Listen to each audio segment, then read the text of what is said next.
HarperCollins presents The Mysterious Affair of Judith Potts by Robert Thorogood, read by Nicolette Mackenzie. Prologue.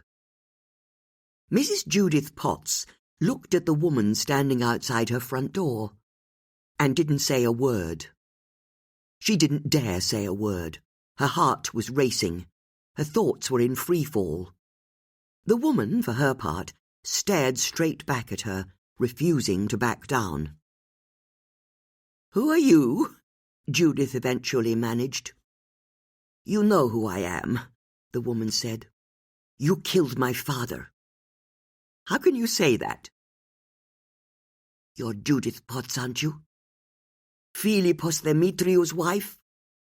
"Philippos died 49 years ago, so you admit it. I don't know what you're asking me to admit." "Ha!" the woman said, tossing her head back. "Grandma Sophia was right about you." The woman pushed past Judith and entered the house. "You can't go in there," Judith called out before scurrying after the intruder, her sense of panic now almost completely overwhelming her. Only an hour ago she'd managed to catch a killer. This was supposed to be her night of celebration. How dare this stranger barge into her house like this? "What's this?" the younger woman said, pointing to the photographs of suspects and various index cards of clues and evidence that were pinned to the wall behind Judith's desk. "Are you planning another murder?" Judith strode over and started to pull down the crime scene photos that had been her constant companion for the last few weeks. Oliver Beresford's dead body, the pistol that had been used to kill him, the Marlowe Bell boat, and, of course, headshots of all the suspects in the case. "I don't know who you are," she said, as she stuffed the printouts into the bin, "or what you're talking about. But I'd like you to leave at once. My name is Eleni Paphides, daughter of Michaela Paphides and Philippos Demetriou." "You're Michaela's daughter?" Judith said before she could stop herself. "I am," Eleni said proudly. Judith's legs buckled, and she slumped into the chair by her desk, the dam on her memories bursting. The times Philippos had told her that he could be trusted, that she was being paranoid, that she couldn't smell the scent of another woman's perfume on his clothes. "When were you born?" she stammered. 7 months after you killed my father. Please stop saying that. You made him go out in a storm. I tried to stop him. So now you admit it." "The forecast was atrocious. Everyone in the village knew it, but he wouldn't be told. He was too proud. I begged him to stay." "And you told the police you went to the church to pray for his safe return." "You've got to slow down. How do you know all of this? It happened before you were born." "Admit it. You didn't go to the church after my father left on his boat. You never went to the church. That's what my mother says. You weren't a believer." In a sheer act of will, Judith forced herself to look properly at the woman who was standing in front of her. In the shape of Eleni's jaw and her brow and thick hair, Judith could see her ex-husband Philippos so clearly. Even in how she stood, her broad shoulders thrown back. But her eyes? They were her mother's. The olive-green eyes of Michaela Paphides, the prettiest girl in the village. The girl who Philippos had been supposed to marry. Judith would never forget the first time Philippos had taken her back to his village on Corfu. How she'd baked in the midday sun, as she'd met his parents and wider family, all of them barely concealing their discomfort at meeting Philippos's English wife. But he'd been impervious to his family's disapproval. That had always been Philippos's strongest suit. His self-confidence, how he expected everyone to be swept along by his exuberance. But Judith knew to her cost. His enthusiasms had been those of a child. He soon lost interest. and wanted something new. And he got angry when he didn't get it. "You went out on my father's boat that day," Eleni said.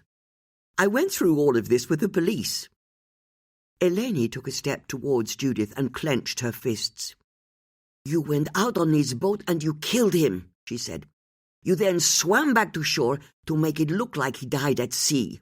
"No, I'm not having this," Judith said, rising from her chair.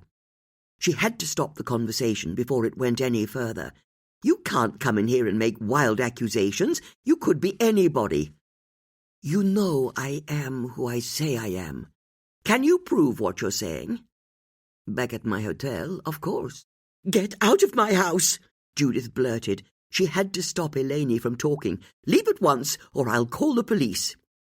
A sly smile slipped onto Eleni's face. "You won't do that. We both know you won't. But I'll go. It's a lot for an old woman to take in. I'm staying at the toll gate. I'll confirm my identity any time of your choosing.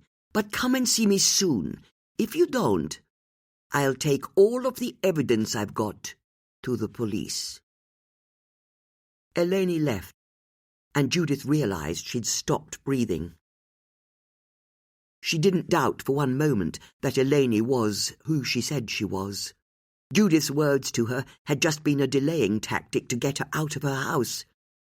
But what on earth had Eleni meant when she'd said she had evidence that Judith had been on the boat that day? It wasn't possible. The Corfu police had tried every trick in the book to prove that she had been behind her husband's death, even though, when his body had washed up 2 days after the storm, there'd been no evidence of foul play. As the coroner later reported, he died from drowning. It was the same when the police eventually recovered his boat. It was found smashed to pieces in a nearby cove, and all of the physical evidence confirmed that he'd gone out to sea on his own, got caught in a storm, and then drowned when the boat sank. Judith went over to her drinks cabinet and poured herself a small glass of whiskey. Her hand was shaking, and she stiffened the drink with another splash before she downed it in one. She glanced at the gold ring she wore on her wedding finger. She'd continued wearing it every day since Philippos's death. It was the symbol of the choice she'd made that day, and she knew she'd never take it off. Chapter 1. Susie Harris was in her kitchen, keeping an eye on the television in the corner of the room, while she put a fresh bowl of dog food down on the floor. "Any second now," she said to her Doberman pincer Emma, who skittered across the linoleum and started to wolf down her breakfast. Susie was a dog walker who had a sideline presenting a phone-in program about pets once a week on the hyper-local radio station Marlow FM. But the night before, along with her friends Judith and Bex, she'd helped catch a killer, and she was convinced it would make the local TV news. It had been so dramatic, so thrilling. As the weather update finished, she turned the volume up on her remote control. "Here we go," she said to Emma, as the picture cut to a fresh-faced news anchor sitting behind a desk. "This morning's top story," the woman said. "In a further development in the Cash for Questions scandal, Lord Harleyford has announced he's giving up his seat in the House of Lords." "What?" Susie asked the screen. This follows days of speculation following accusations in the press that Lord Harleyford has been selling access to government ministers, an accusation he seriously denies. Susie grabbed up her phone and pressed a speed dial number, as the picture on the screen cut to a ruddy-faced man in his 60s standing in front of the Houses of Parliament. "I am an innocent man," the man said in an upper-class drawl that oozed self-confidence, "and I welcome the government inquiry that I know will clear my name. In the meantime, I have to protect my family from the constant intrusion of the press. It is for this reason that I have decided to resign my seat in the House of Lords with immediate effect." "We're not top story," Susie bellowed into her phone when the call was answered. "Good morning, Susie," Bex Darling said with a smile. Bex was the wife of the vicar of Marlow, and she was well used to her friend's passion. "They're leading with that stupid Lord Harleyford story. But he's just resigned, hasn't he?" "So what?" Susie said indignantly. "Who cares what a lord gets up to? Last night we actually caught a real-life killer." "I'm not sure the press will have had time to pick up on our story just yet." "All he's done," Susie said, wafting her hand in the general direction of the TV, "is get involved in corruption, just like happens every day. But how many times have 3 women caught a killer in the middle of a performance of The Importance of Being Earnest?" "I agree it was dramatic," Bex said tolerantly. "Oh, hold on, I've got a text message." In the silence that followed, Susie glared back at the TV screen. Lord Harleyford was still reading from his prepared statement. "Pompous arse," Susie muttered, as her phone chimed loudly in her ear. "Wait up," she said to Bex. "I've got a text as well." "If it's the same as the one I just got," Bex said, "I think you'll like it." At the same time that Bex and Susie were receiving their texts, Judith was sitting in her nightie and dressing gown, by the dying embers of her fire, fast asleep. She'd had a terrible night. She'd drunk a few more whiskies than planned, while having a long bath, but she'd not been able to stop her thoughts from spinning. When she'd got into bed and turned the lights off, her heart had started pounding again as the darkness of the room engulfed her. So she turned the lights back on and tried breathing exercises to calm herself. She'd not been sure what a breathing exercise was, but she'd figured that slow breaths in and out would probably cover most bases. She'd then become so desperate that she'd even got the tube of magnesium cream that Bex had given her for her birthday and rubbed it into her feet and ankles. It made no difference. And as much as she couldn't stop thinking about Eleni and the past, her thoughts also kept reaching for the little suitcase she kept in the box room. It was something she hadn't dared tell Bex and Susie about when they'd cleared and then burned her vast archive of old newspapers after they'd caught the mayor of Marlow's killer a few years before. But then, if her collection of old newspapers had been the secret that she'd kept from the outside world, the case in the box room was the secret she kept even from herself. In truth, she hadn't thought about it in years, so deep was the memory buried. But Eleni's arrival had forced her to think about it, and what it contained. By 3 a.m., Judith had admitted defeat and got up. Even 2 rounds of toast, dripping with butter and honey, and washed down with a large cup of tea, hadn't improved her mood. So she'd gone to her card table and turned her attention to the 1,000-piece jigsaw of Berg Island in Devon that had been sitting there untouched since the start of the Beresford case.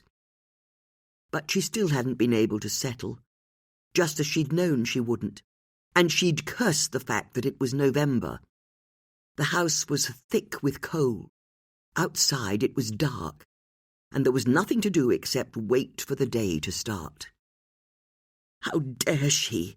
Judith had grumbled to her cat, Daniel, for the 100th time, as she stabbed the dying embers of the fire with an iron and felt a kinship with the sparks that flew up. She was burning just as furiously. But what could she actually do with all of this energy? She could have phoned Bex and Susie and asked for their advice, but that would have involved telling them about Eleni, and Judith had known that would prompt questions she didn't want to answer. So she'd taken a copy of Puzzler magazine over to her favourite wingback and turned to the logic puzzle. She'd normally have written the answers into the grid as fast as she could read the questions, but she'd found that she couldn't concentrate or even make sense of them. When the doorbell rang, Judith woke with a start and looked at the clock on the mantelpiece. It was nearly 10 a.m. For a few seconds she couldn't work out what she was doing in an armchair, wearing her nightie and dressing gown, a copy of Puzzler magazine spilled on the floor by her feet.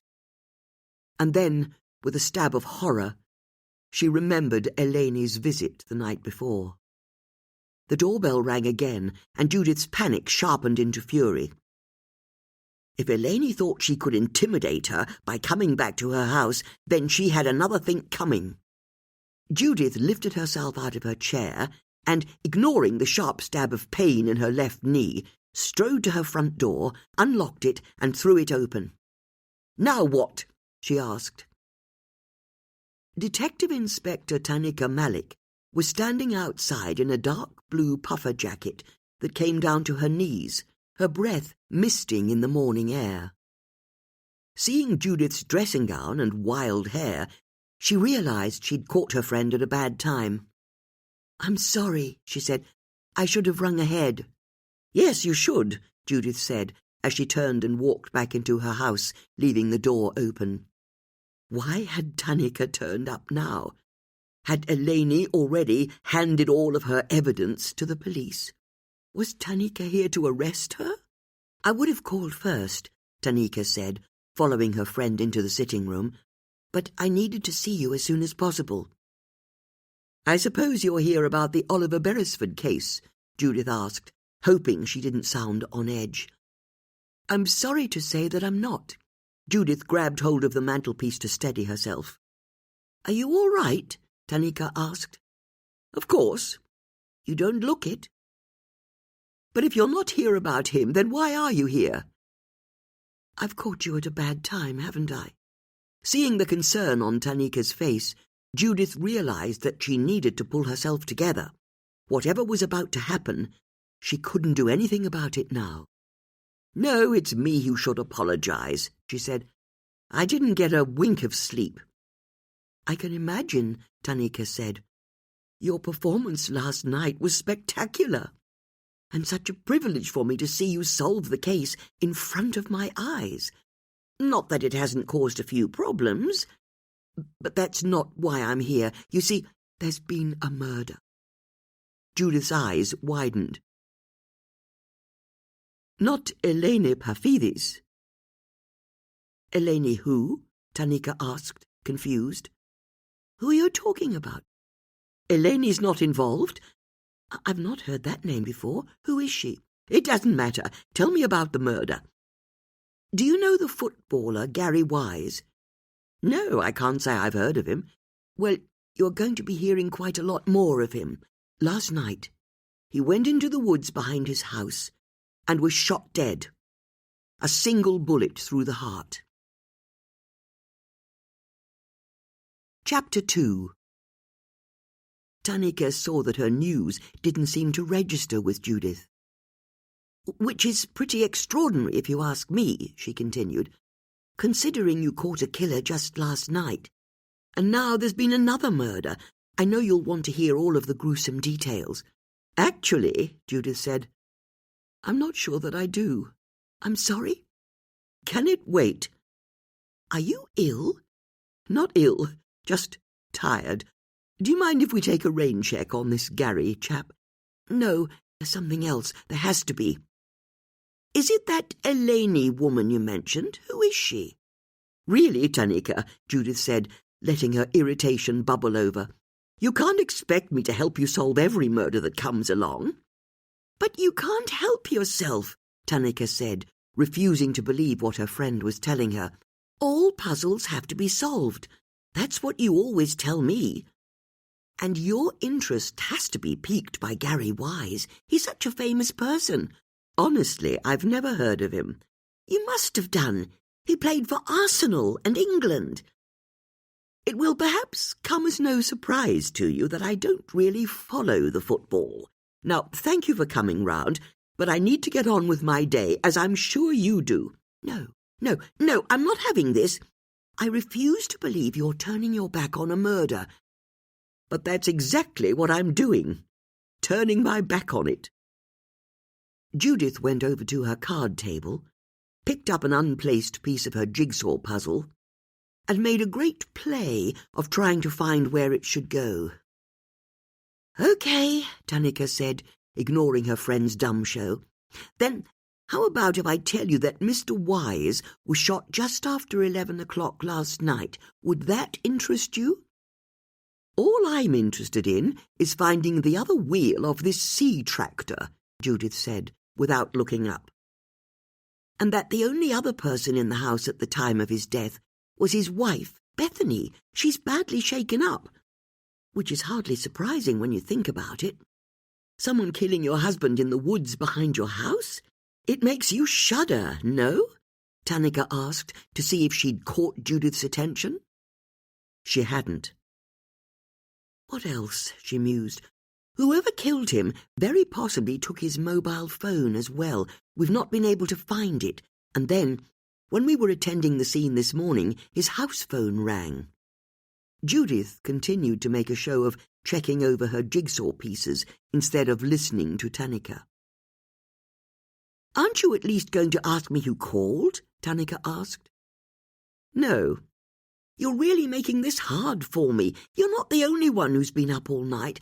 I've only just left the scene and wanted to brief you myself." Hearing the frustration in Tanika's voice, Judith realized that she wasn't being fair.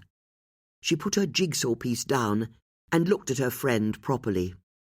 "No, of course," she said. "I'm sorry. I'm just crabby because I'm tired. Don't worry. I'll finish saying my bit, and then I'll get off to the station." The call came in from a journalist at the Daily Mirror. She explained that she covered her paper's crime beat. Yesterday, Mr. Wise rang her out of the blue. Said there was something he needed to tell her, something important. That was the word she used. It was important that he tell her something. The journalist, her name is Mary Pert, tried to get him to tell her what it was, but Mr. Wise refused to explain, only saying that he'd speak to her tomorrow, which would have been today, but he was shot last night, although I suppose the whole thing could just be a coincidence. Judith couldn't help but smile at her friend's final, desperate attempt to snag her attention. As they both knew, when it came to murder, Judith didn't believe in coincidences. "Nice try," she said.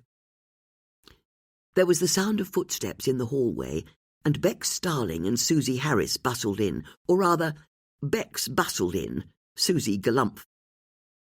"Is it true there's been a murder?" Susie asked. "It's like Piccadilly Circus in here," Judith grumbled. "Oh, good," Tanika said. "You got my texts." "Is it connected to Oliver Beresford?" Bex asked. "I don't think so, seeing as Mr. Beresford's killer made a full confession last night." "Oh, that's brilliant," Bex said. "You see, Judith," Tanika said, "this is what I was expecting. A bit of excitement." "What's up with Judith?" Susie asked.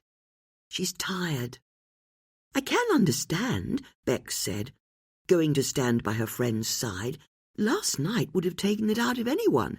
"That's not why I'm tired," Judith said. "Oh?" Susie asked. "Then why?" Judith realized she'd said too much. "I need to get dressed," she said, and then headed for the oak staircase. As she went upstairs, she heard Tanika tell her friends that the footballer Gary Wise had been shot, and then Susie and Bex deluged her with a series of follow-up questions. Judith was glad to leave them all behind as she entered her bedroom and closed the door behind her. This room had always been her refuge, the place she felt safe.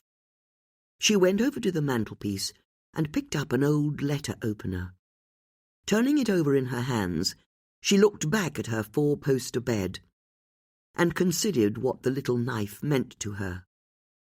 She hoped she wouldn't be forced to use it. But if she was, she knew she'd need some kind of way of communicating with Bex and Susie. They'd need to know what she was doing. She'd have to have a good think about how she could best do that. She put the knife back down on the mantel. While she had her shower and got dressed, Judith tried to formulate a plan for dealing with Eleni. Surely, after 49 years, it was impossible that there could be any actual proof that anything untoward had happened to Philippos on the day he died. Eleni hadn't even been alive at the time, for heaven's sake. No, she concluded, for some reason or other, Eleni was trying to stir up trouble. In which case, Judith decided, the best thing would be to ignore her, although it would perhaps be wise to put in place an insurance policy. Having made her decision, Judith felt ready to face the day. She left the bedroom and headed downstairs.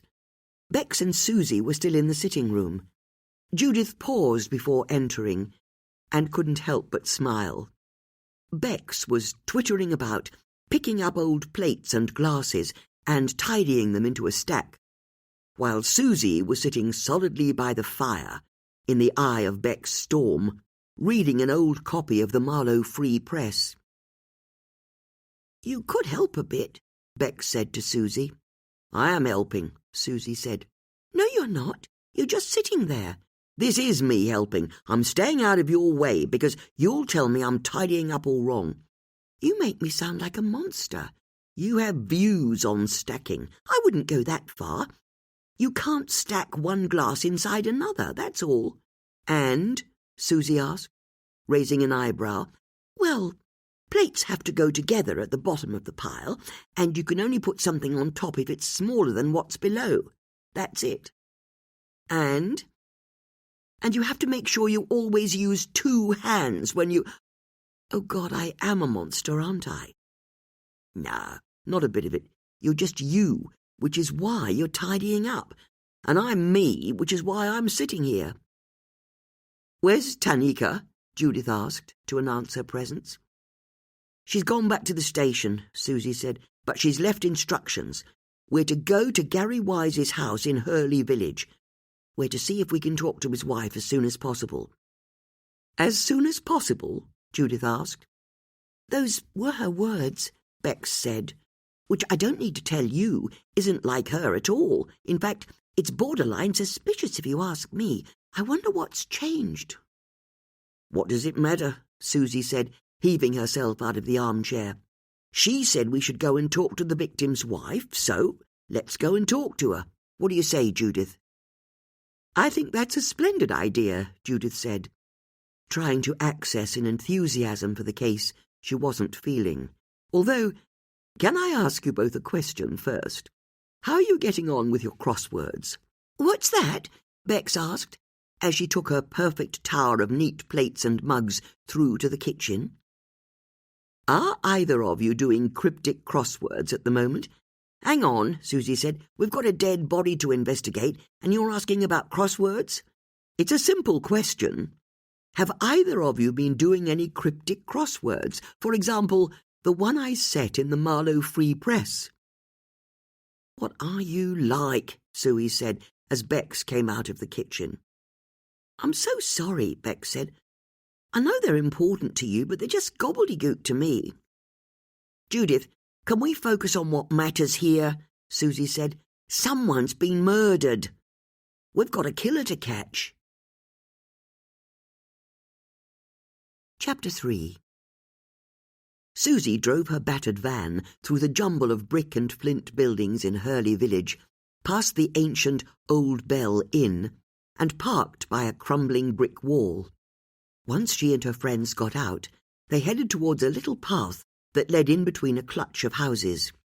To their left was an old wooden lich gate, a faded brass plaque screwed to the side, announcing that this was the entrance to Hurley Manor House. "Okay, so this is it," Judith said, as she pushed through the gate and then stopped to take in the view. In front of her, there was a wide lawn that was mown into regimental stripes. A white gravel driveway led from the gate, with olive trees in terracotta pots standing to attention on either side. Then, at the end of the drive, 2 enormous SUVs with blacked-out windows were parked outside one of the finest Elizabethan manor houses Judith had ever seen.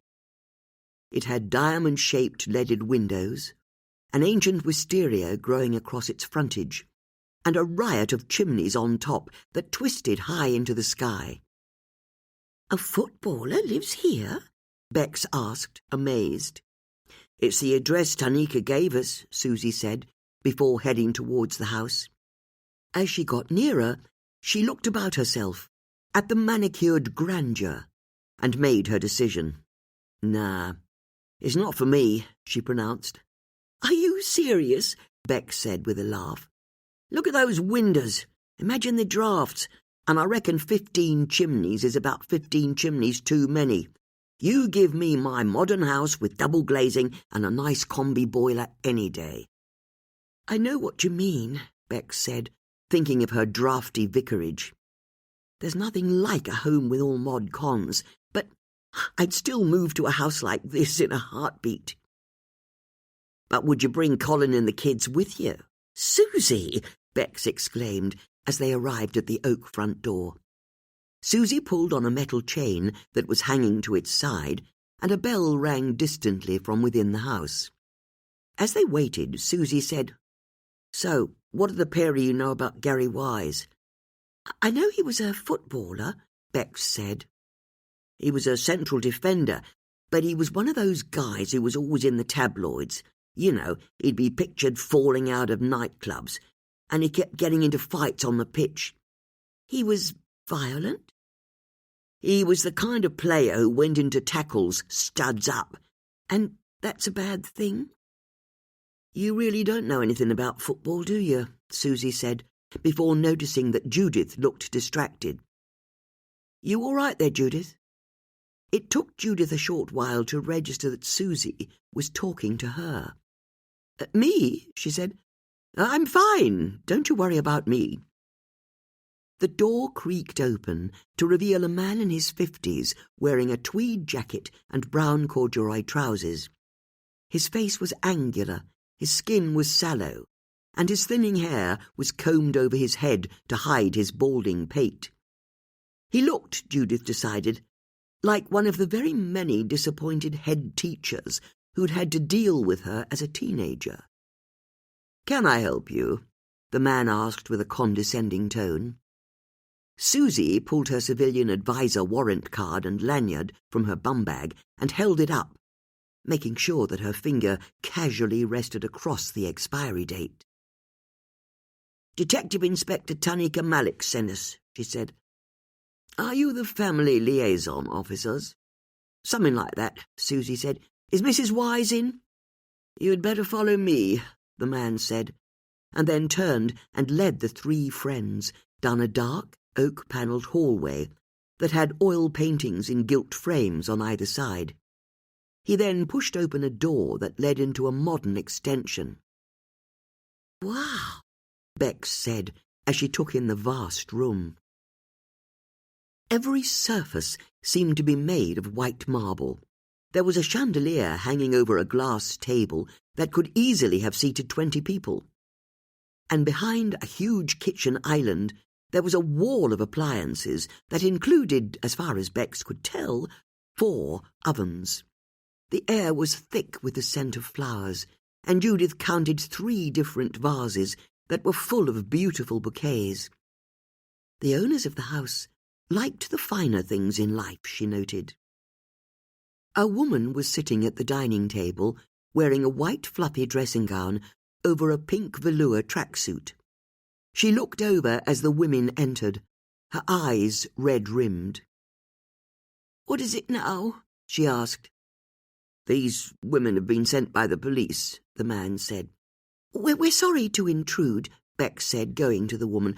"I'm the wife of the Vicar of Marlow," she added, knowing the information would further burnish their credentials.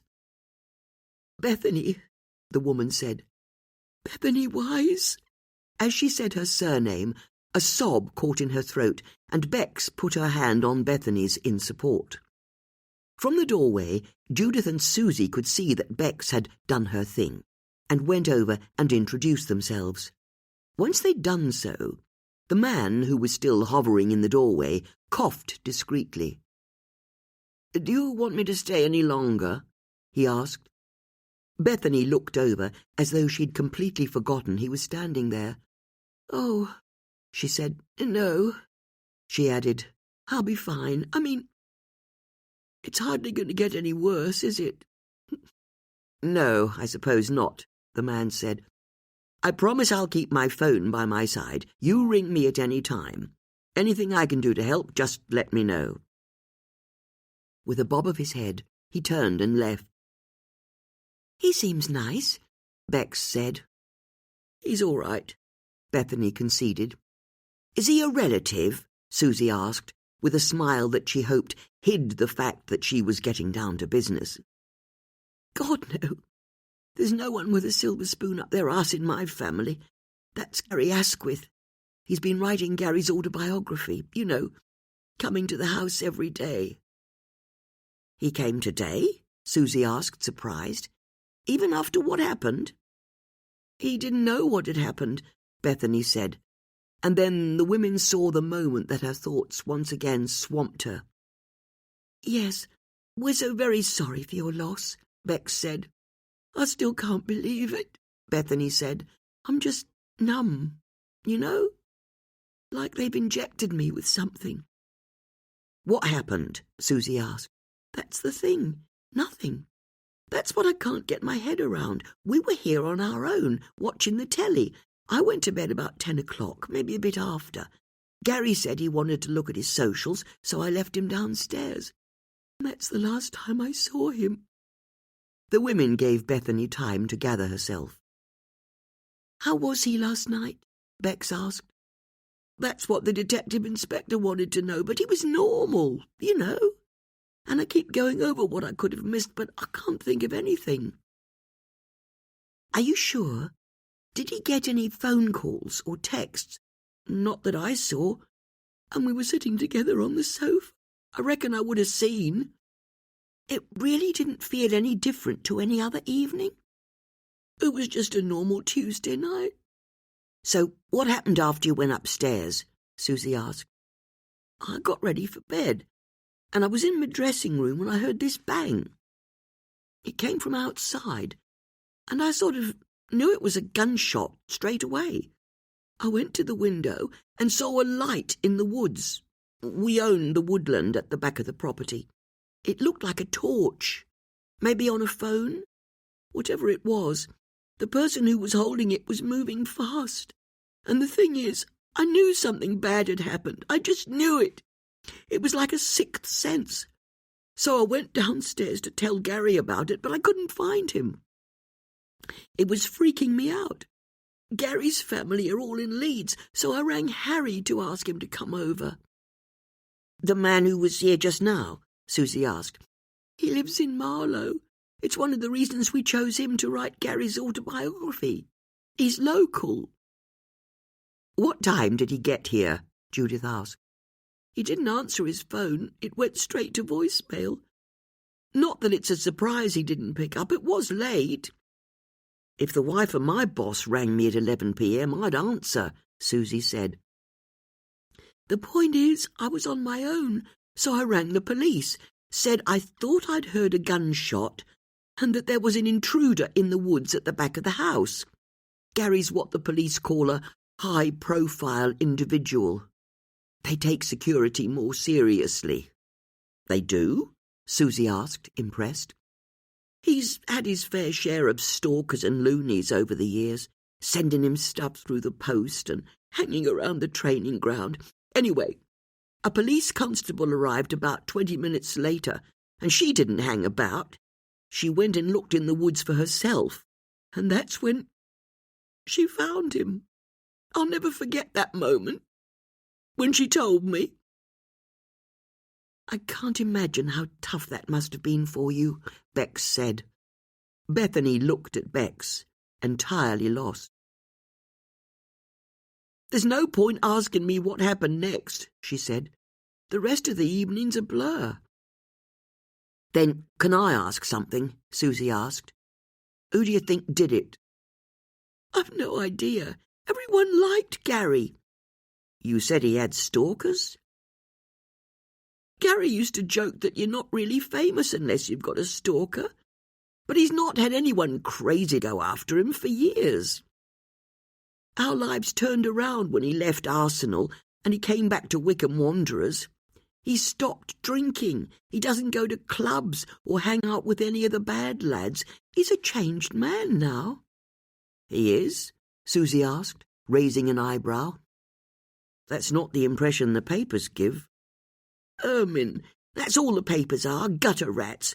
Always looking for an angle to paint Gary in a bad light, following him around, trying to catch him out, just because he used to be a bit wild back in the day. But that was before he met me." Bethany stared defiantly at the women, daring them to disagree with her. Even Susie got the message and kept quiet. "Then, can I ask you something else?" Bex asked. "Did you or your husband have anything to do with Oliver Beresford or the Marlow Amateur Dramatic Society?" "Who?" Bethany said, surprised by the question, until she realized why Bex had asked it.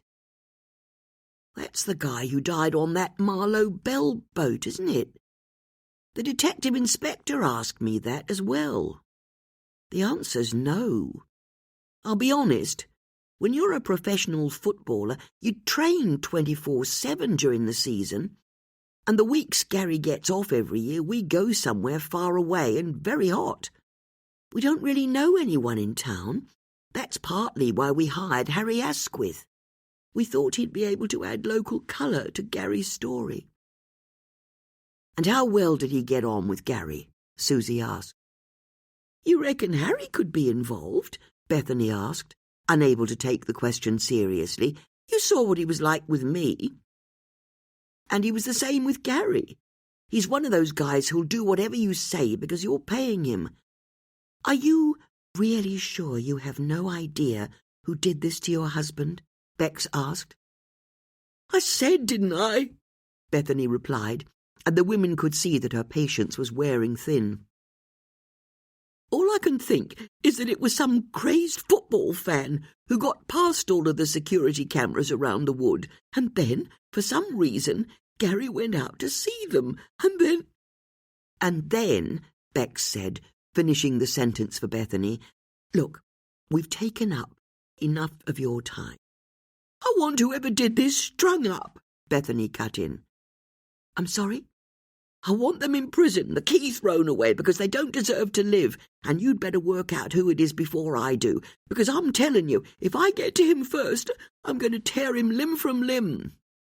"An eye for an eye," Susie said appreciatively. "Thank you so much for helping us," Bex said. "Although, before we go," Susie said, "do you have any questions, Judith?" "What's that?" Judith said, the question catching her by surprise. "I've never known you so quiet. You haven't asked anything." "That's because you were doing such a good job," said Judith with a smile, before she turned to face Bethany. "And I do have a question, actually," she said. "I understand your husband rang a journalist yesterday." "Yeah, that's what the detective inspector told me," Bethany said. "The journalist called the house this morning. Do you know why?" "No idea." "Gary didn't mention anything to you?" Bethany shrugged by way of answer. "But it wasn't just any journalist, was it? It was someone who writes about crime. And your husband told her he had something important he needed to tell her." "Yeah, I didn't understand that bit either," Bethany said. "But Gary wasn't mixed up in anything dodgy, I can promise you that. I'm his wife. I'd know." "I'm sure you're right," Susie said, as a phone on the kitchen counter started ringing. Bethany went over to see who was calling, and Bex said, "Don't worry, we'll let ourselves out." "It's my mum," Bethany said, and then picked up the phone. As the three friends left the kitchen, they heard Bethany greet her mum, and then burst into tears. Her sobs accompanied them all the way to the front door. Chapter 4. As soon as they were outside, Judith, Bex and Susie took a moment to gather themselves. "Okay, what was that about?" Susie asked. Bethany, Bex replied. I think she behaved exactly how I'd expect a grieving widow to. No, I mean you, Judith, Susie said. You didn't say a thing. You just heard me ask a question, Judith said. But only when I told you to. There's something up, isn't there? There really isn't, don't worry. I'll ask as many questions as you like when I have to, but I tend to agree with Bex. I think Bethany came across very plausibly. Seriously? Susie snorted. All that my husband is perfect malarkey. Show me a wife who thinks her husband's perfect, and I'll show you a liar. Never mind her saying that whoever killed Gary must have been some passing random person. If that was the case, why did Gary ring a crime journalist on the day he died? What are the chances? And I suppose we only have Bethany's word that what she says happened last night is actually what happened, Bex said. It was only her and Gary in the house. My point exactly, Susie said. What's stopping her from going into the woods with her husband, shooting him dead, and then making up the story of seeing someone when the police arrived? As the women approached Susie's van, they saw that Harry Asquith was smoking a cigarette by an old blue estate car that was parked around the side of the house.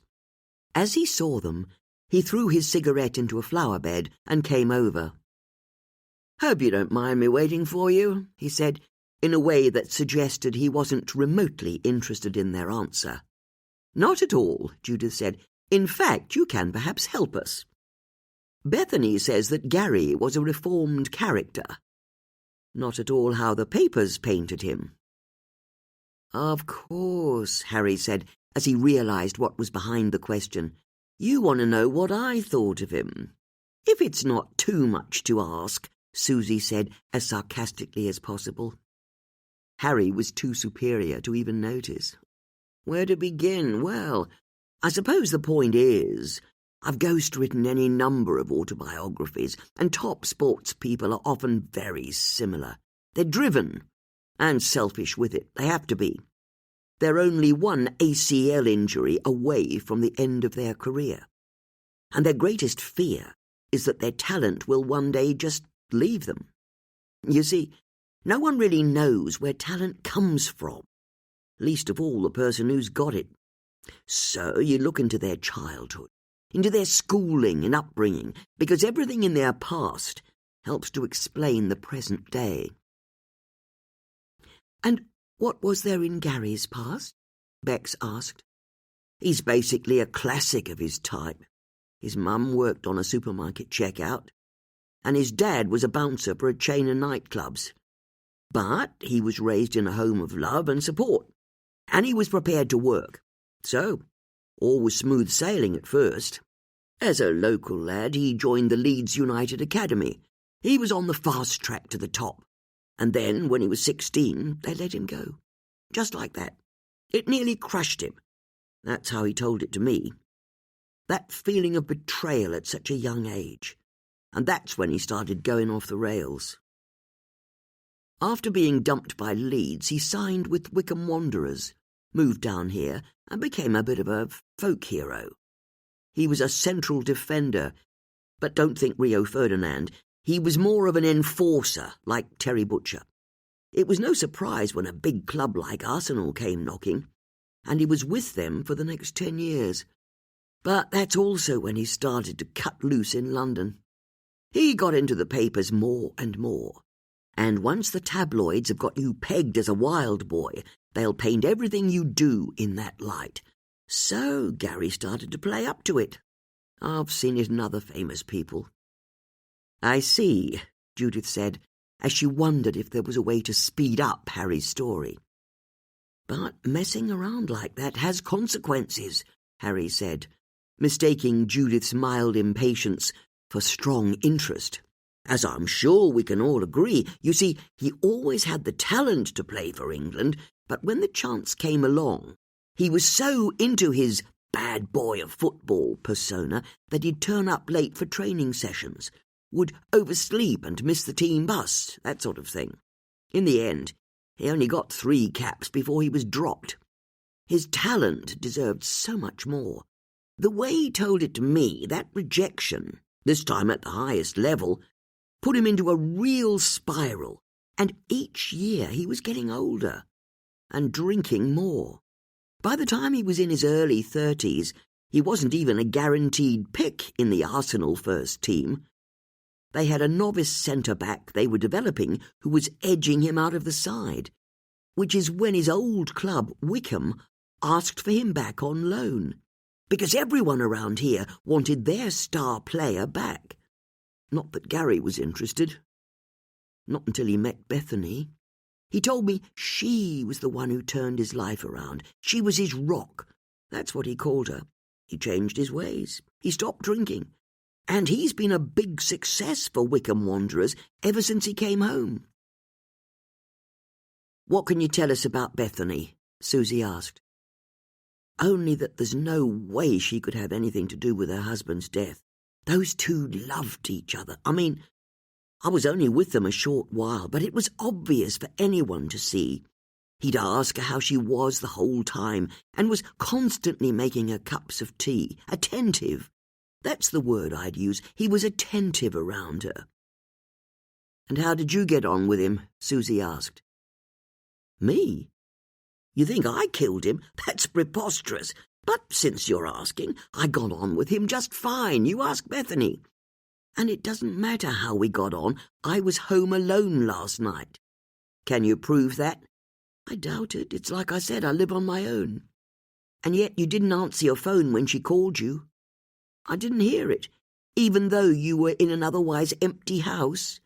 I leave my phone downstairs on silent when I go to bed, so I'm not distracted. Do try and be sensible. I've only known the man a few weeks. Do you really think I could have built up a reason to want him dead in that time? What's more, with his death, I've lost a rather significant amount of money. You see, I get royalties if we manage to shift enough copies, and his book could have netted me quite a few tens of thousands of pounds. Maybe even more if it had really taken off, so please, don't even think of pinning this on me. Anyway, I want to help. That's why I've been waiting out here. There's something you need to know. Gary asked me yesterday if I had a contact in the press he could get in touch with. Someone who handled crime. It really threw me. There was a look in his eyes as he asked me that I'd only seen in him once before. I gave him the number of an old colleague of mine, a woman called Mary Pert. Did he tell you why he needed to speak to her? I didn't ask. Seriously, you're his autobiographer, and you didn't ask any follow-up questions? You learn in my line of work when you can push and when you have to wait. And I could tell that this was something deeply private to him. I was planning on biding my time before I got whatever it was out of him. You said you'd seen the same look in his eyes once before? Judith asked. That's right. When Gary and I started getting to know each other, we spent a few days chatting about his life, just so I could get a sense of him. Then, as we wound up those first talks, he asked me if I was going to have enough material for the book. I told him that as long as he told me the truth about everything, I'd always have enough. And he said he could be 100% truthful about just about everything. I picked him up on that. What did he mean he could only be truthful about just about everything? All he'd say was that there was only one thing in his life he couldn't tell me about because he'd never told anyone, and if Bethany ever found out about it, she'd kill him. Those were his words? Susie asked, stunned. His precise words, she'd kill him. Do you have any idea what he was referring to? Bex asked. He didn't tell me, and I pushed him hard. I told him that if the book was going to work, he had to be completely honest. So he said he'd tell me some of it as long as I didn't ask any follow-up questions. At that stage, I just wanted to find out what it was, so I agreed.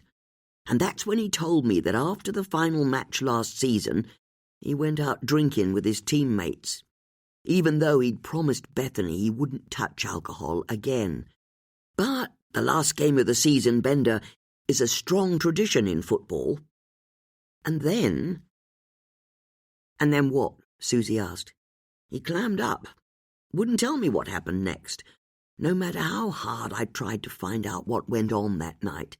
He just point-blank refused to say. But that's not what sticks in my mind. It's how he looked when he said he couldn't ever tell me what happened that night. Why? Bex asked. How did he look? He looked haunted, Harry said, like he'd just seen a ghost. Chapter 5. Told you Gary was up to no good, Susie said, as she drove her van down Marlow High Street. In the summer months, the street always had an air of leisure about it, as people stopped to chat to friends or sat out drinking coffee. But now it was winter, and everyone had their heads turned down against the wind, and their hands thrust deep into their coat pockets as they strode towards wherever they could next get warm. Assuming he was telling the truth, Bex said. You think he lied to us? Judith asked. I've no idea, Bex said, but we only have his word that Gary got up to something on the last day of the football season. I wonder if we can find out what it was, Judith said. Maybe whatever happened made it into the newspapers the next day, Susie said. Then how about we stop in at the vicarage, Bex said. I've a homemade Victoria sponge, and we could have it with a nice cup of tea, while we see what we can find about him online. Good idea, Susie said, as she drove across the mini roundabout at the end of the high street, turned onto the little road that led to the church, and pulled up outside the vicarage. As the women got out, Judith saw a figure standing on the pavement across from them. It was Eleni Perfidis. She was looking directly at her. Judith stepped back behind the body of the van. "Okay, what was that?" Susie asked. "What was what?" "You're hiding behind the van." "I am not." "You are." "Really, Susie, you do talk drivel sometimes." "It's how it looks to me as well," Bex said apologetically. "But why would I do that?" Judith said. "I'm a grown woman. Why would I be hiding behind a van?" "Hello, Judith," a voice said, and Judith spun around to see Eleni standing nearby. "Oh," Bex said. "Hello." "Go inside," Judith said to her friends. "Aren't you going to introduce me to Mrs. Starling?" Eleni asked. "And the famous Susie Harris?" You think I'm famous?" Susie said, delighted. "Please," Judith pleaded, "go inside." Bex and Susie could see how much the other women's arrival was upsetting their friend. "You'll come straight in when you're done?" Bex asked. "I promise," Judith said. "I'll be with you in a few minutes." "We'll be inside if you need us," Bex said, taking Susie by the arm and leading her into the vicarage. Susie kept looking over her shoulder at Eleni the whole way inside, somehow managing to keep her eyes on her up until the moment Bex closed the front door behind them both. "What on earth was that about?" Bex asked, as soon as they were on their own. "I told you she was being weird," Susie said, going into the sitting room so she could look through the window at Judith. "I'll bet it's because of that woman." "We shouldn't spy on her," Bex said.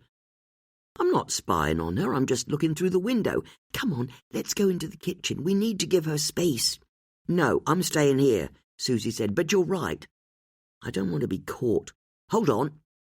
Susie moved to the side of the window. She then very slowly leaned over so that only her head could be seen from the street. "I don't think that's any better," Bex said. "Shh, I'm concentrating." Out on the pavement, Judith was still struggling to cope with Eleni's sudden reappearance. "What are you doing here?" she asked. "I want to find out everything I can about you and the company you keep. You keep my friends out of this. Whatever problem you have with me, my friends have nothing to do with it." "I've upset you," Eleni said, pretending to be saddened by the realization.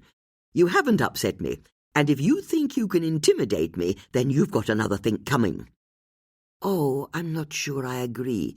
I think I'm intimidating you quite well. You haven't answered my question. What are you doing here? I wanted to see where your friend Mrs. Starling lived. How do you even know she's my friend?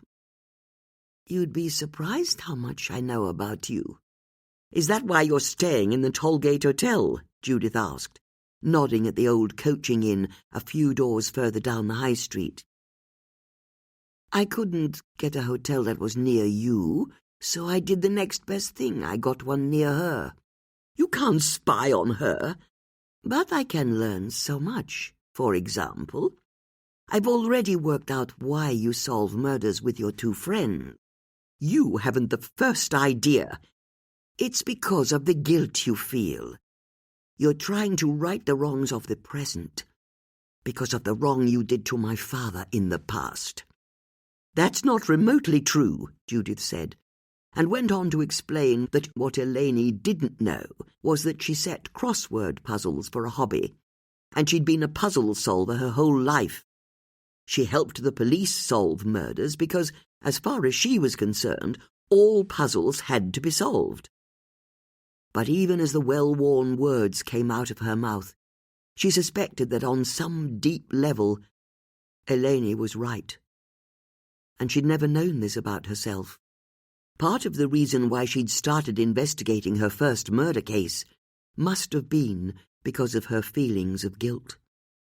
As she finished talking, Judith tried to look at Eleni properly, to try and imagine what it must have been like growing up without a father, the daughter of an unwed mother.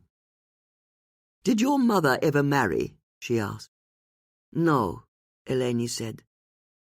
"She had offers, but there was only one man for her." Judith realized that there was nothing she could say or do that would change Eleni's mind about her. By dying before she was born, Philippos had taken up an almost mythic status in his daughter's mind. His absence had thrown a shadow over her whole life. "You look like him," Judith found herself saying. Her words surprised her almost as much as they surprised Eleni. "That's what everyone says," the younger woman admitted. "It's not just that, it's your spirit." "You were married to him," Eleni said. It was almost as if she was looking properly at Judith for the first time. "What was he like?" Judith considered how she could even begin to answer the question. "He was joyous, on the right day, spontaneous, handsome." "You loved him," Eleni said, her brows creasing. "That's what I thought. Sadly, while I loved him, I wasn't the only woman he loved. Not that I knew that at first, even though my mother tried to warn me off. She knew the type, she said. We had the most terrible rows when I told her I'd become engaged to him. My father was a good man. I'm sorry, Eleni, he wasn't. Everyone on the island says he was. He was popular. He was exciting. But he was not a good man. I know it's hard for you to hear, but it's the truth. Speaking as one woman to another, I'm sorry that I married him.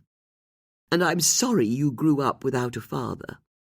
Even before he died, I suspected he was seeing your mother, but please believe me, when I left the island for good after Philippos's tragic accident, I had no idea he'd got your mother pregnant. My father's death was no accident. We went through this last night. Do you really deny being involved? Fervently, Judith said, passionately. Then come to my hotel room. I can show you proof that you are lying. Chapter 6. Judith followed Eleni into her small hotel room and took in the double bed, the suitcase open on the only table, and the grimy window that overlooked the hotel car park. The whole room smelled of dust and ancient cigarette smoke. You wait there, Eleni said, as she went over to a safe that was hidden within the built-in wardrobe and tapped numbers into the keypad. The mechanism whirred, and the door popped open. Grabbing a yellowing document, she brought it over and gave it to Judith. Judith saw that she was holding an old report from the Corfu Police Directorate. Looking down at the handwriting, she felt a depth charge explode inside her. She was holding a copy of the witness statement that she'd given following Philippos's death. "Where did you get this?" she asked, her voice barely a whisper. "I have a friend in the police. He gave it to me." Time collapsed, and Judith was back in the furnace of the interrogation room. The bare light bulb, the flies buzzing, the smell of the detective's body odour. The memories were buried deep, and their sudden resurfacing made her gasp. Eleni smiled, happy to see the older woman's pain. "But this says I was nowhere near when he set off," Judith said, confused that Eleni considered her statement so damning. "That's right," Eleni agreed. "It says you told my father that a storm was coming in, but he wouldn't listen to you. It says you both left your house together just before midday, but he went down to the bay on his own, and instead you went to the church in the village to pray for him. That's what happened. Before then you argued. Of course we argued. He wouldn't listen to me. All he'd say was that he was the sailor, the islander. He knew whether it was safe to sail better than me. It also says he hit you, which is a lie. Why would you say such a thing?" Judith could see that Eleni had no interest in hearing about the rage Philippos directed against her when it was just the two of them. His temper when he felt he wasn't as clever as her, or when she dared accuse him of infidelity. If he'd been drinking ouzo with his friends in the square, it took even less to trigger him. And he'd been drinking on the morning he died. "You see," Eleni said in triumph, "you don't deny it. You can lie to the police, but you can't lie to me." "My statement was true," Judith said. "I was in the village church over a mile away when your father set sail." "A witness saw you on his boat." "He was discredited at the inquiry." "He went to his grave believing he saw you and my father together on his boat." "He was a local farmer. He never liked me. But he never even said it was me he saw.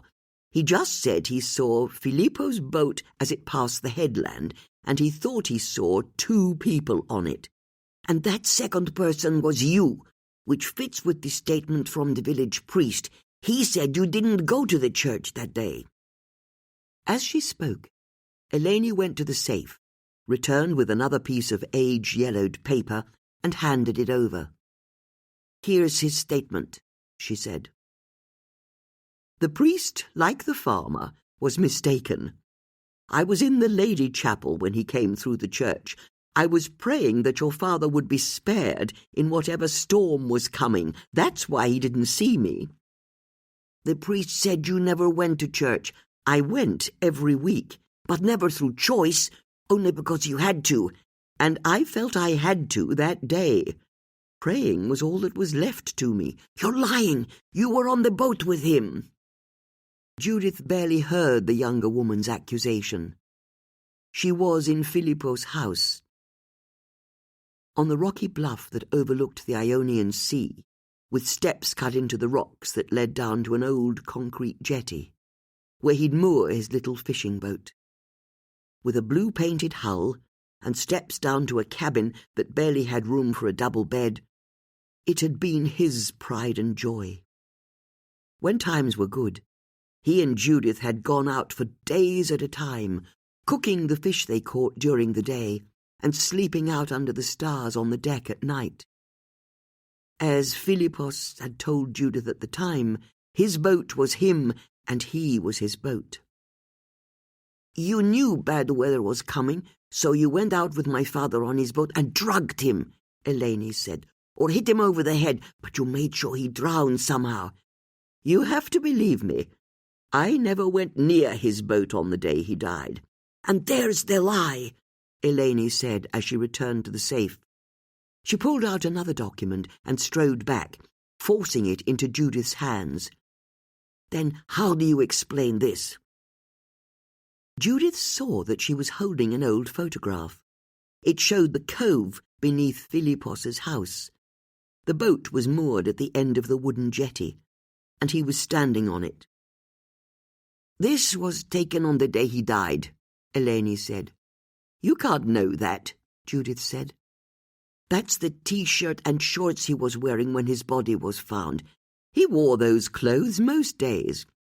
How come you're on the jetty with him? It was true. It was the first thing Judith had noticed. She was also in the picture.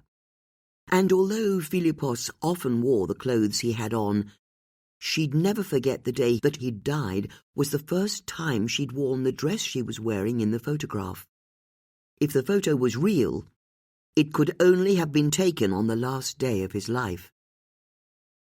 You told the police you never went near my father's boat that day, Eleni said. Someone's tampered with this photograph. It's not been tampered with. Where did you get it? Grandmother Sophia. She's still alive? Women like her don't die. She's old now, but her mind is still sharp. Judith remembered Philippos's mother well, and not with affection. Sophia had always known that her son was violent, but she'd told Judith that any Greek woman would have been able to tame him. As far as she was concerned, if Judith couldn't control her husband, then she should leave the island. I go and see her every year, Eleni said. On the day of my father's birthday. She's always been kind to me, and this year she said she'd been given a photo of my father and she wanted to show it to me. It's the photo in your hand. Who gave the photo to Sophia? Does it matter? It proves you lied in your statement. I didn't. Yes, you did. We both know it. The police will have to reopen the case. There's no way this photo could result in a conviction. Are you willing to bet your life on it? And you should know, I've got even more evidence than this photo. So I'm giving you a choice.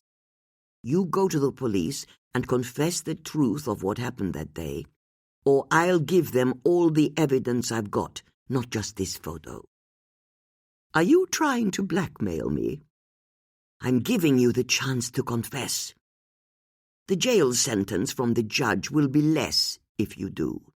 Judith wanted to protest, to fight Eleni's accusations with a firestorm of denials, but she couldn't help but be drawn back to the photo in her hand. She didn't doubt for 1 second that it had been taken on the day that Philippos had died, and, just like Eleni said, it seemed to prove that her witness statement to the police had been a lie. But then, as only Judith had known for the last 49 years, it had been a lie. Chapter 7. The following morning, Susie arrived at the vicarage bright and early to find Bex clearing away her family's breakfast things. Bex rinsed the used cups, saucers and plates in the sink before putting them in the dishwasher. "Why do you do that?" Susie asked. "If you don't rinse them off, they don't clean properly in the machine." "Then get a new machine. I don't see the point of having a dishwasher if you're going to wash the dishes beforehand. Next you'll be telling me you clean the house before your cleaner gets here." "Of course I clean the house before Patricia gets here." "Seriously, Bex, you've got your priorities all wrong." "I'd rather we talked about Judith," Bex said. "Tell me about it. It's all I've been able to think about. I mean, she said she'd come to us the moment she finished talking to that woman, but where did she go? You were the one watching her, but it's like I told you. They went off down the street and I lost sight of them." "Who do you think she was, that woman?" "I keep racking my brain and I just keep coming up blank. And we both know what Judith's like. She won't tell us what's going on unless she has to. Oh, hold on, it's the news," Susie said, as an alarm went off on her phone. She turned on Beck's radio, pleased to see that it was already tuned to the BBC's local station. "I reckon they'll lead with the Gary Wise murder, but then they'll have to cover how we caught Oliver Beresford's killer." Susie was gratified to hear that the news anchor started her bulletin with the murder of Gary Wise. She and Bex listened to Tanaka give a statement outside Maidenhead Police Station, asking for any witnesses to come forward. "She's good," Bex said. "She's very good," Susie agreed.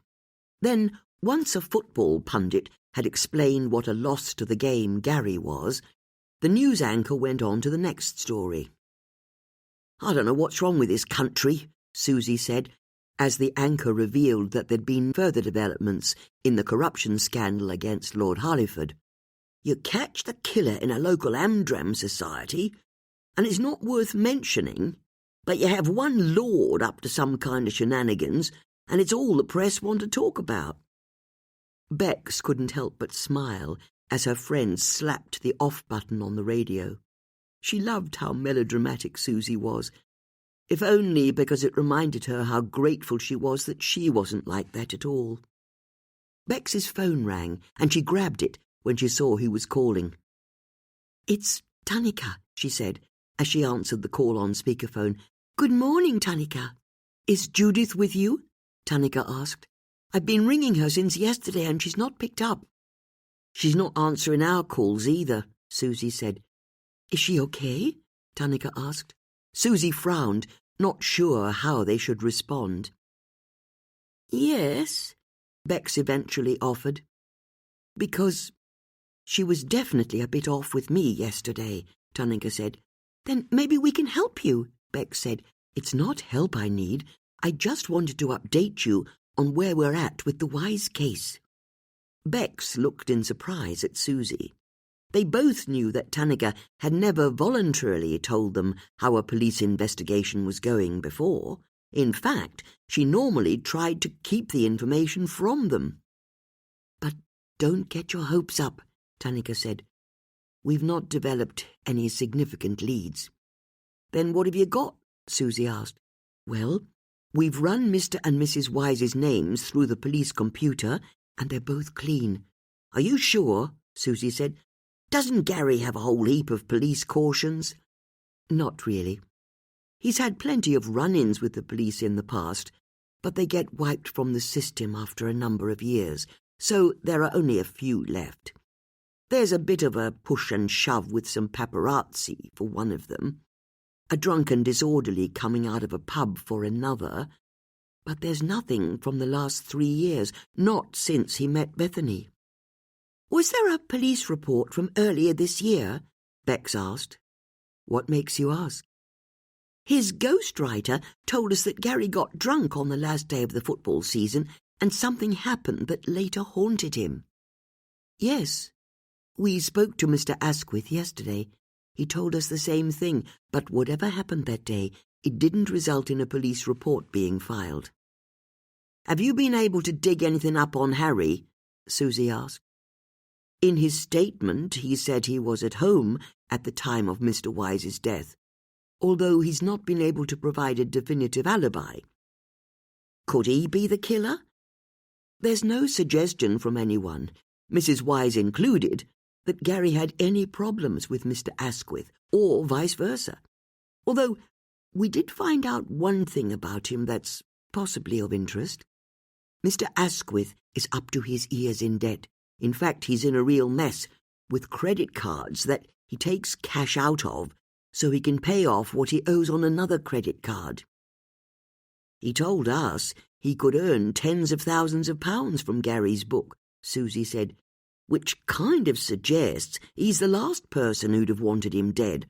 That sort of money could have really helped clear his debts." "What have you got on Bethany?" Bex asked. She was quite senior in a public relations firm in London before she met Gary. Her clients included Arsenal Football Club, which is how they met, at a charity event. They were married 3 months later. I've read an interview with her in OK magazine where she said it was love at first sight, but she made Gary promise to change his ways before she agreed to marry him. Which basically he did, Bex said, apart from, perhaps, whatever he did or didn't get up to on the last day of the football season. "I'll do some digging at this end," Tanika said. "See what I can find out." "What did you get from the murder scene?" Bex asked. "Nothing much. There are CCTV cameras on the side of the house that the killer managed to avoid." "So, whoever it was knew the layout of the garden?" Susie asked. "Or maybe they were just lucky," Tanika said. "But we've not been able to pick up any significant leads from the crime scene where Mr. Wise's body was found." "Are you sure he was definitely killed there?"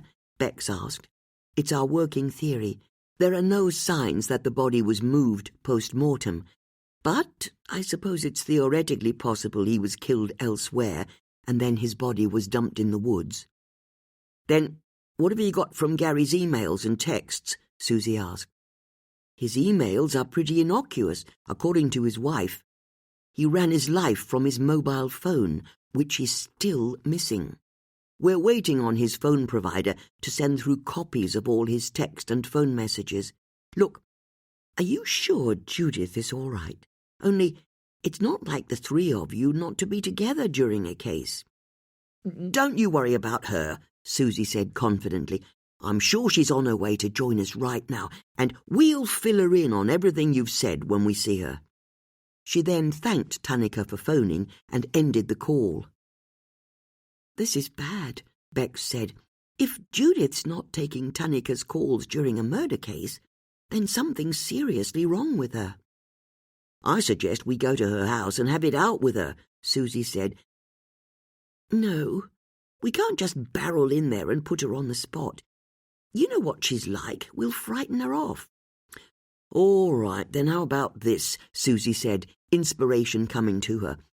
"We'll take something to her, a new lead in the case, and she'll be so pleased with what we've done that she'll have to tell us what's going on with her." "You know what? That's a pretty good idea, but where can we find a new lead?" "That shouldn't be too hard," Susie said, as she went over to some cut flowers near the hob and pulled them out of their vase. "Susie," Beck said, "I've only just arranged those." "Fans always pay respect at the football ground when one of their own dies," Susie said, ignoring her friend's protest. Susie went over to a drawer and pulled out a pair of scissors and a ball of string. "I suggest we go to his club and see what we can find out about Gary." As Susie started to tie the stems of the flowers together, Bex realized what her friend's plan was. "Actually, that's a very good idea," Bex said. "Do you know where the Wickham Wanderers Stadium is?" Half an hour later, Bex and Susie arrived at Adams Park, the home of Wickham Wanderers Football Club. Susie parked on the road outside the stadium and could see that there were dozens of people milling about. The main gate had club scarves tied to it, and the ground was festooned with bunches of flowers, lit candles, and pictures of Gary Wise. Susie held her bunch of flowers in front of her. "Let's mingle," she said. "Meet back here in 15 minutes. "Good plan," Bex said. "Bet I can find out more than you," Susie said, then disappeared into the crowd. Bex couldn't help but smile at her friend's self-confidence as she moved off to join the mourners. She soon found herself standing by a middle-aged man who had his arm around the shoulders of his son. The boy looked about 10 years old, and he was dabbing at his eyes with a Wickham Wanderer's scarf. Bex waited for them to become aware of her presence. When they did, it was easy for her to ask them for their memories of Gary Wise. With a smile of sympathy for everyone she met, she then moved among the other people, asking leading questions about Gary and listening to the answers. After 15 minutes, she slipped back to Susie's van, where her friend was already waiting for her. "Well, that was a waste of time," Susie said. "No one would talk to you?" Bex asked, surprised. "The opposite. Everyone just said how great he was." "It was the same for me," Bex said. He looked after the kids who were mascots before each game. He was always the last person to leave the training ground when people were asking for autographs. I'll tell you what the problem is. Everyone here's a fan, aren't they? They only saw Gary when he was out and about in public. We need to speak to someone who knew him when he let his guard down." "You're right," Bex said, realizing the wisdom of her friend's words. "Hold on," Susie said, as she saw a young man in a Wickham Wanderers tracksuit getting out of a car that had parked nearby. "Who's our friend over there?" The women saw the man go to the boot of his car and get out a large kit bag. He then headed towards the main gates of the club. Unfortunately for him, this put him on a direct line towards Bex and Susie. "Excuse me," Susie said as he passed. "Yes," the man said, and it was only as he stopped that the women saw how very toned and tanned he was, and square-jawed, with the clearest blue eyes. "It's such terrible news," Bex said, and the man exhaled in agreement. "He was such a good man, wasn't he?" Bex continued. "The best. Although that's not quite true, is it?" Susie said. "No one's actually that perfect." "Of course not, but he was pretty damn close." "Are you one of his colleagues?" Bex asked. "I'm one of the physios here," the man said. "I just wanted to mingle with the fans, pay my respects before going into work." "What was he like?" Bex asked. "Well, he wasn't anything like the image the press print of him. He always had time for everyone. And he looked after his body, ate the right food, didn't drink, didn't stay out late. He did everything to be the best footballer he could be. Although he got drunk on the final day of the last season," Susie said. "You know about that?" the physio said, surprised. "Why don't you tell us all about it?" Susie said, as she fished out her police lanyard, held it for a split second in front of the man's eyes, and then put it away just as quickly again. "We're with the police." Bex almost felt sorry for the man.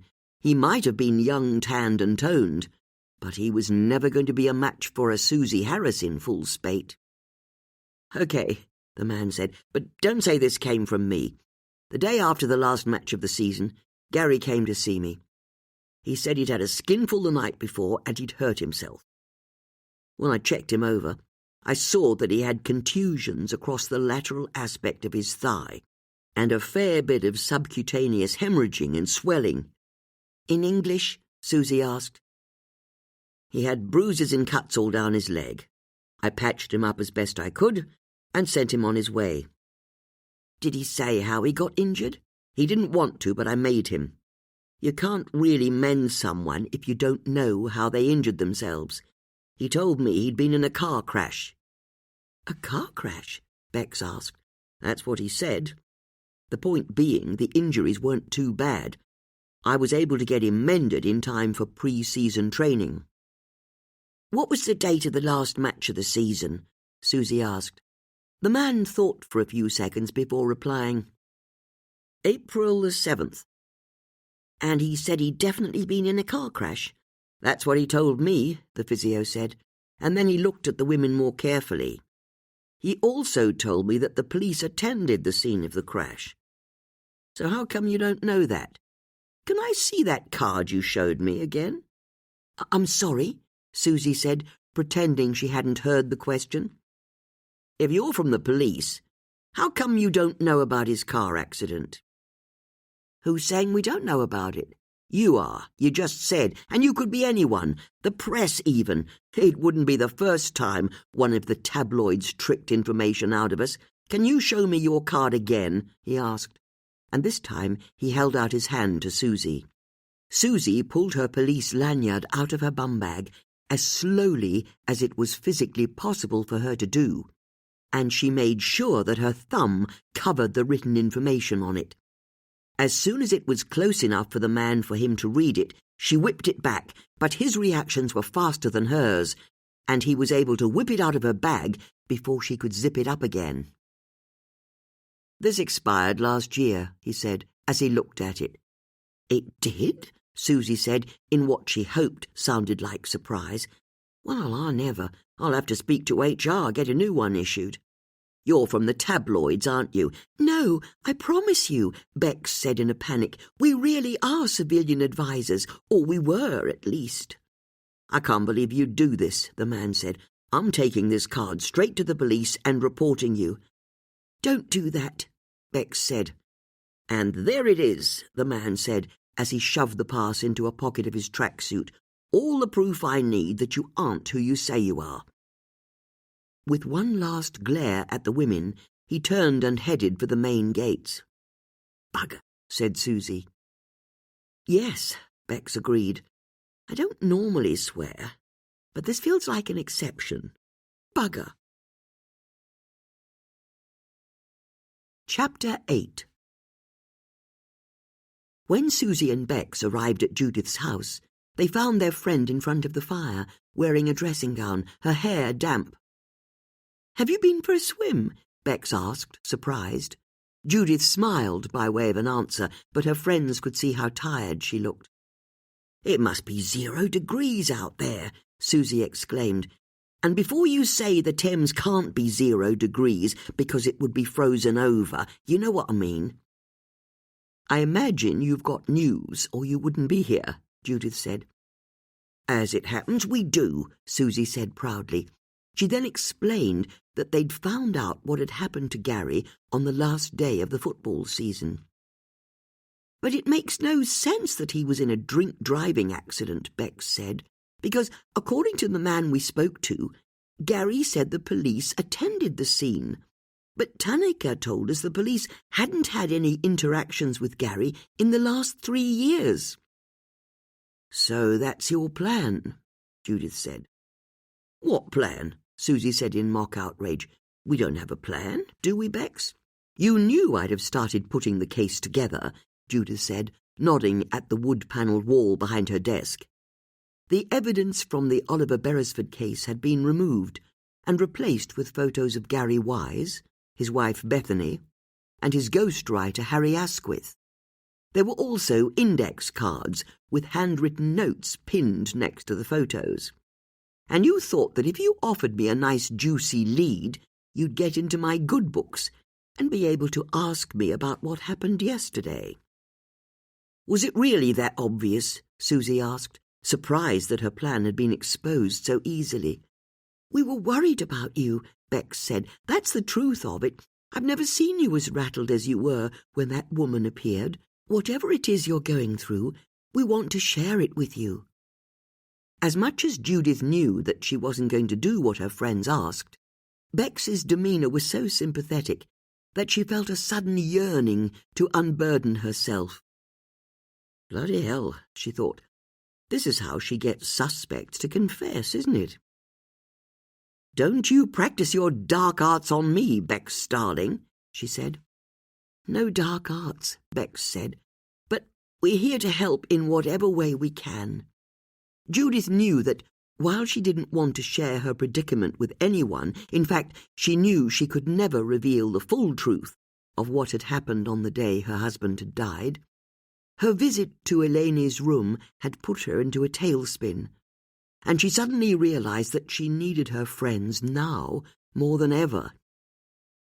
Very well, she said, turning to look back into the depths of the fire. 2 nights ago, after I got back from the theatre, I was visited by a woman who claimed to be my stepdaughter. Susie's mouth fell open, but the flash of warning in Bex's eyes kept her quiet. Into the silence that followed, Judith haltingly told her friends about how Elaine had accused her of killing her father, how Judith had next encountered her outside the vicarage, and how she'd ended up going to the Tollgate Hotel, where she'd been shown the apparent proof that Judith had lied to the police about her movements on the day her husband had died. She has proof? Bex asked, still trying to come to terms with Judith's extraordinary story. You have a stepdaughter? Susie asked, just as stunned as her friend.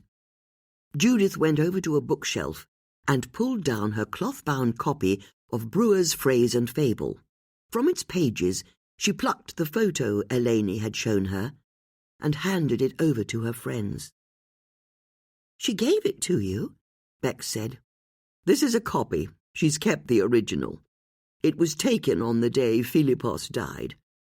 Even though I told the police in my statement that I never went anywhere near his boat that day." "I remember the first time I went on your punt," Bex said, realizing how carefully she'd have to tread. "It was after we'd solved our first murder. We were all in high spirits, and Susie asked whether you'd been involved in your husband's death. I remember your answer so well. You said, 'No comment.' It was all a bit of a joke. But if you're saying you didn't tell the truth to the police, it does rather beg the question, were you, in fact, involved?" "You can't ask Judith that," Susie said, appreciating the danger Bex was putting them all in. "If Judith says anything incriminating, you'll just go and tell the police. We know what you're like." "It's not a character flaw," Bex said, hurt by her friend's accusation. "As far as I'm concerned," Susie said expansively, "any of my friends want to commit murder, I'll cover up for them, no questions asked." "You can't possibly mean that," Bex said. "Blood is thicker than water, and friendship is thicker than blood," Susie added, turning to Judith. "So you messed up in your witness statement when you said you didn't go down to your husband's boat. He just died. We all know how confused people get when they've lost a loved one. Where was this photo taken?" "On Philippos's jetty, just below our house," Judith said. "Then that makes it even more understandable that you'd get your story muddled. Were you in your house? Were you at the jetty? They're so close to each other, it's no wonder you got confused." "But did you go out on his boat, like Eleni said?" Bex asked. "Don't ask her that." "No, it's all right," Judith said, turning to Bex. "My witness statement was incorrect. And it wasn't because I was confused after he died. It was because I didn't dare tell the police the truth. You've no idea what it was like as an outsider joining that community, especially when everyone in the village had expected Philippos to marry someone else. Eleni's mother, as it happened. And it's true. I went on his boat that day, but I was back on the jetty by the time he left, I promise you. And before you ask, Philippos was alive and well when he set sail, as the autopsy said when his body washed up on a beach. He drowned at sea when his boat sank in the storm. There were no toxins or poisons in his body and no evidence of foul play." "Then why does this photo even matter?" Susie asked. "And how do we even know it's real? I reckon it's possible someone's digitally inserted you into the image. Your shadows are all wrong." "The shadows were the first thing I looked at," Judith said. "But they're correct for both Philippos and me for the time of day that he set off. The sun is right above us in the sky. I don't think anyone's doctored it." "Then who took it?" Bex asked. "That's what I can't work out," Judith said. "There was no one about that morning, or rather there was someone, a shepherd up on the cliffs, who thought he saw me on the boat after Philippos left. But his testimony was rubbished later on. He had cataracts. There's no way he could have seen more than the dimmest shape of a boat out at sea. And anyway, he couldn't have both been in the cove taking photos of us and up on the cliffs so soon after. There must have been someone else hiding nearby who took the photo." "How did Eleni come into possession of it?" Bex asked. "It was given to Philippos's mother, Eleni's grandmother, who then gave it to her." "So the photo was taken by someone who knows Philippos's family. Is there really no chance it's a fake?" Susie asked. "You know how clever computers are these days at manipulating images." "It certainly looks like the real deal," Bex said. "I know you're much younger in the photo, but there's a way Judith stands that's very distinctive. And look, you can see the wedding ring on your hand," Bex added, pointing to Judith's left hand in the photograph. "There's a flash of light where it's caught the sun." My wedding ring? Judith asked, as she took the photo from her friend to look at it again. But I agree with Susie, Bex said, wanting to conclude the conversation as positively as possible. If your husband left the island on his own, in his boat, then none of this matters. Maybe you should pop along to the police to correct your witness statement, but that's all you'll have to do. You couldn't have conjured up the storm that ended his life, could you? Not unless you're a witch, Susie said with a chuckle. And while the two of us know that could be true, and a mighty fine witch you'd be, the rest of the world doesn't. Judith's phone started ringing, and when she looked to see who was calling, she saw that it was Tanika. "Oh, you're picking up now, are you?" Tanika said by way of an opening when Judith answered. "Have you got something for us?" Judith said, ignoring the barb. "We found a lead in the Wise case, and it's significant. Mr. Wise's phone company has just sent through copies of all of his voicemails and texts. They're all pretty vanilla, or so we thought, until we found a text conversation that he'd archived. I've got a screen grab of it. Let me send it to you so you can see for yourself. I'll stay on the line while you look at it. Hold on." Judith's phone chimed, and she saw that Tanika had sent an image file. She tapped on it so it filled the screen. It showed a sequence of text messages that Gary Wise's phone had received throughout the year. 14 April 25, 13:01. 1K, Thursday, woods behind your house, 11 p.m. 3rd June 25, 09:37. 1K, underpass by Gosmore Park, 10:30 p.m. 22nd August 25, 16:23. 1K, Thursday, bin by the Higginson Park Skate Park, 11 p.m. 16 November 25, 10:07. 5K, Tuesday woods behind your house, 11 p.m. 16 November 25, 11:01. That's too much. 16 November 25, 11:33. 5K, Tuesday, woods behind your house. 16 November 25, 11:01. No! 16 November 25, 10:07. You have no choice. 16 November 25, 11:01. I'll go to the press. 16 November 25, 1700. You want to end your career? 5K, Tuesday, woods behind your house, 11 p.m. Someone was extorting money out of him, Susie said.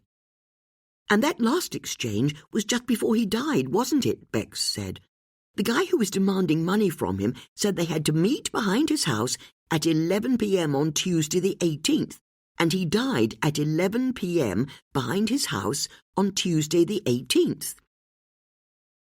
And it all fits with him contacting the press the day that he died, doesn't it?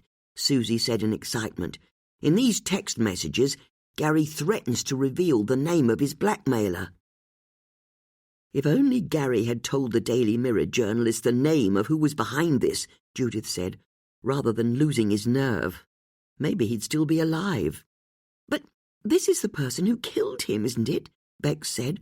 Whoever this blackmailer is, they knew that Gary was about to reveal their identity, so when they met up on the 18th, they killed him to make sure that he never would. We need to speak to Bethany Wise at once, Judith said. We need to know what she has to say about this. No need, Tanika said. Brendan's already talking to her. Brendan? Susie asked. He's a detective sergeant and perfectly capable of running an interview. He's not capable of running a bath, Susie said. But why's he interviewing a key witness instead of you? Judith asked. The point is, Tanika said, ignoring Judith's question, he's busy with her, so how can I help you? You want to help us? Bex asked. Don't question it, Susie said, just accept it, because I can't help noticing that these text messages start on the 14th of April, don't they? Why's that important? Tanika asked. We've heard Gary Wise was injured in a car crash on the night of the 7th of April. I don't think that's possible, Tanika said. He can't have been involved in any kind of road traffic accident, or we'd have picked that up in background checks. That's what we thought, Bex said. Is it possible someone deleted the file from the system later on? Judith asked. I suppose that's a possibility, although even if the digital record was deleted, we keep hard copies of all our files in a warehouse just outside Reading. Do you want access to it? If an accident was the cause of him being blackmailed, it sounds important that we find out what happened that night. You can get us in there? Bex asked. Let me text you the address and make sure your names are cleared with the security guards at the gate. With that, Tanika hung up. The women were stunned. Okay. You're right, Bex, Susie said. There's something going on with Tanika, isn't there? Chapter 9. When Susie parked her van in the courtyard of the police depository, she peered through the windscreen at the imposing building in front of her. It was huge, a modern warehouse of aluminium and brick, and the parking area was surrounded by high walls that were topped with vicious-looking razor wire. At each corner, there were security cameras on high poles. It felt more like a prison than a warehouse. The three friends were buzzed into a reception area where a smartly dressed receptionist checked their credentials and asked them to fill in a form listing the records they were requesting. They didn't have the exact reference, but they knew that it would have been logged on the evening of the 7th of April or early on the morning of the 8th, so they asked to see everything that was created on those 2 days. The receptionist sucked air in through his teeth but agreed to the request, explaining where in the stacks they'd need to look. Then he asked if they needed help locating the records. What are you talking about? Susie said, offended by the question. If I can find a Billy bookcase in IKEA, I can find a police record here. Thanking the receptionist for his help, the women approached a locked door and were buzzed through into a huge room that was filled wall to wall with metal stacks, all of them full of hanging files. And you thought you had an archive, Bex said with a smile to Judith. Judith didn't respond, but Bex was already heading towards a group of stacks near the right-hand side of the room. Susie followed, checking the numbers on her piece of paper against each stack she passed. As she caught up with her friends, Bex told her that she'd found the start of the files from 2025. All of these records begin with the number 25. Okay, Susie said, consulting her piece of paper again. So, we need to find section 04, which I suppose refers to April, and then it's the number 7 to represent the 7th. So, we're looking for 25.04.7, Bex said, vanishing behind a stack. And .8 for the 8th as well, Susie called after her friend, before turning to see where Judith had got to. She couldn't see her. With a shrug, she followed after Bex. As she rounded the corner, Susie saw that she was already moving down a different row. Right, I think I'm getting there, Bex said. See, Susie said, as she caught up with her friend. Told you it would be easier than IKEA. Easier than IKEA? But harder than finding trifle sponges in Waitrose. Trifle sponges? What are you talking about? You see? No one knows what they are anymore, but you can't make a trifle with those sponge fingers. It's not the same. You make trifles? Susie asked. You don't just buy them and eat them from the tub before you've even got them into the fridge. Bex couldn't help but smile at the image as she inspected the files in front of her. Okay, she said. Here's the first file from the 7th of April. How about you start with this one, and I'll go to the last file on the 8th. We can then work towards each other and meet in the middle. Good plan, Susie said, as she pulled the first hanging file from the rack and opened it up. So, what have we here? A chap called Stephen Thatcher, drunk and disorderly, in charge of a bicycle. So, that's not it. Susie clunked the file back onto its hanger and pulled the next one down. It wasn't what she was looking for either, so she carried on working through the files that were created on the 7th of April, as Bex went and found the last records that had been created on the 8th. "Where's Judith?" Susie asked after a few minutes of silent work. "We could do with her here." "I don't know," Bex said, "but we're nearly there. Let's keep at it." The two women worked on until they were pulling files down from the racks that were only separated from each other by a few numbers. "Bloody typical that his file would be slap bang in the middle," Susie said, as she pulled down another hanging file. "Oh dear. Mr. Christopher Davis here got into a fist fight with a Mr. Graham Pulsford on the 18th hole of the Gerrards Cross Golf Club. But still no Gary Wise. Hold on. What's this? Have you got something?" "It's the numbering on the files. This record of the fight at the golf club is file 38, but the one next to it is numbered 40. Where's the file that's supposed to be at 39? It's missing." "But this is good," Bex said. "Was number 39 the hard copy of the report on Gary's car crash that night?" "I don't know, but what would that mean? Someone deleted all mention of the crash from the police computer, and then, later on, came down here and removed the physical file as well?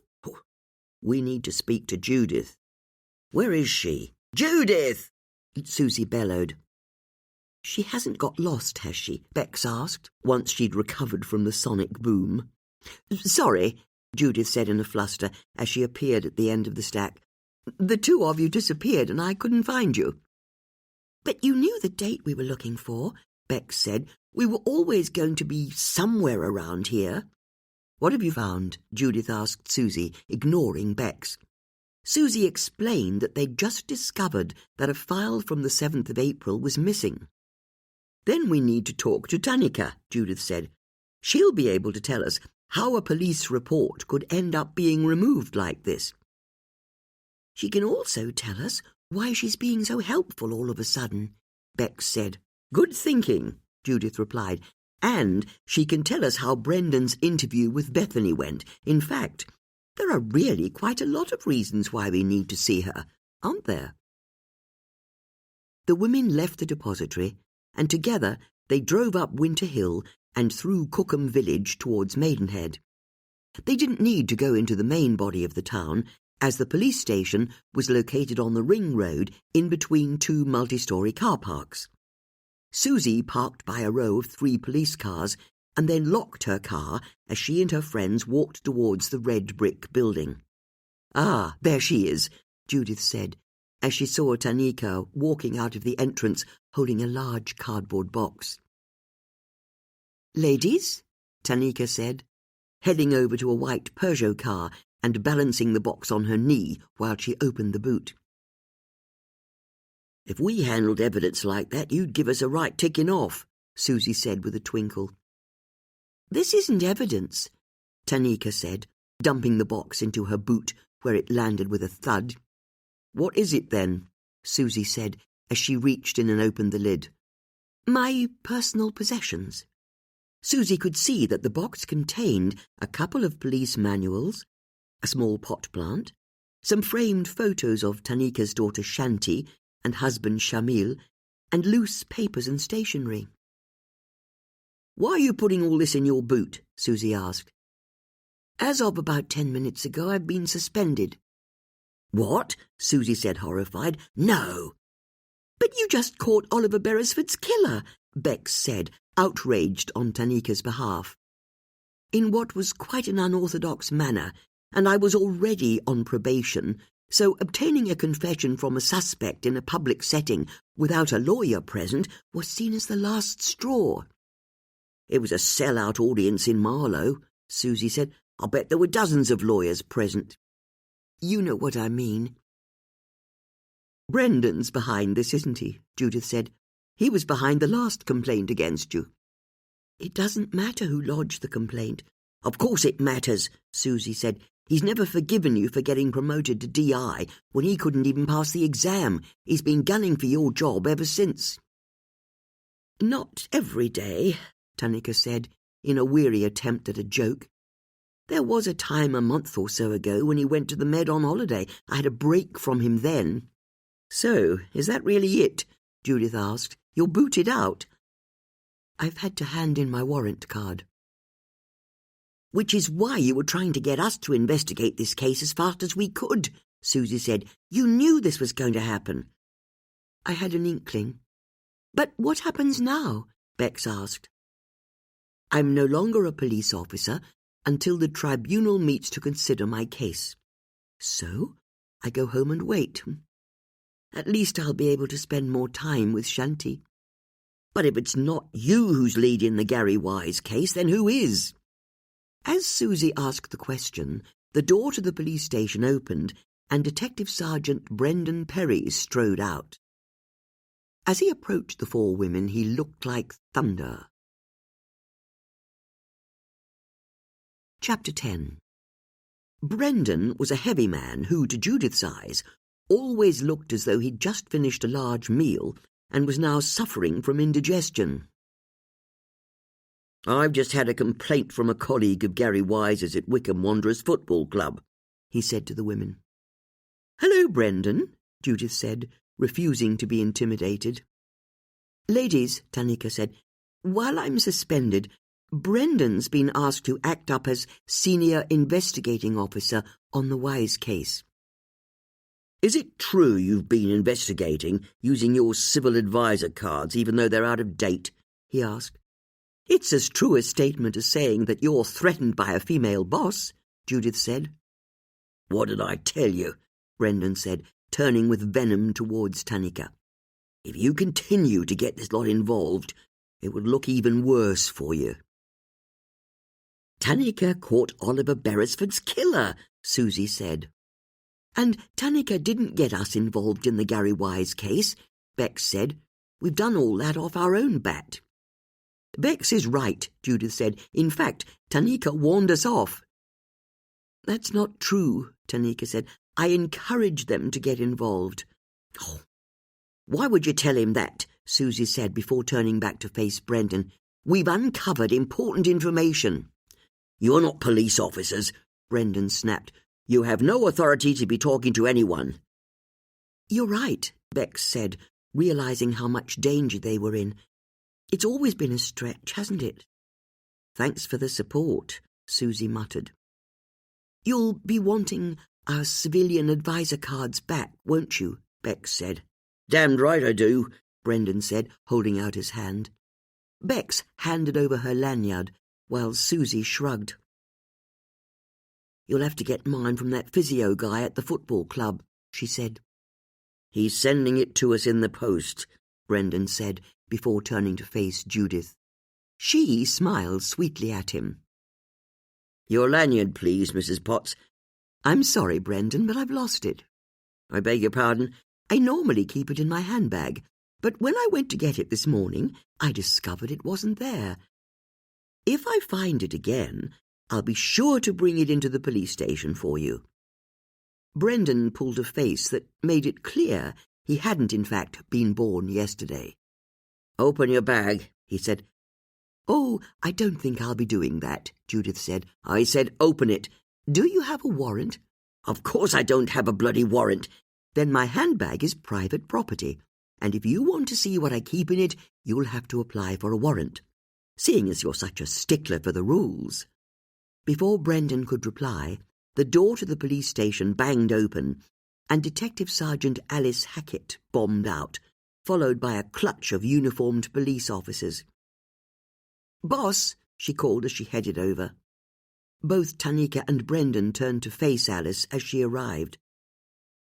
No, of course," Tanika said, as she saw the confusion on Alice's face.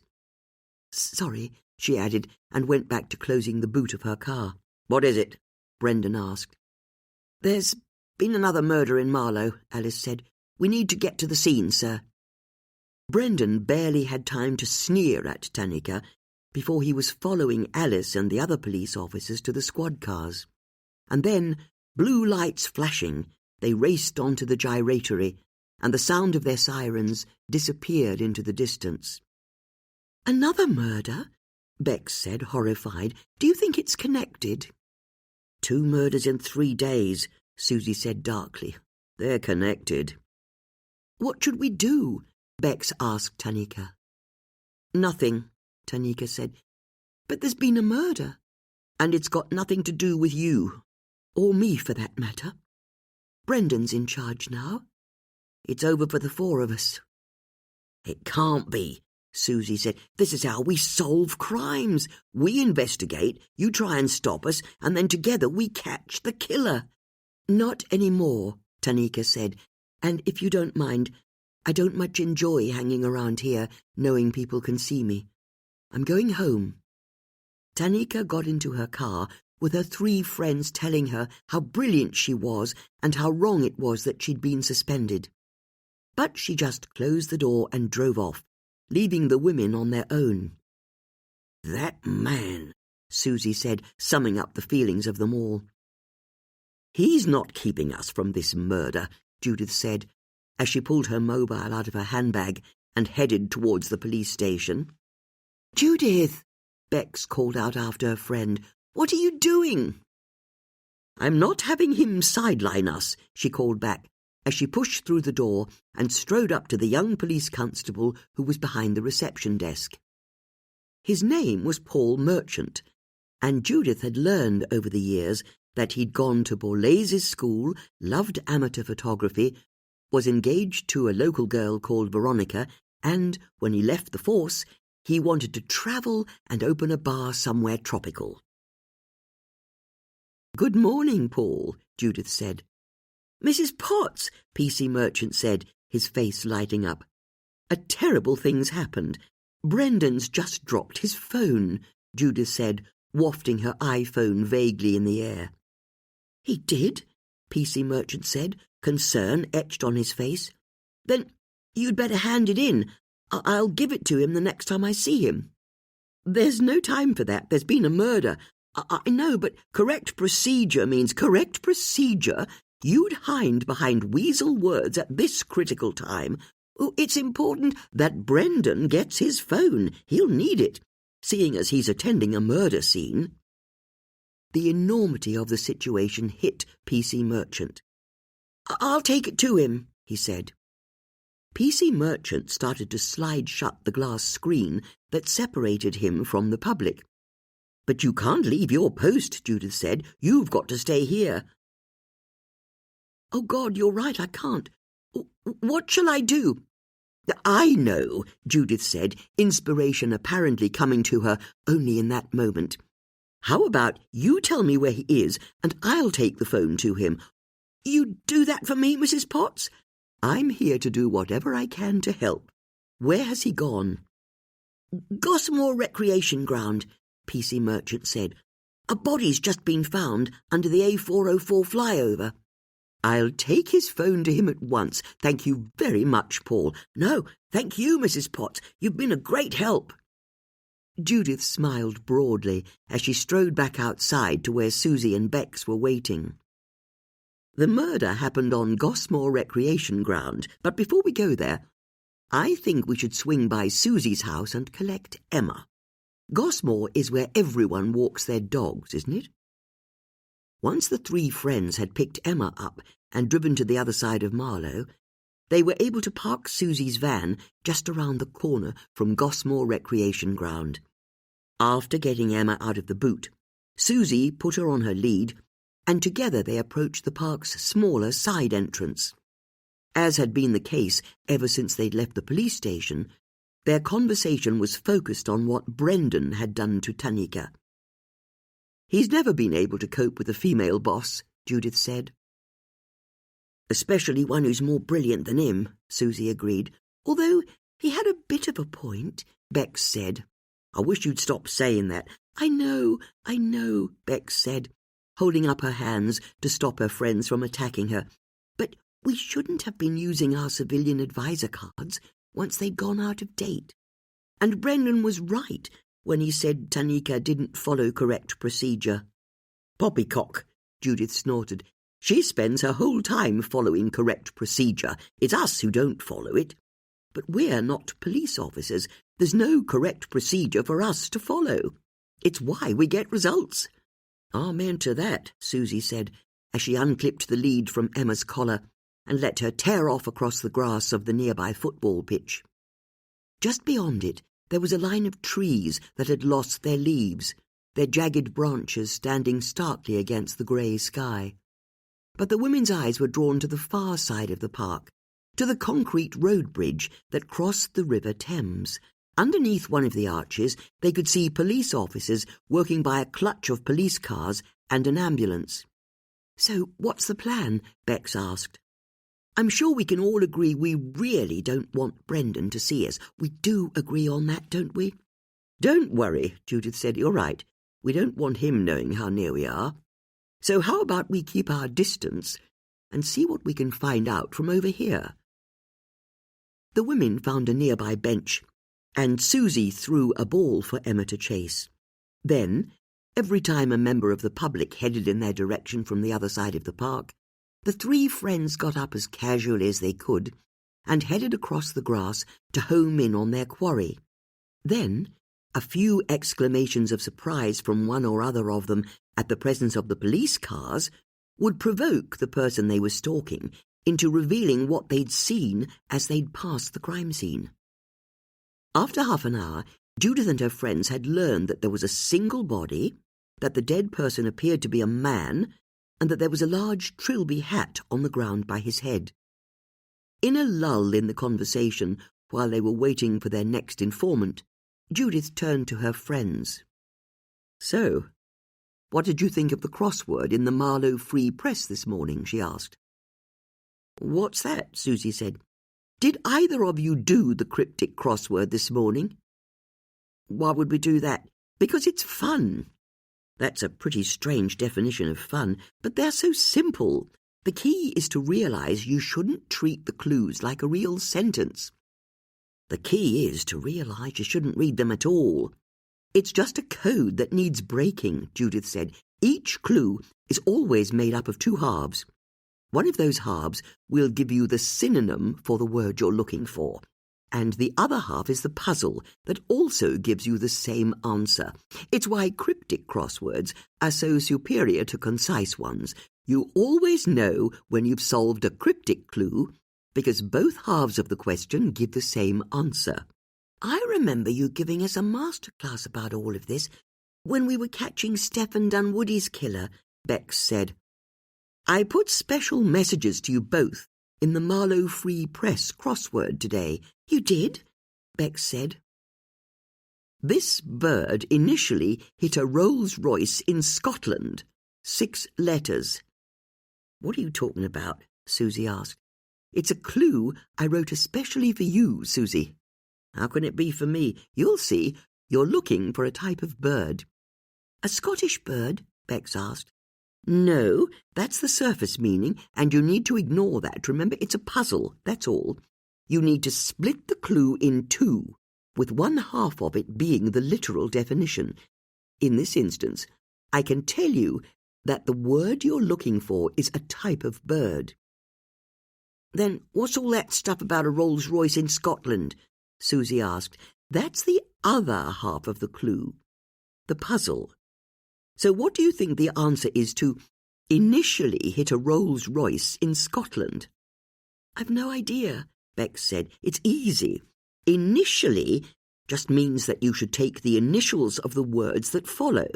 So if you take the first letters of hit a Rolls-Royce in Scotland, you spell Harris, which is your surname." "I know it's my surname," Susie said, "but it's also a type of bird, the Harris hawk." "Both halves of the clue give the same answer," Judith said, now struggling not to sound irritated. "What was your message to me?" Bex said, acting, as ever, as peacemaker. "As it happens, I was rather pleased with yours," Judith said. "It's thrilling when a confused bear takes Essex County Council hostage. 7 letters. Sorry, what? Susie said. What is it with posh cars in Scotland and now bears in Essex? It just sounds harder than it is, Judith said. Let me help by saying that we're looking for something that's thrilling. So am I, Susie said, because I can tell you that this isn't it. But that's the first half of the clue, what we're looking for, meaning that the second half is the cryptic part. And I know it seems like it is nonsense, but you just have to break it down. What do you think Essex County Council stands for? Probably Botox and lip fillers, Susie grumbled. Susie! Bex yelped. It stands for the letters ECC, Judith said, realizing that she was at risk of entirely losing control of the conversation. So, the finished word is a confused bear that takes ECC hostage. In other words, it has ECC within it. Is it an anagram? Bex asked. Exactly, Judith said, delighted. Because confused in crosswords means you need to do an anagram? Bex said, finishing her thought. Meaning what? Judith prompted. Meaning what? My point exactly, Susie said. But her friends could see that she was being so curmudgeonly that she was at risk of cheering herself up. Meaning we're looking for an anagram of bear, Bex said. So, if you create an anagram of bear and put the letters ECC somewhere within it, what answer do you get? And the answer's a synonym for thrilling. Oh, I get it. It's my name, isn't it? Bex said, suddenly excited. An anagram of bears, R-E-B-A, and if you put ECC in there, you get Rebecca, which is a book by Daphne du Maurier. And not just any type of book, Judith said, delighted with her student. It's a thriller, Bex agreed, which makes it thrilling. You know what? I actually quite like that. As Bex spoke, they saw a dark red Bentley drive down the track towards the police cars and stop.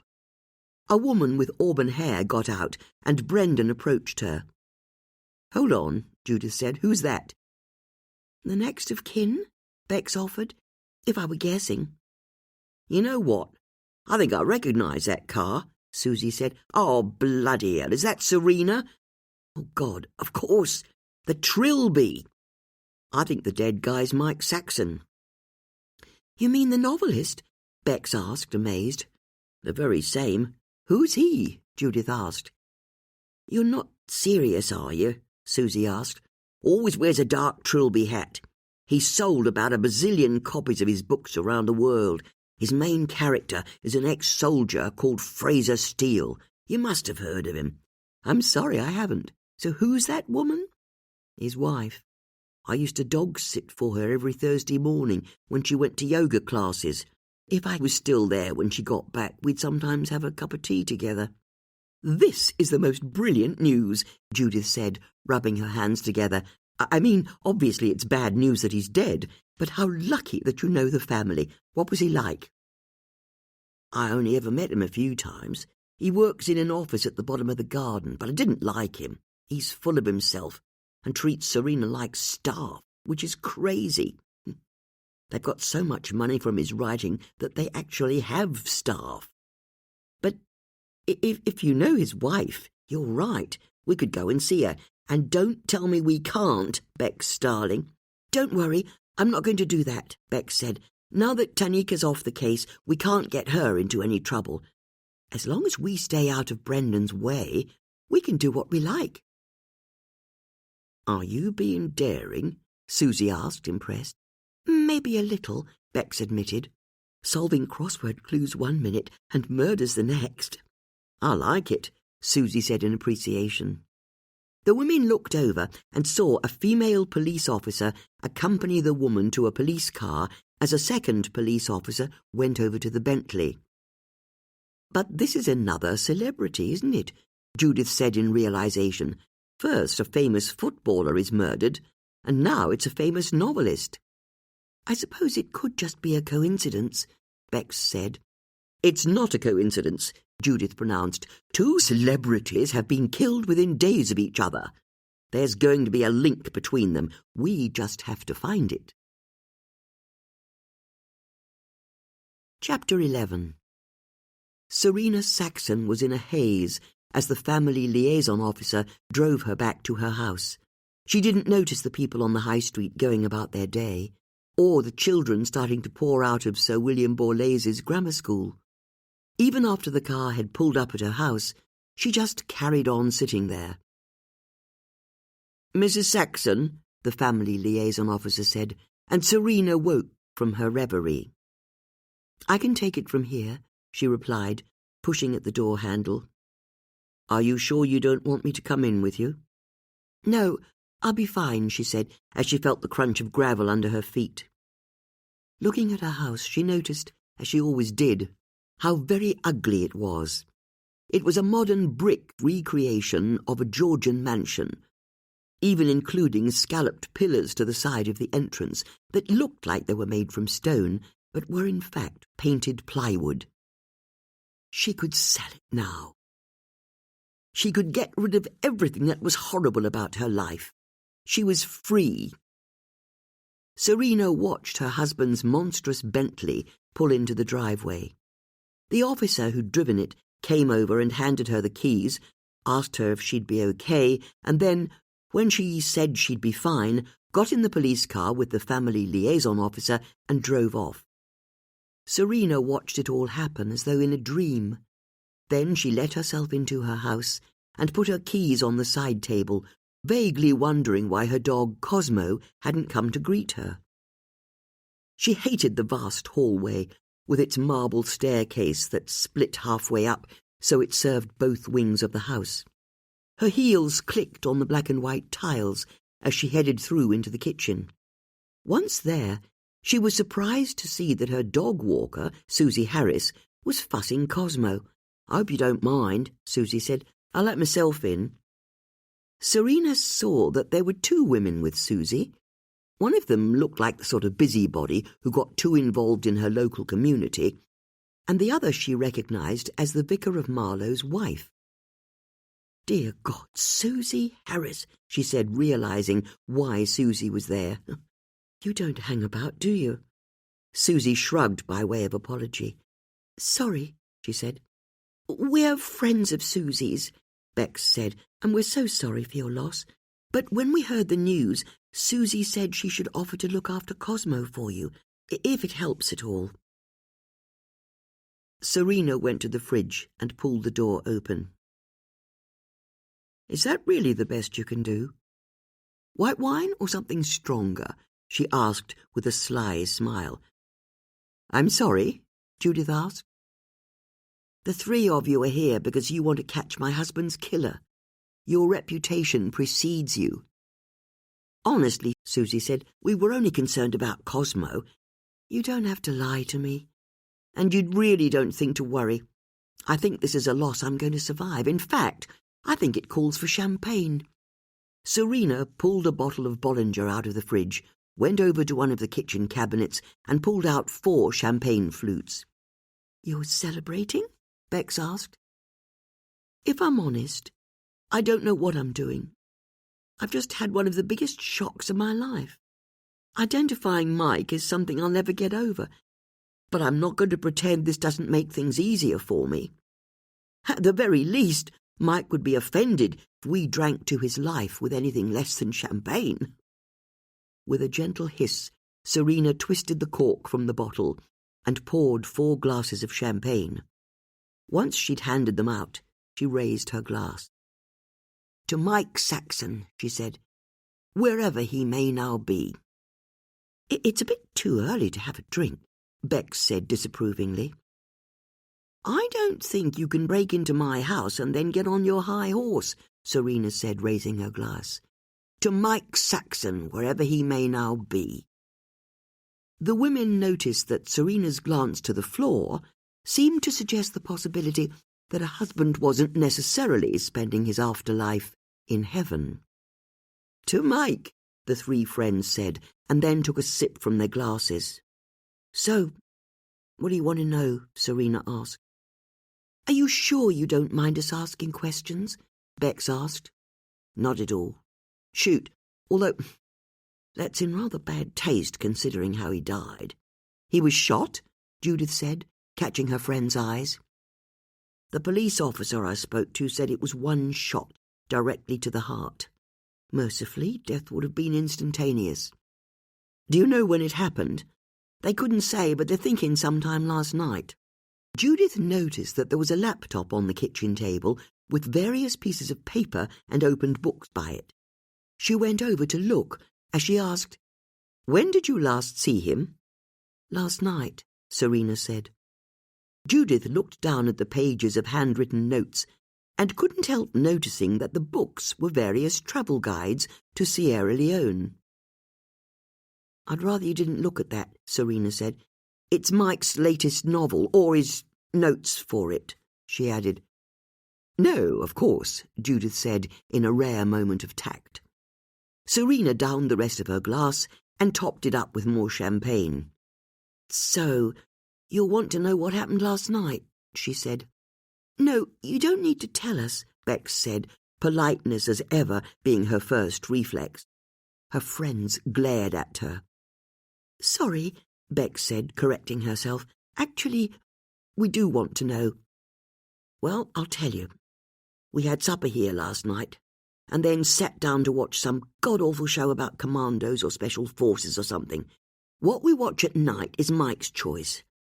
As he used to say to me, he'd paid for the TV. He could choose what we watched on it. Seriously? Susie asked. He was full of homely aphorisms like that. My house, my rules was another one. So we watched the TV and finished the bottle of Chablis we'd had at dinner. Although, if I'm being honest, Serena said, casting her mind back to the night before, it was me who drank most of it. It's how I anaesthetise myself when it's just him and me. Then, at about 10 or so, we went to bed. You saw him go to sleep? Bex asked. No, we don't sleep in the same room. It's about the only upside of living in a house like this. There are always rooms to spare, but we share a bathroom. The last time I saw him, he was in his pyjamas and had just brushed his teeth. I wished him good night, and you know what he did? He grunted. That's the last interaction he and I had. He grunted at me like a walrus. It seems apt somehow that that's how it ended. You didn't see him again? Susie said. No, I went to bed and was soon asleep. So you have no idea what he did after then? None whatsoever. Is it possible he came down here and went back to work? Judith said, indicating the laptop on the table. I very much doubt it. But I didn't hear him clattering about, which is generally what happens when he stays up. I sleep very lightly, it's my bloody age, but the next thing I knew, I was woken up by what I'm pretty sure was a door slamming. I remember looking at my bedside clock, seeing it was midnight, and wondering if I'd get back to sleep. Luckily for me, I did. You think that's when your husband left? Bex asked. I don't know, but it could have been. You didn't think of following him? I didn't know he'd left the house. Did you hear his car start up? I didn't hear anything. Not wheels on the gravel, nothing. It was just that one door slamming. And then I didn't see him again until just now. Then do you have any idea who might have done this to him? Huh? It might be quicker to list the people who wouldn't. Mike was difficult. You're prepared to admit you had a motive? God, yes, Serena said with a manic laugh, and then downed the rest of her drink. Or at least that's how it would look to an outsider. He was demanding, selfish, full of himself, and a self-important bore. Which is not to say I killed him. I made my peace with my lot years ago. I mean, look at this place. It's not to my taste, but I get to live like a queen. Our staff means I don't have to lift a finger. Mike's feted at literary festivals, and I get to travel with him to some of the most beautiful spots in the world. Last year, we were the guests of the Maharaja of Baroda for 2 weeks. I've always considered life with Mike to be more than worth it. So if you didn't kill him, then who did? Bex said, increasingly frustrated by Serena's breezy cynicism. Anyone who served him in a restaurant. Anyone who's ever worked with him, with the exception of his editor. He's put up with Mike all of these years for the same reason that I have. He brings in a lot of money. Can we ask if you or Mike knew the footballer Gary Wise? Judith asked. You think there's a link between the two deaths? It's too soon to say, but he was also shot. For the first time, Judith's words seemed to land with Serena. Bloody hell, she said. You knew Gary? Bex asked. I didn't, and as far as I know, nor did Mike. Then what about his wife, Bethany? I'm sorry, but we didn't know either of them. What about the local writer Harry Asquith? No, Serena said. I can't say I've heard his name before, but seriously, are you saying that both that footballer and Mike were killed by the same person? We don't know that yet, but we'll find out, Bex said. Then how has Mike been recently? Judith asked, as he seemed worried at all. No way, he doesn't do introspection, although there was one thing that happened yesterday that was out of the ordinary. Serena picked up the bottle of champagne and returned it to the fridge. Mike had a stand-up row with his personal assistant. A woman called Jamila. He ended up sacking her, God knows why. And he all but physically bundled her out of here. He manhandled her. I saw him grab her by the shoulders and march her off the premises.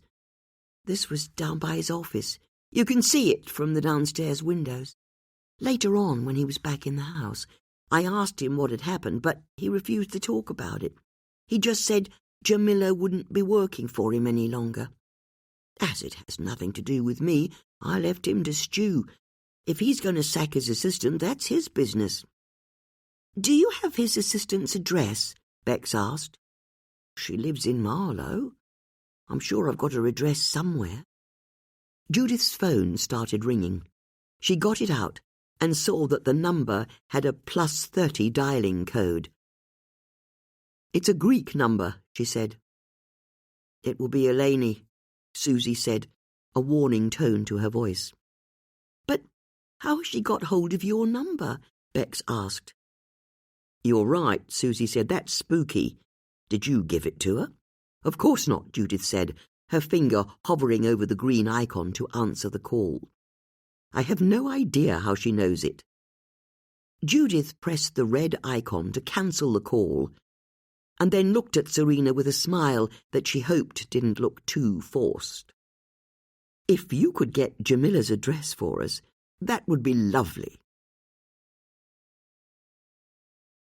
Chapter 12. Jamila Khalil lived on the first floor of a red-brick terraced house near Marlow train station. There was only the smallest of gaps between the garden gate and the front door, and Judith and her friends had to push some wheelie bins to the side so they could get to the buzzer for flat B. After Judith pressed it, and a voice said, "Hello," out of a speaker, Judith explained who they were and that they wanted to talk to her. After only the shortest of pauses, Jamila said they should come straight up to the first floor, and the door clicked open. The three friends entered a narrow corridor and headed up the stairs, where a door was opened by a fresh-faced woman in her mid-20s.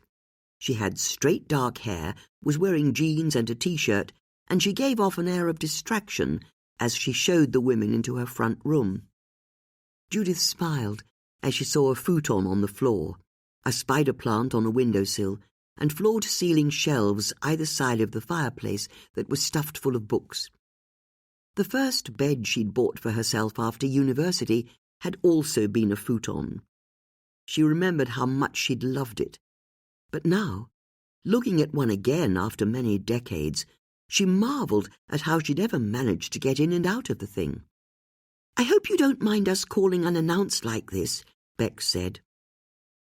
"I'll be honest," Jamila said. "I could do with the company. It's all been quite a shock." "You've heard? It's all over my socials. I can't believe it. He was alive only yesterday, and now—" Jamila shuddered. "Can I get you ladies a drink? A cup of tea or a coffee?" "No, we're fine," Bex said, "and we don't want to take up any more of your time than we have to. It's just, we've come from talking to Serena Saxon." "Huh," Jamila said. "You don't like her?" "It's not for me to like or dislike her, but I didn't warm to her. I suppose I'd put it like that. Don't get me wrong, Mike was a tricky customer, but he had a lust for life and was always full of ideas for his next book. Or for characters or plot moments. He was an enthusiast. But Serena is a cynic. Nothing is worth doing, nothing is good enough. If I'm honest, I don't know how Mike put up with her." She suggested to us that her husband was more of the problem. "He could be spiky, I'd agree with that, but she has a wonderful life and nothing makes her happy. And don't even think about trying to get any sense out of her after 6 p.m. She's always drunk. And she has a temper on her, so yes, give me Mike over Serena any day." "Even though he sacked you yesterday," Susie said. "That was something I wasn't expecting," Jamila admitted. "What happened?" Bex asked. The younger woman didn't immediately reply, and Judith realized she was weighing up what she should say. "Sure, I can tell you what happened," Jamila eventually said. "You see, the two of us generally rubbed along just fine. I'd get to the house for about 9:30 each morning, and Mike would tell me what emails and letters had come in from fans, or media requests and so on, and then I'd set about replying on his behalf. Or that's what I was supposed to do. He really wasn't very good at boundaries, so I'd also be sent out on errands for the house, or act as his driver. I sort of ended up doing a bit of everything." "What do you mean he wasn't very good at boundaries?" Susie asked, her eyes narrowing. "He made a move on you?" "No, nothing of the sort. All I meant was that he was happy to use me as his general dog's body." "That must have been irritating," Bex said. "It could be irritating," Jamila agreed. "And how did he work?" Susie asked. "Mostly in the mornings, although I'll be honest, there was a lot of procrastination in there as well. Whenever I took him a cup of tea, he always seemed to be playing some kind of shooting game on his computer." "You took him cups of tea?" "I'm his personal assistant," Jamila said. "It's my job to look after him. Or rather, it was my job." "Yes. What happened yesterday?" Judith asked. "That's what I'm trying to make sense of. I got to work a bit early, maybe 9:15, and I saw Mike talking to some guy outside his office. It's a log cabin at the bottom of the garden. Anyway, Mike and the other guy looked like they were arguing or having a disagreement of some sort, and then I saw the person he was talking to look over at me as I approached. He turned tail and strode off into the woods, which was unexpected. It's a massive wood at the bottom of the garden, no roads and no paths to speak of either, but the man disappeared into it and was long gone by the time I arrived." "Can you describe him?" "Not really, not at that distance, but I'm pretty sure it was a man. In a green raincoat and flat cap, and his face seemed ruddy when he looked over at me, you know. He had red cheeks, although I could be wrong about that. I only had the briefest glimpse of him." "What did Mike say when you reached him?" Bex asked. "He laughed it off. Said the guy had just been some fan and he'd sent him away with a flea in his ear. But I could tell he was on edge about it. Something about the encounter had upset him." Jamila sighed and crossed the room to sit at a little dining table that had a milk bottle at the centre of it, containing a single plastic sunflower. "He didn't try to hide his bad mood from me from that moment on," she said. "Everything I did was wrong. And to make matters worse, yesterday was when I was supposed to give him feedback on his latest Fraser Steele book. It's something I've been asking to do for months. It's partly why I took this job. Mike told me I could talk to him about his work. But yesterday was not the right day to start giving him notes. That much was obvious. I tried to get out of it, but Mike wouldn't let me off the hook. So we went ahead with the notes session, and it went wrong from the start. Apparently, I wasn't positive enough before I got into what I felt needed mending. And when I tried to pull out of giving any sort of criticism at all, he insisted I had to tell him everything I thought was wrong. "Like what?" Bex asked. "Like the fact that his hero is a misogynist, and I wasn't sure how that would play to a modern readership, and how his representation of the terrorists in the story is basically racist. He doesn't try to explain their motivations or show where they're from. They're just these faceless fanatics." That's when he really lost it and started shouting at me. Jamila drifted off into her memory, and her eyes filled with tears. Bex went and sat down on the chair opposite her. "You don't have to do this if you don't want to," she said. "No, I need to say this," Jamila said. Susie went and got a tissue from a box on the windowsill and offered it to Jamila. She took it and blew her nose. "The truth is that he scared me," she said. "I had no idea where all of his anger was coming from. And then he announced that if I thought I knew better than him, I should try and make it as a writer on my own. He grabbed me and marched me out of his office and back towards my car. Even though I tried to apologize, he just shoved me into my car and slammed the door shut on me. When I got home, I found bruises on my arms from where he'd held me." "He assaulted you," Susie said. "I was shaking when I got back here," Jamila said, not denying it. "When I saw on Insta just now that he died, it hit me like a brick. I couldn't believe it. But I think it maybe explains what happened to me yesterday. Why he was so angry." "Sorry," Bex said. "I don't follow that." "His death is something to do with the guy who visited him in the morning, the man he argued with." "Do you really have no idea who he was?" "I've been trying to think, but I didn't recognize him. I'm sorry. And I'd got to know most of Mike's male friends. It wasn't one of his regular crowd." "Then who could have wanted Mike dead?" Bex asked. "No one." His wife Serena suggested otherwise. "That's so like her, seeing the worst in people. I mean, it's true that he didn't mind who he upset. He sort of liked it when he made other people angry, especially if they were involved in the publishing industry. But it was all pantomime stuff. No one really took him too seriously. He was a cartoon character." "Did he know the footballer Gary Wise or his wife Bethany?" Bex asked. "You think the two deaths are connected?" Jamila asked. "He never mentioned either of them to me, and I don't think I remember seeing those names in his emails or contacts either. Mike hated football, and would tell anyone who asked that he thought it was for proletarians.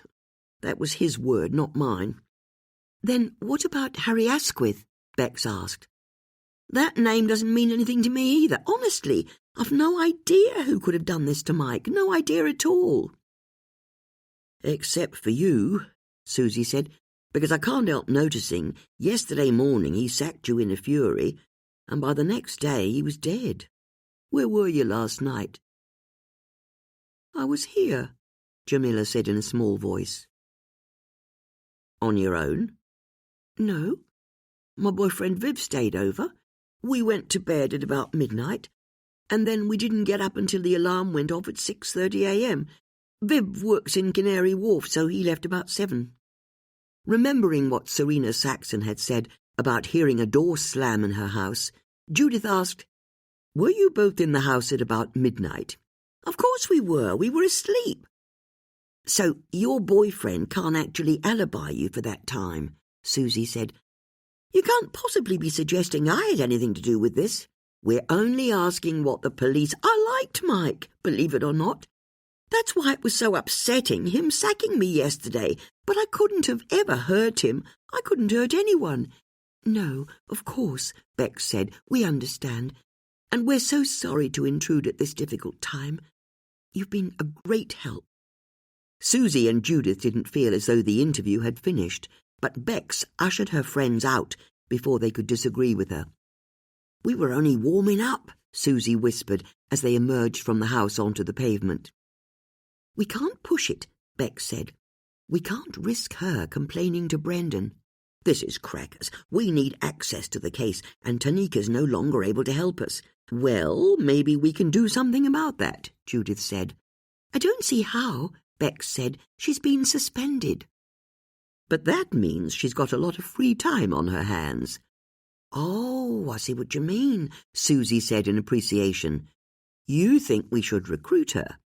"I think that's exactly what we should do," Judith said.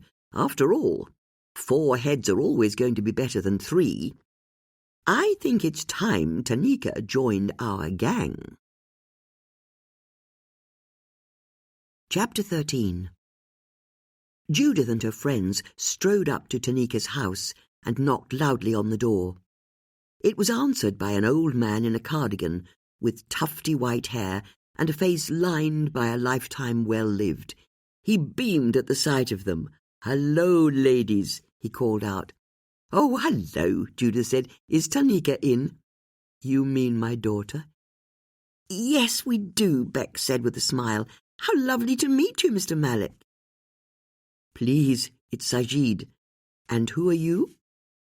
Judith introduced herself and her friends, and Sajid once again said how happy he was to meet them, but didn't move from the doorway or invite them inside.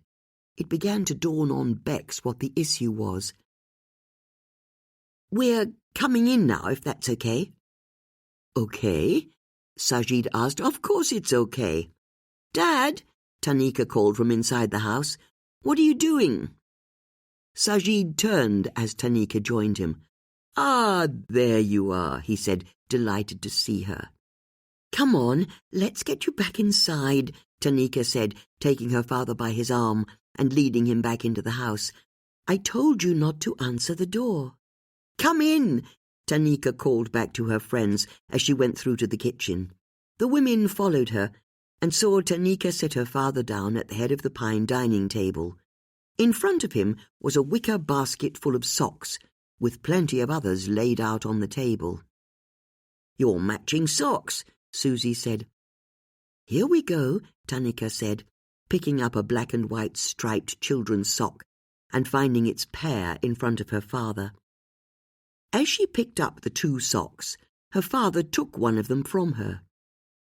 "Let me find this one," he said, scanning the table. "I've already got its pair," Tanika said, holding up the other sock in her hand. "Not now," her father said, his brow furrowing. "I'm concentrating." "It's here," Tanika said with a smile, although her friends could see the tiredness behind her eyes. Sajid Malik looked at his daughter, and his eyes lit up as he saw the sock in her hand. "You've got it," he said, thrilled. "You always were my best daughter," he added with a chuckle, taking the sock and matching it to the one in his hand. "I'm his only daughter," Tanika said with a smile. "That's not his dementia. He's always done that joke." Judith and her friends had known that Tanika's father had been struggling with his memory for a few years now, but they hadn't known the extent of his decline. "How's it going?" Bex said. "We have good days and we have less good days," Tanika said. "One of the benefits of being suspended is that I can have him over from his care home more often." "Can we ask you a question about the case?" Judith asked. "The answer's no," Tanika said. "You don't know what I'm going to ask you." "I do, and the answer's no." "But it could be anything," Susie said. "You're going to ask me for help." "Actually, we weren't," Susie said. "We were going to ask you to join us." "I'm sorry?" "We could really do with an extra person on the team," Bex said. "And imagine what you'd be able to bring." "I'd love to," Tanika said. "In particular, I really want to know whether or not the 2 murders are linked." "So pick up the phone to the station and ask them," Susie said. "And that's what I can never do, ever. Don't get me wrong, my career's not the most important thing in my life," Tanika said with a nod at her father. "But it's one of the most important things, along with Shanti and Shamil. I'm the main breadwinner, and I can't jeopardize that by doing some freelance investigating on the side. You have to understand." "You're slamming the door in our face," Susie said, hurt. "I'm not slamming any door, Susie. I'm just politely pointing out that it's closed and locked, and I'm not going to try and open it."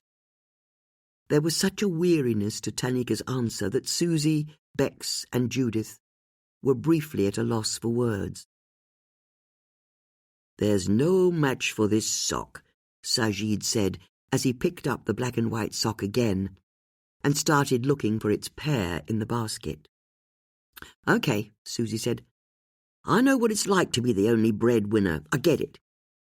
But if you can't help us, then we'll have to catch the killer by ourselves." "I'm happy for you," Tanika said. "Really, I am, and I'll be honest. I want you out there hunting down whoever did this.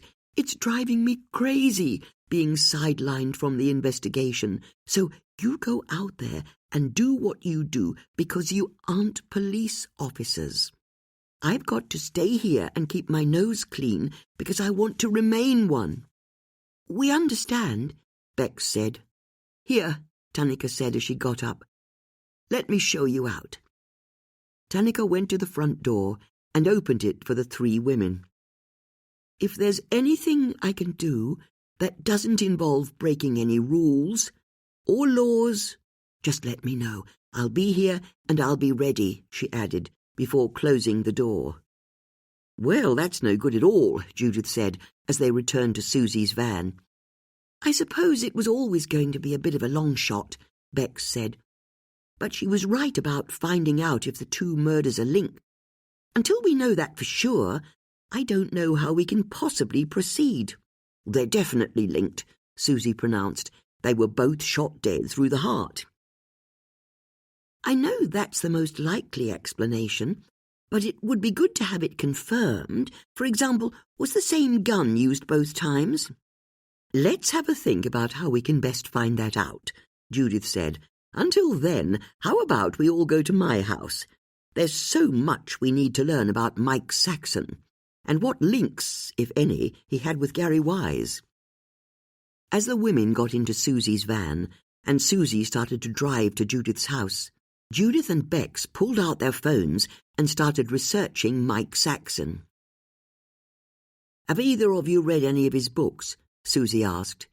Judith and Bex said that they hadn't. "Well, you're not missing much," Susie continued. "I had a boyfriend who was really into them, but as far as I could tell, they were all the same. It was always about some ex-soldier who'd go somewhere on the other side of the world and sign up to be a mercenary for a corrupt regime or a drug lord or whatever. He'd then get drunk a lot, sleep with women a lot, and kill a lot." "Sounds ghastly," Judith said. "They were books for men, and Mike was a man's man, you know. I think there are photos of him hunting lions in Africa." "Seriously?" Bex said, typing a search request into her phone. "Tell us about the times you dog-sat for him," Judith said to Susie. "There's not much to say. I tried to avoid him as much as I could.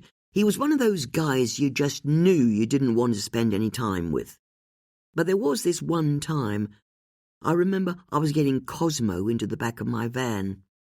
He came out to talk to me, and he started banging on about how he could trace Cosmo's family tree back 7 generations.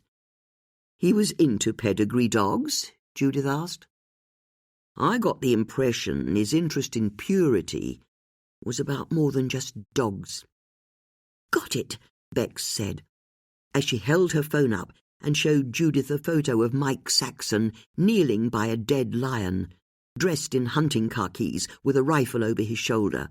He was grinning broadly.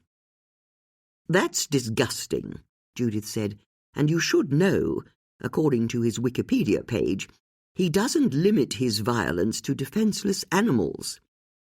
There's a controversies section which says he got into a punch-up at the Henley Literary Festival last year." "He got into a fight at a literary festival?" Susie asked, sounding impressed. "It's what it says here." with an author who he was on a panel with. Mike had apparently been drinking quite heavily.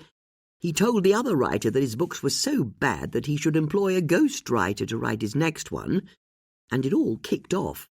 An off-duty police officer was nearby and had to intervene to break up the fight. It says here that Mike was lucky the other author didn't press charges. So, why did Jamila try to tell us that he was just a lovable old rogue? Susie asked, as she drove her van onto Judith's drive and parked. He shoots endangered animals for sport and gets into fist fights at literary festivals. That's a good point, Bex said. At the very least, she was softening his image for us, wasn't she? I wonder why. The women got out of the van, approached Judith's front door, and went inside. As they entered the sitting room, Judith crossed the room to the window. She'd forgotten to open the curtains that morning. As she swished them open and light flooded the room, Bex let out a scream.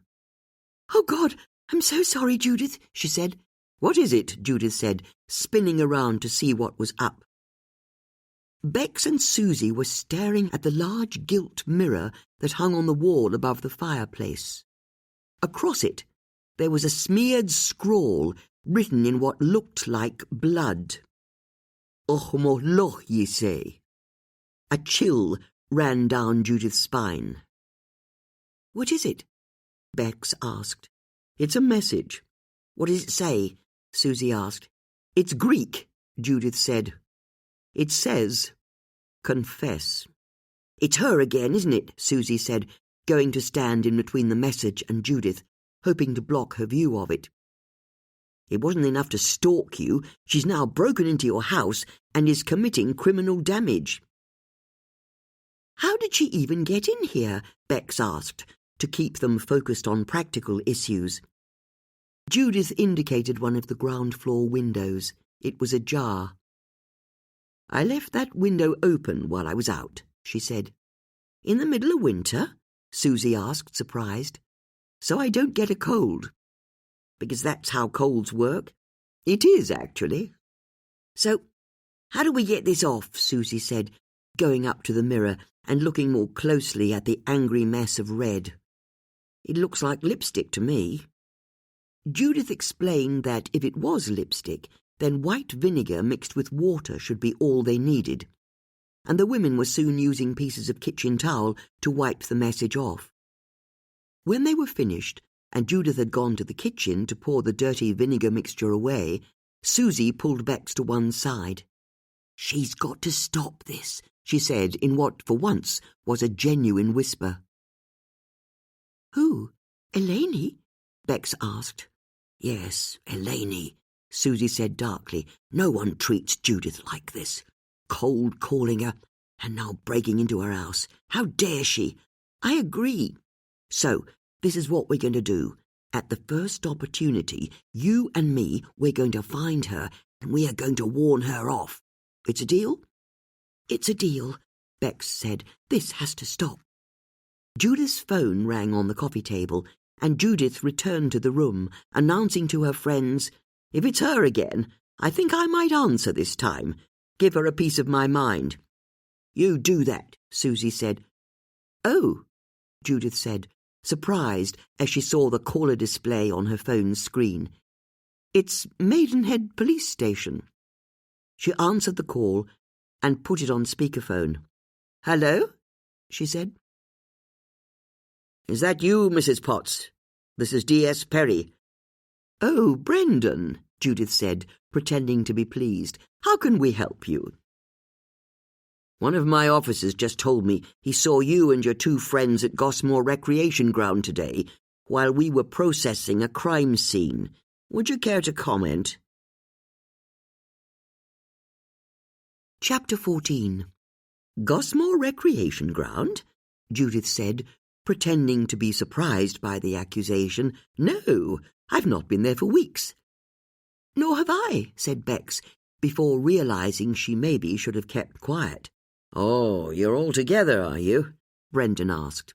"Not a bit of it," Susie said, before clapping her hands over her mouth and grimacing.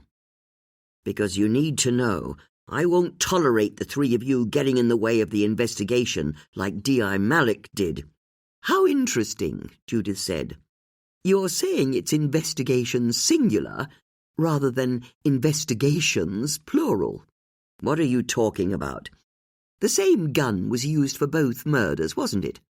"How do you know that?" "So it was the same gun." "I didn't say that." "I think that's very much what you said. I told you we'd find out the truth soon enough," Judith said to her friends. "You're putting words into my mouth, and you're so new in your detecting career. I'm sure you wouldn't want it getting out that you've just revealed such a key piece of information to mere civilians." "Are you trying to blackmail me?" "Absolutely not. But just to confirm, to stop us talking to other people, like the Marlow Free Press, for example, the same gun was used for both murders." A pause developed, in which the women could imagine how Brendan's fury was chasing his desire not to get into trouble. "It was the same gun," he eventually huffed, "but you can't tell anyone I told you that." With that, he ended the call. "Oh dear," Judith said, unable to keep the laugh out of her voice. "He's not exactly the sharpest knife in the drawer, is he?" "But you know what this means?" Bex said, as she went over to the wall of photographs and picked up some drawing pins. She put a pin in the middle of the photo of Gary Wise and a second pin in the middle of the photo of Mike Saxon.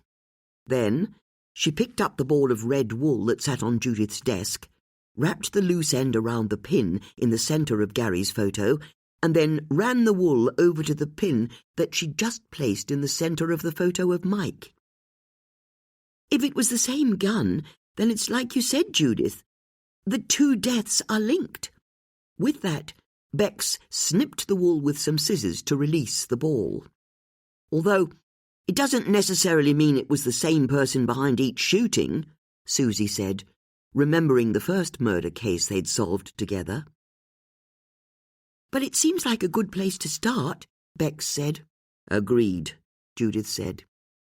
"So, what links a footballer with a famous novelist?" Susie asked. "Why did they both have to die?"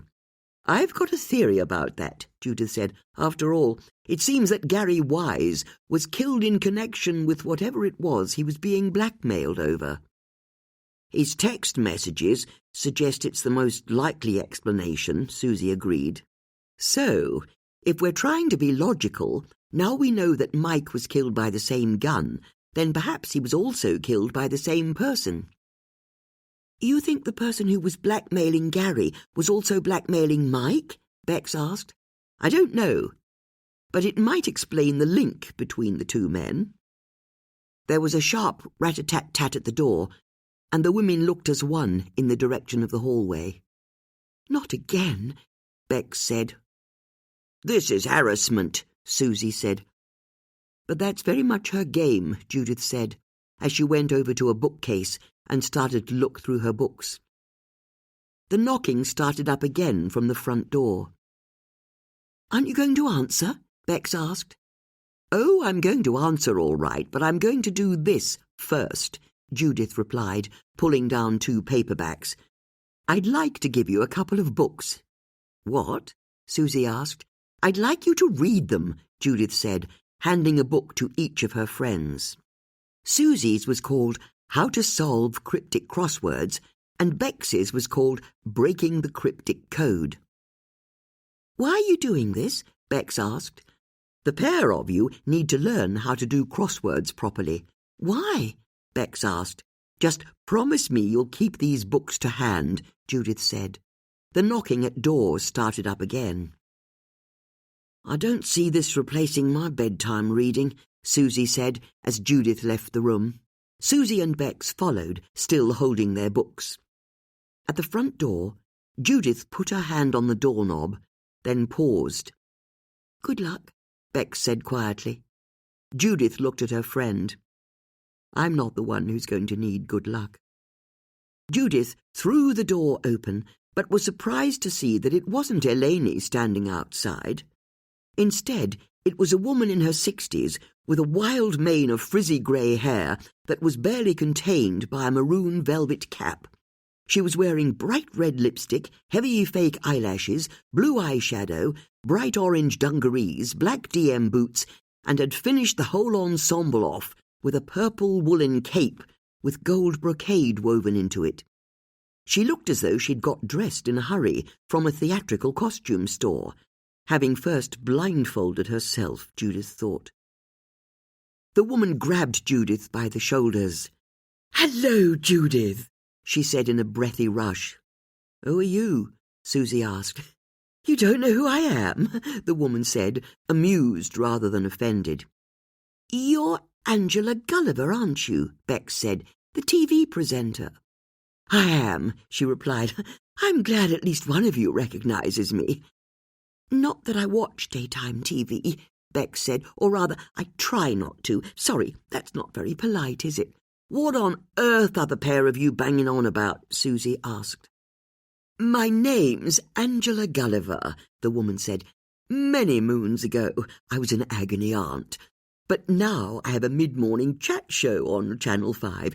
It's a mixture of therapy and conflict resolution with a twist of devilish humour."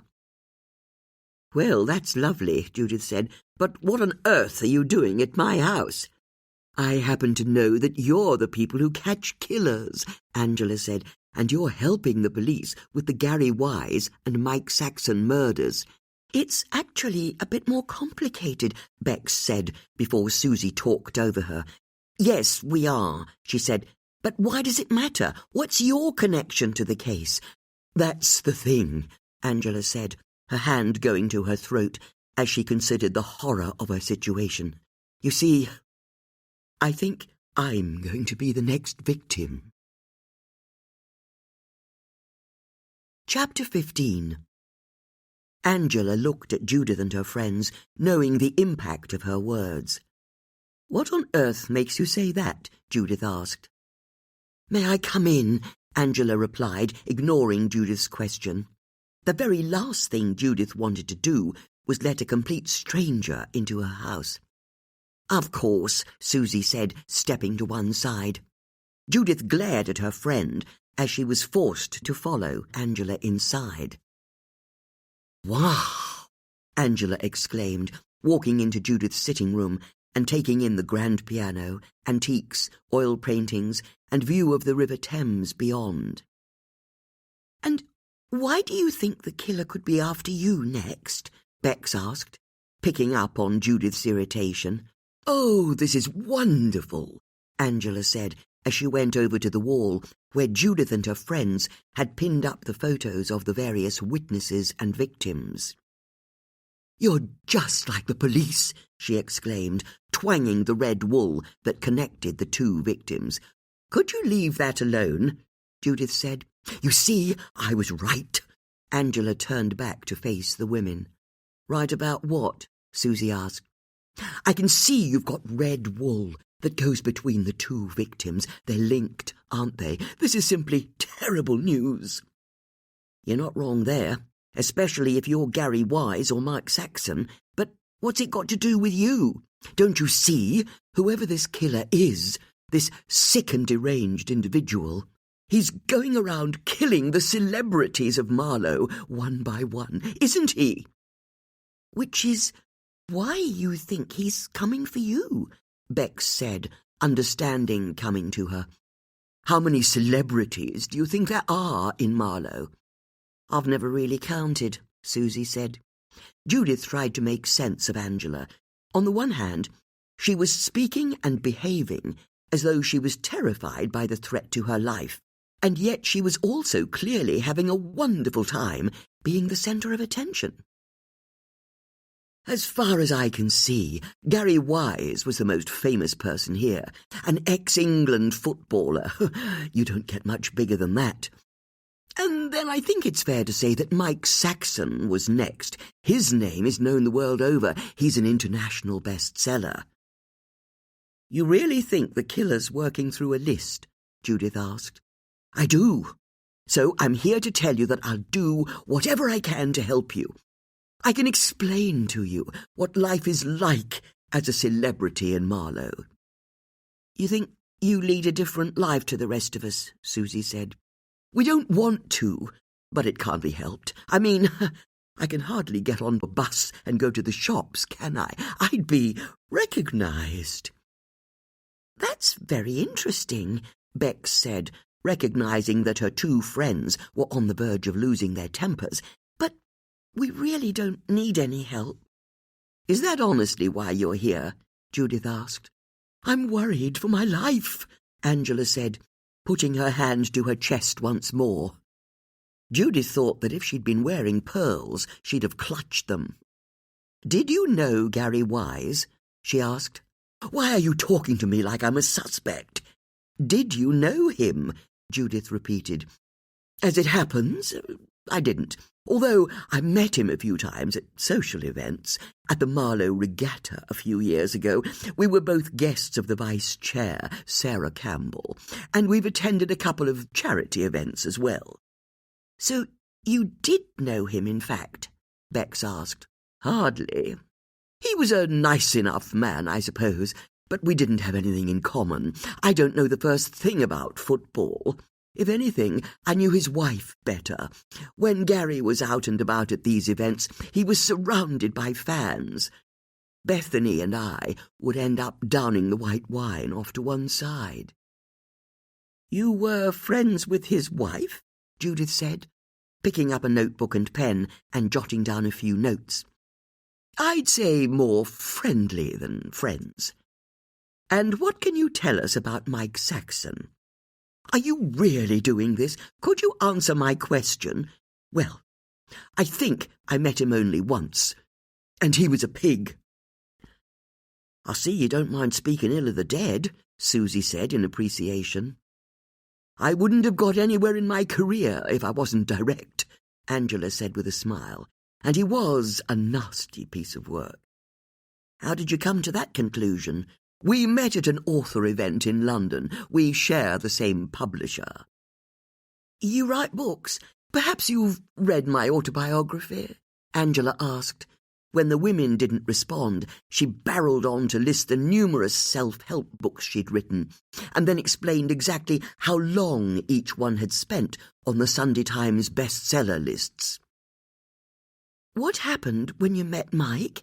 Bex asked, to stop the litany of self-congratulation. If you must know. He made a move on me.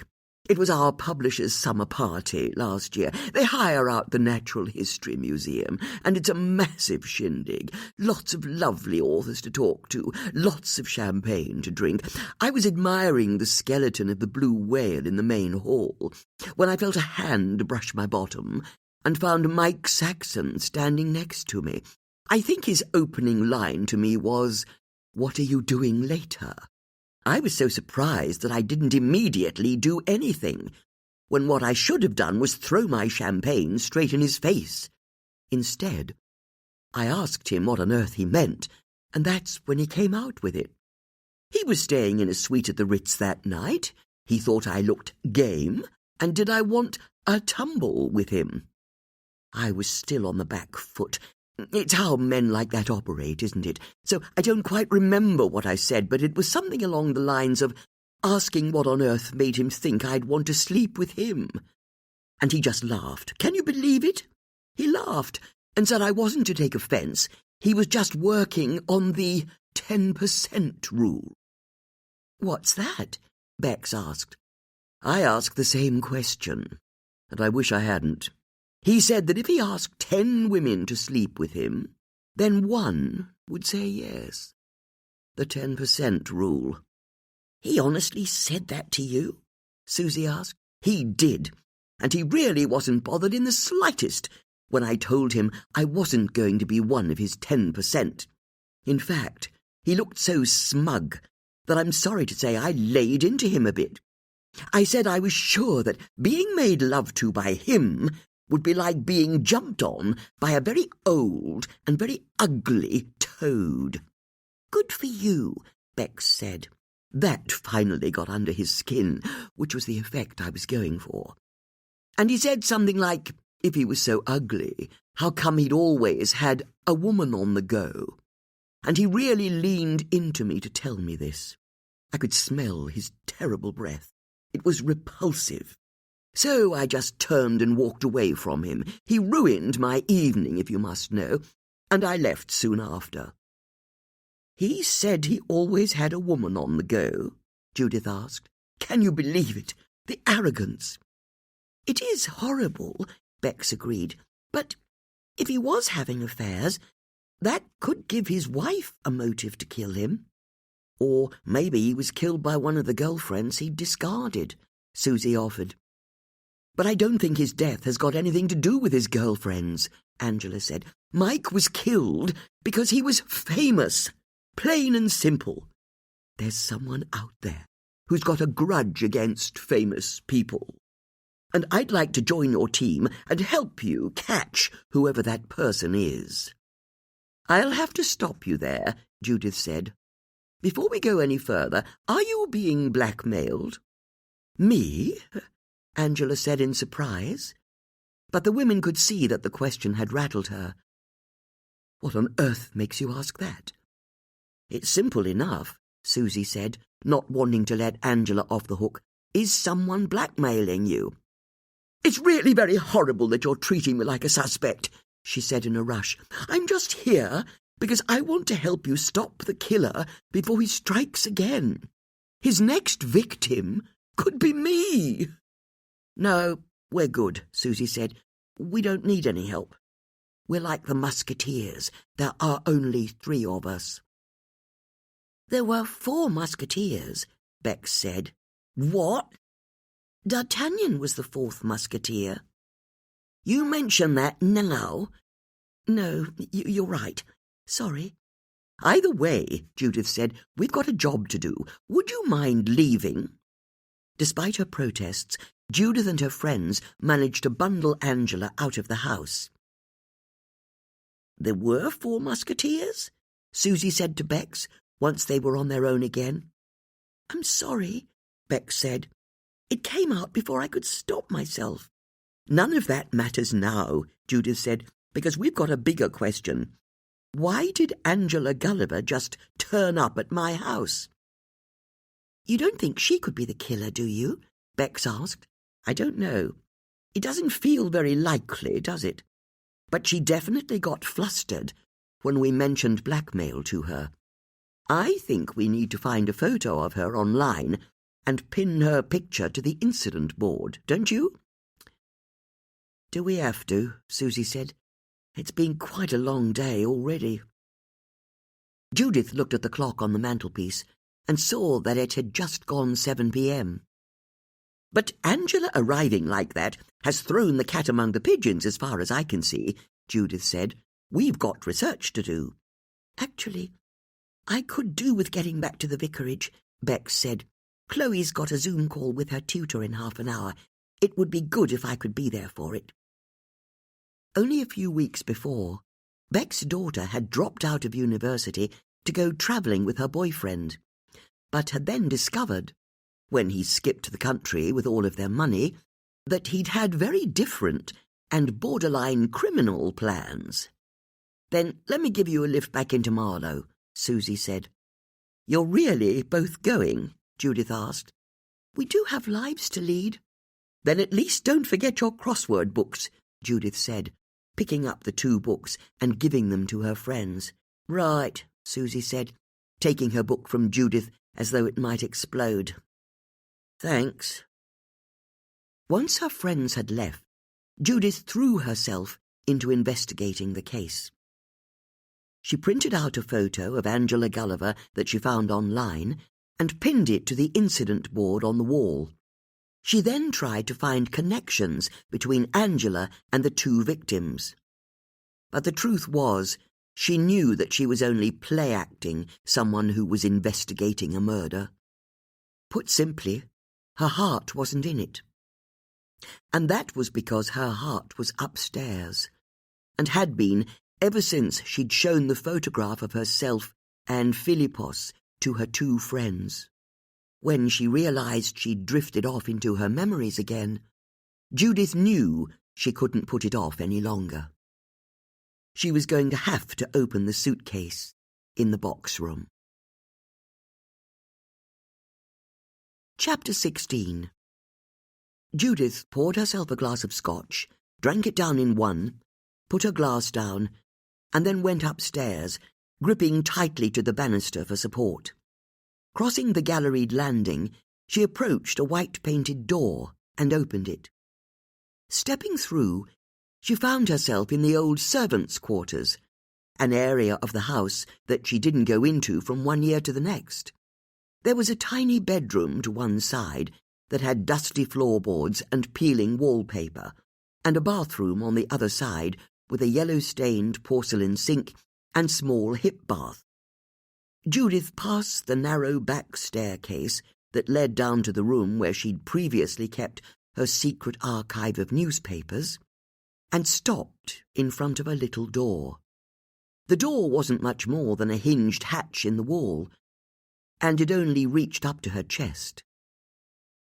There was a little clasp that should have had a padlock on it.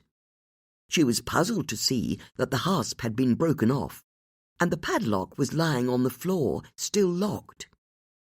But she remembered that the last time she'd been up here, she'd been very drunk. In fact, she wasn't sure she'd ever gone into the room in daylight hours before, let alone sober. She took a deep breath, bent over, pushed the door open, and entered the room. The smell of dust filled Judith's nostrils as she reached for the Bakelite light switch to the side of the hatch and clicked it on. A single light bulb on a twisted brown cord lit up with obscene brightness. There were shelves down each side and bare bricks at the end.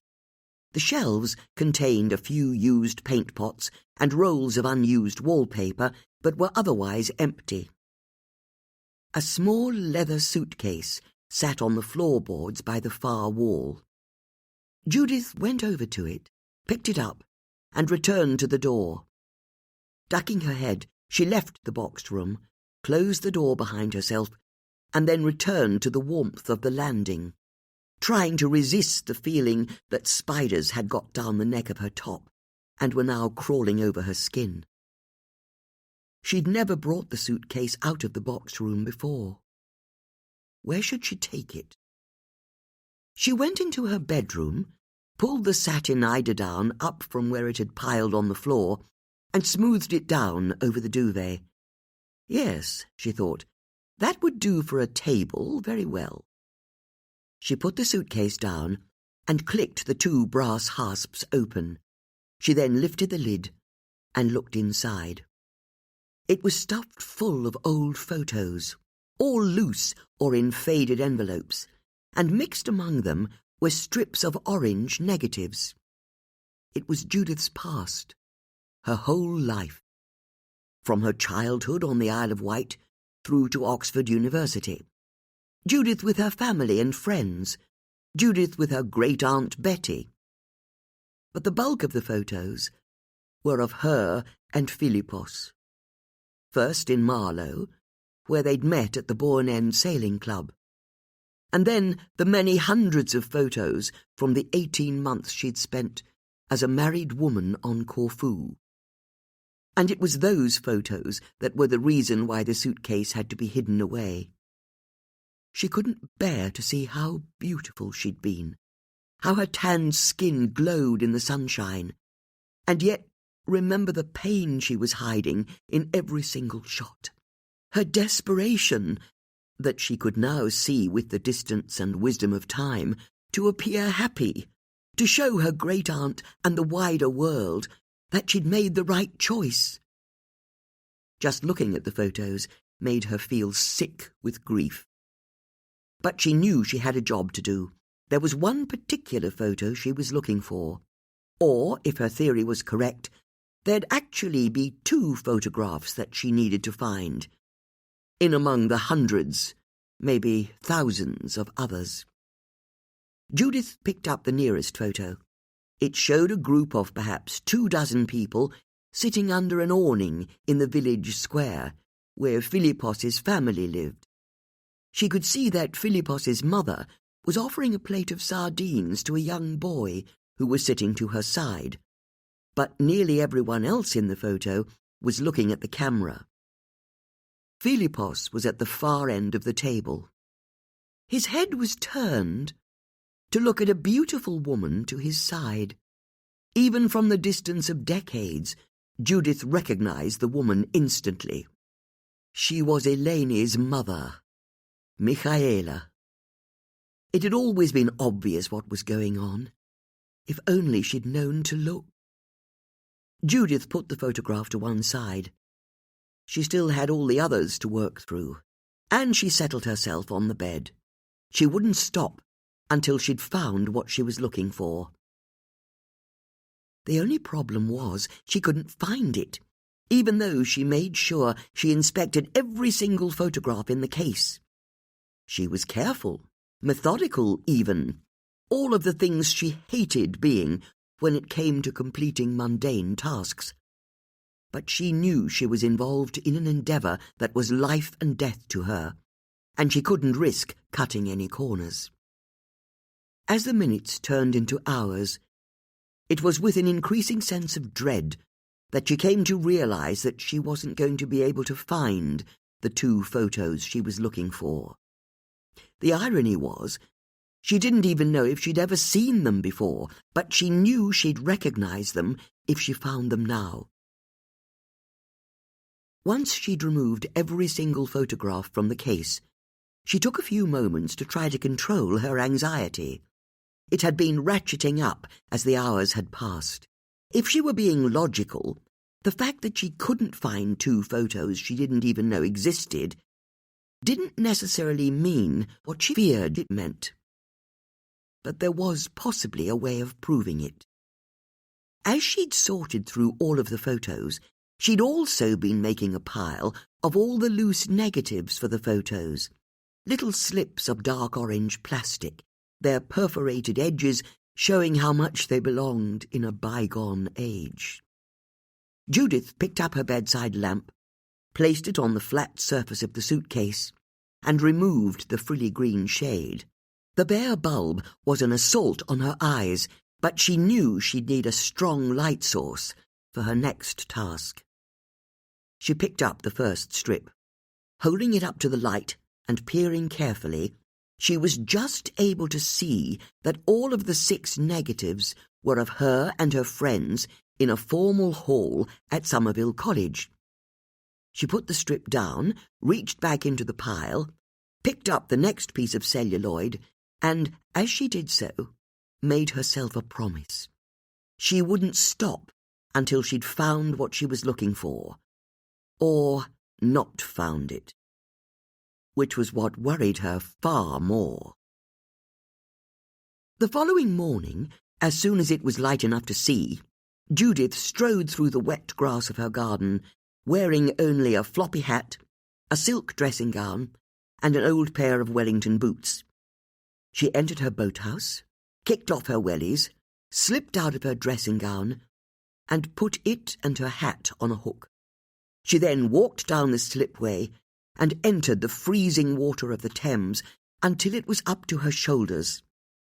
She grabbed her nose with her finger and thumb and plunged herself down into the water, completely submerging herself. As the current tugged at her hair, Judith told herself that she was no longer the fox who knew many things from the ancient poem by Archilochos. From now on, she was going to be the hedgehog who knew only one big thing. And, as she kept her eyes scrunched shut against the ice-cold water, she knew that the one big thing she'd learned the previous night was that she was now in mortal danger. Judith's head burst through the surface, and she let out a roar of freezing breath as she shook the river out of her hair. Whatever Eleni threw at her, she'd be equal to it. No one got the better of Judith Potts. Chapter 17. While Judith was having her baptism in the Thames, Bex was busy in the vicarage. Following her Zoom call with her tutor the night before, Chloe had decided to head back to Exeter Uni and was upstairs packing a bag. Bex could hear her daughter singing, which was always a sign that she was happy. As for her husband, the Reverend Colin Starling, he was away on the last day of a retreat. But he'd just emailed to say that he had some dry cleaning that he needed picking up from the high street. Bex decided that it would wait. First, she and Susie had a job to do. As the grandfather clock in the hallway chimed for 9 o'clock, Bex removed her apron and hung it up. It was time to go into battle. Susie was already waiting outside the Tollgate Hotel as Bex crossed the little green opposite the vicarage to join her. "You look as though you're ready to commit murder," Bex said, arriving at her friend's side. "Uh-huh," Susie said, in a way that suggested that murder was very much one of the options on the table. "So, what's the plan?" "We march into the hotel, demand to see Eleni, and then we put the fear of God into her. What do you reckon?" "Good idea, but can I ask you about those crossword books Judith gave us yesterday? It felt like she had some kind of ulterior motive, but I can't even begin to work out what it was." "There's no time for that now," Susie said, nodding at the entrance of the hotel, as Eleni Perfides stepped out of it. Together, the women watched as Eleni started to walk along the pavement. Susie and Bex followed the younger woman, but were surprised when they saw her heading towards All Saints' Church. They were even more surprised when she went inside. They followed after her, and, once they'd entered, took a few seconds to work out where she'd got to. Eleni was standing to the side of the altar, lighting a candle. Bex and Susie walked down the central aisle, their footsteps echoing in the silence. As they approached the altar, Bex struggled to shake the feeling that she was in the last scene of a gangster movie, and that she was one of the baddies. Eleni's head was bowed as they arrived. Susie looked at her friend and shrugged. "What are we supposed to do now?" Bex stepped forward, picked up a candle, lit it from a spill, and put it on the rack. "For my grandma," she said to Eleni. "My father," Eleni said, without looking up.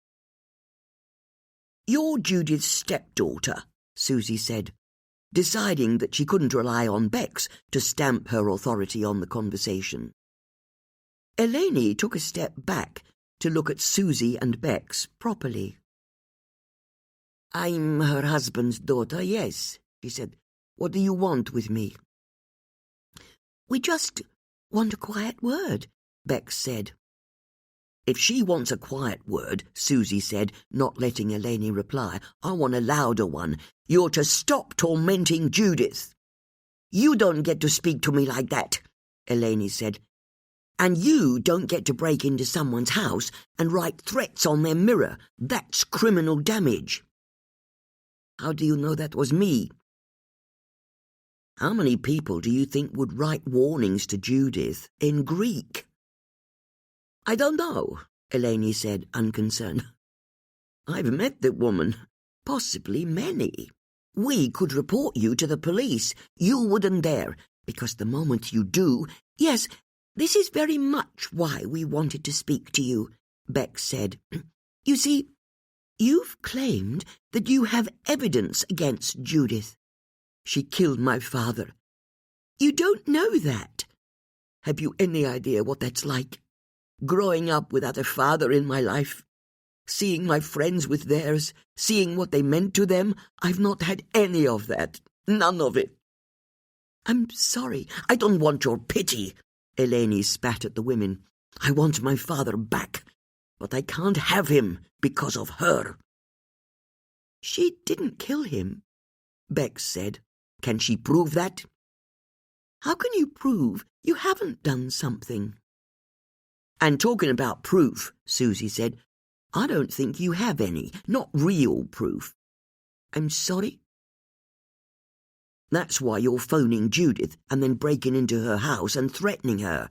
because you don't have anything concrete. You dare question me? If you've got any real evidence, then go to the police."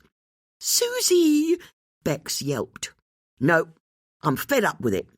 We've got Cruella de Vil here stalking about the place, causing so much aggro. If she has evidence, she should take it to the police." "Very well, I will," Eleni said. "Then get on with it. Don't you worry about that. The next time you see me, it will be too late for her." "Yeah, whatever," Susie said. "I'll believe it when I see it." Eleni turned on her heels and strode out of the church, her head held high. As she went, the sun came out, and she was suddenly bathed in light. It looked to Bex as though the young woman's exit was receiving the seal of approval from a higher authority. "Get on with it?" she asked Susie, once the large wooden doors to the church had closed. "We were supposed to warn her off, not spur her on." "I know," Susie said by way of apology, "and that was my plan, I promise you, but she irritated me with her attitude. How can she be all high and mighty when she's the one going around breaking into houses and smearing lipstick all over the place? And think about it. If she's prepared to break into Judith's house, what could she do next? No, I say it's time to cut to the chase. Whatever evidence she's got, she needs to take it to the police. We need to move this on to the next stage." Bex considered her friend's words and realized that there was a warped logic to what she was saying. But the strategy relied on Judith being innocent, meaning Eleni couldn't have any significant evidence against her. And that was a gamble that Bex wasn't sure they should be making. "Okay," she said carefully. "I think you're right, but considering how you've just licked the touch paper on what could turn out to be a very large keg of gunpowder, I think we need to get back to Judith." When they arrived at Judith's house, they heard her call out, "Good morning," to them as they entered her sitting room, and then they stopped in shock on the threshold. Judith had a hoover in her hand. "You own a hoover?" Bex asked. "Just having a bit of a tidy-up," Judith announced, as though it were the most natural thing in the world. "I've also found a bit of time to look into Angela Gulliver's life, and I couldn't find any suggestion that she was up to anything criminal, or had any links to either of our victims. About the only thing I discovered was a small diary piece in the London Evening Standard. It said that the viewing figures for her TV show have recently fallen off a cliff. Apparently, the whole show's at risk of being cancelled." "Forget that," Bex said, interrupting her friend. "You're tidying up?" "I am," Judith said proudly. "Then can we join in?" Bex said, as she moved towards a slew of old Marlovian magazines that were in a pile on the windowsill. "For example, we could start by chucking all of these out." "Don't throw them away. They may be useful," Judith said, "but you're welcome to tidy them a bit." Bex realized that the deal she was being offered was one she was prepared to accept. She started to restack the magazines. "This is how you're responding to Eleni," Susie said in appreciation. "You're getting your house in order." "I thought I'd have a quick tidy-up until the pair of you got here," Judith said, "because I've been thinking about what Angela told us, and there's someone we need to talk to." "How about we continue tidying for another half hour?" Bex said, more in hope than expectation, "and then we can go." "Stuff that," Susie said. "Let's do it right now. Who do we need to talk to?" As she rushed down the stairs, opened her front door, and left her house, Jamila Khalil knew she only had a few minutes to catch the train to London. But after locking the door behind herself, she saw 3 women approaching along the pavement. She slipped her keys into her handbag as fast as she could, and tried to get to the pavement before them. but the biggest of the women pulled the gate closed and then held it in place so she couldn't open it. "What are you doing?" Jamila asked, checking her watch. Susie, Bex and Judith could see that Jamila was dressed smartly, as though she were going to an office job. "Mike Saxon made a pass at you," Judith said. "What are you talking about?" "We've learned that Mike had wandering hands, and I'm afraid I don't believe for a second that he didn't try it on with someone as pretty as you." "Are you really doing this here?" "Are you needed elsewhere?" Susie asked. "As it happens, I've got a job interview in London. I need to catch the train." "Then the quicker you answer our questions, the quicker you can go," Susie said with a smile. "Okay, you're right," Jamila said. "When I started working for Mike, he made a pass at me, as you say." "What happened?" Bex asked. "Nothing. He didn't even try that hard. He said he had a deal with a local hotel, and did I want to go to it with him? I just said that I knew he must be joking, because what he was suggesting could land him in court. He wasn't even that bothered when I brushed him off." "It's his 10% rule," Susie said. "Well, I don't know about that, but he went back to being a normal boss after that, or as normal as he could be. He was still difficult, and a bit of a bully, but at least there were no more sexual overtures." "Why didn't you tell us when we spoke to you last time?" Bex asked. "It hardly seemed relevant." "But we specifically asked you if he'd ever tried it on with you, and you said no." "Look, I've answered your question. I've got to get to London." "We're not done just yet," Judith said, "because even if you rebuffed him, that wasn't true of every woman, was it? I need to catch my train. And we need to know about his other women," Susie said. Jamila looked to Bex for support, but Bex just shrugged. "It's true," she said. "There were other women, weren't there?" "All right," Jamila said. "I'll do this as quickly as I can, but I don't know any of their names or who they are. I don't know anything about them." "But there's more than one?" Susie asked. "Mike belonged to a real tennis club in Hollyport." "A real tennis club?" Susie said. "What even is that?" "He explained it to me once," Jamila said. "It's like normal tennis, but you play it indoors on a funny-shaped court. Anyway, Mike would get me to book him games every now and again. But there were other times he went, and I knew he didn't have a game lined up.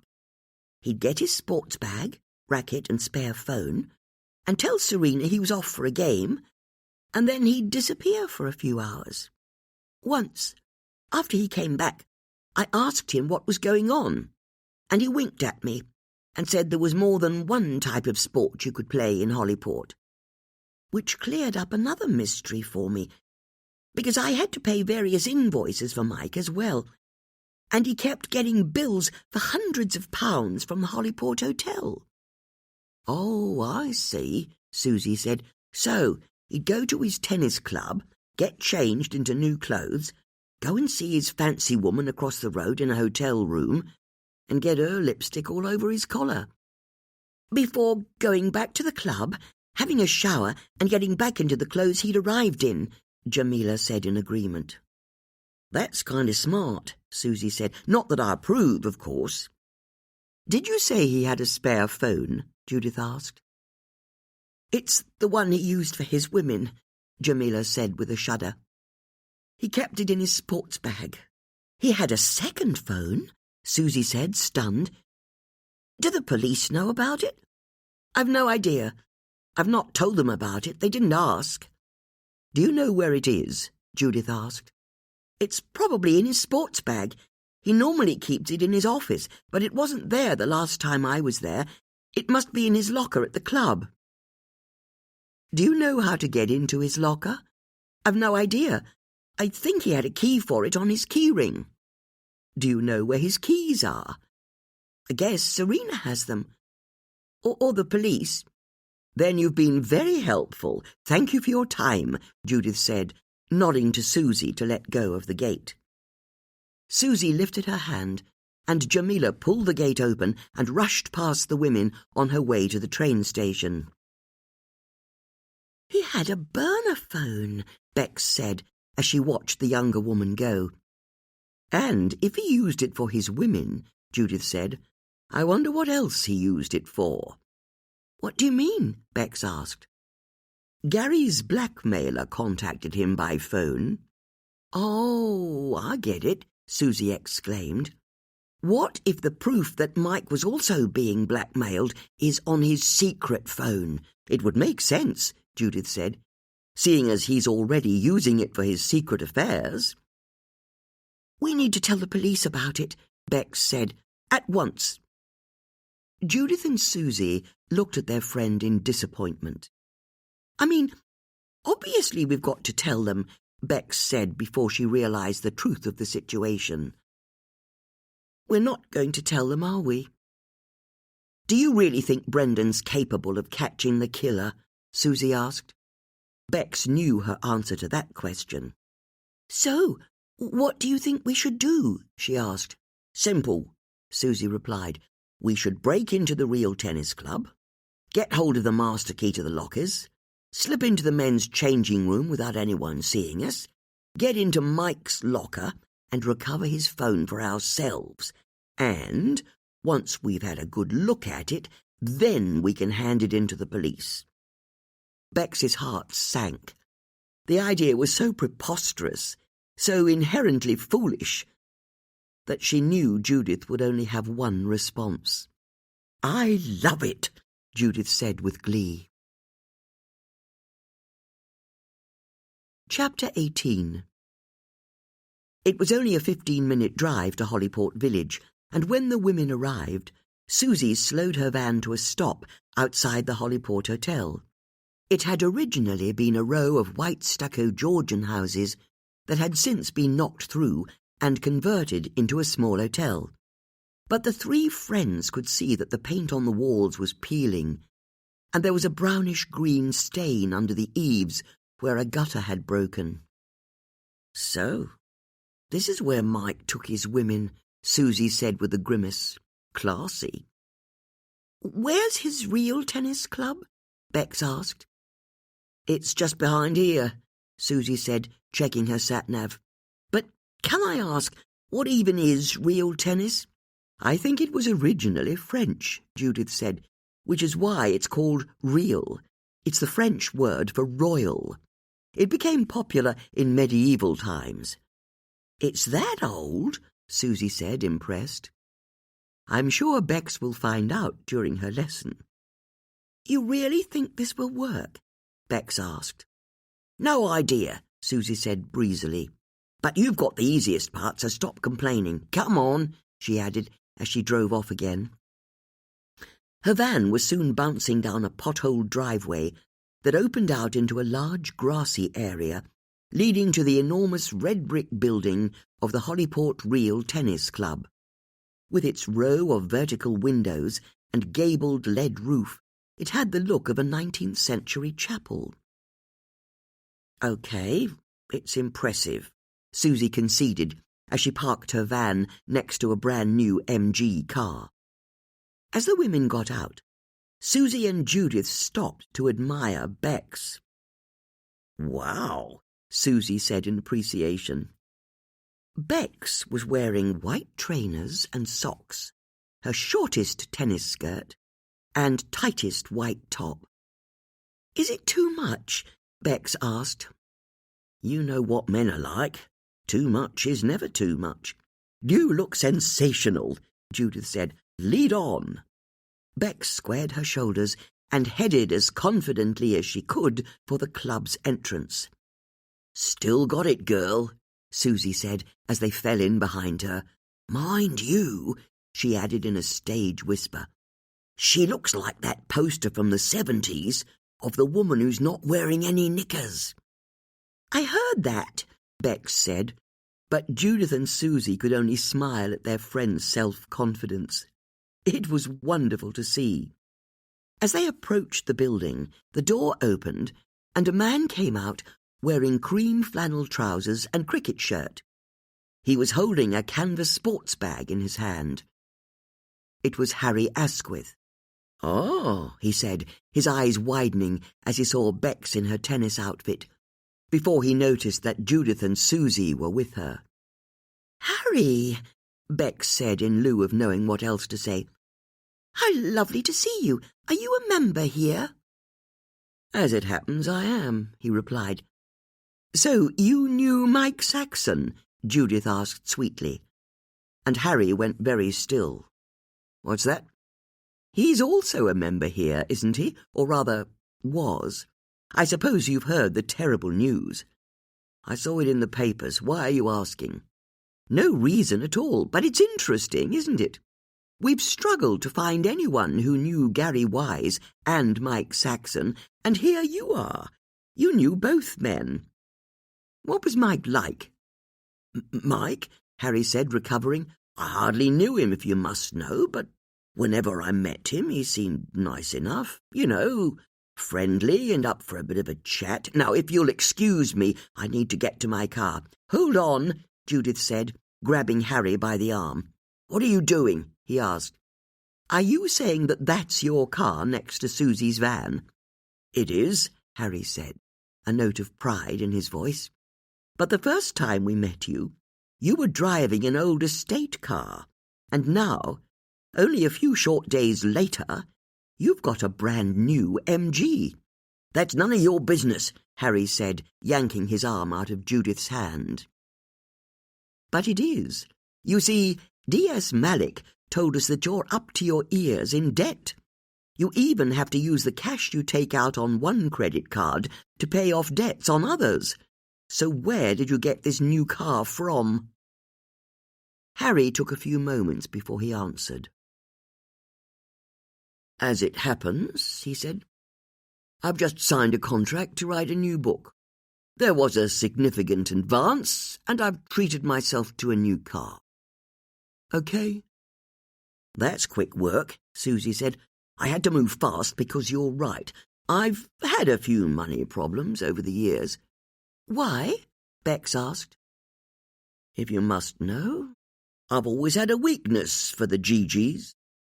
"Me too," Susie said, "although their teeth always make me laugh." Harry was thrown by this comment, but so were Judith and Bex. "I've always loved their hair," Susie continued. "You just want to stroke it." "If you say so," Harry said. "And I love their harmonies. I'm sorry. I said I love their harmonies. Horses don't sing. What are you talking about? Horse racing. What are you talking about? The Bee Gees."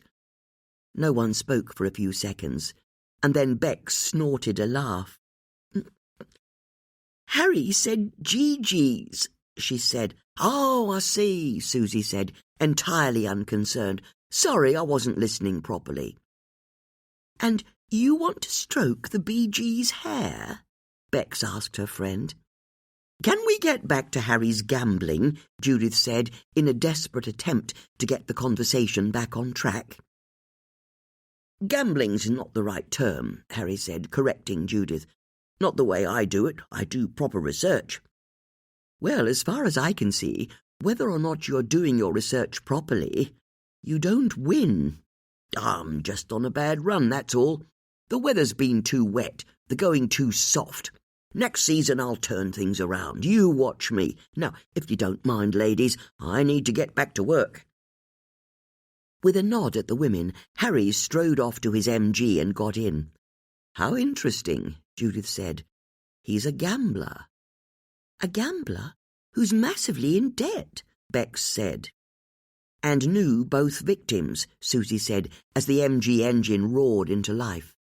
Harry drove away at speed, gravel flying from his wheels. "Could he be our blackmailer?" Bex asked. "It's a possibility, I suppose," Judith said. "We know he needs the money. But that only makes finding Mike's second phone all the more important." "You're right there," Susie said. "Let's do this. Ready, Bex?" "About as ready as I'll ever be." "Good luck," Judith said, as she and Susie went over to a large border of shrubs to the side of the door and crouched behind it. "I still can't believe this is the plan," Bex said. "Shh," Susie and Judith both said from the bush. As she was about to knock on the door, she heard the bush say, "I could have sworn he said Bee Gees." "Quiet," Bex said to the bush. "Sorry," it said back. Bex took a deep breath and then knocked on the glass door. After a few seconds, it was opened by a man in his late 20s with long hair that he'd tied up into a bun on top of his head. His manner was easy-going, and his eyes lit up at the sight of Bex. "You must be Mrs. Starling," he said, offering his hand, and Bex found herself blushing at the warmth of his smile. Suddenly, she felt a little too undressed for the encounter. "I'm Josh," the man continued. "Welcome to Hollyport Real Tennis Club." "Thank you so much for agreeing to a lesson at such short notice," Bex said. "But can I ask just one thing before I come in? What's the code for the keypad?" "Wow, you're keen," said Josh with a laugh. "It's 1889. If you book yourself in for another session, you can just let yourself in." 1889, Bex said a little more loudly than Josh was expecting, and then she followed him into the building. Once the door had closed, Judith and Susie emerged from behind the bush and checked that there was no one else nearby. Judith then typed the code into the keypad. The lock clicked and she pushed the door open. Slipping inside, they found themselves in a corridor that led to a brightly lit atrium that had a glass roof, polished wooden floors, and perspex boards on the walls, featuring the names of all the winners of the various club cups going back decades. Peering around the edge of the doorway, they could see a reception desk to their right, and beyond that, there were glass windows that revealed a seating area next to a large rectangular opening that was covered in thick rope netting. On the other side of the opening, it was possible to see a large enclosed tennis court. The walls were painted black, and there was a net across the middle like a normal tennis court, but there was a square window built into the far wall, and what looked like a row of galleries that ran down the left-hand side that were also covered in rope netting. The two women could see that Bex was standing in the centre of the court talking to Josh. It looked as though no one else was around. Opposite, a steep flight of stairs led to the floor above. A little sign to the side pointed upwards and read, "To the dressing rooms." Susie nodded at the large window, and Judith quickly realised what the problem was. In order to get to the stairs, they would first have to pass the window where they'd be in full view of Joss and Bex on the court. "Let's see if there are any master keys first," Judith whispered to her friend. She and Susie got down on their hands and knees and scurried around to get behind the reception desk. "My back," Susie wheezed as she joined Judith and looked at the shelves under the counter. They were filled with files and boxes of old tennis balls. Together, they started opening drawers and looking in boxes. After only a few seconds of searching, Judith pulled a large bunch of keys out of a drawer. "You got them?" Susie asked. "Sorry," she added when she realised why Judith was looking so witheringly at her.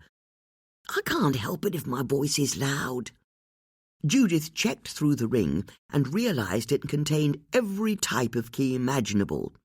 There were no tabs with names written on them to indicate what each one did. They'd just have to use trial and error. "One of these keys must get into the lockers," Judith said.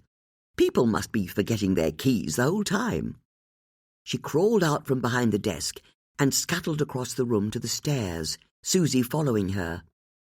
What they hadn't realised was that they hadn't ducked down low enough as they passed the glass windows between them and the tennis court. Bex, in mounting panic, watched their curved backs move across the bottom of the window like hippos crossing the Okavango Delta. Luckily, she was able to distract Josh by asking him what the various painted lines on the floor of the court meant.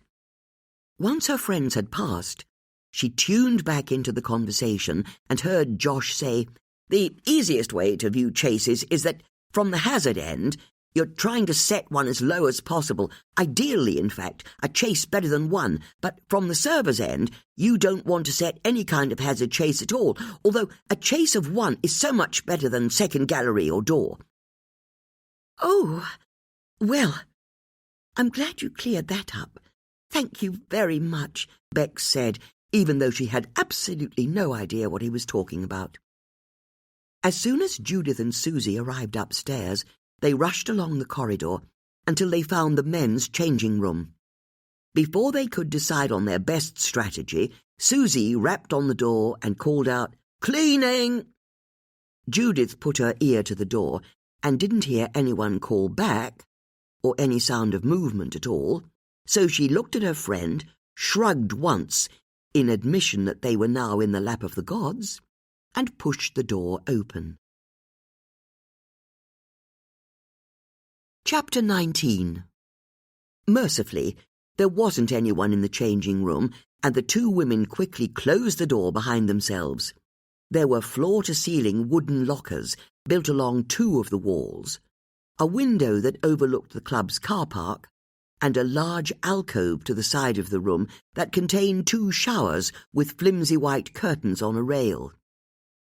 "Okay, let's find Mike Saxon's locker," Judith said, starting to inspect the slips of paper that had been slotted into little brass holders in the centre of each locker, "although there doesn't seem to be any order to the names," she said, as she moved from locker to locker. "Bloody hell," Susie said, impressed. "This chap's called Major General Sir Percival Cholmondeley Smythe. That's real tennis, keeping it real. Oh, I don't believe it," she said, looking at the name on the next locker. "Is it Mike Saxon?" "No, it's Lord Halliford." "Who?" "The disgraced peer. It's like he's stalking me," Susie said. She saw movement through the window and a Rolls-Royce car arrive and park up. "What on earth are you talking about? We need to find Mike Saxon's name. Ah, here he is," Judith added, as she looked at a locker. The name on it read, M. Saxon, Esquire. "Uh-oh," Susie said, as she peered through the window and saw a portly man in his 60s heave a sports bag out of the back of the Rolls and start walking towards the building. "There's a man coming this way, and he's got his sports kit with him. Then we'll just have to get into Mike's locker as fast as possible." Judith held up the bunch of keys, chose one at random, and tried it in the lock. It didn't work. She tried another. It didn't work either. As she tried key after key, Judith found it almost impossible to keep track of the ones she'd used and the ones she hadn't, and it didn't help that she had no idea what shape of key the lock took. "He's entered the building," Susie said, while Judith rotated the bunch of keys and tried another in the lock. "How about this one?" Judith said. "I don't think I've tried this one before." "You have," Susie said, as Judith tried and failed to insert the key into the keyhole. "Oh, okay," Judith said, holding up a little key with two prongs that made it look like a tiny trident. "This one's new." Judith put the key into the keyhole and was gratified to hear a click as the lock engaged. "Hold on," Susie said. "Footsteps." They both heard the sound of someone approaching outside in the corridor. As Judith twisted the lock and popped the door open, Susie turned around, desperately trying to see where they could hide. Then, as the door to the changing room began to open, she grabbed Judith by the shoulders and bundled her into one of the two shower cubicles, yanking the plastic curtain across to hide them as the man from the Rolls-Royce entered. Judith stood stock still, trying to control her breathing, her blood pumping so loudly in her ears that she couldn't believe the man wouldn't hear. As the seconds passed, Judith realized that the man had no idea that she and Susie were hiding in the shower cubicle. Maybe he'd just leave his sports bag and head straight out again. All wasn't necessarily lost. But then the man started whistling to himself, and Judith heard him sit down heavily on a bench and start to kick his shoes off. Judith caught Susie's eye, the pair of them thinking the same thing. They were two women hiding in a changing room as a man took his clothes off.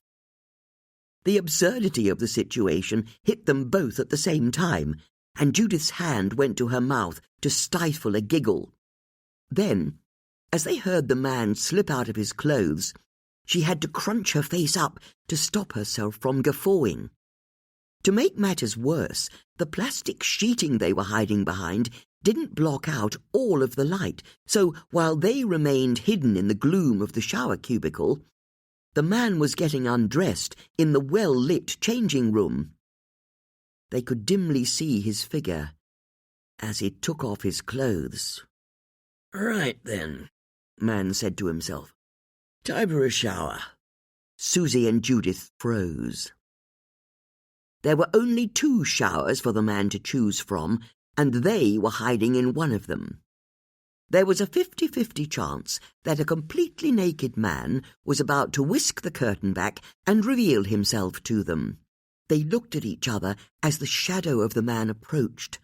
What could they do?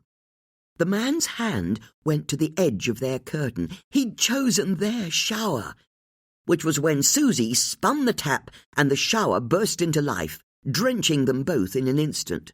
"Sorry, old chap," the man said. "Didn't know anyone was here." Ignoring the fact that Judith was now giving her a look that could have sliced through steel, Susie cleared her throat and made a few spluttering noises that she felt represented the sort of older home counties gentleman who could be in the shower. "No, of course," the man said. "I'll use the other cubicle." Judith and Susie continued to stand under the streaming shower as the shadow of the man moved away. Then a car alarm pierced the air, and they heard the man move over to the window, mumble, "Bloody hell," and scramble back into his clothes as fast as he could before dashing from the room. Throughout, the car alarm kept blaring. The moment the door opened and closed, Susie hurried to turn the water off. Judith glowered at her friend. "Sorry," Susie said, swishing the curtain open and hanging back while Judith squelched across the dressing room to Mike's locker. The door was still open, so she looked inside and was relieved to see a leather sports bag. Pulling it out and unzipping it, she saw that it contained some women's lingerie in among a change of men's clothes, a pair of brown brogues, and a wash bag. But there was also an interior pocket to the bag. She unzipped it and pulled out an old Samsung mobile phone.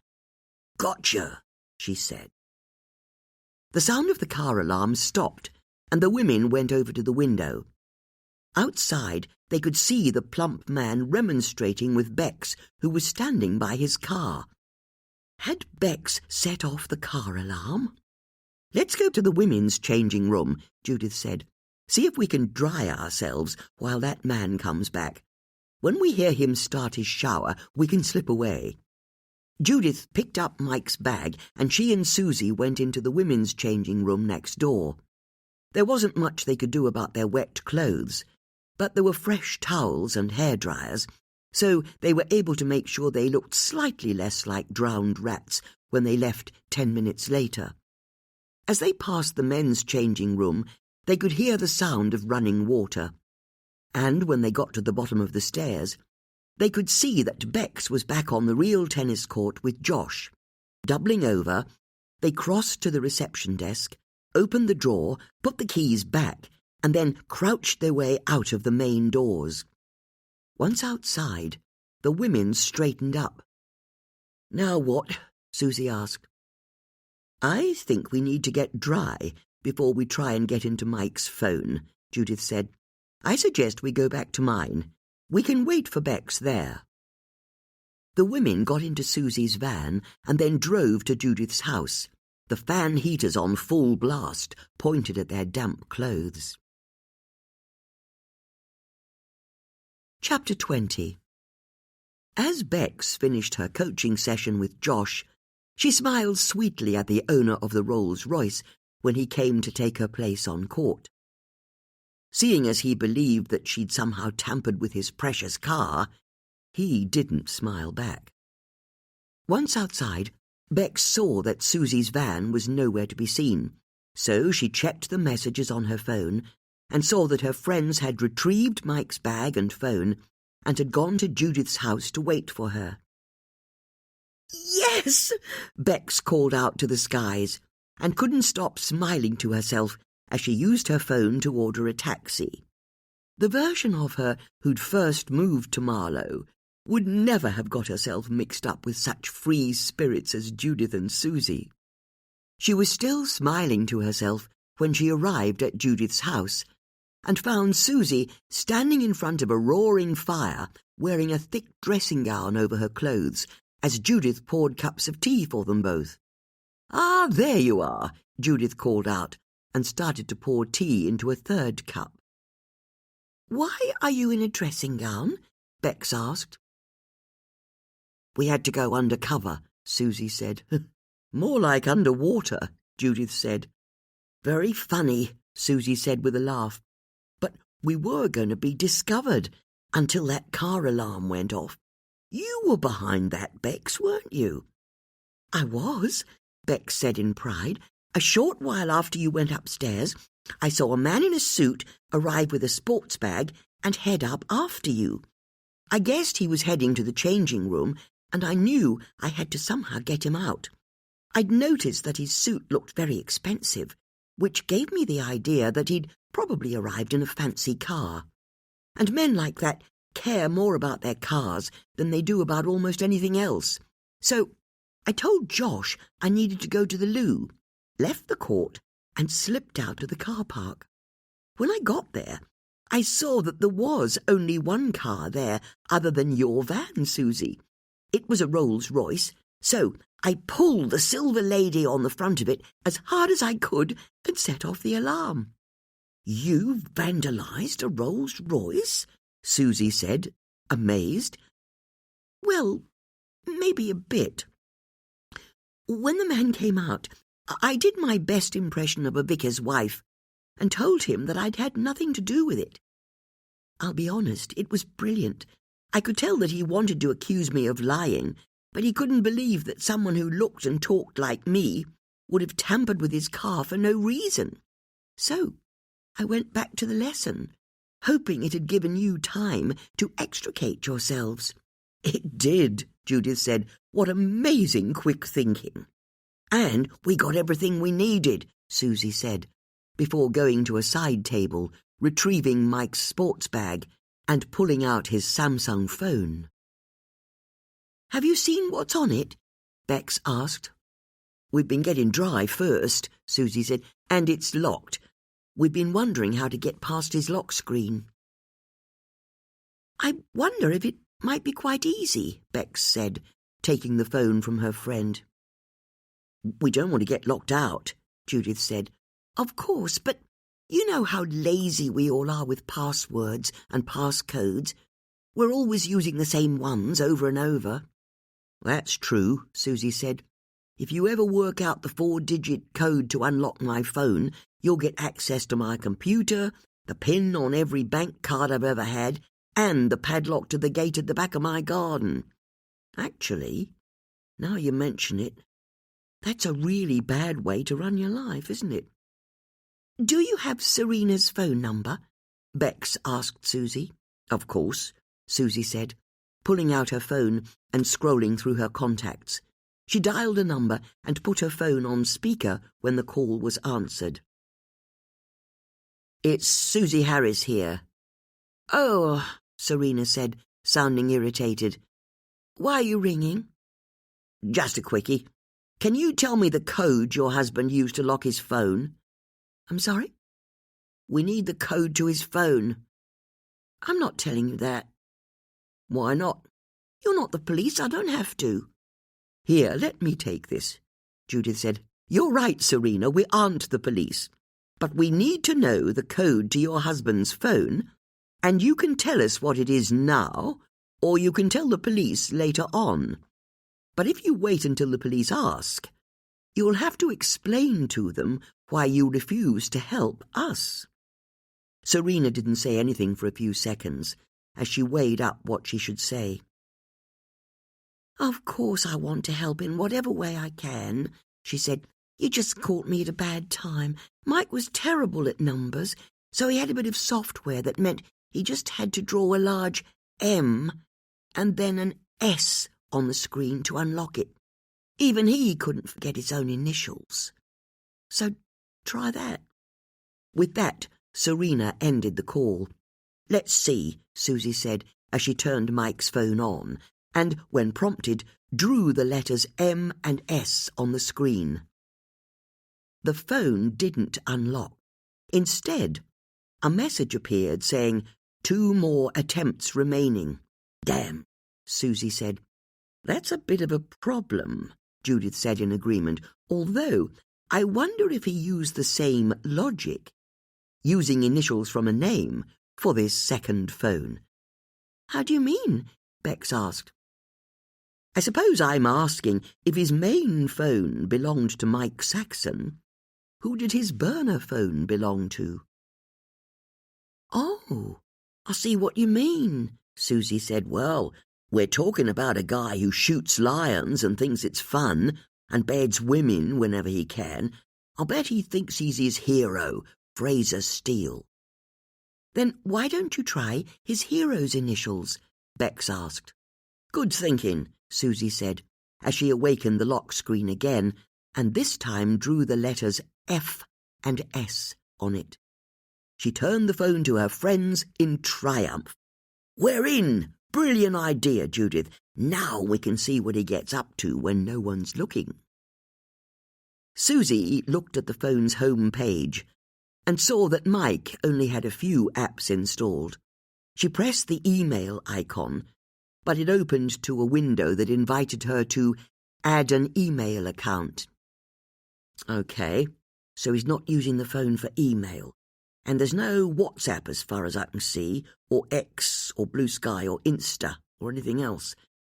Let me have a look at his call register. Susie pressed the green phone icon and opened the list of all the calls he'd made and received. "Well, that's weird," she said. "According to this, he's never even made or received a phone call." "So why does he have a phone if he doesn't use it?" Bex asked. "Oh, I found it," Susie said as she pressed the messages icon and the screen filled with messages. Susie scrolled down the list of names. They were all female. This is all pretty sordid. Women he's meeting, where he's meeting them, and everything else in between, she added. "Any names you recognize from the case?" Judith asked. "For example, Jamila Camille," Bex asked. "I still think it's odd that she didn't tell us about him making a move on her the first time we spoke to her." "She's not here," Susie said, "and nor is anyone else from the case. Oh, hang on. Is this him? Okay, we found it." Susie showed the screen of the phone to her friends. 12th May 25, 10:47. 1K Thursday, Gosmore Park flyover, midnight. 12th May 25, 11:01. Go hang yourself. 12th May 25, 11:03. 1K to keep your secret, Gosmore Park, Thursday at midnight. 15 June 25, 15:26. 2K Wednesday, Gosmore Park flyover, midnight. 15 June 25, 9:01. I told you last time it was a one-off. It's over. 23rd August 25, 10:07. It's only just started. 2K Wednesday, Gosmore Park flyover, midnight. 15th September 25, 9:11, 2K, Saturday, Gosmore Park flyover, midnight. 1 October 25, 2050, 2K, Gosmore Park flyover, midnight. 19th November 25, 11:01. We need to meet. 19 November 25, 11:13. I said we need to meet. 19 November 25, 11:27. We need to meet. 19 November 25, 11:53. Tonight, Gosmore Park flyover, 1 a.m. You were right, Judith, Beck said. Mike was also being blackmailed. This is what links the two men. Judith went over to her phone and got up the screenshot of the messages that had been sent between Gary Wise and his blackmailer. She checked the phone number that Gary's blackmailer had used. It was the same. The same person who was blackmailing Gary was blackmailing Mike, she confirmed. But what was Mike's secret? Bex asked. The one that this guy mentions in the second message. Is it the same secret as Gary's, or is it a different one? I don't know, Susie said, but look at how Mike responds. In that second message, he's trying to be a hard man, isn't he? Go hang yourself, he writes. But he must have paid up, Judith said, indicating the next message on the screen, because our blackmailer's back a month later. No preamble, no explanation, just a straightforward demand for money. And once again, Mike tries to refuse. But the following messages from our blackmailer make it obvious that he must have capitulated. Until the 19th of November, which I can't help noting is the very same day that Mike died. Which is also the same day he had the argument with the mystery man outside his office, Bex said. And look, Bex said, he was desperate to meet his blackmailer that day, wasn't he? He sent 3 messages in the morning demanding they get together. It's obvious what that's about, Susie said. Mike woke up that morning, saw the news that Gary had been killed, and realised he had to meet up with his blackmailer, the mystery guy in the flat cap, as soon as possible. But it ended badly, with the blackmailer storming off into the woods. So Mike texts him a couple of hours later, Bex said, continuing the story, and begs to meet up again, which is when the meeting at 1 a.m. is arranged, which is why Mike left his house at midnight that night. That's when he left to go and meet his blackmailer. Who then shot him dead, Susie said. But why, Judith said, why was he being blackmailed? As she spoke, Judith went to her incident board and looked at the index card that had Gary had car crash on April 7th written on it. Is it possible Mike was involved in Gary's car crash somehow? Is that the link? It's a possibility, Bex said. Or he could have been blackmailed for a completely different reason, Susie said. After all, you take any 2 people, and it's unlikely you'd be able to blackmail both of them for the same reason. That's also true, Bex said. It's so frustrating, Susie said. How can we even begin to find out what's going on? We need access to the police files. And talking of the police, Bex said, we need to work out how we're going to get this phone to them. Good point, Judith said. I think it's time to train up Tanika's replacement, she added, as she picked up her phone and dialed a number. When the call connected, Judith asked if she could be put through to Detective Sergeant Brendan Perry. Seriously, Susie said. Bex is right. We were always going to have to hand in the phone eventually. Ah, Detective Sergeant Perry, Judith said, as Brendan came on the line. Judith Potts here. I suggest you drop whatever you're doing and come to my house. I'm sorry. You're telling me what to do? I'm not telling you to do anything. I'm merely suggesting you come to my house, as it's a matter of life and death. For who? For you, as far as your career goes, at least. You see, we've just found out that Mike Saxon was being blackmailed by the same person who was blackmailing Gary Wise. I'd highly recommend you come to my house to find out more. I live just outside Marlow on Ferry Lane. I know where you live, Brendan said, and the line went dead. What a rude man, Judith said to her friends. Do you think he'll come? Bex asked. If his desire to prove that he's better than Tanika is as strong as I think it is, I'd say he's got no choice. Was it wise goading him like that? I honestly didn't mean to, but he does rather have the manner of a goadee.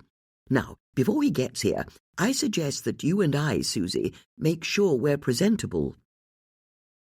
Judith went upstairs to get into fresh clothes, while Susie announced that the fire and the dressing gown she was wearing had dried her clothes just fine. It wasn't long after that they all heard a man's voice announce, "Mrs. Potts," from the front hallway. "Come on in," Judith called out as she came down the stairs and looked at her two friends. Susie exhaled and Bex grimaced, both of them knowing how high the stakes were about to get. Detective Sergeant Brendan Perry walked into the room. Chapter 21. Brendan stopped in surprise when he saw the evidence photos that were pinned to the wall behind Judith's desk. "That looks suspiciously like an incident board to me," he said, and crossed the room to inspect it. "As eagle-eyed as ever," Judith said, as Brendan unpinned the photo of Angela Gulliver from the wall so he could look at it more closely. "Why have you got a photo of a TV agony aunt here?" "Don't you have one on yours?" Judith said, trying to make a joke of it, as she took the photo from Brendan and pinned it back onto the wall. "This isn't legal," Brendan said. "It's perfectly legal," Judith said. "Amateurs," he scoffed. "Amateurs with a track record of catching killers," Judith said, irritated by Brendan's belief in his superiority. "And you're going to need our help if you want to catch Gary and Mike's killer." "That's where you're wrong." "There's no shame in admitting how ambitious you are. The way you finally managed to sideline Tanika is testament to that. You're desperate to prove to your superiors they were wrong to choose Tanika over you. It's my bet that your desire to solve this case is a smidgen greater than your desire to have nothing to do with us." "You say the same person who was blackmailing Gary Wise was blackmailing Mike Saxon?" "That's right," Susie said, "because he is." "How could you possibly know that?" "We've got Mike's burner phone," Bex said. "No way." "You don't believe we have it?" Judith asked. No, it's not that. It's just I can't believe Mike Saxon had a burner phone. It's just like in one of his books." "You're a fan, are you?" Susie asked, amused. "As it happens, I am." "Really?" Judith said, surprised. "I didn't have you down as a reader." "Actually, I read quite widely. I even went to a few of his author events." "Of course you did," Susie said with a laugh. "All of those stories about macho guys running around the place, bedding women and shooting baddies, that was always going to appeal to a man like you." "His books are about more than that," Brendan said defensively. "He also writes about the environment. That's a big theme in his work, how we have to protect the planet." "That doesn't sound very like him," Judith said. "But are you serious? Mike had a burner phone." "I can't wait to tell you all about it. But first, I'd love it if you updated us on where you've got to with the investigation." "Then I'll have to disappoint you, because I'm not doing that." "Even though we'll let you take all the credit for this breakthrough?" Brendan didn't reply, but the women could see that he was considering what he should say. We're not the enemy, Bex said. I know you think we are, but we're just as keen as you are to catch the killer. We can help you to the best of our ability, and you can take all of the credit. It's the advantage of us being unofficial. No one ever needs to know about us. And if it all goes arse over tit, Susie said, you can throw the book at us. It's kind of the deal we had with Tunica. Brendan went and sat down in Judith's favourite armchair. The women exchanged glances. What on earth was he doing? He picked up a fire iron and prodded the ash in the grate. You don't know how hard it was for me to get here, he said. You know, to make detective sergeant. He pushed the ash around while he considered what to do. Quite a few seconds passed. Okay, I agree, he eventually said. I want this killer caught as much as you do, more so. This is my job. What I do. Of course, Judith agreed, but it can't be in any way official. And if I see you anywhere near our investigation, I'll have to report you, or even arrest you. I'd expect no less. And you'd seriously accept these terms, even you, Mrs. Starling? As a vicar's wife, you've got a lot to lose. Please, it's Bex.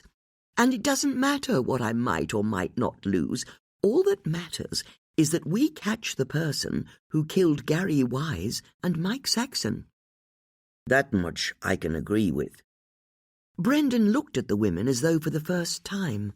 He nodded to himself, seeming to realise that he only had one choice. All right, but you won't be happy with what I have to say, he said. We've got just about nowhere with both murders. We looked through Gary Wise's life and found nothing that could explain why anyone would have wanted him dead, let alone why he would be being blackmailed. He's not in debt. He's got savings and investments worth millions. He was liked at his club, and by all accounts he doted on his wife and she doted on him. Have you come across any kind of car accident on the 7th of April? Bex asked. What car accident? You see, Judith said, you can't do this without us. A cup of tea? Don't push it. You reckon he was in a car crash? Harry Asquith said it was the only thing Gary wouldn't talk about for his autobiography. So that's why you three went to the depository in Reading.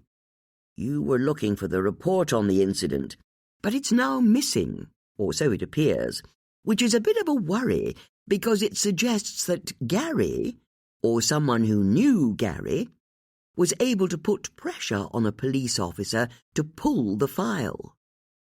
Brendan frowned. Does that happen often? Bex asked.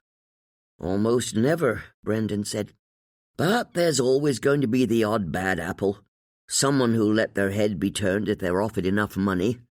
Normally it's some dodgy journalist who gets their claws into them. A journalist? Judith asked. Brendan snorted. They're the worst, with their fingers in every bloody pie. Yes, it could easily have been a journalist who put the pressure on a copper to pull the file. But then it could just have been an officer who was a football nut. There are lots of those on the force. It's possible the attending officer at the crash was a massive football fan and helped Mr. Wise because he didn't want him to get into trouble. It really could be as simple as that. Brendan went over to look at Judith's incident board again. The women were thrilled to see how seriously he was considering the case. But is that the connection? He asked. Mr. Wise told some third party that he'd got his police record expunged, and then that third party is the person who's been blackmailing him? It's certainly a workable theory, Judith said, joining Brendan at the board. So who did Mr. Wise tell? We know it wasn't Harry Asquith, Susie said, indicating Harry's photo on the board. Or that's what Harry says, Bex said, coming to join the others. Have you traced the phone number that was blackmailing him? It's a fake number, Brendan said. It's not linked to any kind of person, so that's a dead end. Then What have you got by way of suspects for Mike's death? Judith asked. That's where things get a bit more complicated, Brendan said. I mean, obviously his wife could have a motive. Seeing as he's a serial adulterer, Bex said. You know about that, Brendan said, unable to hide that he was impressed. You three really get around, don't you? Have you found any signs of blackmail in Mike's life? Bex asked. Like large sums of cash that he took out at odd times, or unexplained diary appointments? I'll be honest, Brendan said. He had so much money coming in, and he spent a lot of money in cash, that I'm not sure it would be possible to tell. Now, I've played along enough. I want to see his burner phone. Of course, Judith said. She went over to the mantelpiece, picked up Mike's phone, returned to Brendan, and handed it over. To get past the lock screen, you have to draw the letters F and S, Bex said. Where on earth did you get this? Brendan asked, unable to hide how impressed he was. We found it in Mike's locker at the Hollyport Real Tennis Club. It's where he got changed before seeing his fancy ladies, Susie said, going over to get Mike's sports bag. The only thing you need to see are the text messages, Bex said. As Brendan started to read the messages on the phone, he scrunched up his nose in concentration. You're right, he said. This is the same phone number that was used to extort money out of Mr. Wise. How did you find out it existed? Jamila Khalil told us, Susie said. Amazing, Brendan said, without realizing that he was paying the women a compliment. Bex, Susie and Judith exchanged quick smiles of delight. We'll speak to her, make sure her story stacks up, Brendan continued. Not that I can officially approve of the three of you scurrying about the place, sticking your noses into where they're not wanted, but well done on this occasion. That's exactly what Tanika used to say to us, Judith said with a smile. I'm sure you won't believe it, but she was just like you at first. It was only when she came to realize that we could get results that she softened her position. Let's see about that, Brendan said, as he put the phone into Mike's sports bag and started to leave the room. But you were right about one thing, Mrs. Potts. I am ambitious. Thanks for getting hold of that phone and handing it over to me. Before anyone could reply, Brendan left, and the women were wise enough to wait until they heard the front door open and close again before they spoke. Judith, you were amazing, Bex said. Hardly, Judith said. It was the phone that gave us leverage, and that was very much a group effort. That bit where he went and sat by the fire, Bex said, I almost felt sorry for him. It was the first time I realized the case really matters to him. I liked the bit where he scrunched his nose up while he read the messages, Judith said. He looked like Squirrel Nutkin. Hey, Susie said, this is the guy who got Tanika sidelined. Let's have a bit less of the sympathy. No, quite right, Bex said. So, what do we do now? That's obvious, Judith said. We need to speak to Serena Saxon about Mike's women before Brendan does.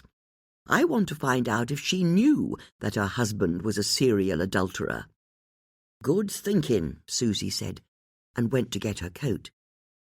As the women left the house, Bex paused to check that the front door was properly closed and locked. As she did so, her eye caught some movement by a buddleia bush that was growing out of a pile of old pallets at the edge of the garden. She tried to work out what it was that she'd just seen. You all right there, Bex? Susie called from her van. Bex went over to her friends and whispered, I think I saw something by that bush over there. What sort of something? Susie asked. Don't know, Bex said, losing confidence almost immediately. Maybe a person, but I saw a flash of green. A flash of green? Against a green background? What was Eleni wearing the last time you saw her? Bex asked as she got into the van. You think it was Eleni? Susie said. It could be the next stage in her campaign of harassment. Then I suggest we leave her to it, Judith said. We've got a witness to interview. Come on, Susie, let's go. As the women drove off, Bex looked back at the bush. Was it Eleni she'd seen, or was it something, or someone else? Chapter 22. Serena Saxon was in the process of showing a man from the local Bentley dealership her husband's car when Susie's van arrived. Telling the dealer that she wouldn't be a minute, Serena strode over to head the women off. "What are you doing here?" she said as Judith, Susie and Bex got out of the van. "Are you selling your Bentley?" Susie asked. "That's really none of your business." "Sure," Susie agreed easily enough. "But it must be worth a fair few bob." "I bloody hope so. I just want shot of everything that reminds me of that man. I can finally get an electric car. Mike never let us have one when he was alive. Worse, he loved winding me up with how much petrol he used." "You care about the environment," Judith said. Something about this new piece of information was piquing her interest, but she couldn't quite put her finger on what it was. "Of course. Don't you?" "Absolutely. I don't even own a car." "She's not wrong there," Susie said. "She uses me as her taxi service." "It's why I'm selling that gas guzzler over there," Serena said, indicating the Bentley. "But I'm sure you didn't come here to find out about my green credentials." "No," Bex agreed. "We're actually here on a bit of a ticklish matter." Bex didn't quite know what to say next, so Susie decided to step into the breach. "We were wondering how faithful your husband was." "I beg your pardon?" "As I say," Bex said, "it's a ticklish question." "Is this connected with the password you wanted to access Mike's phone?" "It is." "Then I don't want to know about it. I'm not interested. I decided a long time ago that there are some things it's better a wife doesn't know." As Serena was speaking, the man who'd been standing by the Bentley came over with his clipboard and held it out for Serena. "I've finished my visual inspection, Mrs. Saxon," he said efficiently. "I'm happy to take the vehicle into the dealership.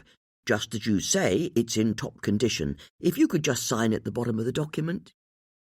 "Of course," Serena said, pretending that everything was fine as he handed the clipboard over. Judith couldn't stop herself from peering at the form to see what it said, but most of it had been handwritten, and she couldn't read it very easily, not without her reading glasses on. It was as she was trying to decode the writing that it struck her that she'd seen it before. "Well, blow me down," she said, stunned, as the facts slotted into place for her. "What is it?" Bex asked. "Not now," Judith said, testing her new theories and realizing she was almost certainly correct. "Thank you very much," Serena said to the man as she handed the clipboard back to him. "In fact," she continued, "let me walk you back to the car. These women are just leaving." "We're not going anywhere," Judith said. "I beg your pardon?" "Mrs. Saxon would like to thank you for your help," Judith said to the dealer, "but you can go now." The man looked at Serena for confirmation. She nodded that he should do as Judith was suggesting, and he returned to the Bentley. "What is it?" Serena asked, when he was a safe distance away. "I think you killed your husband," Judith said. "Because it's you who writes his books, isn't it?" "What are you talking about?" "You write Mike's books, not him." Serena's eyes narrowed. "What makes you say that?" she asked. "The first time we spoke to you, I saw all of your husband's notes for his new book on the kitchen table, and you ushered me away. I thought it was slightly odd at the time. After all, your husband had just died. Why did it matter if I or anyone else saw what he'd been working on? But the handwriting on his notes was the same as the handwriting you've used to fill in that form. You noticed that? Bex asked, amazed. It was such a spiky style it caught my eye, Judith said, by way of explanation. And it also explains why Jamila said that every time she went in to see Mike, he seemed to be playing shooting games on his computer. He was only pretending to work, wasn't he? That must have been tough for you, Bex said, picking the baton up from her friend. Being married to someone who was lionized the world over, but it was actually you who was doing all of the work. And that's why Brendan told us your husband's books are so pro the environment, Judith added, realizing why Serena's comment about electric cars had registered with her. You're the environmentalist in the family, not Mike. It was about the only thing I could slip past him, Serena said bitterly. Every other attempt I made to bring his characters and stories into the 21st century, he resisted. In Mike's books, the men had to be men, and the women had to be things the men looked at. No, this is crazy, Susie said. You did all of the work. He wrote them originally, when he was younger, but they'd been waning in popularity when I met him. Not that he told me. It was only after we were married that he dropped the bombshell that his publisher had decided to ditch him. Hell, I wasn't having that. So I wrote the most Mike Saxon book that I could, took it to his publisher, and they agreed to publish it under his name. The rest is history. And it's rather gratifying, actually. These late career books outsell all the books he wrote before he met me. That must have irritated him, Bex said. It drove him mad. But what could he do? He had to keep the secret if he was going to continue to collect all of his royalties. And you didn't mind that no one knew the truth? Susie asked. Don't worry. A few people in the publishing world know who was behind the Mike Saxon books. It was just a secret to the wider world. And all you asked in return was for him to stop philandering, Judith said. Which he never did. Okay, fine. He had other women, I'll admit it. He's always had other women. But it's my own bloody fault. I was Mike's third wife. We got together when he cheated on his second. And I was stupid enough to think he'd be faithful. I thought I was better than the others, that this time it would be different. And when he went to book festivals and stayed over in a hotel when he could just as easily have come home, I told myself it was because he had to press hands and make connections in the industry. He didn't hide his affairs? Bex asked. He did everything in his power to hide them, but I could always see through his lies. And there you are doing all of the work while he gets all of the acclaim, Susie said. Using the fame that you were creating for him to sleep with any number of women, Bex added. Until the day that you snapped, Susie said, and decided enough was enough. Judith's right. You killed him. Don't you get it? Serena said witheringly. With him dead, I won't be able to continue writing his books. He can hardly publish them from beyond the grave, can he? And hateful though they are, they earn piles of cash. I don't mind telling you, I love the money more than I hated my husband. But it wouldn't necessarily have been the end of your lifestyle, Bex said. Whenever someone famous dies, there's always a rush to buy their records or films or whatever it is they made. Are you suggesting I killed my husband to boost sales? I'm saying that maybe there'd have been a financial upside to offset the downside, especially if you're saying that you want to spend what you earn on greener choices. You can do that now. No, I'm not having this. The three of you can leave right now. You're throwing us off your property? Susie asked, offended. You just accused me of killing my husband. Yes, I'm throwing you off my property. With that, Serena turned and strode back to talk to the man from the Bentley dealership. Wow, that escalated fast, Susie said, and just so you know, I don't buy her story. I reckon he betrayed her one too many times, so it was kaput for him. I'd agree she has a gold-plated motive, Judith said, as the woman returned to Susie's van, but it doesn't explain why she'd kill Gary first, does it? And it also doesn't explain who was blackmailing both men, Bex said. You're right, Susie said. I don't see Serena grubbing around for a few £1,000s here and there. If we're looking for a blackmailer, my money's on Harry Asquith. He's the one person in all of this who's got money problems. Although we still don't know for sure that both men were killed by their blackmailer, Bex said. I suppose, in theory at least, it's possible that both Gary and Mike were killed for reasons that had nothing to do with them being blackmailed. Hold on. There it is again. What are you talking about? Susie asked. I think I just saw Eleni again, she said quietly, over by Mike's office. Although, how does she know how to get to Mike's office? Will that woman never leave us alone? Susie said. Do you really think it was her?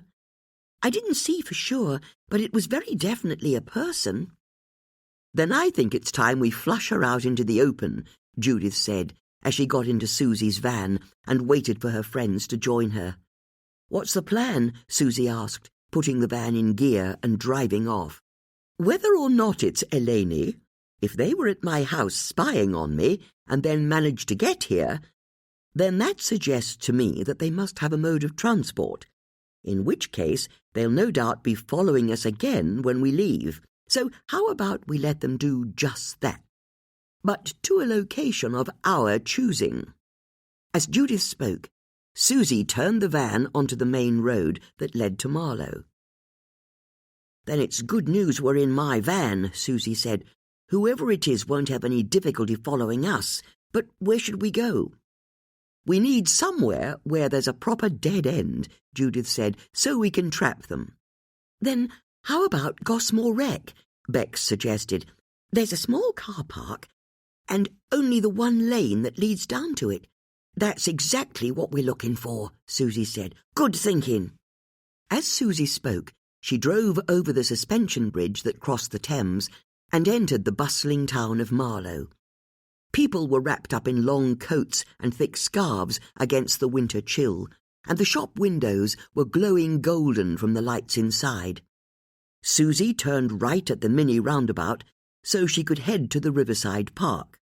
Then, as she turned off the road onto the asphalt track that led down to the car park, she stopped so Judith and Bex could get out. Quick, you hide in the bushes here, she said to her friends. I'll make sure I park up in a place where the van can be seen from the road. Susie drove down the track until she arrived at the car park and pulled up. Then she got out of the van, pulled out her phone, and pretended to be on a call. Back at the park's entrance, Judith and Bex were hiding in a bush as a red car pulled up in the street. Then it started up again and headed for the track that led down to the car park. As it passed Judith and Bex, they rushed out of the bush, Bex blocking passage of the car, while Judith yanked the door open on the driver's side of the car to reveal the person inside. It wasn't Elena Pathides. It was Angela Gulliver. Chapter 23. Angela's face flushed bright red with embarrassment as she looked at Bex and Judith. "What on earth are you doing?" she asked. "I think we could ask you the same question," Judith said. "I have no idea what you're talking about." "You were spying on us from the bushes when we were at Judith's," Bex said. "Then you followed us to Serena Saxon's house, and hid behind Mike's office, although I've no idea how you got there, seeing as we didn't see any car parked nearby. But now you've followed us for a third time. You can't possibly believe that. It's not a question of belief. We saw you." Angela looked from Bex to Judith, desperately hoping to see a shred of mercy, but found none. "Oh, God," she said, and lowered her head to the steering wheel in dismay. As she did so, Susie's van arrived. Susie got out and strode over. "It was you?" she said. Angela looked up at the women pleadingly. "I'm innocent. You have to believe me," she said. "And why would we believe anything you say?" Susie asked, "seeing as you lied to us when you tried to trick your way into our investigation, and now we've caught you spying on us. You're connected to the murders, aren't you?" "I'm not, but you're right about one thing. I know what the link between the two murders is. I've always known. I know it sounds bad that I haven't told you, but—" "Sounds bad," Susie said, interrupting Angela's flow. "Sounds to me like you're the killer." "I'm not. You can't say that, but I think I know who it might be." "Now this I'd like to hear. Although, could we do this somewhere else?" Angela said, indicating that she was trapped in her car. "Maybe somewhere indoors. A bit of privacy wouldn't go amiss." Bex suggested that they go to the vicarage, which was just a short drive from the park. Judith offered to keep Angela company on the way and climbed into the passenger seat of her car. She and Angela both knew that Judith was really making sure that Angela didn't do a runner, but they arrived at the vicarage without incident, and Bex put the kettle on for them all once they were in the kitchen.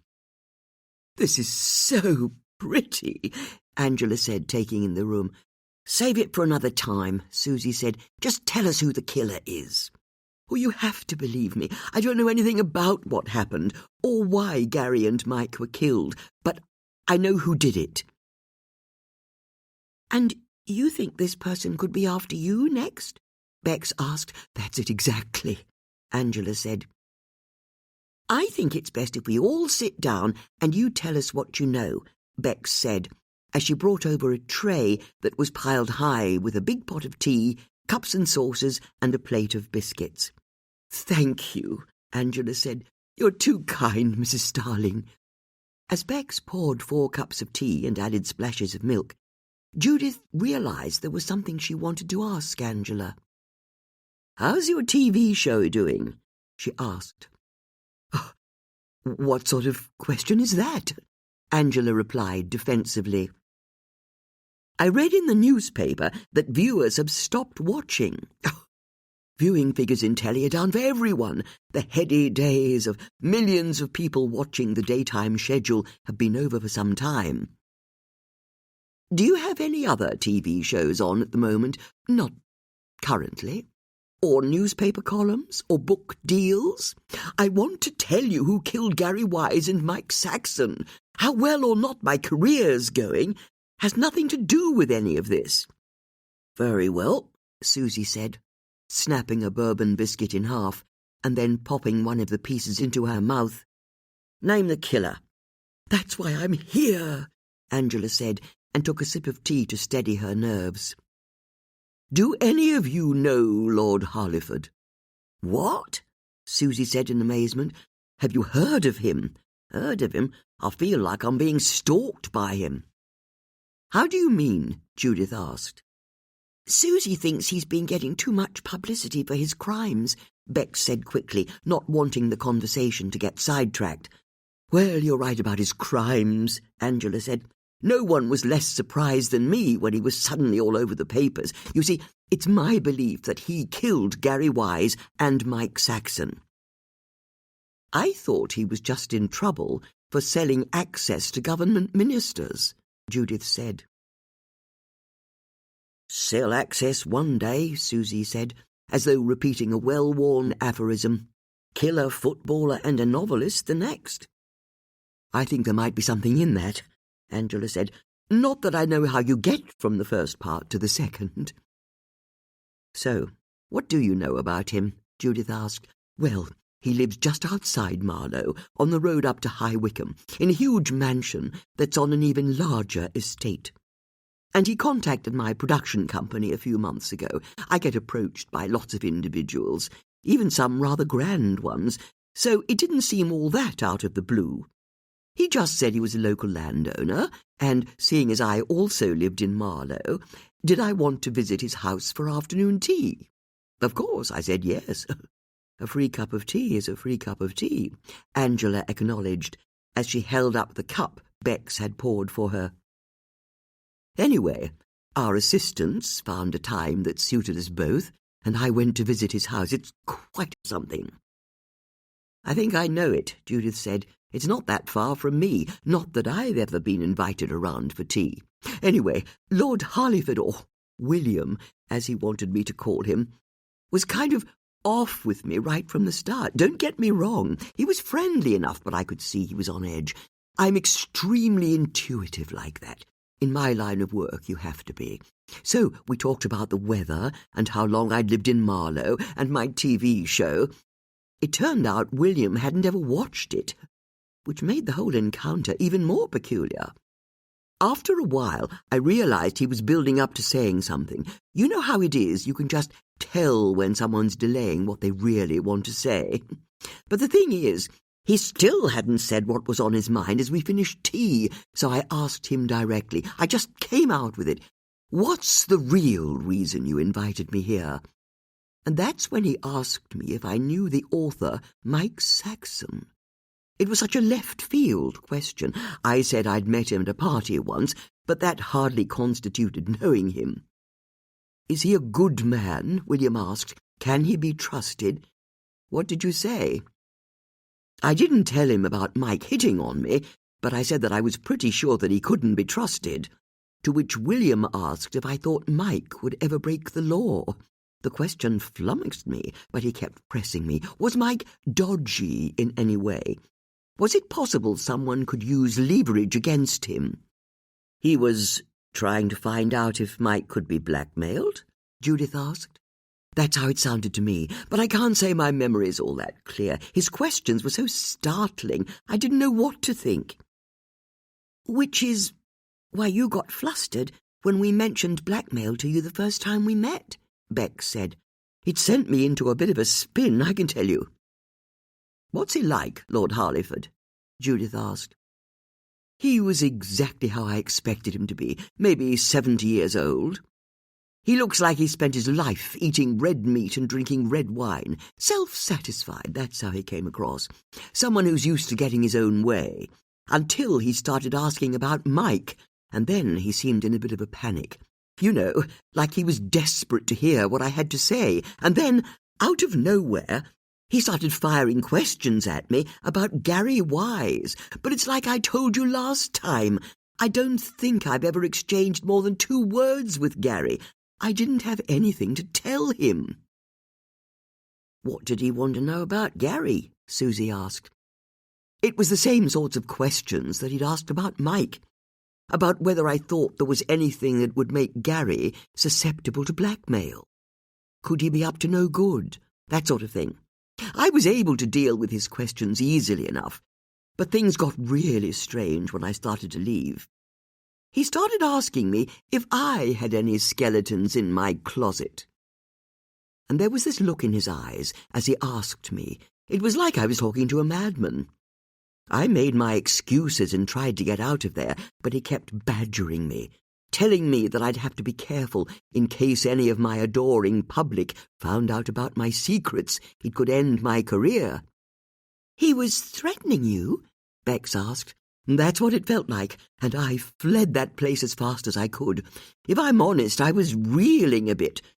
But it's why I've been sniffing around the case and trying to find out what you thought was going on. You see, William only mentioned 3 celebrities to me that day. 2 of them are now dead, and the 3rd one's me. When did all this happen? Judith asked. At the beginning of the summer. Did you contact Gary Wise or Mike Saxon afterwards? No, it didn't occur to me to. I didn't want to have anything to do with either of them. In which case, Susie said, we come to the $1 million question. Why didn't you tell us this the first time we met? It's all my fault, you're right. I thought I could keep the real reason I was interested in the case a secret from you. Why? Bex asked. I didn't want to have to tell you that Lord Harleyford accused me of being up to something or other that was dodgy. Fair enough, Susie said, but that's because you are up to something dodgy, aren't you? I beg your pardon? Angela asked. It's only natural we ask, Bex said, seeing as this case seems to revolve around blackmail, and you yourself admitted that Lord Harleyford was probing. Angela put her cup down firmly on the table. She looked directly at Bex. I can tell you that my personal and professional life hasn't ever had even the faintest hint of scandal, she said. I've not so much as had a speeding ticket in the last however many years. You check the newspapers, or speak to my friends, or my production company. Pull my life apart as much as you want. You won't be able to find anything incriminating. Then why did Lord Harleyford want to see you? Susie asked. That's what I don't understand. All I can think is that he was shaking me down, you know, like a gangster. He was trying to find out if I had any weaknesses he could exploit. Just like he'd exploited the weaknesses of Gary and Mike. After all, it's like you were saying earlier, the whole world now knows he's corrupt. What if I'm his next victim? You've got nothing to worry about, Judith said, assuming you really are as innocent as you're saying. But if you are up to anything, your safest course of action would be to turn yourself in to the police. I'm not up to anything. Why won't you listen to me? Angela said in a whining tone that made it clear she thought she was the victim of the story. Well, Susie said, we could start with the fact that you've been hiding in bushes, spying on us. I'm an innocent party in all of this, Angela said, standing up out of her chair so she could look imperiously down at the women. All I've been is helpful to 3 of you, and this is how you thank me. With baseless accusations? Angela tossed her head back and stalked out of the room. Drama queen, Susie mumbled once she'd gone. Can we believe a word she's just told us? Bex asked. I don't know, Judith said. A lot of what she said sounded a little too far-fetched to me. Is it really believable that a local landowner, and a lord at that, would be blackmailing local celebrities and then killing them one by one? I'm sure he didn't start out with that as his plan, Susie said. Just as I didn't start out with the plan of solving murders with you two. It kind of evolved over time. There is, of course, an easy way to find out, Judith said, a smile at the edge of her mouth. We just have to go to Lord Harleyford's house and ask him for ourselves. Chapter 24. Susie's van pulled up at the stone archway that led on to Lord Harleyford's estate. The black and gold ironwork gates were wide open, and a wooden board to the side announced that visiting hours for the Harleyford estate were between 11 a.m. and 3 p.m, and that the tea room in the orangery was open every day until 4 p.m. Do you think he'll mind us turning up unannounced? Bex asked. Let's hope not, Susie said, as she drove through the arch. The women found themselves on a gravel driveway that swept down through grass fields dotted with individual oak trees spread across the view at aesthetically pleasing intervals. As they passed a large lake with a fountain that threw water high into the air, they saw a herd of deer standing on the brow of a hill in the distance. And then the driveway rose up again to reveal Lord Harleyford's mansion. It stood starkly grey against the dark winter sky. Like a house in a horror movie, Judith thought. As they got closer, they could see various trucks, lorries, and what looked like a cherry picker parked up outside the house, while people milled about. Susie's van reached a wooden barrier that had an arrow pointing to the right and the words "car park" written on it. She turned onto a dirt track that sloped down past a thick wood, following the signs until she parked just beyond an old stable block. Once the women had climbed out of the van, they saw a sign on a wooden post that pointed to the ornamental gardens in one direction and to the orangery in another. "What's the plan?" Bex asked. "I suggest we see if his lordship is receiving," Judith said. They headed between two buildings and followed the curve of a track that led back up the slope and through the wood. At this time of year, the leaves had fallen from the branches, so they could still see the imposing house further up the hill. After a while, the path split in two, with a sign pointing towards the formal gardens. The other path had a little chain strung across it, with a sign on it that said, "Private." "It's like they're not even trying," Judith said, stepping over the chain and starting to head through the woods towards the house. "What if we get caught?" Bex asked, as she and Susie hopped over the chain and caught up with their friend. "We can just say we're lost," Susie said. After another couple of minutes of tramping uphill, they emerged onto a large gravelled area in front of Lord Harleyford's house. Now they were closer, they could see that a dozen or so workmen were gathered around a truck and lifting what looked like a wire-framed sleigh out of the back. There were already 2 wire-framed reindeer standing nearby. Another worker was in the cherry-picker, attaching a vast white bow to an upstairs window. All of the other windows were similarly festooned. Other people were also buzzing around, some with trolleys of gold-painted chairs, others with swathes of bright fabric. It was all being overseen by a woman who was checking items off on a clipboard. "I just put up a Christmas tree," Susie said huffily. "Are we really just going to walk in there bold as brass?" Bex asked, as Judith started to crunch across the gravel towards the front door. "Yes," Judith said, as she reached into her handbag and pulled out her civilian advisor card. "And this is where you can thank me for not handing over my lanyard to Brendan." "I really don't think you should use that," Bex said. "What if we get caught?" "Don't worry, we've got a secret weapon this time." "Oh, good. What is it?" "We're going to smile." "Good day," Judith called out to the first worker she passed. Bex and Susie caught up with her, both grinning as confidently as they could. The women were soon at the enormous oak front door. It was hundreds of years old and had black iron studs patterned across the wood. It was already open as the workers came and went, so they slipped inside and found themselves in a baronial hall, the walls covered in dark wood panels with crossed swords on them.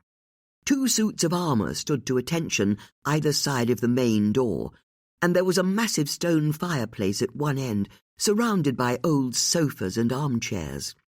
Half a dozen people were up ladders stringing fairy lights. "Bloody hell," Susie said. "That fireplace is bigger than my front room." "Excuse me," a voice called out, and the 3 friends turned as the woman they'd seen outside with the clipboard entered. She was wearing a cream Aran sweater, tweed skirt, and thick woolen tights, and she had an impatient manner about her that suggested she was already irritated with them. "Are you press?" she barked.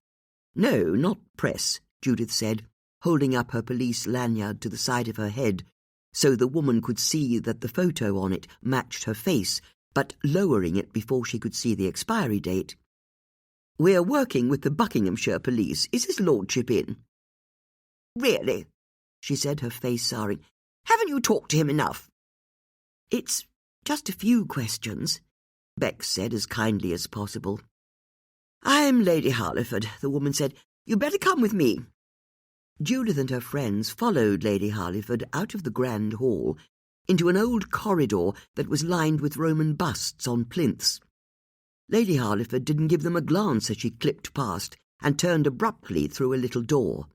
As the women followed her, they were surprised to find themselves in a domestic kitchen, with a black Labrador curled up in a dog bed by an ancient Aga.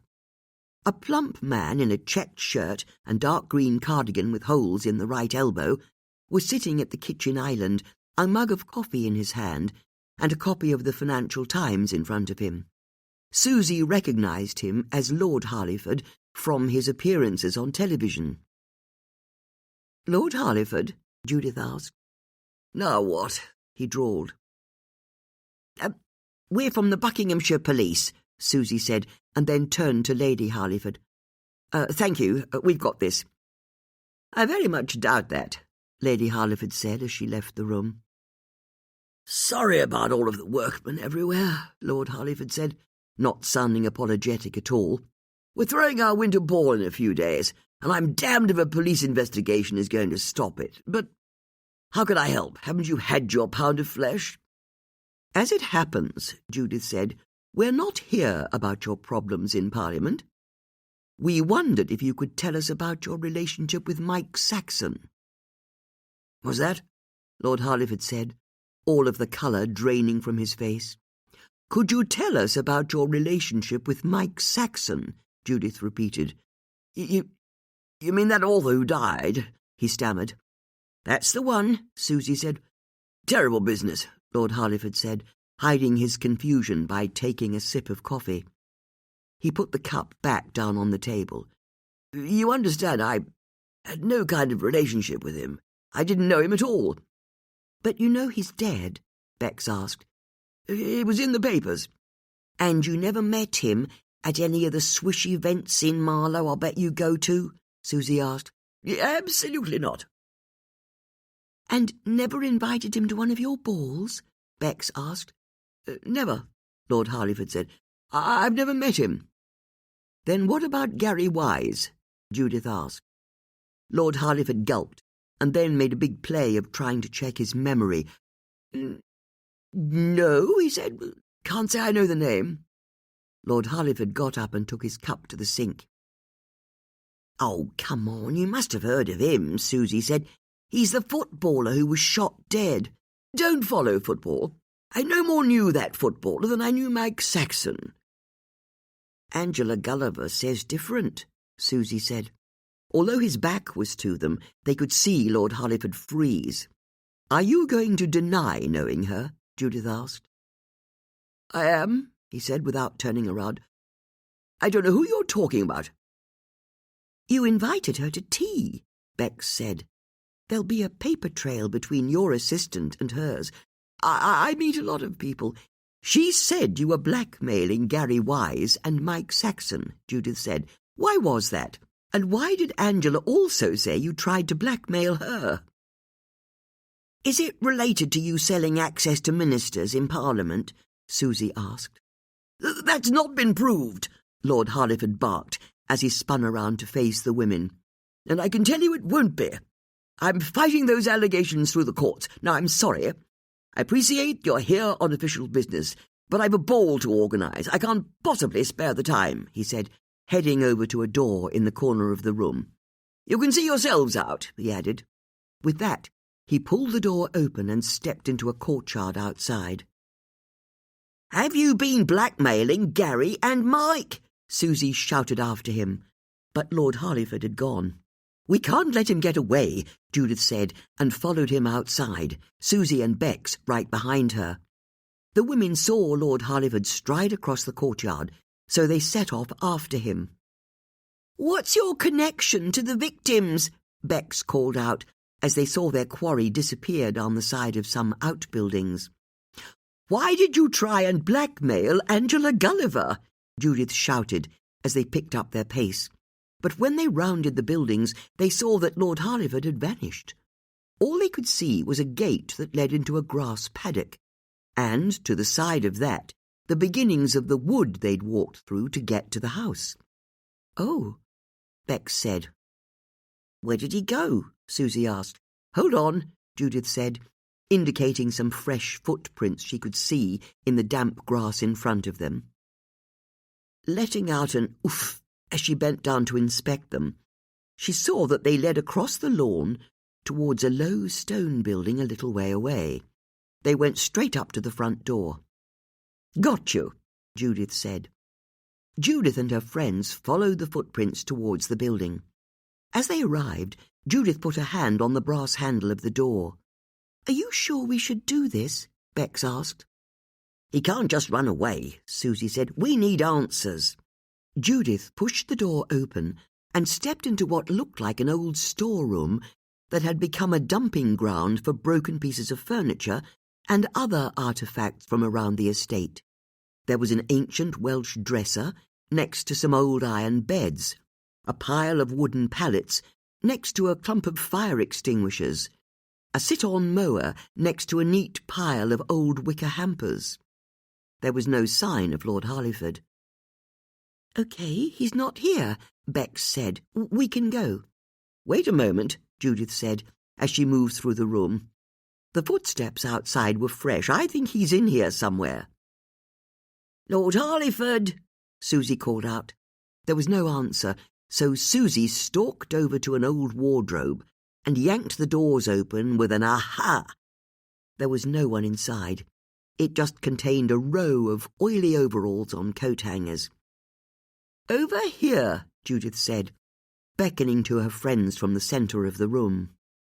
Susie and Bex went to join Judith and saw that there was an open wooden trapdoor in the floor, with old stone steps that led down into almost perfect darkness below. "He went down there?" Susie asked, trying not to sound too tremulous. "He's not up here," Judith said. "Phone's out, ladies." Judith reached into her purse, pulled out her phone, and turned on the torch feature. Bex and Susie did the same. "Really?" Bex asked. "For once," Susie said, "I think I agree with Bex." "Don't be so feeble, come on," Judith said, and took the first step down into pitch black. Chapter 25. The stairs were made of worn stone, and Judith had to throw her phone's light directly onto the next step down just to see her way. As for the room she and her friends were descending into, there were no lights, and the air was dank and damp. But there was also a stifling smell of something rotting. It was pungent and almost sweet. Judith pulled a hanky from her handbag to put over her nose. When she reached the bottom step, she shone her torch around, and Bex and Susie did the same on the steps behind her. They seemed to be in an old cellar. It was hard to get a sense of its size, but there were pillars spaced evenly to keep the floor above them aloft. Shining her torch on the nearest pillar, Judith saw that it was covered in what looked like green algae. She pointed her torch at the flagstone floor and thought she could see the faintest of footsteps in the dust. They led further into the darkness of the room. "Come on," she said. "There are footsteps to follow." "We really shouldn't be doing this," Bex said. "If a lord of the realm can do it, I think we can too. It's one step at a time." "I'll stay back here," Susie said with a knowing nod. "Make sure you both can find your way back to the stairs." "If you want to stay here on your own?" Judith asked. "No, you're right," Susie said in a rush. "I'll come with you. Just make sure you don't think about what else could be down here beyond our lights, and you should be fine." "Oh, great. Now that's what I'm doing," Susie said, but she got in line behind Bex and Judith, and together they headed into the darkness. From nowhere, a squeaking shadow flapped past their heads, and the women froze. "What was that?" Bex asked. "I think," Judith said, "it was a bat." Her two friends inhaled sharply. "Don't worry," she continued. "It's going to be more frightened of you than you are of it." "I wouldn't bet on it," Bex said. "Heavens, there are going to be mice down here, aren't there?" "Don't tell me you're afraid of mice," Judith asked. I know, it's such a stereotype, the scared housewife, but I'm terrified of them getting up my legs." "Oh, God," Susie said. "What if there's a nest of rats?" "Ladies," Judith snapped, "let's show a bit of mettle. Follow me." Judith carried on into the darkness, her two friends keeping up with her, if only to make sure they weren't left behind.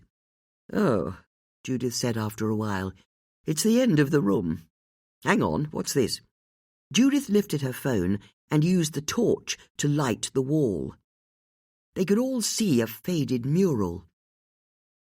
The paint was peeling, but it was possible to see 3 life-sized women dressed in togas and dancing in a forest setting. One of the women was holding an amphora, another a lyre, and the third was playing a panpipe. "Okay, that's creepy," Susie said. "Was there a painting down here?" "I don't know," Judith said, as she held the torch up to look closer. "It's been painted onto old wood panelling." "Look at this," Bex said, throwing her light on the floor. The footsteps in the dust they'd been following went up to the wall and then stopped. "Where did he go?" "I know," Susie said. "He's a vampire, and he turned himself into that bat that flew past us." "Susie," Bex admonished. "But he can't have come down here, can he?" Susie said, "or we'd have bumped into him. These must be old footprints. There's no one about." "Do you know what I'm noticing?" Judith said. "My ankles are cold." "Oh, okay," Susie said. "We're in an underground cellar with a weird painting and a vanishing lord. But you want to talk about your ankles?" "Hold on," Judith said, and started to feel more carefully along each section of the panelled wall. "What are you doing?" Bex asked. "There's a draft." "Please, can we go now? This really couldn't get any worse." Judith put her palms to the wall and pushed. A section of panelling hinged open, revealing a door. On the other side, there was a rough, rocky tunnel that sloped downwards. "It got worse," Bex said. "We can't go down there," Susie said. "It could lead anywhere." "It's where Lord Harliford went," Judith said, indicating the footsteps in the dust that stopped at the open door. It wasn't possible to see any footprints in the rock of the tunnel. "The footsteps go right up to this door." "What if he turned around and left because he was, terrified?" "He went down this tunnel," Judith said, trying not to sound exasperated. "We just have to follow him." Judith stepped into the tunnel and started to head downwards. The air became even colder as she moved away from her friends. She could see her breath in the spilled light from her phone. Bex looked at Susie, gulped once, and then followed Judith, with Susie bringing up the rear. "This is the bit in the film where we have to agree we aren't going to split up," Susie whispered. "Shh," Judith called back. "Just trying to keep my spirits up. Then can you do it more quietly?"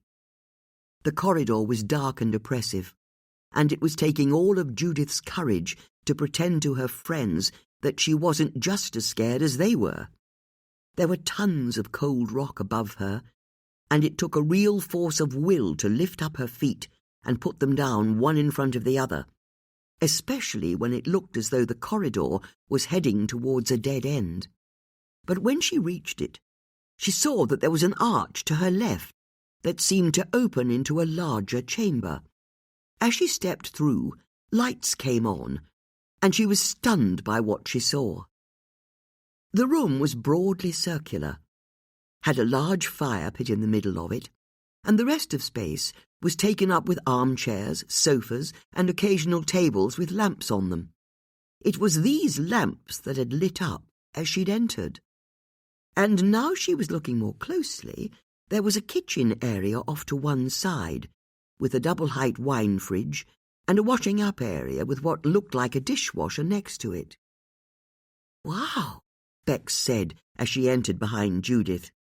"You can say that again," Susie agreed as she arrived last. "How did you get the lights to turn on?" "They came on automatically," Judith said, walking to the centre of the room. "What is this place?" Bex asked. "It looks like an old cave," Susie said, looking up at the rough ceiling, "that someone's dug a tunnel to." "Aye, aye," she added, as she saw a 4-poster bed in a recessed alcove. with overnight facilities. Judith noticed that there were 2 further tunnels leading off from the cave. One, she could see, led downwards quite sharply. She went over to it and saw that a table to the side of its entrance had battery-powered torches on it. "I'm not sure I ever want to know where this tunnel goes," she said. "It just heads downwards into darkness." Instead, she licked her forefinger, held her hand up, and felt the chill of the thinnest breeze on her fingertip. It was coming from the direction of the other archway. "This place gives me the creeps," Bex said. "Where did Lord Hollyford go?" "If I were to guess, I think that tunnel on the other side of the room leads out of here," Judith said. "But I agree, this place is creepy. Come on." Judith went over to the other arch, and once Bex and Susie had joined her in the tunnel, the lights behind them turned off, and they were once again plunged into darkness. "Huh," Susie said, impressed. "That's a neat trick. Come on. Let's see where we go next. Maybe it'll be the gift shop." Susie pushed past Judith, the light on her phone shining brightly as she led them further along the passage. After a minute, there was a bend in the tunnel, and they found themselves on another straight stretch that ended in another turn. They took it, all 3 women increasingly struggling with their feelings of claustrophobia. After rounding yet another corner, they found themselves at the base of a rickety wooden staircase that led upwards. There was a shimmer of light at the top. "Okay," Susie said. "I think we know how Lord Hollyford got out." Susie mounted the stairs first. The old wood creaked, and climbed upwards until she found herself looking at an old metal door surrounded by stone. She turned the little handle. The staircase was suddenly flooded with light as she pushed the door open and stepped out into the fresh air. Blinking so that her eyes could get accustomed to the daylight, she looked about and saw that she was deep in the woods they'd walked through to get to the house. Making room for Judith and Bex's exit, she turned to look at where they'd come from and saw that the metal door was set directly into a rocky outcrop covered in little bushes. The door was rusty, had an old "Danger, Do Not Enter" sign on it, and she saw that there was a metal keypad immediately above the handle. Susie pushed the door closed, and the lock engaged with a heavy click. "Okay, what the hell was that?" Susie asked. "That's not the question we should be asking," Judith said. "What I want to know is, why did Lord Hollyford feel he had to escape from us like that?" "That's obvious. He panicked the moment we mentioned Mike Saxon, and then he flipped out when we got onto Gary Wise and Angela Gulliver." "So, what are we saying?" Bex asked. "Is Angela right? Is he the killer?" "I don't know," Susie said, as she tested the idea. "I reckon he's definitely involved, somehow, or knows something. But I just don't buy that someone that wealthy would need to resort to blackmail." "Someone that wealthy has already resorted to selling government access for money," Bex said. "For some people, enough money is never enough." "And I suppose a big house like that is going to eat the cash as well," Susie said, "let alone that sex dungeon or whatever it was we were just in." "There's something else as well," Judith said. "If he really was the killer, I can't help feeling he'd have had a story lined up to spin us the moment we started asking questions about Mike and Gary. Because you're right, Susie, he completely fell apart almost instantly, didn't he?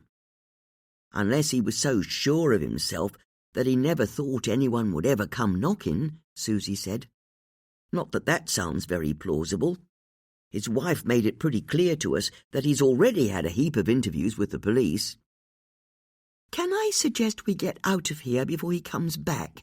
Bex said. "And I want to look those caves up online, because I think I know what they are."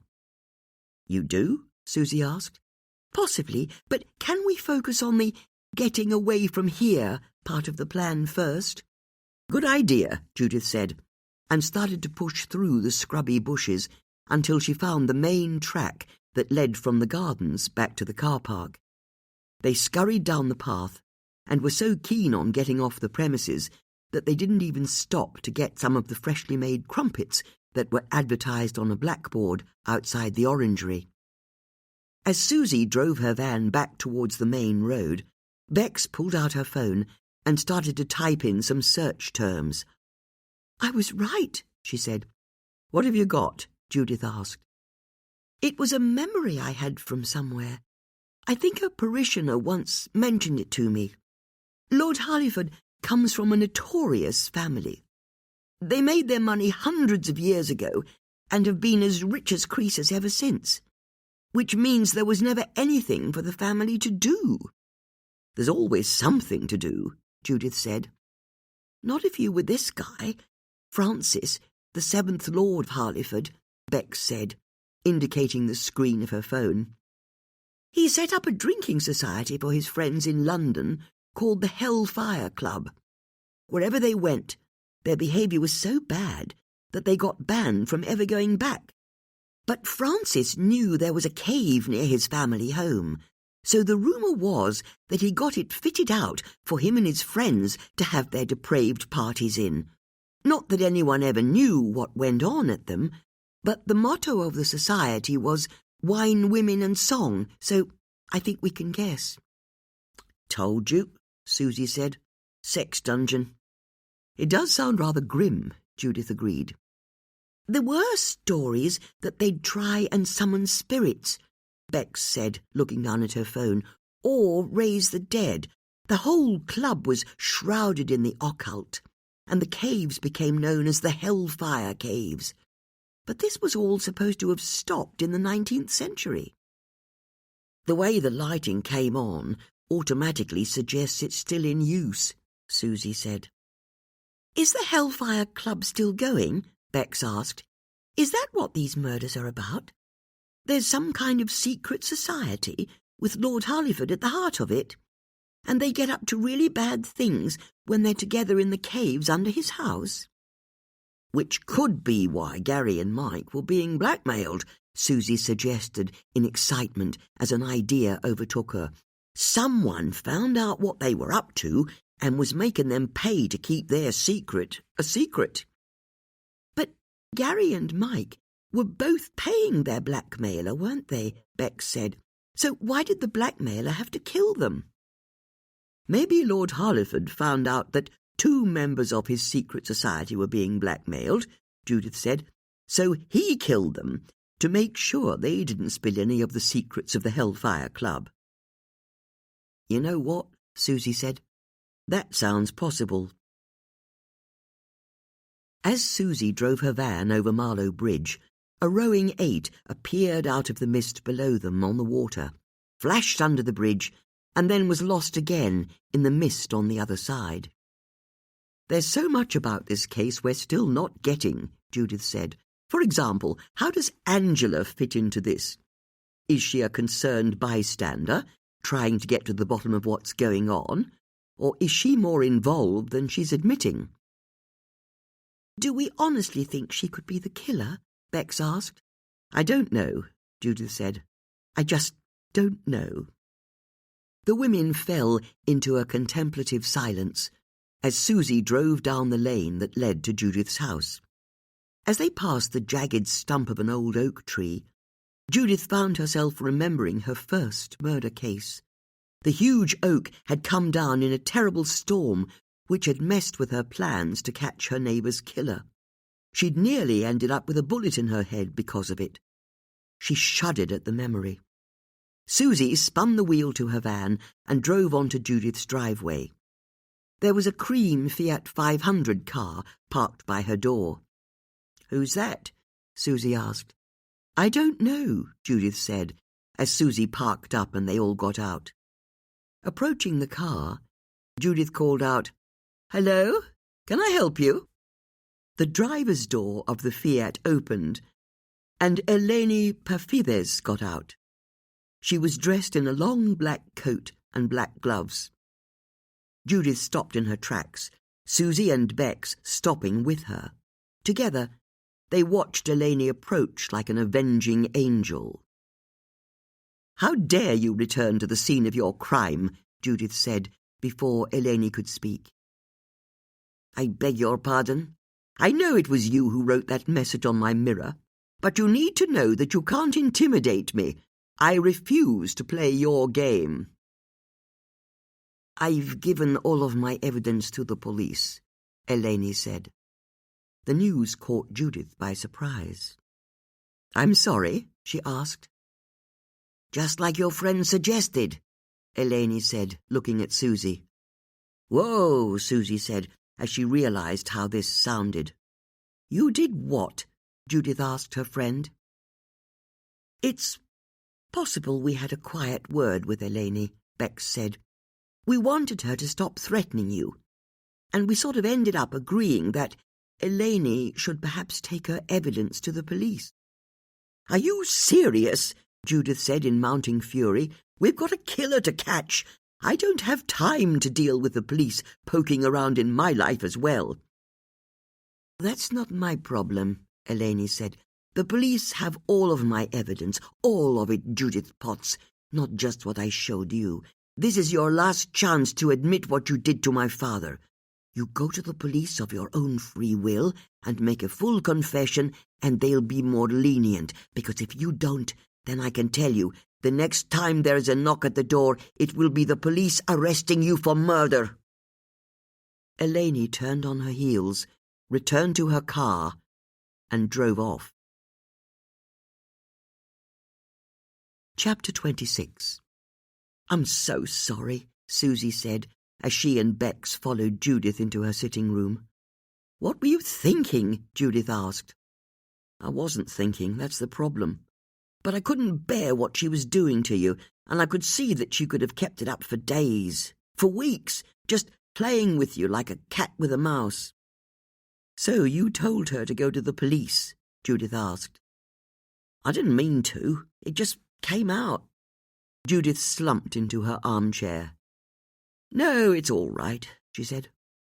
"I suppose there's only one way to remove the plaster, and that's to rip it off." "Is it possible she's bluffing?" Bex asked. "About having definitive evidence, you know, beyond the photograph?" "She's very definitely bluffing," Judith muttered, as much to herself as to anyone else. "But that means there isn't, in fact, any evidence that proves you were involved." "The police may still want to interview me, and they could whip me off to the police station at any moment, so we must redouble our efforts, and that means we need to focus on how Lord Harleyford fits into the case." "Are you sure we shouldn't be focusing on Eleni?" Bex asked. "I'm done with her," Judith snapped. "There are 2 dead people who deserve justice, so I suggest we try and help them while we can, because I can't imagine Brendan's going to be able to catch their killer without us."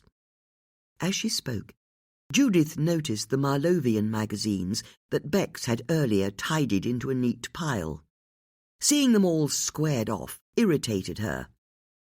She felt it represented how both Bex and Susie had interfered, straightening up the edges of her life when they really had no business doing so.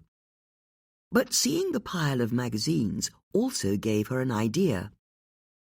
"Lord Hayleyford's ball," she said to her friend's bemusement. "What about it?" Susie asked. "It will have been covered by the Marlovian, won't it?" Judith went over to the glossy magazines and picked up the top copy. The cover showed a red-jacketed man in a white-peaked cap with a swan's feather sticking out of it. The headline read, "Swan-upping comes to Marlow." "It covers everything that happens in the town," Judith said, "and that includes photos from all of the posh events." "Oh, I get it," Susie said, her face lighting up. "Like Lord Harleyford's ball last year." "Exactly. But it won't just be his ball. They'll have photos from every smart event in Marlow, won't they? I bet all of our victims and suspects appear in one photo or another." "Good thinking," Bex said. "Let me go and put the kettle on." As Bex left the room, Susie chose the top copy of the Marlovian. The cover showed the Olympic rower Naomi Richards turning on the Christmas lights in the high street. She then flicked through the pages until she found a colourful spread of photographs. "Oh, God, these captions," she said, indicating a photo that showed a woman wearing an enormous hat. "The High Sheriff of Buckinghamshire, Lady Samara Wash. Very la-di-da, but not currently a murder suspect." "Not yet," Judith said, as she picked up the next magazine on the pile and started to flick through it. Bex soon returned, and the women set to their task, properly fortified with steaming cups of tea, although it was hard to keep Susie focused on the task. She was too easily distracted by what the great and good of Marlow were wearing at every social event, and some of their more preposterous names. "Barbara for Folks," she said with a delighted chuckle. "Who has a surname that starts with 2 Fs? And why isn't it capitalised? Some people are weird." "What's the event?" Bex asked. "Last year's pub in the park." "Are any of our murder victims or suspects present?" "Not as far as I can see." "Oh, I see what you mean. You want me to stay focused." "That's focused spelt with 1 F." Bex smiled and returned her attention to the magazine in her hand. The truth was that she was enjoying the task enormously. Her position as the vicar's wife meant that she'd come to know a lot of the people who were in the photographs, and she was getting a warm glow of satisfaction knowing that while she might have only come to Marlow a few years before, she had definitely been putting down roots. "Got it," Susie suddenly announced, spilling her cup of tea as she clattered it back into its saucer on the table to her side. "What is it?" Judith asked. "Photos from the winter ball Lord Arleyford threw last year." "Fabulous," Judith said. "It says here it used to be held every year until the 1980s. Lord Harleyford decided to revive it a few years ago. And look, it's grand as hell," Susie said, indicating the photos that showed guests in black tie and ball gowns in front of braziers outside the house, fire-eaters performing, waiters serving champagne, and dozens of photos of a ceilidh band in the main ballroom of the house, the 100 or so guests all dancing. "Who's in the photographs?" Judith asked hungrily. "I've seen Lord and Lady Harleyford," Susie said, as she turned her attention back to the beginning of the sequence. "But no one from either of the murders is jumping out to me. Oh, hold on, yes they are," she added, pointing to a photo on the other side of the page. It must have been taken later in the evening, as it showed Lord Harleyford with his bow tie loose around his neck, the top button of his dress shirt undone. But it wasn't Lord Harleyford that caught Susie's eye. It was the 2 men he was standing in between. One of them was Gary Wise, and the other was Mike Saxon. Gary looked awkward, but Mike was grinning widely, and there was a triumphant look to him. It was perhaps unsurprising, because he had his arm around the waist of a beautiful woman who was wearing a little black cocktail dress. The woman was Jamila Khalil, and she had a wide smile on her face. "She lied to us," Bex said. "And not just Jamila," Judith said. "Lord Harleyford told us he didn't know Mike Saxon or Gary Wise, and that they'd never been to his ball before. So what are the 3 of them doing together like this?" "Stuff that," Susie said.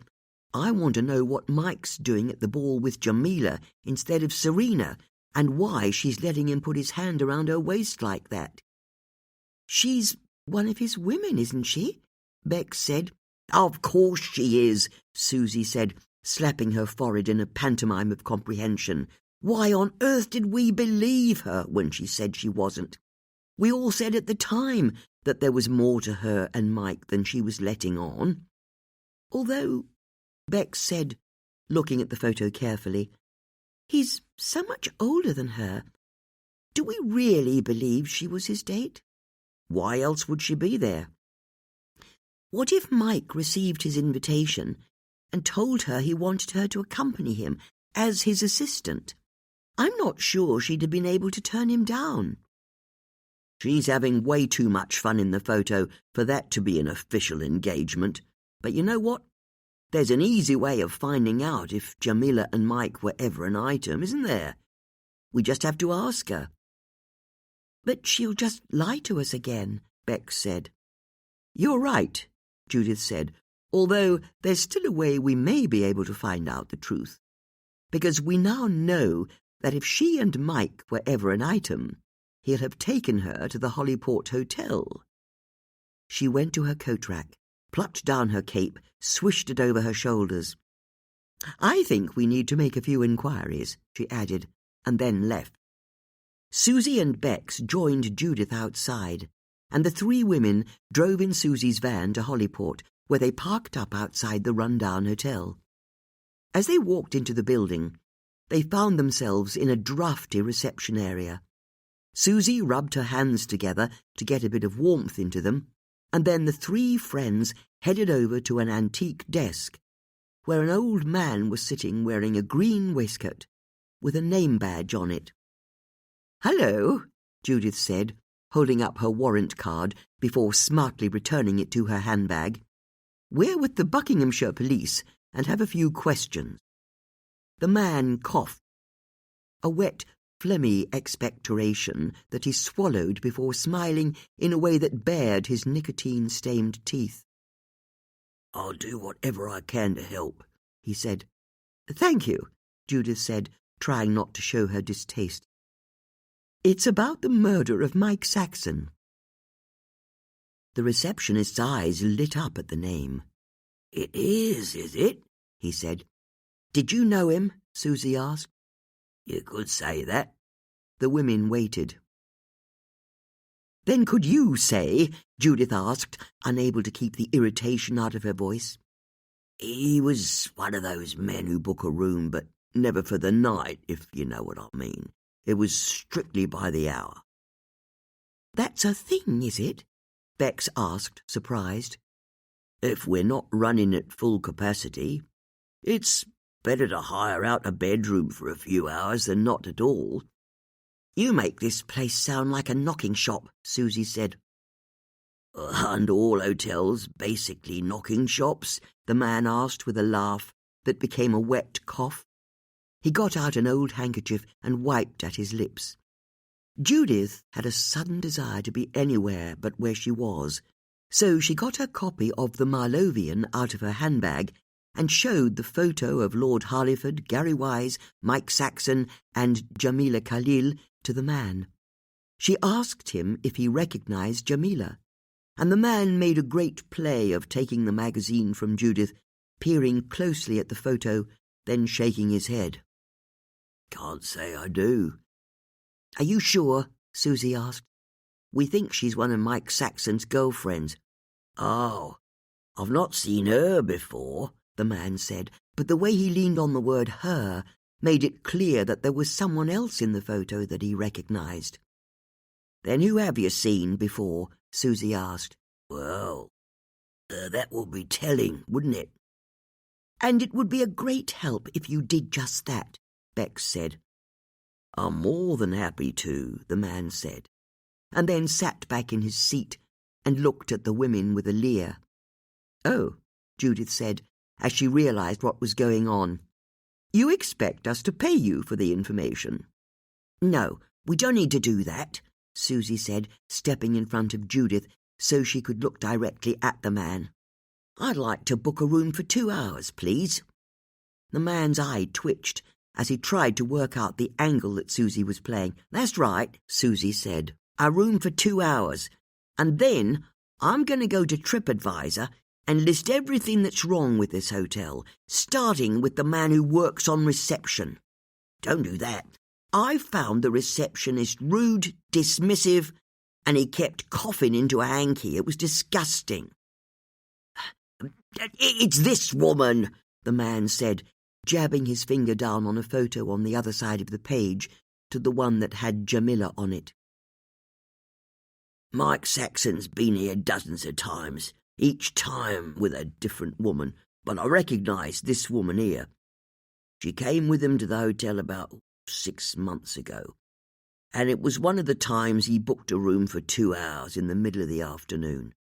I remember seeing them together drinking champagne in the bar. I'm sure of it.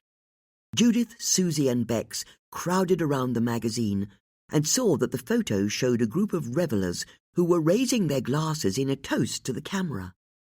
The receptionist's finger was pointing at the person in the centre of the group. It was Gary Wise's wife, Bethany.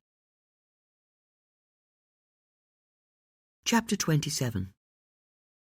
When Judith, Susie and Bex arrived at Bethany's mansion in Hurley, they discovered that the lich gate had a large padlock and chain on it. "Oh," Susie said, "we're locked out." "Stuff that for a game of soldiers," Judith said.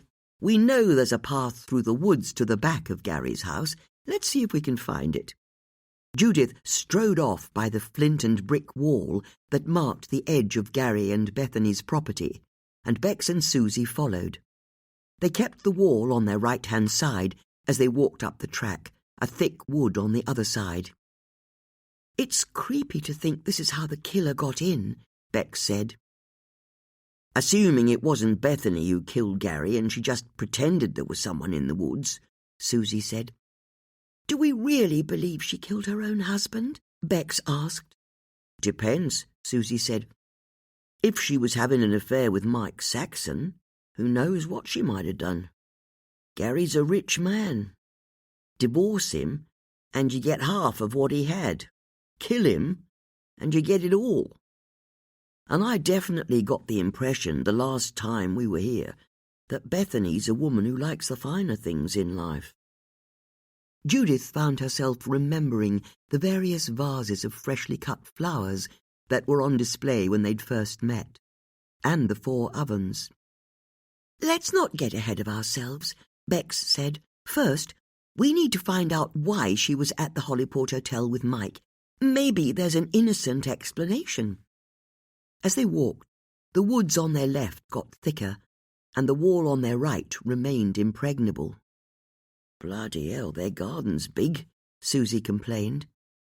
After a few more minutes, the wall turned sharply to the right, and the women realized that they'd reached the furthest corner of the property. Beyond it, the woods thickened out on both sides of the track. "Okay, so there's no way into their house this way," Susie said.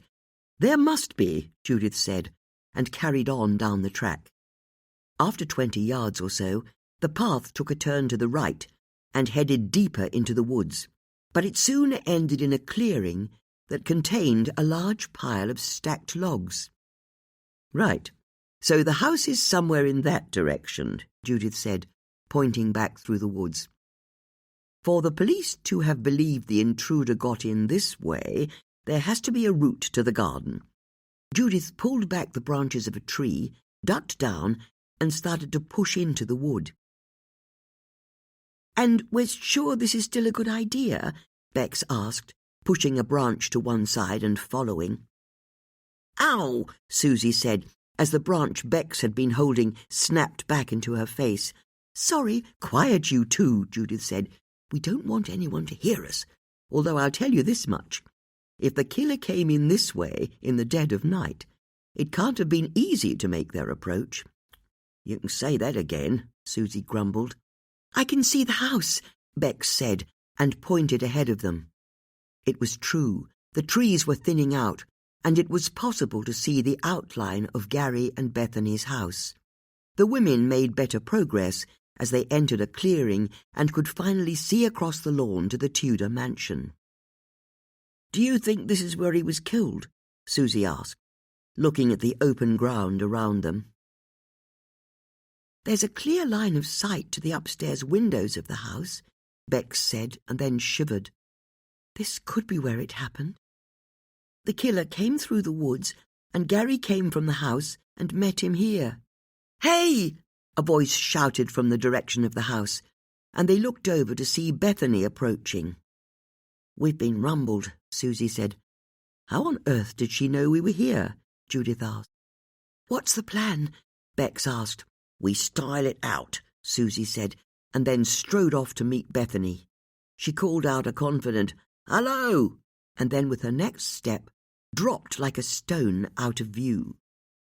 Susie! Bex shouted, and she and Judith ran over to see what had happened to their friend. There was a deep ditch that separated the garden from the wood, and Susie had fallen straight into it. Oh, Judith said, ha. It's not funny, Susie said, as she got heavily back onto her feet and began to climb out. I know it's not funny, Judith said, but it is a ha. I swear to God, no, the ditch is called a ha, Judith said, unable to stifle a laugh. It allows a garden to be separated from agricultural land without a big hedge getting in the way. So why is it called a ha? Susie asked, as she held out her hand and Bex helped pull her out. I think it's because it's the sound you make when you fall into it, Bex replied. Just what on earth do you think you're doing here? Bethany said as she arrived. Just checking to see how funny your ha is, Susie said, and I'll be honest, it's not funny at all. You can't just come here like this. You're not with the police. You lied to me last time. You have to get off my land. That's not what's going to happen, Judith said. I spoke to Detective Sergeant Perry, and he said, You can first tell us why you were visiting hotels with Mike Saxon, and then we'll get off your land. What are you talking about? She asked, but the women could see that her mind was scrambling to catch up with the question. The Hollyport Hotel, Susie said, picking a dead leaf out of her hair. You and Mike Saxon. The receptionist remembers seeing you both together drinking champagne on an afternoon when Mike had booked his room by the hour. I don't have to explain anything to you. You don't, Judith conceded, but you will have to explain it to the police when we tell them. You're just interfering busybodies, Bethany said angrily. I knew it the first time you turned up here. You were having an affair with Mike Saxon, weren't you? Susie said. So perhaps you can tell us where you got the gun from that you used to kill him and before that your husband. Susie's words hit Bethany hard. She blinked a couple of times as she tried to make sense of what she'd just heard. And then the women saw the moment that all the fight went out of her. You honestly think I had an affair with that oaf? She asked, apparently more hurt than upset. So then what happened? Bex asked. Okay. I admit I went to that hotel to meet Mike a few months ago. I found out why he chose the place soon enough. He was disgusting, insisting we have a glass of champagne, and then when I tried to leave, he said he had a room booked upstairs if we wanted to go up there for a tumble. I was out of there in 10 seconds flat. Why did you even meet him? Susie asked. It was his idea. We'd met the Christmas before at a party. At Lord Harleyford's winter ball, Judith suggested. That's right, Bethany said, unable to hide how impressed she was with Judith's knowledge. It was almost exactly a year ago. Anyway, Mike made a beeline for me, and I was kind of excited to meet him. My dad read his books when I was growing up, so I knew he was really famous. We chatted for a bit, but I got these weird vibes from him, so I told him I was married to Gary. And that's when he said Gary should write his autobiography. He said he knew Gary hadn't fulfilled his potential as a footballer, but that's what made him interesting. I told him he was being rude as hell, but he just laughed like it didn't matter. And the thing is, I'd been thinking for some time that Gary should tell his story. I mean, the journey he's been on and the things he's seen, it's kind of mind-blowing. So I kept the conversation going, but said that Gary wasn't too good at writing, so it wouldn't be easy for him. That's when Mike explained how he wouldn't have to write a word. All he'd have to do was talk to someone, and that person the ghostwriter would do the writing for him, and Gary's always been a good talker. Mike told me he'd find out who the best sports ghostwriter was if I gave him my number. So I did, and didn't think any more of it, just got on with my life. But a few weeks later, I got a text from him saying that he had just the guy for me. Would I go to the Hollyport Hotel to talk to him about it? I didn't want to meet him, not after how creepy he'd been at the party, but I figured, gone to all of this trouble, I couldn't say no. I went to the hotel and he was there with a bottle of champagne, expecting me to be impressed. It was just after he'd given me Harry Asquith's name that he suggested we go upstairs together. Apparently, Mike and Harry were doubles partners at his tennis club. He'd not known how good he was as a writer, which is why he felt he'd had to ask around. But, he told me, he'd been pleased to learn that Harry was considered to be one of the best in the business. Harry and Mike were doubles partners? Susie asked. That's what he told me. How interesting, Judith said to her friends. Harry told us he barely knew Mike, didn't he? Why are you so interested in Harry? Bethany asked. Because before now, Judith said, Harry was one of only 2 people who knew both victims. The other is Lord Harleyford. We've a photo of all 3 of them at the ball last year. But now there's you as well, Susie said. That afternoon when you went to the hotel, are you sure you didn't go upstairs with Mike? How can you even ask me? Bethany said. He was a nasty old man. Why would I be interested in him? Even so, you're going to have to tell the police what you've told us, Susie said, and as she spoke, she nodded to indicate behind Bethany's shoulder, which you'll be able to do quite easily, as I'll see they've just arrived.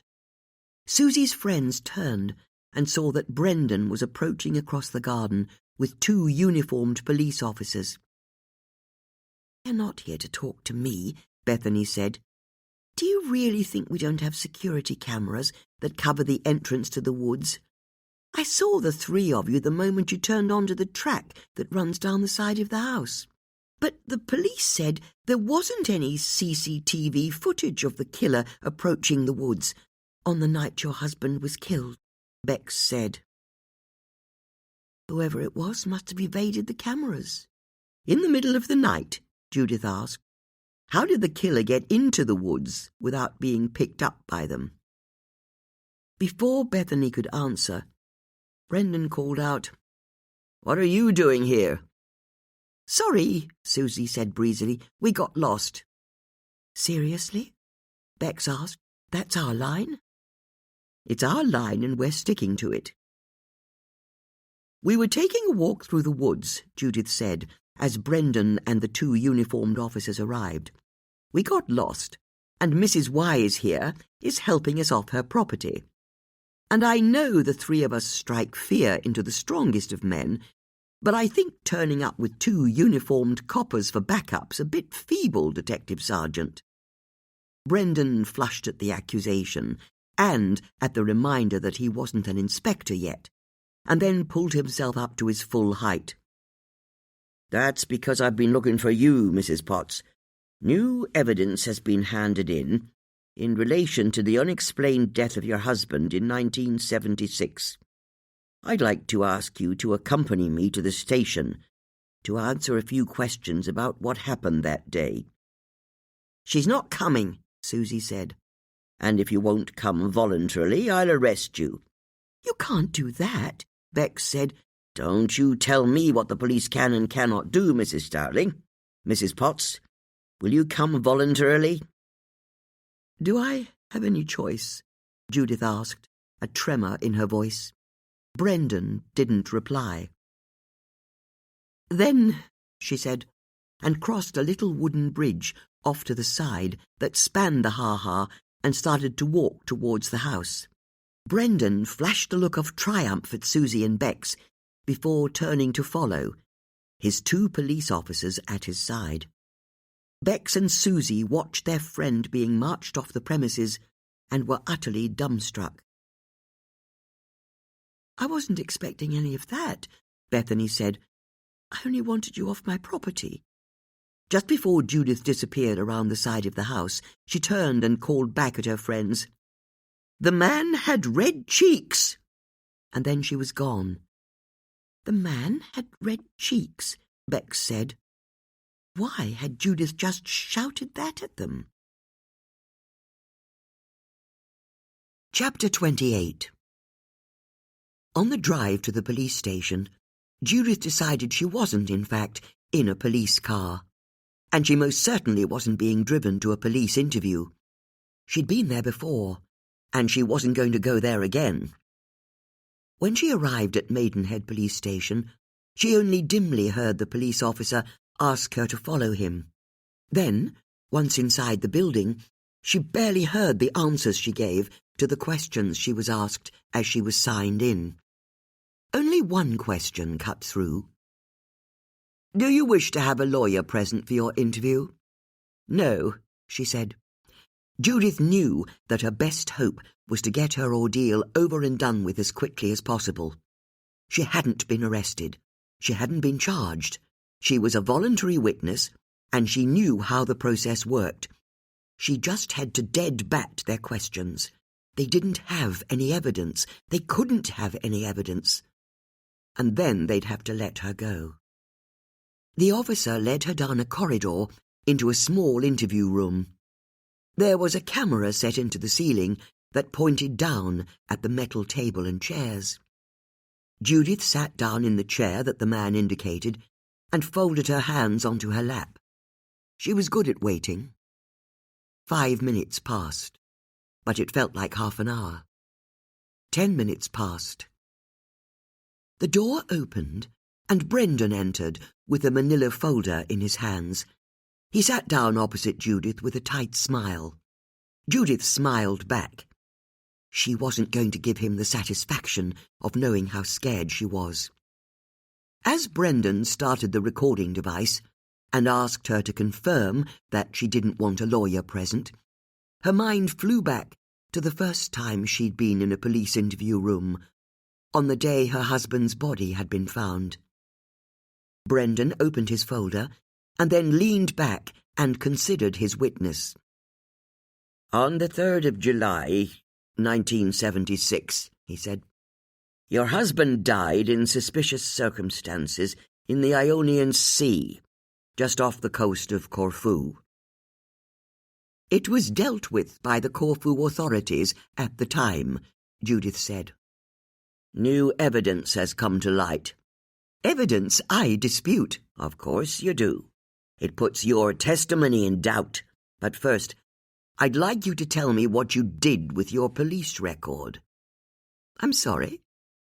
You were interviewed under caution by the UK police when you returned from Greece on... Brendan looked down to his notes to check what he'd written. The 15th of July, 1976. The Corfu police also sent over a hard copy of their file. As you're aware, all of those files were then stored by the Buckinghamshire Constabulary in a repository just outside Maidenhead, where you were last week. Why's that of interest? When I went to reference them before I brought you in, I discovered that they're now missing. Are you accusing me of stealing my file? I'd like you to tell me what happened while you were there. My friends and I were signed into the building, and then we went to the stack where the report on Gary Wise's car crash should have been, but we couldn't find it. You went straight there? All 3 of us went straight there. How curious, Brendan said, turning to another page in his notes. Because I've just spoken to Rebecca Starling and Susie Harris, and they told me, separately, that while they went to the stack together, you disappeared for at least 5 minutes. A cold fist clutched at Judith's heart. They said that, did they? She asked in a quiet voice. They couldn't wait to help the police, Brendan said with a smile. After I pointed out what would happen to them if they didn't, that is. They didn't have much of an explanation as to what you got up to in that time. So, what did you do? Yes, I remember now. For a short while, I was lost. You, Mrs. Potts? I was confused. Do you deny taking your old police files from the repository? Why would you doubt me? Because you killed your husband. I didn't. You were on his boat that day. I've got photographic proof. I was on the jetty. I'll admit that much. But I didn't get on his boat. So you're already changing your story from your official statement at the time. Would you change your story about the repository if I told you there's CCTV footage from the stacks that I've requested? Stop trying to throw me off balance, Judith snapped. Stop trying to buy yourself time.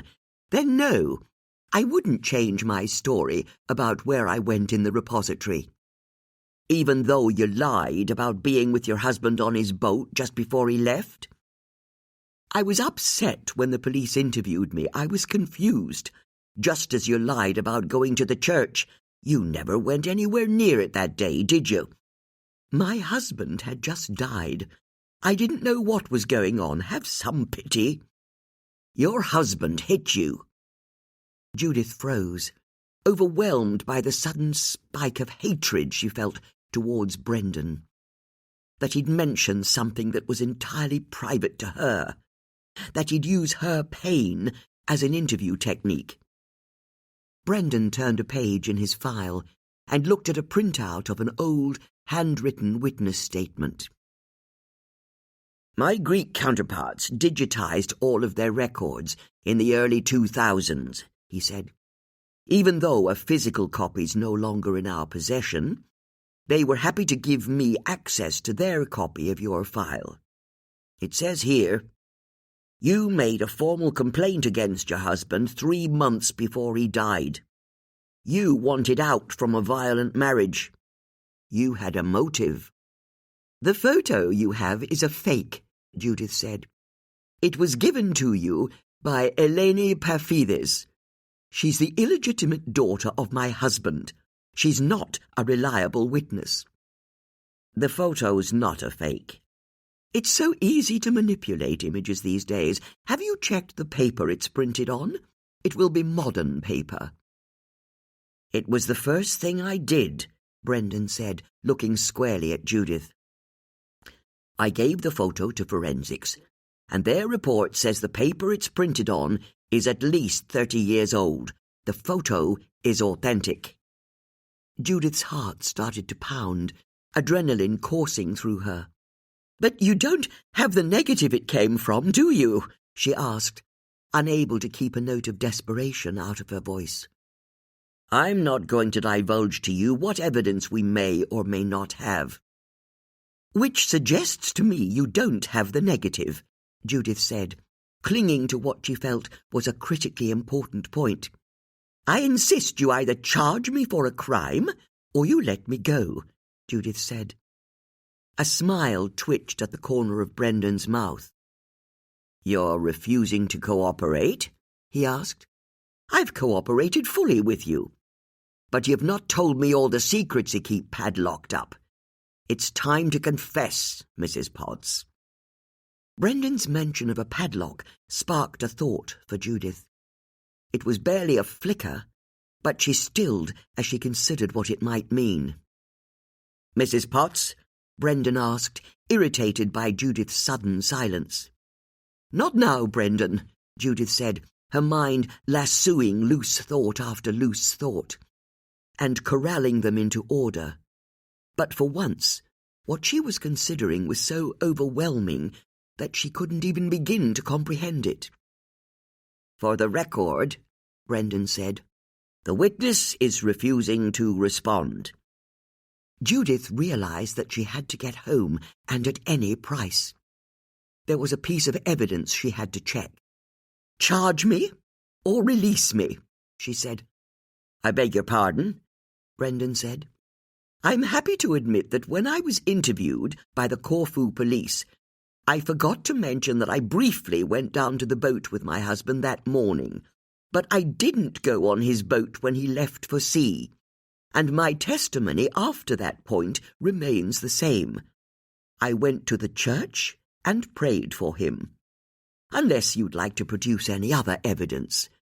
I think I've got more than enough. Really, Judith said, hope blossoming in her heart. Eleni really was bluffing when she said she had more than that one photo. Will you admit that the photo we're talking about is of you and your husband, and that it was taken on the day he died? Brendan said, ignoring the question. I'm not admitting anything. However, I'm happy to sign a statement that says I briefly went down to the cove that morning, which is possibly when the photo was taken. But spit-spot, Brendan. I need to get on. Spit-spot.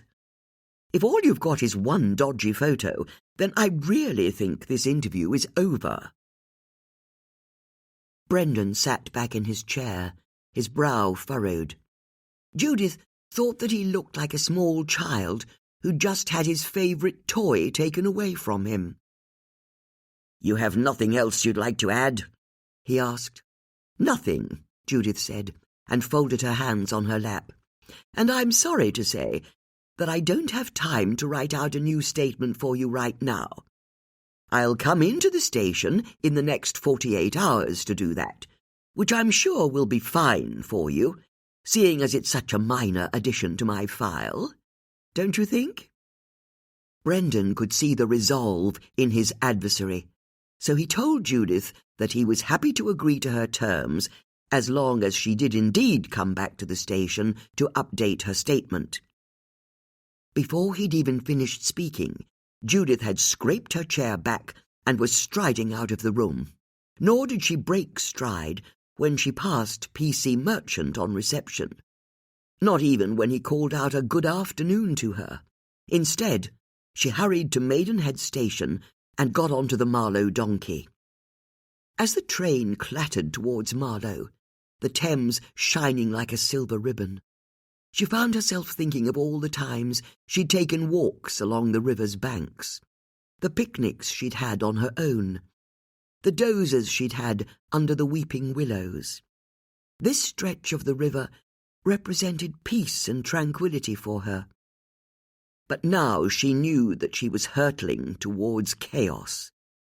It felt no less to her than that she was going into battle, and it wasn't long before she was banging the front door to her house open and marching inside, removing her grey cap and throwing it onto a sofa as she headed for the staircase. Going upstairs, she entered her bedroom, went over to the mantelpiece above the little fireplace, and picked up the letter opener she'd put there years ago solely for this purpose. Then she went over to her four-poster bed and got down on her knees. Lifting the edge of the duvet, she ignored the thick layer of dust on the floor and instead used her hands to feel to the third floorboard along. It had been loose when she'd first moved in, and she'd told the builders who'd helped her fix the house up not to mend it. Using her fingers to find the edge of the board, she inserted the letter opener into the gap and tried to prise it open. It resisted, but then the board popped, and she was able to lever it up until she could remove it with her hands. She reached into the void and pulled out an old manila folder. It contained the Corfu police files on the investigation into her husband's death that she'd stolen from the police repository, just as Brendan had surmised. Flicking through the old dried pages, the sellotape that was holding some of it together now dark amber with age, she found the witness statements that had been taken from the other village members at the time. Before she got too engrossed, she closed the file and put it to one side. She reached into the cavity again and felt around until her hand found a thick piece of ribbon. She grabbed at it and pulled out a fabric-wrapped package. The material was one of her great-aunt's old Hermes scarves, and the design of nautical knots and flags had always made Judith smile. Not on this occasion. She undid the ribbon that was holding the package together and let the scarf fall away. A mobile phone, 3 bundles of money, and a maroon passport were revealed. The bundles of money were in euros, dollars, and pounds, and amounted to about £6,000 in total. As for the passport, it had been issued by the government of Malta. She opened it and looked at the photo of herself that stared back. That version of Judith, 8 years younger, had known that one day she might need a passport that the British government didn't know about. Judith reflected that she was eternally grateful to her younger self for her foresight. She creaked back to her feet, dusted down her knees, and carried the money, phone, passport and files back down the stairs to her sitting room. Putting them on her desk, she approached the incident board behind her desk. On the wall were all the photos of the clues, victims and suspects from the 2 murders. She reached up and carefully took the pins out of one of the witness photographs and lifted it from the wall. She now knew, if her theory was correct, that the photo revealed who'd killed both Gary Wise and Mike Saxon. She put it down on her desk. It was of Angela Gulliver. Chapter 29. The following day, Bex and Susie were in a tizzy, or rather, Bex was in a tizzy. Susie was in a blind panic. They'd not seen Judith since she'd left with Brendan, and they'd been phoning her ever since. Their calls were going straight through to voicemail. But they didn't manage to get hold of her at any point that day. The next morning, Bex went to Susie's for an emergency meeting. "She's still being held by the police, isn't she?" Bex said as she paced up and down Susie's sitting room. "She's been charged with something, put in the cells, and they've thrown away the key." Susie was sitting in her armchair, rolling herself a cigarette. Emma had picked up on her distress and was sitting to her side, her head on Susie's lap. Having rolled the cigarette, Susie put it behind her ear for later, not realizing that it was joining 3 others she'd already rolled and forgotten about. "And what did she mean, the man had red cheeks?" Susie asked for the 100th time. "What sort of comment is that?" "It's a crossword clue, isn't it?" "But how can it be? She said crossword clues have to have 2 halves, with one half being the basic clue." "That's the man, meaning we're looking for a man. She's telling us the identity of the killer. I'm sure of it." "But what did she mean, had red cheeks? How can that be the cryptic part of the clue? I don't think it means there should be an anagram, or that the answer's hidden within the words, or any of the other tricks crosswords use." "But it must be a crossword clue," Bex said, as Susie picked up her phone and speed-dialed Judith's number. "Or why did she go to all the effort of giving us those crossword books? You know what Judith's like. Everything she does is for a reason." Once again, the call went straight through to voicemail. "Where are you?" Susie called out in frustration and slapped the phone down. As she did so, Emma lifted her head and looked out of the window, suddenly alert. "What is it, Emma? Is it Judith?" Bex went to the window and looked down the driveway in front of Susie's house. Tanika was on the pathway looking at her. Bex and Susie went to the front door to meet their friend. "You've got news on Judith?" Bex asked. "I do," Tanika said. "Not that I should know, and I very definitely shouldn't be telling you, but I really don't know what to do with what I've been told." "What's happened?" Susie asked. "I got a call from a friend at the station. Apparently, Brendan interviewed Judith the day before yesterday about her ex-husband. Has she been charged with anything? Susie asked. I don't believe so, but when she was released, she was asked to stay in the country. It's standard procedure. You put the witness's name on a watch list. Why are you telling us this? Susie asked. That evening, Judith got on the last ferry to France. Have you any idea why? France, Susie said, utterly nonplussed. Has there been any sight of her since? Bex asked. According to Alice, I mean my contact, Tanika added hurriedly, as soon as she arrived in Calais, she vanished. She's not used any bank card to buy anything in the last 48 hours, or used her passport to hire a car or any other form of transport. She's stuck in Calais? Bex asked. If I know Judith, I very much doubt that, Tanika said. No, wait, Susie said, holding up her hands as though about to stop a charging bull. Are you saying she's skipped the country? It's how it's looking. No, this is impossible, Susie said, going back into her house and fetching a coat. Not that she'd skipped the country, she added, but that she wouldn't have told me and Bex. I refuse to believe that. Come on, she said, as she closed her front door behind herself and pushed past her two friends. Where are we going? Bex asked. The answer to Bex's question was Judith's house, and when she, Susie, and Tanika arrived, they got out of their vehicles and approached the front door. I can't let you break in, Tanika warned Susie. Don't worry, Susie said. We know where the spare key is. Susie reached up above the porch and felt along the gutter. After a few attempts, where she only pulled out wet leaves, she finally grabbed hold of a couple of rusting keys that were held together with a bit of string. She used them to open the front door and pushed it open. Don't worry, she said to Tanika as she entered. Judith doesn't have an alarm. What are we doing here? Tanika asked. There's no way Judith bolted without leaving us a message, Susie said, as she entered the sitting room and started to look along the mantelpiece.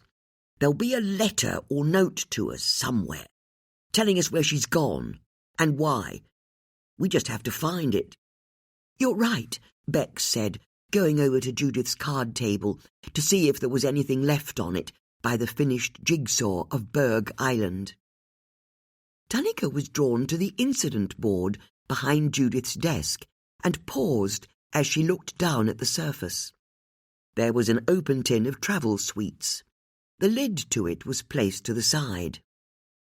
Look, she said to the others. She didn't even put the lid back on her sweets. It suggests she left in a rush.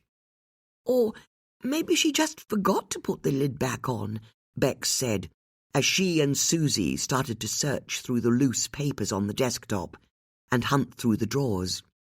As they did so, Tanika turned back to study the board.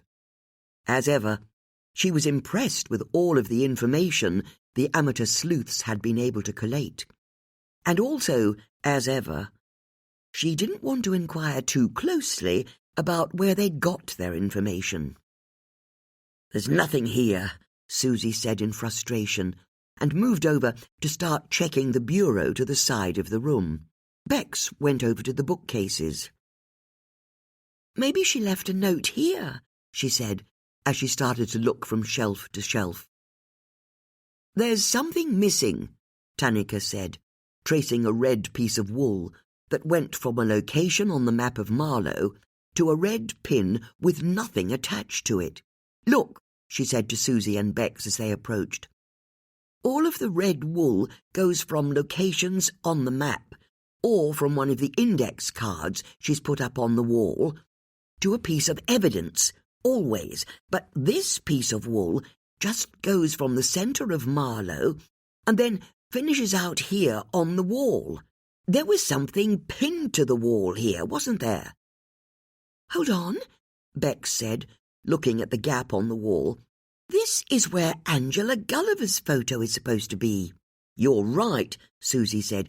Judith had a photo of Angela Gulliver at the end of that piece of wall.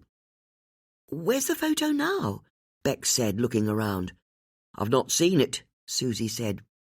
Is Angela Gulliver a suspect? Tanika asked. Possibly, Bex said. She arrived here in pretty suspicious circumstances, and she gave us a tip-off about Lord Harleyford.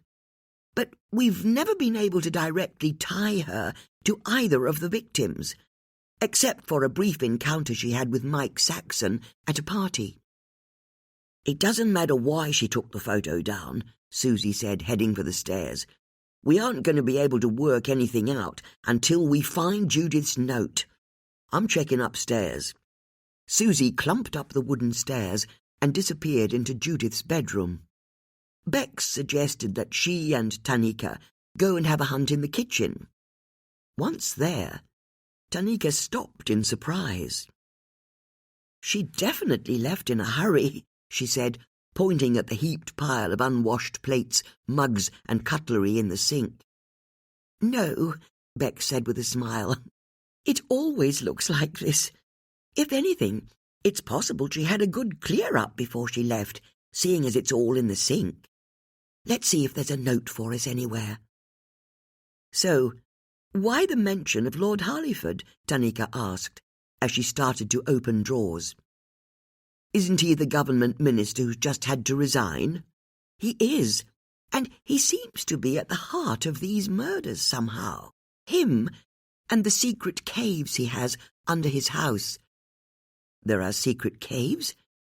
There are, and it's possible he's the person who's been blackmailing Gary Wise and Mike Saxon, or, if not that, he maybe killed them because they were being blackmailed and he didn't want them spilling the secret. Whatever it is, it could be connected to a secret drinking society that he runs.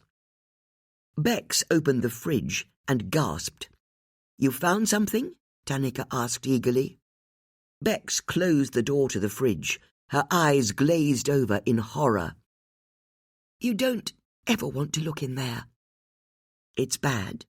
Bex nodded slowly, and then she moved over to a dresser that was up against the wall opposite the fridge. Then what have you got on the other suspects? Tanika asked. Okay, Bex said, as she started to search through a pile of cookbooks.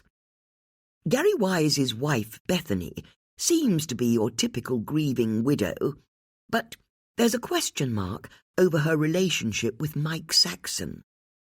She was seen going to a hotel where he takes his lovers, but she says it was because he was recommending that Harry Asquith ghostwrite Gary's autobiography. The recommendation came from Mike Saxon. It did, and he, Harry Asquith, and Lord Harleyford all belong to the same real tennis club. But this being Marlowe, that could just be a coincidence. However, it suggests the three of them could all be in Lord Harleyford's Hellfire Club together. That's what it's called? Tanika asked, surprised. If it exists, we don't know for sure, but if Harry's our killer, it's possible his motivation is money. I remember he's up to his ears in debt. Since Gary died, he's bought himself a smart new car. Is that so? Tanika said, inspecting a small bottle that seemed to have oozed black tar out of its lid. Reading the faded label, she asked, What's gravy browning? Actually, I don't want to know, she said, and put the ancient artifact back on the shelf with a grimace. She moved on to another cupboard. Were you ever able to find the police report on Gary's car accident? She asked. No, Bex said. We've not found any record of what happened that night. Maybe it was pulled. Maybe it never existed. We just don't know. There's quite a lot we don't know. What about Mike Saxon? We've only talked to two people close to him, his wife, Serena, who is happy to admit she hated him, not least because he was a terrible philanderer.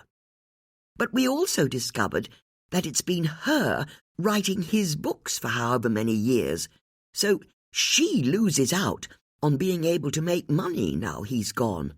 After all, he can't very well publish from beyond the grave. Although, if she'd already got enough money... The same thought occurred to us. She might have taken the view that his serial adultery meant it was time for him to die, although I'm not sure she'd have so readily admitted to hating him if she were the killer. And if she killed Mike, it seems unlikely that she'd be the person who was also blackmailing him. Do you know who that person could have been?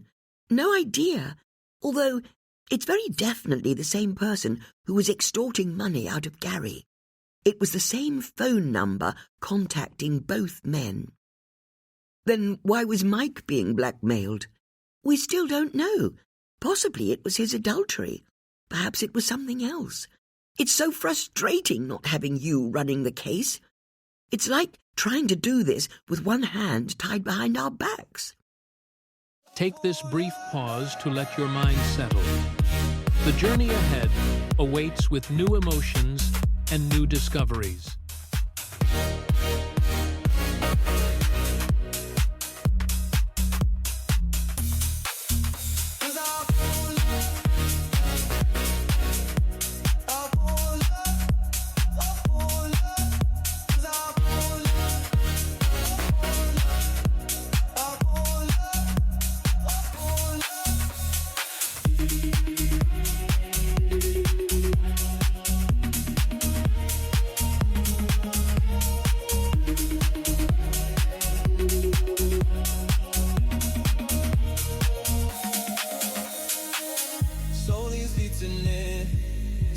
Out alone, the keys we lit, the mother willows. I can feast my time. Yeah, I'm running. So love me or leave me, I'm standing alone. Tanika smiled sadly. If it's any consolation, I feel the same, she said. I've missed working with the three of you. I've missed working with my team. But you said there are 2 people close to Mike Saxon who you've spoken to. We've also spoken to his personal assistant, Bex said, a woman called Jamila Khalil. She told us she wasn't in any kind of relationship with Mike, but we've seen a photo of the 2 of them together at Lord Harleyford's winter ball last year. It could mean something. It could mean nothing. But it brings us once again back to Lord Harleyford. He's at the centre of all this. He has to be. But we just don't know how. You also mentioned Angela Gulliver. Her presence in the case makes the least sense of all, although the fact that Judith's removed her photo from the wall suggests she's possibly our killer. Or at least that's what Judith thinks. Judith's never wrong. I agree, but I can't see why she'd be blackmailing either man, or why she'd want to kill them. If only Judith were here. Bex put down the last recipe book and looked about herself. She and Tanika had run out of locations to search. Are you sure Judith would have left you a message? Tanika asked. The 3 of us are a team, Bex said. She wouldn't run away like this without telling us why. Bex and Tanika searched the remaining downstairs rooms, but they still didn't find anything that could be a message. And from the sound of the angry clattering that was coming from upstairs, Susie wasn't finding anything either. Bex and Tanika were back in the sitting room when Susie stomped down the stairs. I can't find anything, she announced. Here, let me try her again, she added, as she pulled her phone out of the bum bag around her waist. Susie jabbed her finger at the screen of her phone and listened. A man's voice announced that the phone number she was calling wasn't available, but she could leave a message if she wanted to. I'm not having this, Susie said as she hung up the call. She must have left a message for us. The 3 friends were at a complete loss. But then they all heard the rattle of the letterbox as something was delivered. Bet that's it, Susie said, and sped out of the room, followed by Tanika and Bex. When they arrived at the front door, they stopped in disappointment. All that had been delivered was that day's copy of the Marlow Free Press. Chapter 30. Susie led Bex and Tanika back into the sitting room and plonked herself down in Judith's favourite wingback. "She left no message for us," she said despondently. "Although there is the last thing she said to us. The man had red cheeks," Bex said, "which is obviously a crossword clue, but we can't work out what it means." "Hold on," Tanika said. "What's that?" Bex explained Judith's remark as she'd been led away by Brendan. "And you're sure it's a crossword clue?" "It's the only thing that makes sense," Susie said. "Then that's the message she left for you." "I don't think it can have been," Bex said. "She said her red cheeks comment to us before she was taken off and interviewed. What we're looking for is the message she left for us after Brendan had finished with her, but before she skipped the country." "OK, that seems fair enough. Then what's the answer to her crossword clue?" "We've tried every trick we know," Susie said. "We've even checked through the books she gave us, but we can't make head nor tail of it." "It doesn't seem to behave like a crossword clue at all," Bex said. "She didn't even say how many letters the answer would be." "Then perhaps you're making this harder than it needs to be," Tanika said.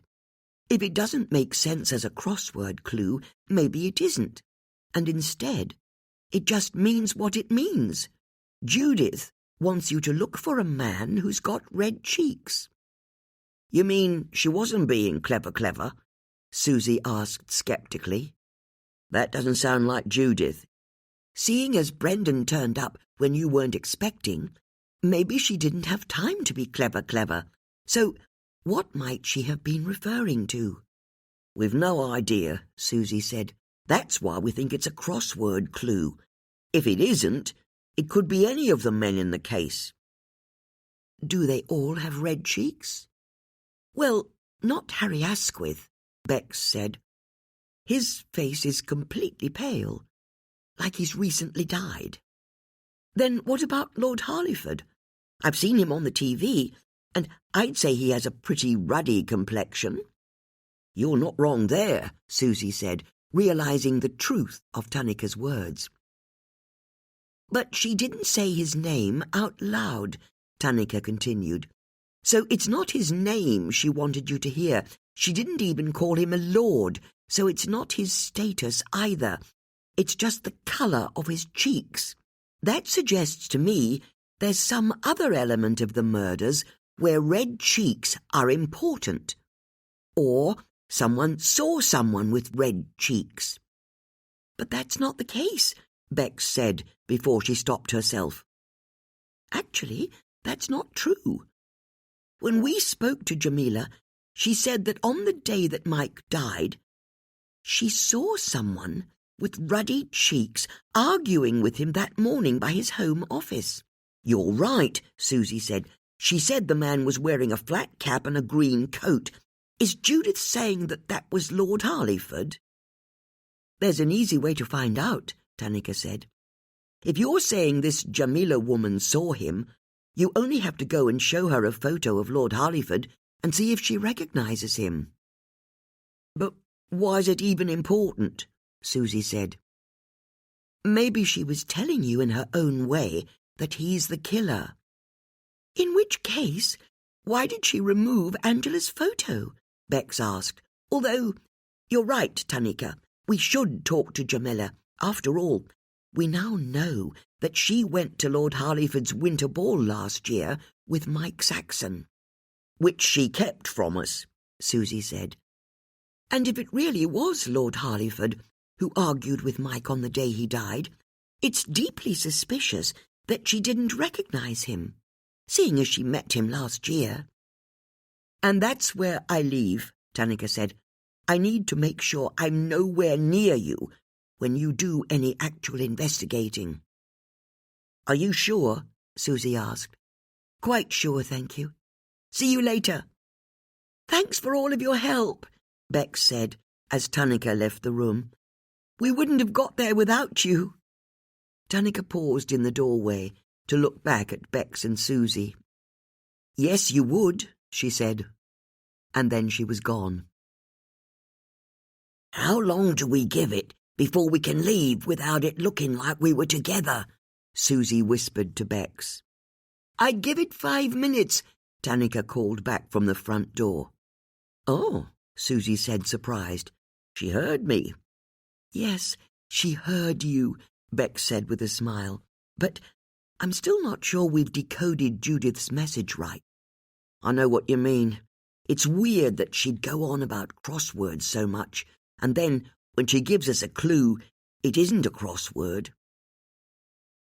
"I think we may have to conclude that her giving us those crossword books has ended up having nothing to do with the case. It was just Judith being eccentric." Susie frowned as she considered whether Bex was right, but she couldn't see any reason to disagree with her. As soon as 5 minutes was up, the women left Judith's and drove to Jamila's house. When they rang the doorbell and asked if they could come up, Jamila buzzed them in without a word.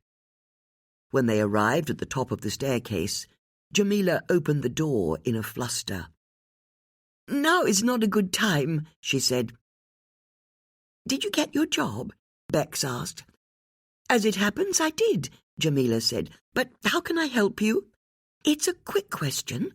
We just want you to look at a photograph and tell us if it is the person you saw outside Mike's office on the morning he died.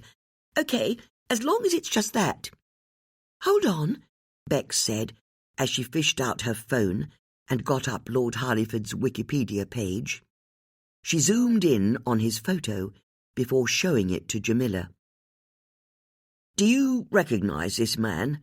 Susie asked, hoping that Jamila didn't realise the trap that she was setting for her. "I'm not sure. I didn't get a good look at the man's face, I'll be honest. I'm not even sure it was a man. It could have been a woman in trousers and wearing a flat cap." "Hold on," Susie said, taking Bex's phone and doing a quick internet search for Lord Harleyford. She chose a different image of him. "How about this photo of him?" she said, as she enlarged the image.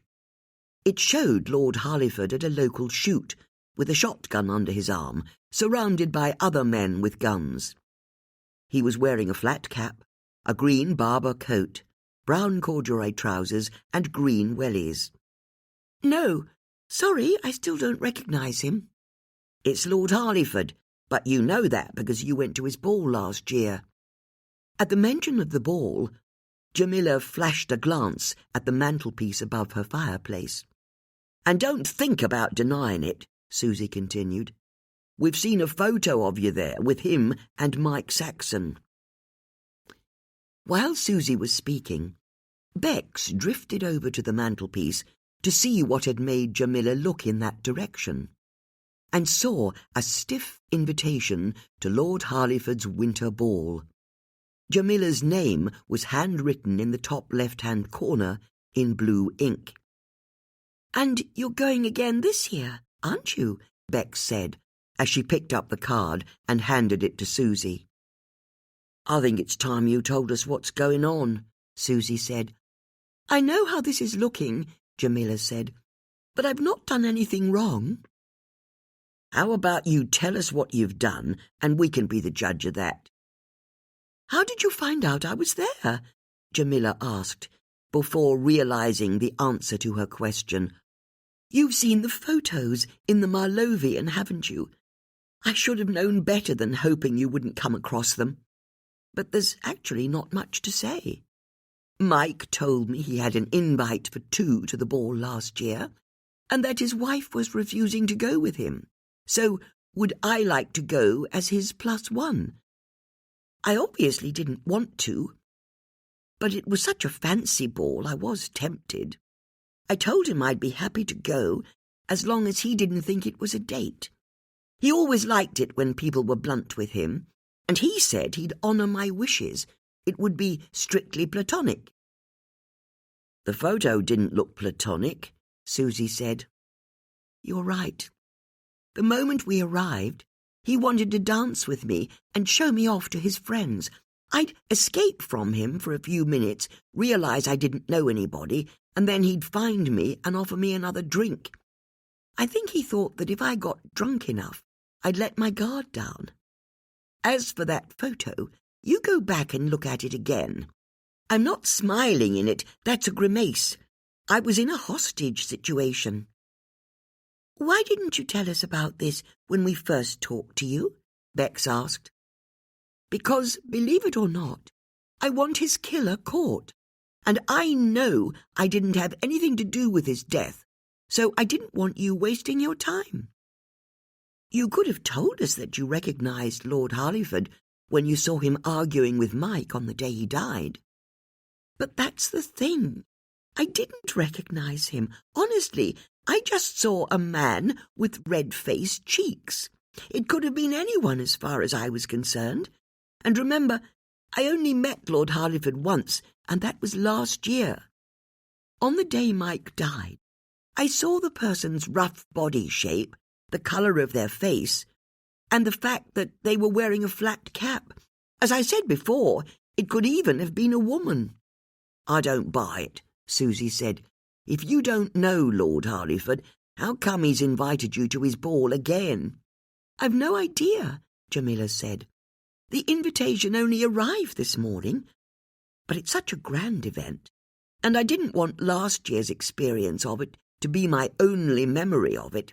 I figured that with Mike no longer here, if I went again, I'd be safe to enjoy myself, make some happier memories." "Hang on," Susie said, taking in the details on the card. "The ball's tomorrow night." "That's why I'm in such a rush.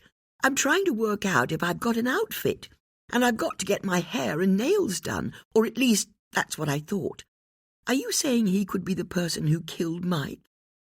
"It's definitely a possibility," Bex said. Jamila shuddered. "Then there's no way I'm going," she said, taking the invitation from Susie and going over to the corner of her room, where she put it in the bin. "That's made my day a lot easier. Thank you so much for coming round." "Yeah, sure," Susie said. "And I'm sorry about not telling you the full story about me and Mike. But I've told you everything now. It really was just that one time that I went to an event with him. It was over a year ago, and it never happened again. I only didn't tell you about it because I didn't think it had anything to do with his death. I promise you." Susie and Bex realised they weren't going to get any more out of Jamila, so they thanked her for her time and let themselves out of the house. "That woman," Bex announced, as soon as they were on the street outside. "Who?" Susie asked. "Jamila?" "She never tells us the truth until she's forced to." "Forget about her," Susie said. "Lord Harleyford's the killer, isn't he? That's what Judith was telling us with her comment about red cheeks. It was he who argued with Mike Saxon on the day he died, and he's the person who killed him later on. Come on, it's always felt like it had to be him after all. It was he who pressed Angela about blackmailing Mike and Gary 6 months ago. He's our man." "I just don't know," Bex said.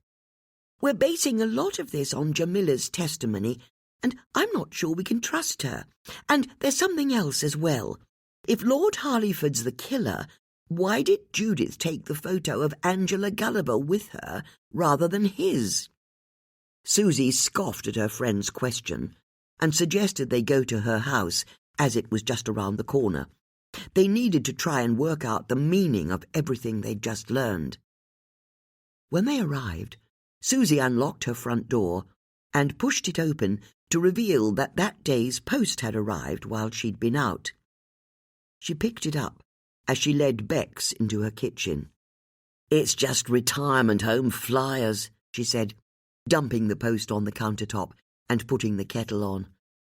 "I remember the days when my junk mail was for credit cards and fancy holidays. Now it's all hearing aids and funeral homes. It's so depressing." "What's this?" Bex asked, as she picked up a thick cream envelope with Susie's name and address handwritten on it in blue ink. "Let me see," Susie said, tearing open the envelope. She pulled out a stiff invitation that proclaimed, "The Harleyford Winter Ball," in raised black ink.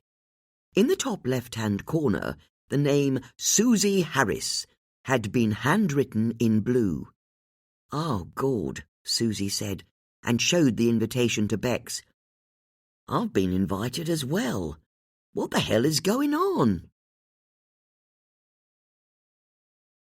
Chapter 31. "Hold on," Bex said, as she fished her phone out of her pocket. Before Susie could ask her what she was doing, she speed-dialed a number.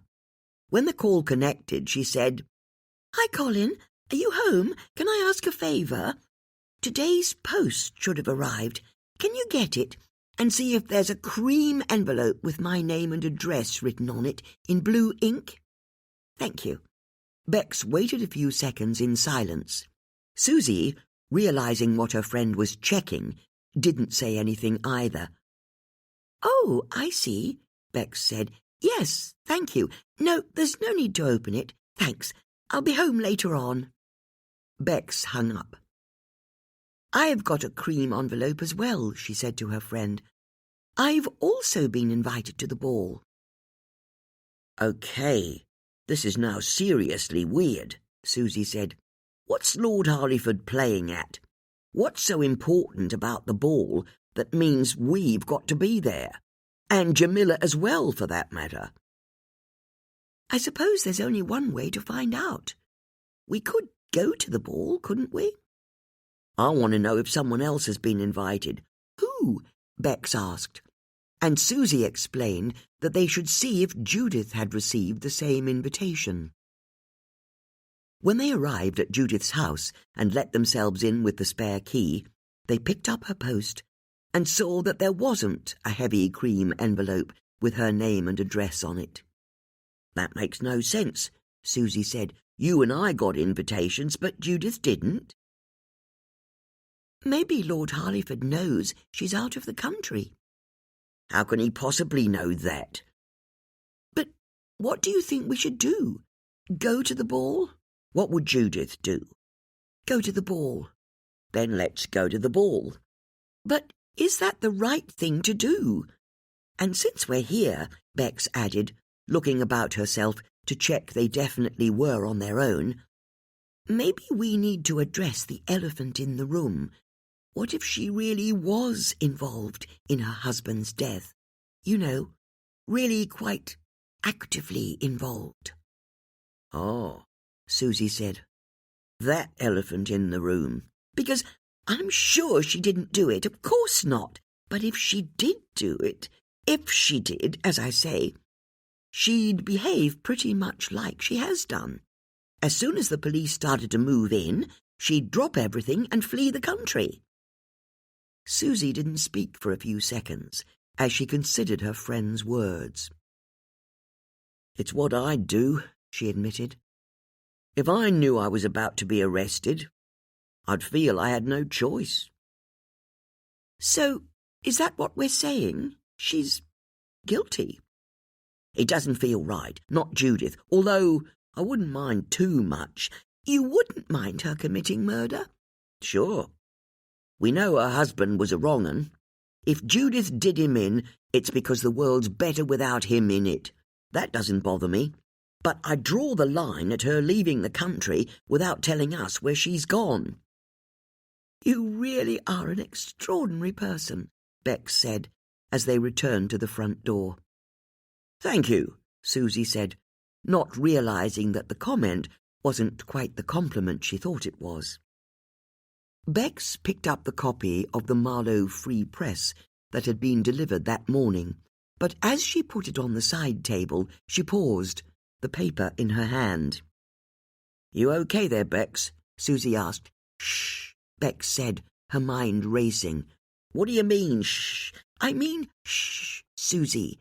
Is this it? You're talking in riddles. It's like Judith's with us right now. What do you mean, is this it? I think this could be the message we've been looking for.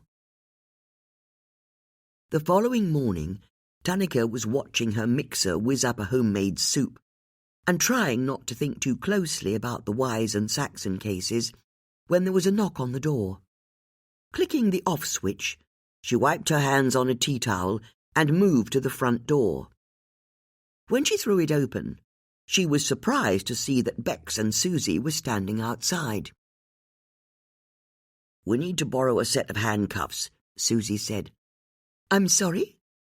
"Why don't we come in?" Bex said. "I think you'd better stay exactly where you are," Tanika said, squaring up in the doorway. She wasn't going to let Bex and Susie railroad her. "We know who the killer is, and we need to make the arrest." "You what?"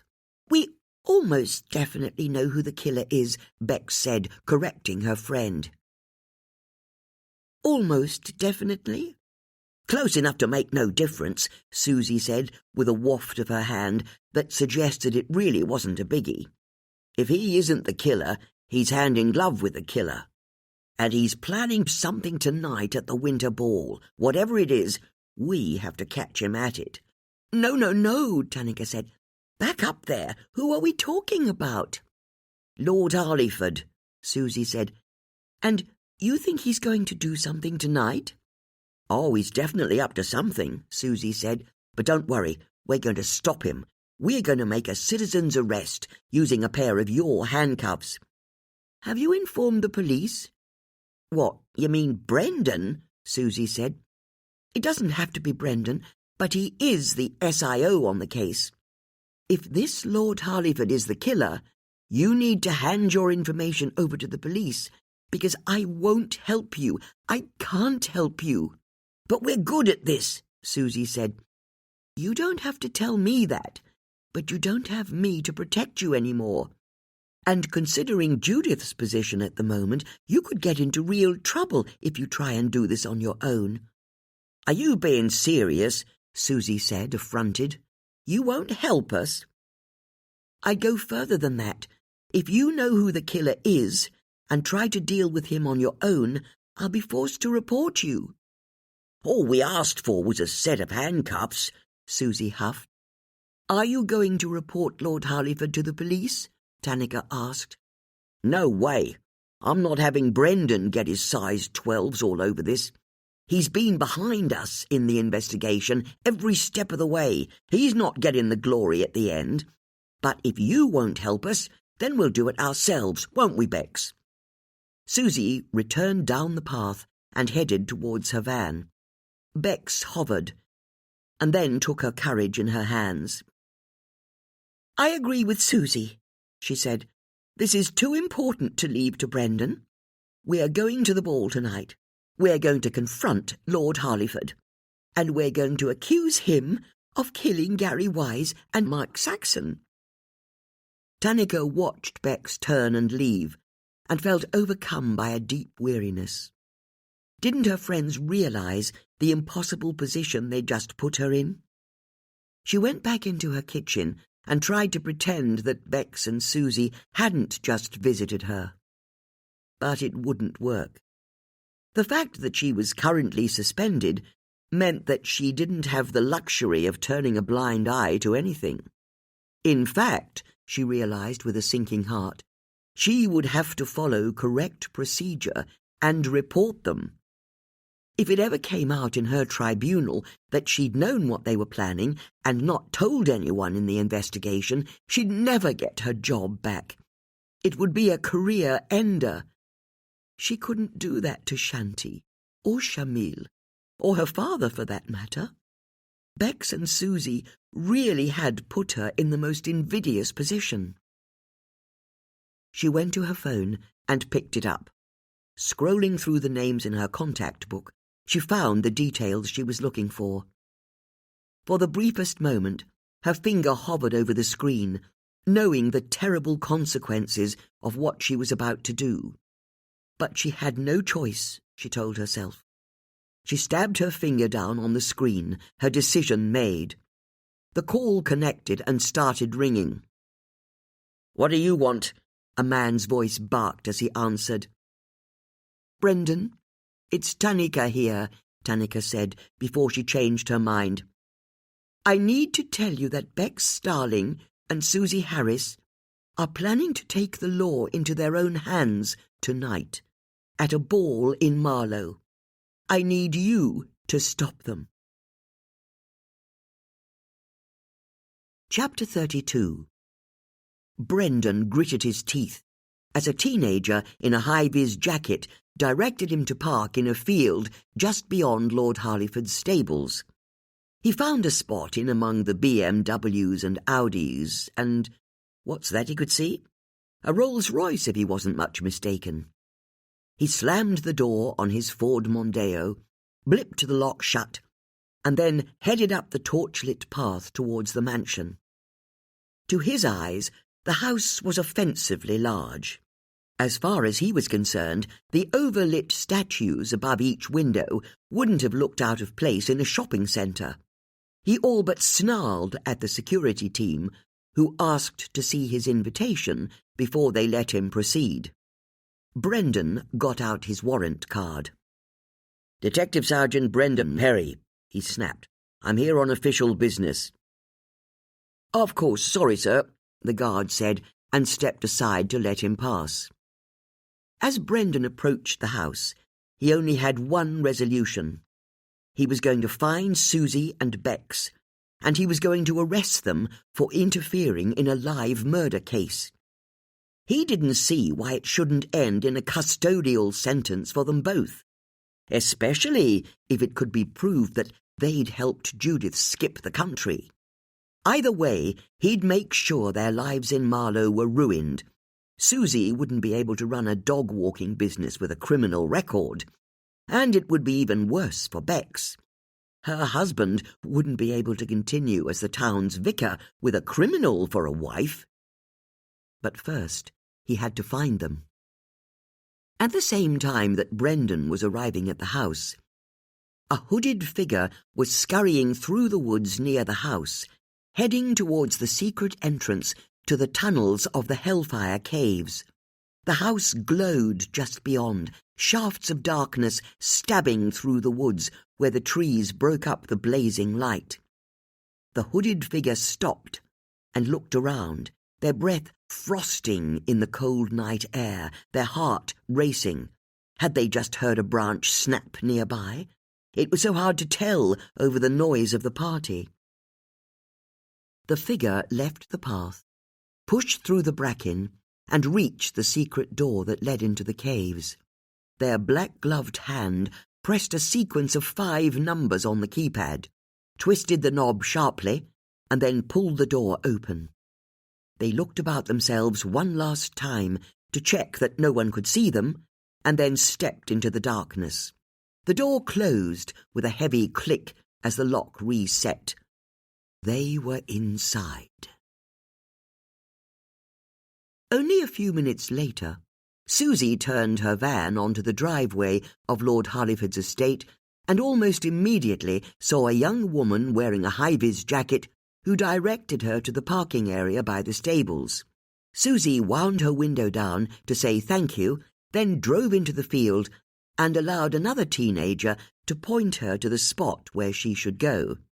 Susie smiled a thank you and made sure she parked as carefully as possible. Her van seemed almost to be dwarfed by the 2 Porsche 4x4s she parked in between. In fact, as she got out, she couldn't help noticing that all of the cars she could see were extremely expensive.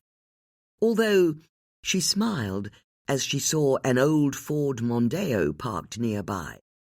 At least there was one other person at the party who drove a normal car. "How do I look?" Bex asked, straightening her midnight blue velvet jumpsuit. $1 million, Susie said with a smile. "Thank you," Bex said. "So do you." "I look like a barn door in nice shoes. You're too kind, Bex, darling." Before Bex could disagree, Susie barreled on. "So what do you reckon? Shall we go and catch ourselves a killer?" The women joined a stream of black-tied partygoers as they walked towards the house along a path that was lit by flaming torches. When they reached the house, Susie let out a quiet whistle at how it had been lit up in gold with strings of lights around the windows and doors. It looked like a fairy-tale palace. A man in a suit and tie ushered them over to a gazebo where 2 female security guards checked through Bex's and Susie's clutch bags and removed their mobile phones. "Can't we take them in with us?" Susie asked. "I'm sorry," the woman said, as she put each phone in a little Ziploc bag. "His lordship wants his guests to enjoy themselves without feeling they're going to appear online. You can get your phones back when you leave." The woman handed over 2 tickets so Bex and Susie could recover their phones later on, and then she turned and placed the bags into a large metal locker behind her. "But we need our phones," Bex said. "If you want them, you can't attend the party," the woman said, hardening her smile. "You choose." "No, of course," Bex said before turning to Susie. "We'll just have to do this without them." "Is that wise?" Susie asked. "Is any of this wise?" Bex replied. "No, good point," Susie conceded. The 2 friends approached the main door, and Susie was quick to pluck 2 glasses of champagne from a waiter in a dark green tailcoat and bow tie. Knowing that Susie always liked to have 1 drink on the go at social events and another as backup, Bex also took a glass of champagne for herself. They went through the front door and stepped into what felt like a winter wonderland. Silver-sprayed branches were tied up in bundles. The ancestral portraits on the walls had white fabric swags draped across them like snow, and everywhere was covered in candles, the flames guttering in the draughts of the ancient hall. There must have been 200 people milling about, while a string quartet on a raised dais played an arrangement of "In the Bleak Midwinter." Bex stopped dead in her tracks as she looked across the room. "Brendan's here," she whispered to Susie, and then turned her back so she wasn't facing him. "Seriously?" Susie said, before also turning her back on the room. "Tanika must have tipped him off, just like you said she would. We can't let him see us. Not yet. We need to blend in with the crowd." "That could be difficult," Bex said, nodding at an approaching figure. "I think we've been spotted." Lord Harleyford approached. He looked uncomfortable, as though he'd been forced into a dinner suit a few sizes too small for him, which, the women noticed, was very much the case. There was a sheen of sweat on his top lip.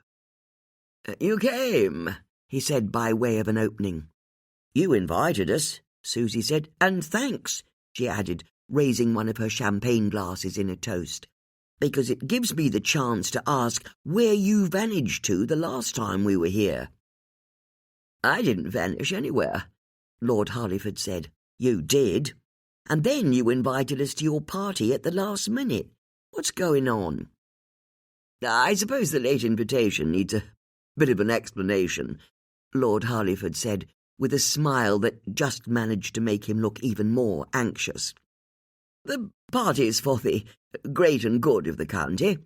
The pair of you are very definitely that, so I'm pleased to have you here." "I don't doubt that Bex and I are both great and good," Susie said, "but why did we only get the invite yesterday?" "No, good question. The truth is, I only recently thought of inviting you." "And what made you have that thought?" Before Lord Harleyford could answer, they heard a self-satisfied voice call out, "What are you 2 doing here?" The women turned and saw Harry Asquith approaching. "Do you know Harry Asquith?" Lord Harleyford asked, relieved at the interruption. "Top chap." "We've met 1 or 2 times," Bex said with a neutral smile. "You 2 know each other through real tennis, don't you?" "Maybe a little," Harry said. "A little," Lord Harleyford said. "Harry was at school with my son, all the way through, from prep onwards. I've watched him grow up.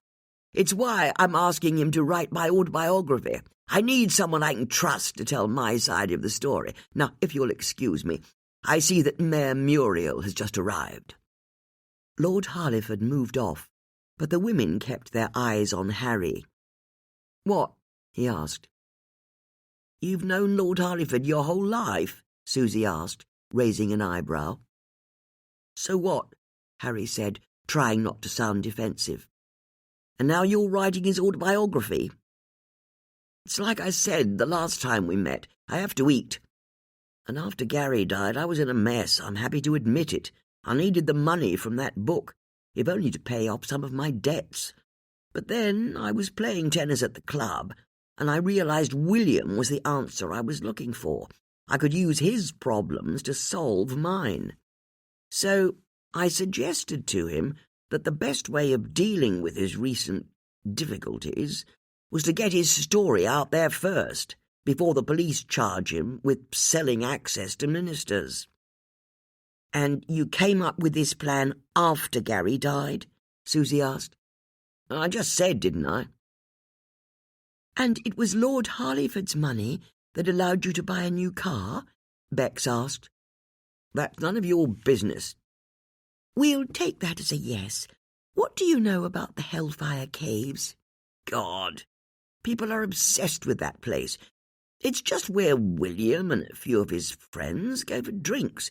You have a chance to unwind, knowing you're among like-minded individuals." "So you're admitting you're part of that crowd, are you?" Bex asked.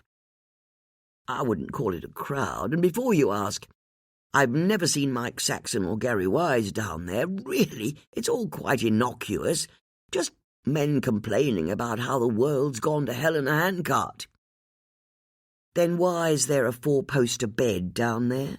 Susie said. "No idea, but don't think for a second that it gets used. It's no more or less than a gentleman's club, or private drinking club, that's all. Now, talking of drinks, I'm going to get a top-up," Harry said, lifting his empty glass to show the women. "Before you go," Bex said, "can I ask one last question? In the caves under the house, there's a third tunnel that leads away from the main chamber, isn't there? The one that has some torches on a table next to it. Where does it go?" "Nowhere," Harry said, thrown by the question. "It just heads downwards to a little cave that's even deeper underground. Really, the pair of you ask the most irrelevant questions," Harry added, and then melted back into the party. "Wow," Susie said. "That was clever of you, Bex. It's good to get that confirmed." "Thank you," Bex said. "I guessed we'd be able to ask someone." "Good grief, look who it is," Susie said, pointing at a woman at the edge of the room who was wearing a dark green ball gown. It was Serena Saxon. Bex and Susie manoeuvred through the crowd. As they crossed the room, Susie downed one of her glasses of champagne and swapped it out for a fresh glass from a tray that was being held by a waiter. "Serena, what are you doing here?" Bex asked, as she and Susie reached her. "Is that any of your business?"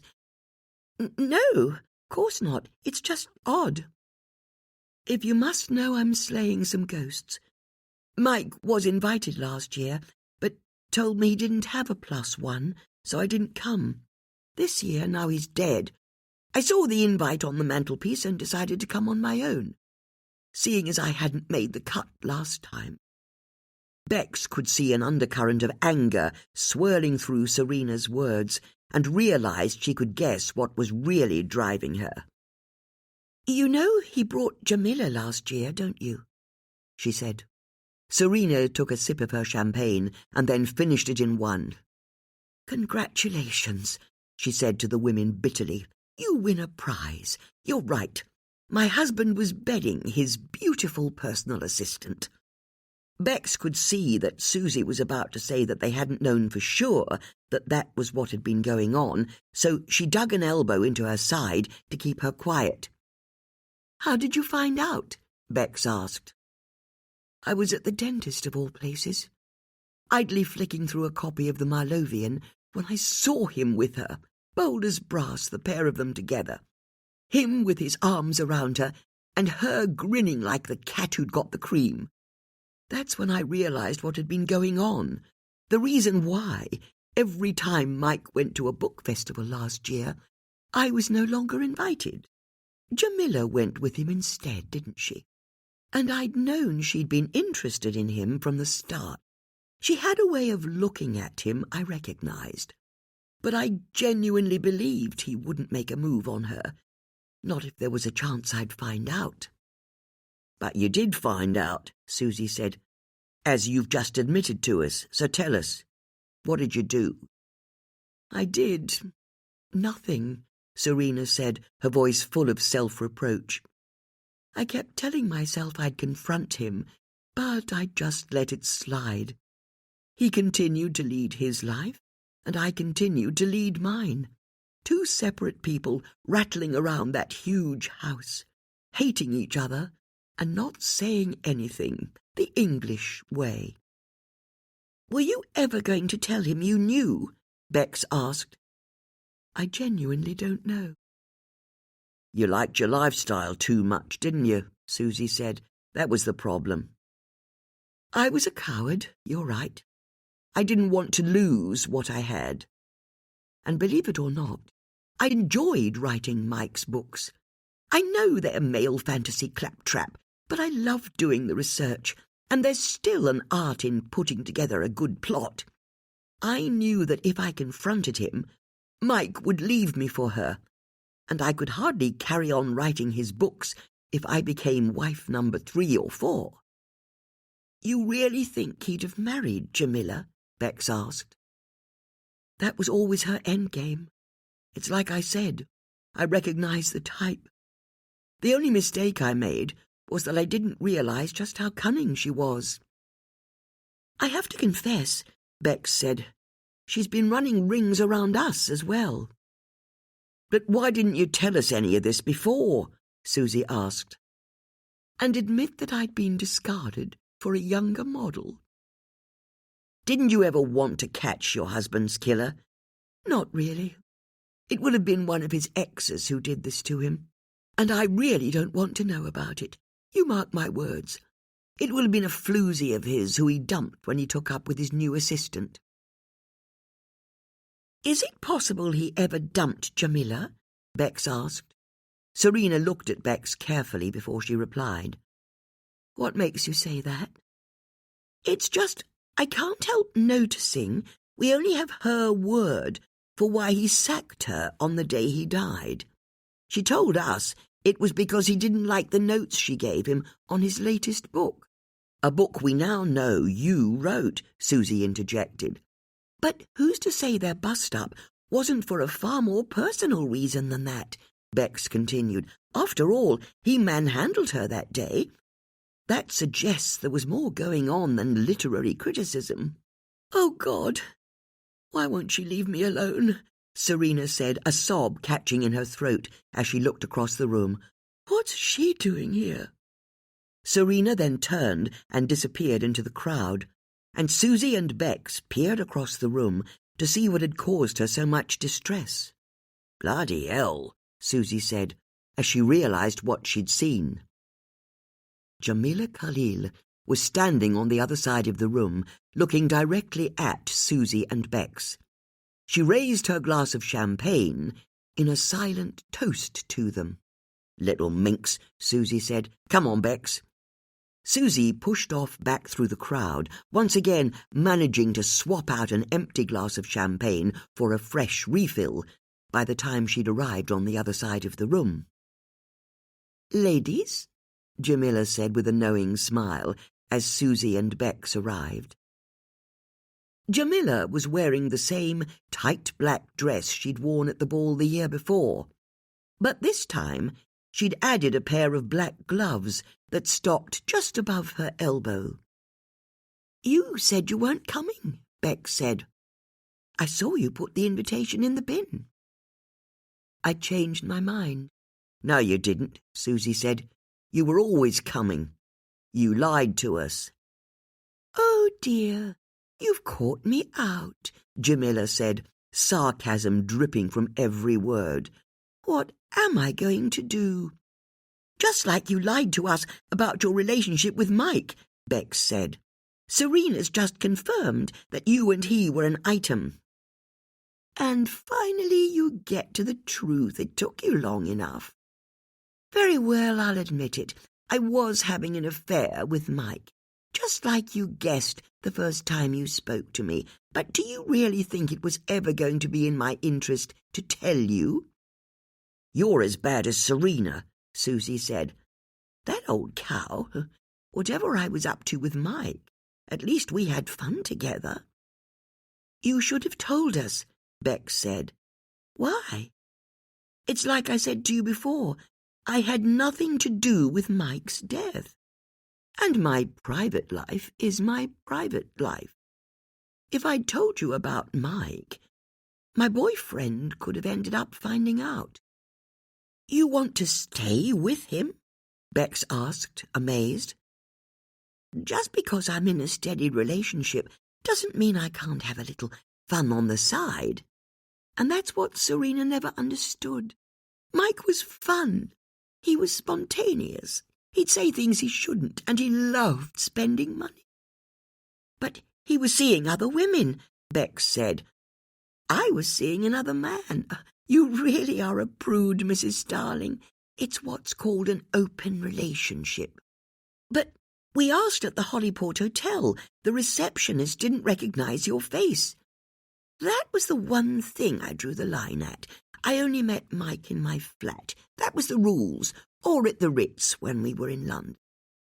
You know what your generation always says about young people like me? That youth is wasted on the young?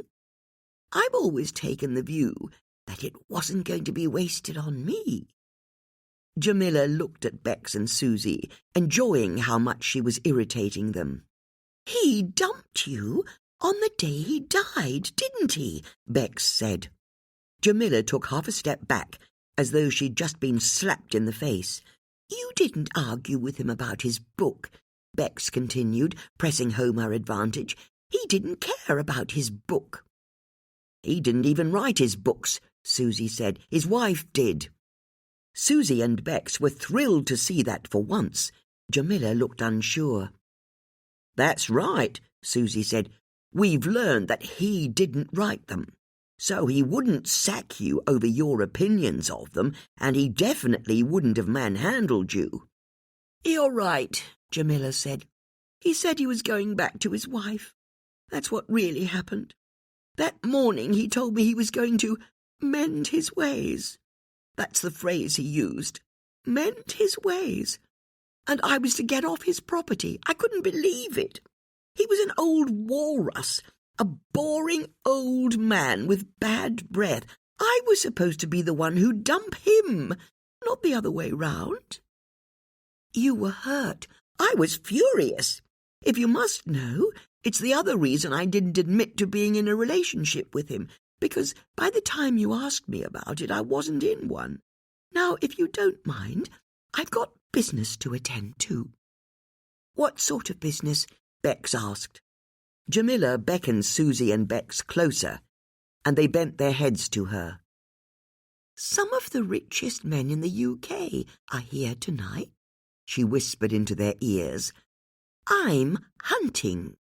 She then raised her glass of champagne in a grim salute and moved off. "Wow," Susie said. "And to think I thought Serena was the cynical one," Bex said. "Yeah," Susie said, agreeing with her friend. "But what does it mean? Does it change our plan?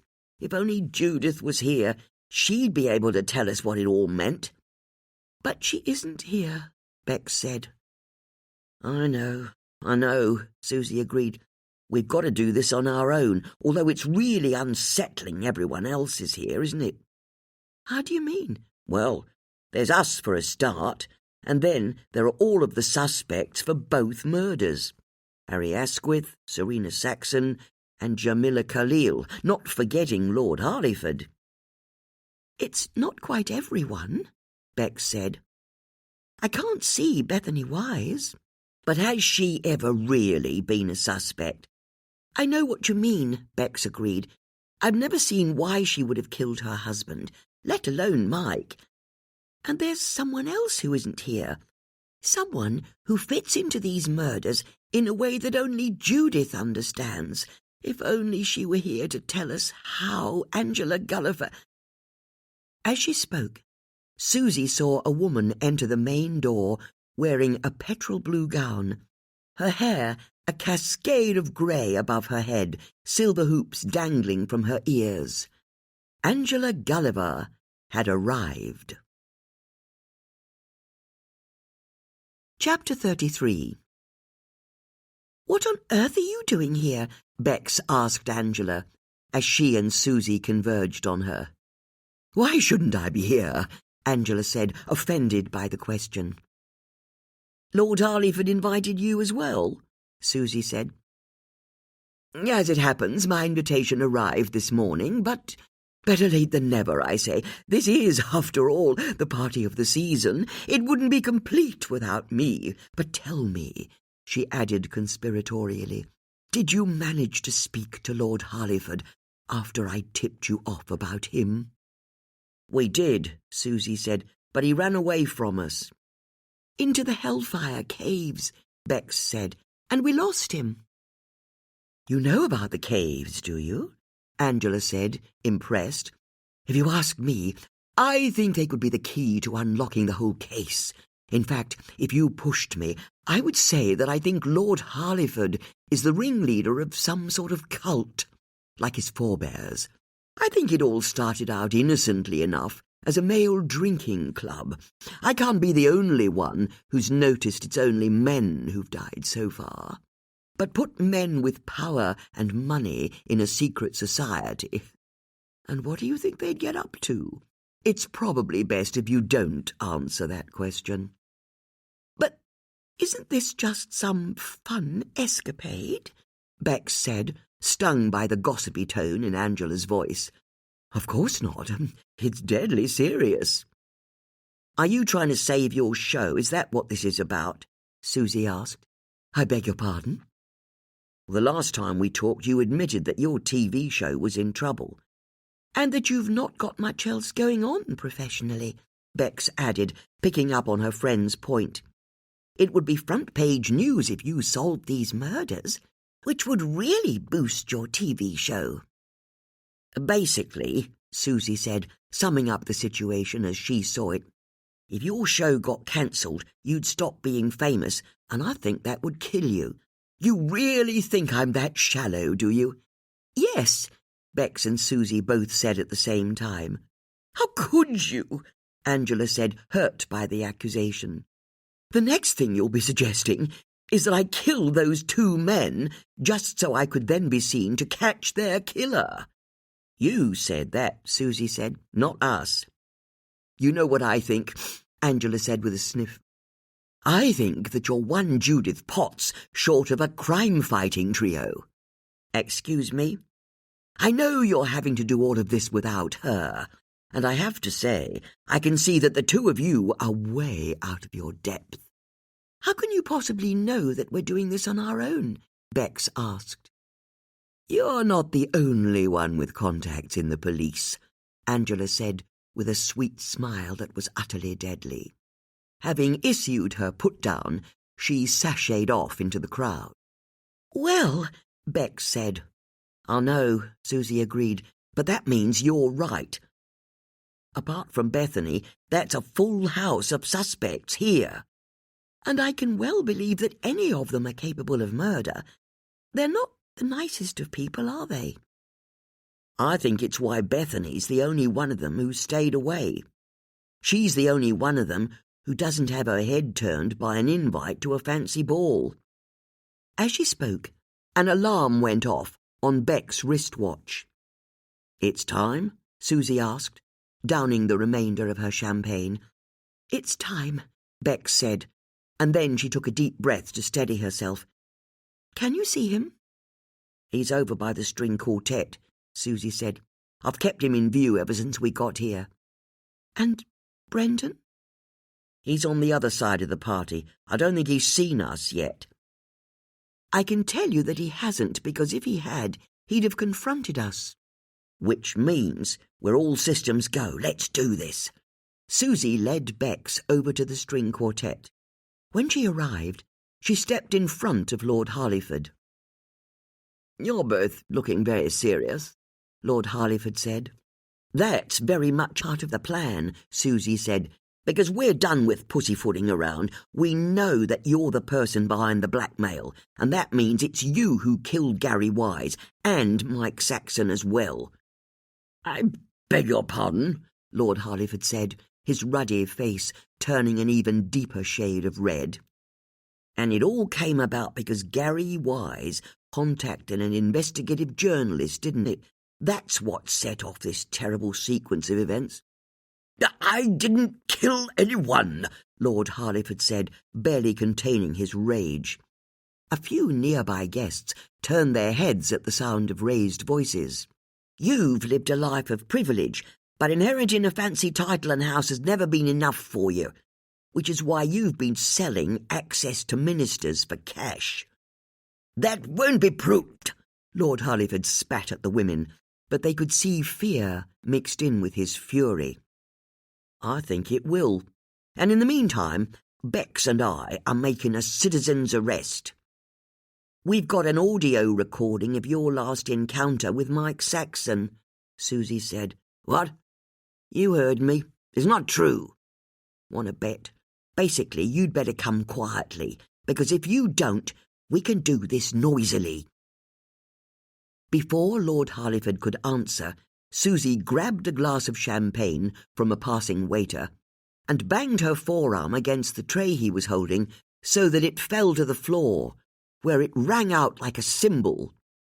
Everyone at the party turned to see what had caused the commotion, and the string quartet stopped playing. "Oh," Susie said. "Butterfingers." Bex reached into her little evening bag and pulled out a USB memory stick. "This is a recording of your conversation with Mike on the morning he died, which is full of choice revelations and would put you in prison for a long time." "You want to keep all of this?" Susie said, indicating the finery of the great hall. "Then you should make a full confession before we take proof of your wrongdoing to the police." "Give that to me," Lord Harleyford said as he grabbed for the little drive, but Bex pulled it out of his reach. Lord Harleyford leaned forward so he could get closer to the women. "You give that to me right now," he said with a snarl, "or God help me, I'll kill you." Horrified, Bex and Susie both stepped back, but Lord Harleyford took a step towards them to close the gap. "You want this memory stick? You come and get it," Bex said, but there was a tremor in her voice as she spoke. And then she turned on her heels, and she and Susie strode out of the party as fast as they could. Flashing a glance over her shoulder, Bex could see Lord Harleyford following them. They sped up as they entered the corridor with all of the stone busts in it, until they were all but running past them to get away from Lord Harleyford, who appeared at the end of the corridor as they ducked through the door into the kitchen. "Come back here," Lord Harleyford shouted, and broke into a run. As Bex and Susie crossed the kitchen, they heard the clattering of approaching feet, and they threw the door open and raced across the yard at the back of the house, Lord Harleyford tearing after them. The women ran round the corner of the outhouse and sprinted off across the lawn, a full moon hanging low over the building they were heading towards. As they arrived and yanked the door open, Lord Harleyford appeared behind them and hollered, "You can't go in there!" He started to lumber across the lawn like a charging rhino. The women slipped inside, lit only by moonlight through the window. The broken furniture loomed darkly, the air ice-cold. "We don't have our phones," Susie said. "We can do it from memory," Bex said, as she went over to the trapdoor that led downstairs and stopped at the top of it. Could they really do this? The door banged open, Lord Harleyford arriving in a snarl of rage, and the women disappeared down the steps as fast as they could, both of them stepping heavily onto the floor of the basement as it rushed up at them. "Where's the door?" Susie asked. "I can't see a bloody thing." "It's over to the left." Bex led the way between the pillars, trying to feel where they were with her hands so she could orientate herself. When they arrived at the wooden panels, she and Susie started pushing at them, trying to find the secret door.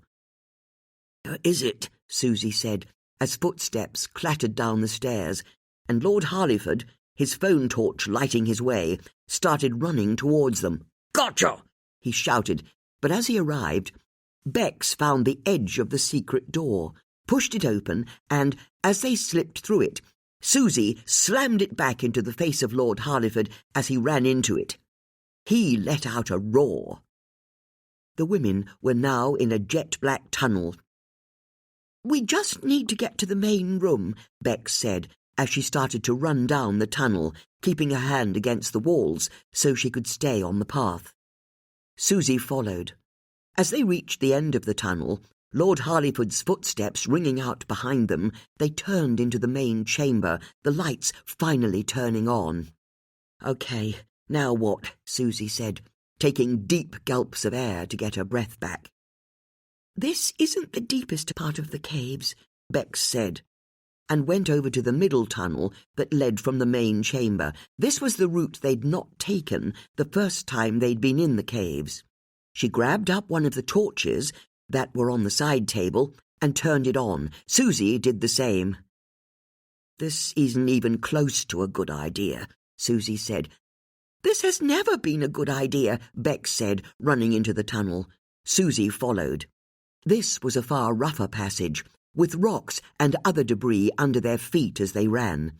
The tunnel got even colder and narrower as it curved, twisted, and dropped even deeper.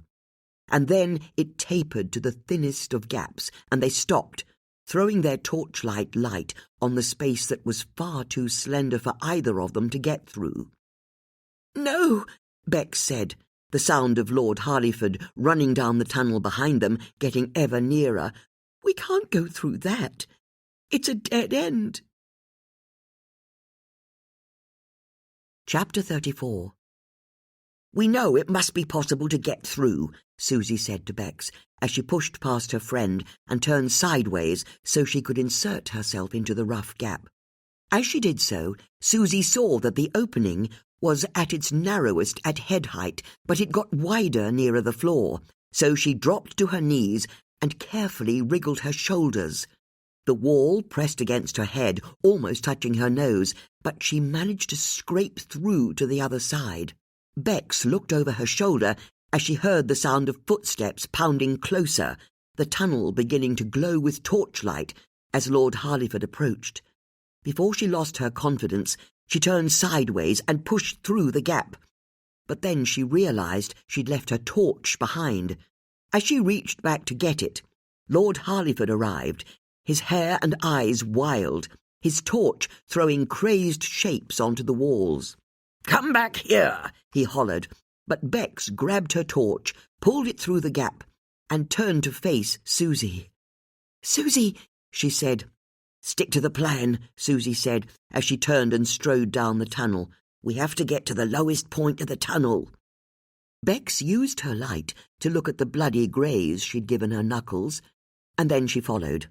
Susie only walked now, and Bex fell in behind her. They knew that they must be near the end, and they were still just ahead of Lord Harleyford. As they carried on, the tunnel widened until it became a little chamber that contained rocky outcrops and loose boulders. This time, it really was a dead end. The only way out of the chamber was the way they'd come in. They turned as they heard Lord Harleyford enter the chamber from the tunnel, breathing hard.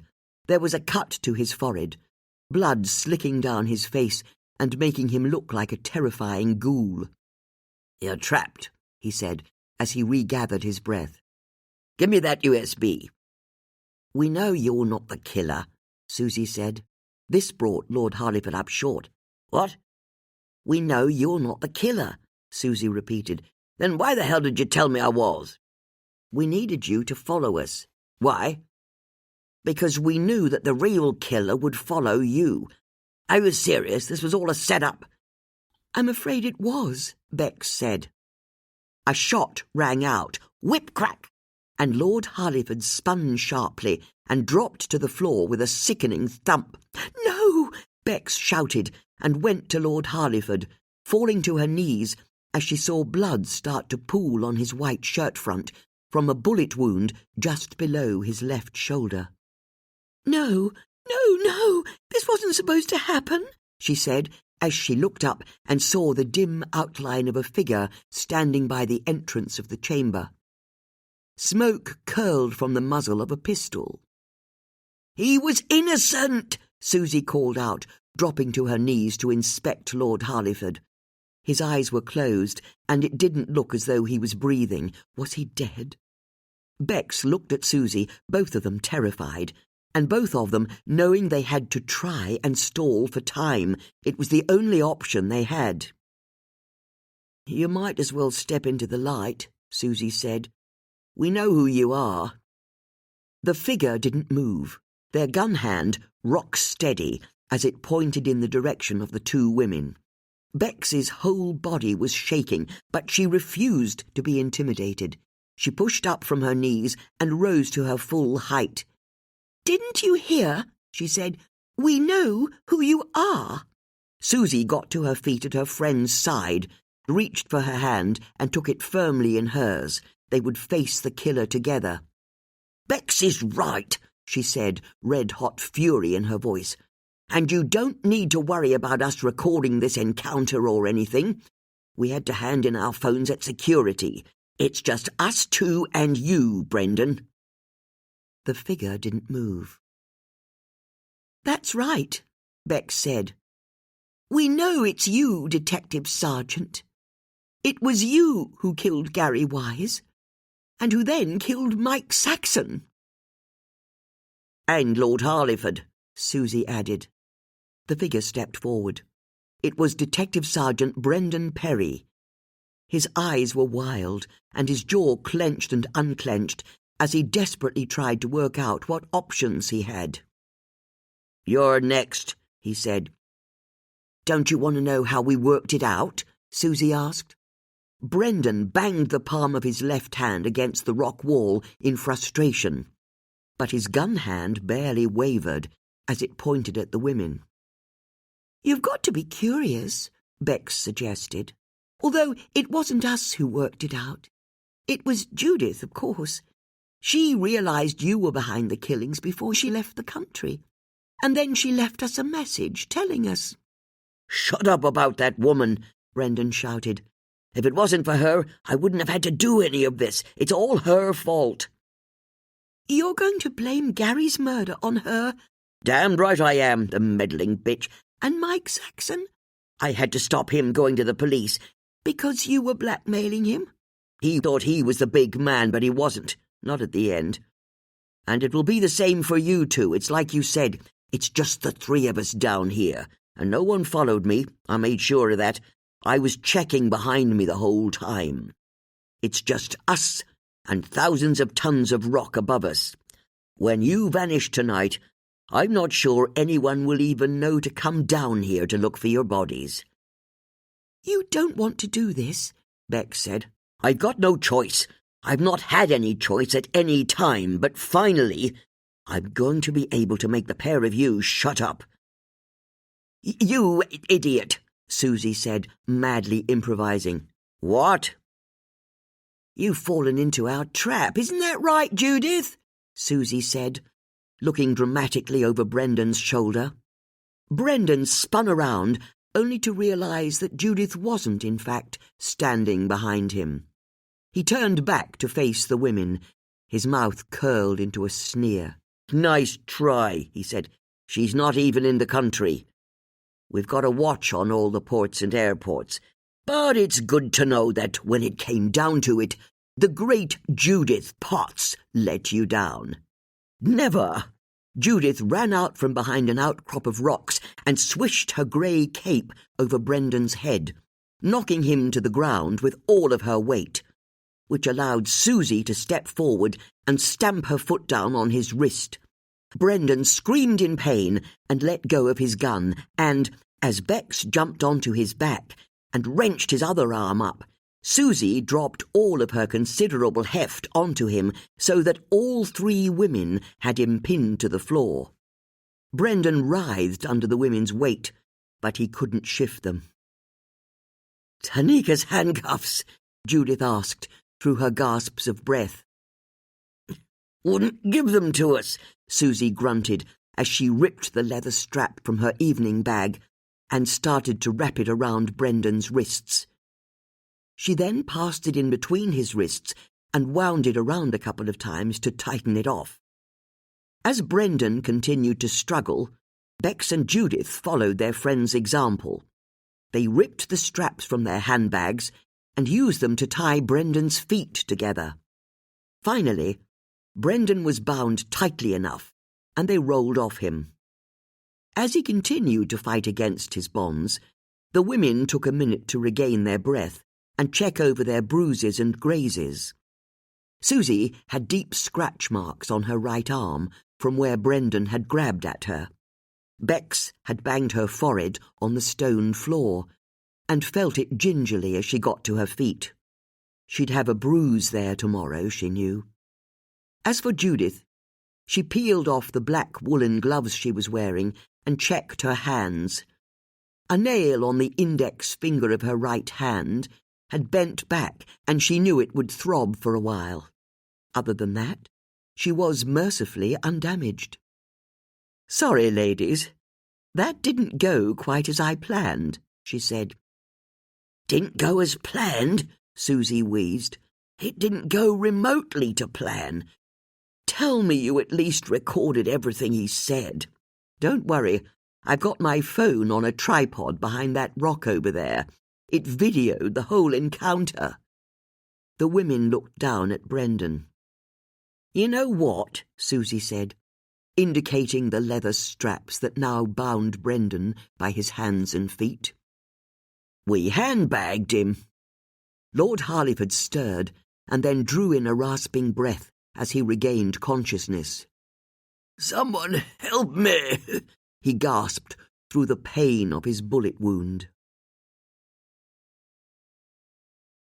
Chapter 35.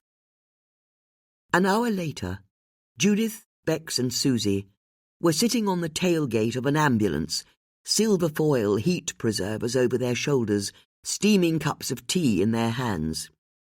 Once he'd come to, Lord Harleyford had discovered that he'd been able to walk, so they'd left Brendan tied up in the chamber and headed back to the surface as afore.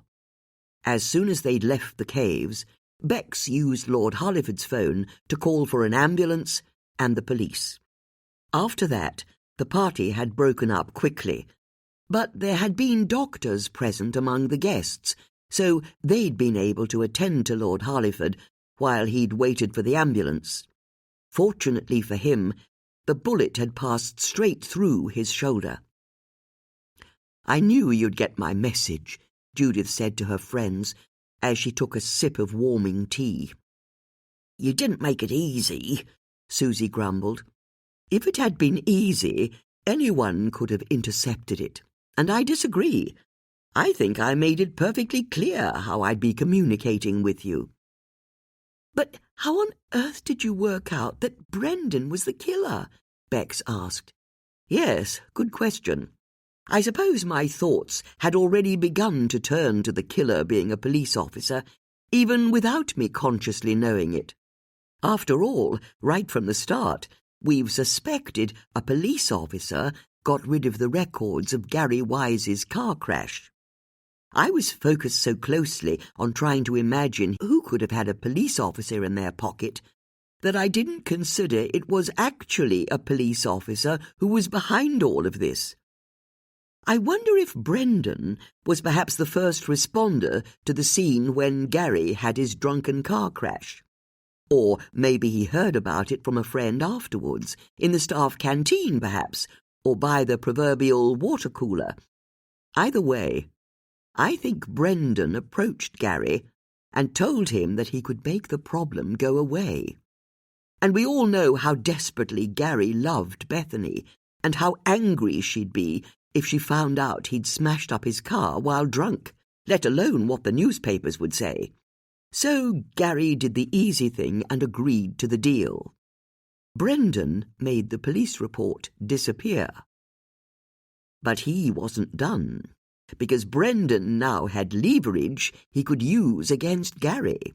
After all, Gary had just colluded in a crime, and Brendan decided to exploit that. He started to demand money from Gary to keep quiet. And Gary paid up. As Brendan had guessed, the sums were significant to him, but hardly too taxing for someone on a footballer's wages. But for my theory to be correct, I also had to then find a link between Brendan and Mike Saxon, seeing as how he was also a victim of the same blackmailer. And that's when I remembered a comment that Brendan made on the one occasion he came to my house.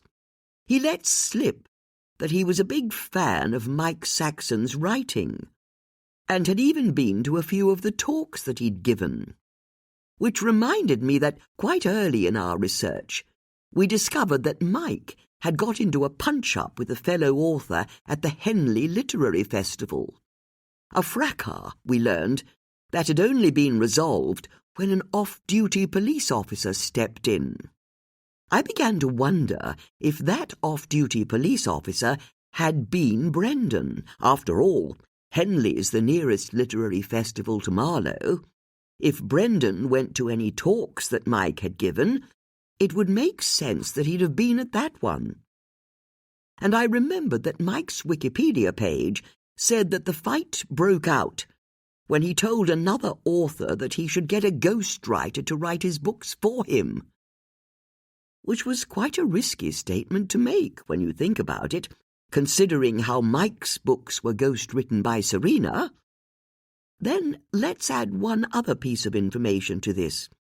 The fact that Serena told us that some people in the publishing industry knew that she wrote Mike's books for him. All we have to do is imagine that the author Mike attacked that night knew that Mike didn't write his own books, and we can see how insulted that writer would have been.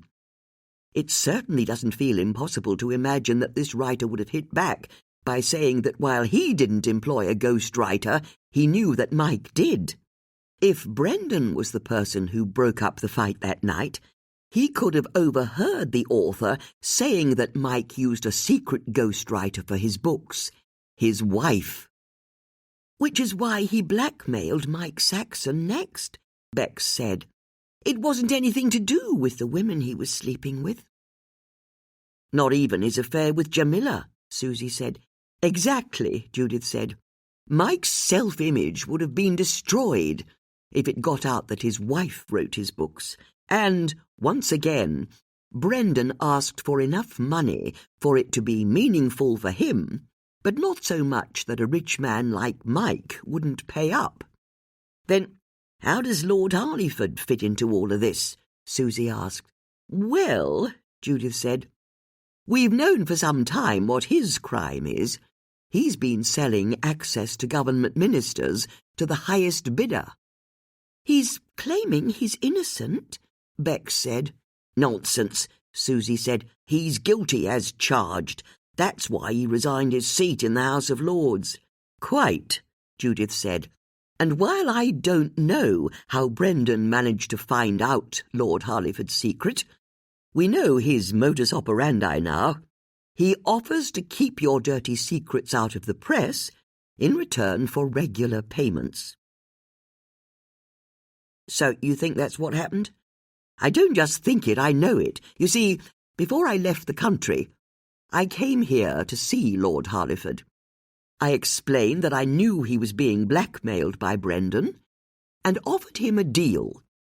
All he had to do was send invites to his party to all the key players of both murders, and to the two of you, and tell me the code to the woodland entrance to the Hellfire Caves, and then I'd catch and expose Brendan for him. Why did you want the other witnesses here? Susie asked. To put extra pressure on Brendan. He would have been panicking as it was, seeing as Tanika would have told him that you were about to accuse Lord Harleyford of murder. As only Brendan knew, if Lord Harleyford was challenged like that, he'd almost certainly end up revealing the name of his blackmailer. And once the police started to look into Brendan, what was to stop them discovering that he was the person who'd killed Gary Wise and Mike Saxon? By the way, did all of the suspects turn up at the ball? Everyone was there except Bethany Wise, Bex said. Obviously, she decided she didn't want to come. Quite sensibly. No wonder Lord Harleyford was so shocked when we accused him of murder just now, Susie said with a chuckle. He thought we were all on his side. We were all on his side, Judith said. But I could only get so much information to you in my message. Have you any idea how hard it is to lure someone to the lowest point of a load of tunnels? Susie asked. I knew you'd come up with something. By the way, how did you do it? We told Lord Harleyford we knew it was him who'd argued with Mike on the morning he died, which we knew to be true once we'd worked out your ruddy face comment.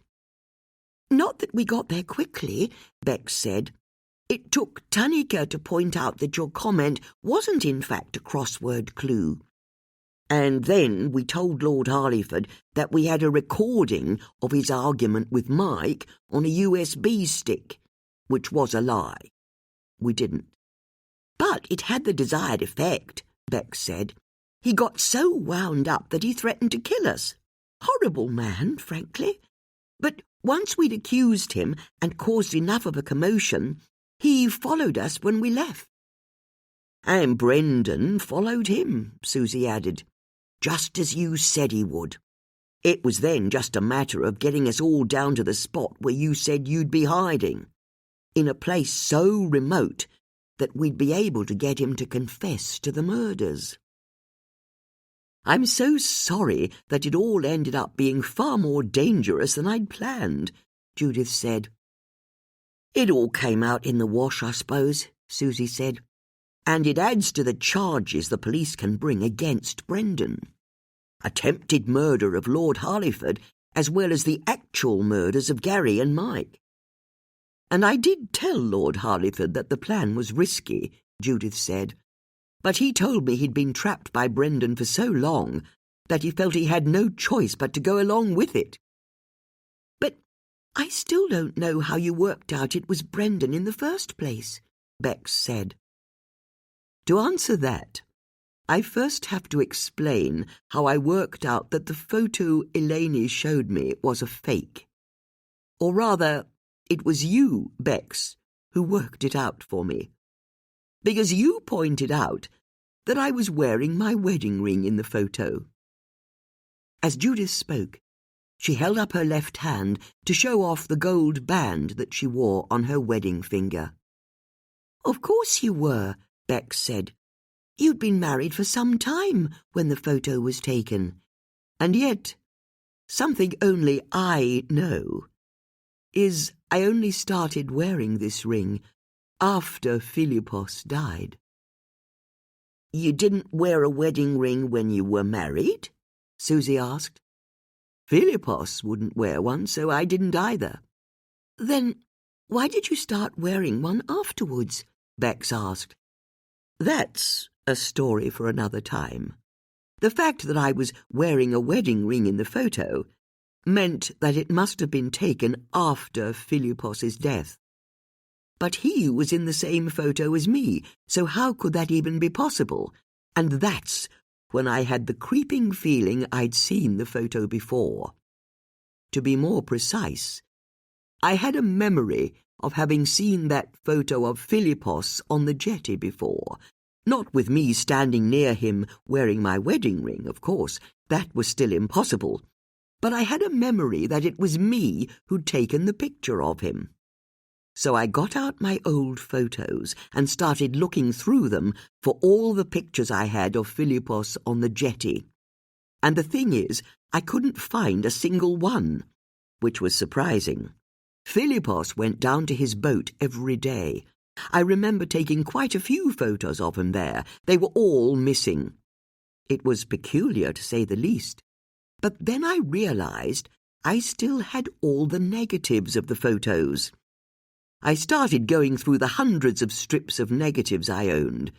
It was extremely demanding, holding each negative up to a bare bulb so I could see it properly. But I eventually found it, the original negative of the photo that Eleni had given me.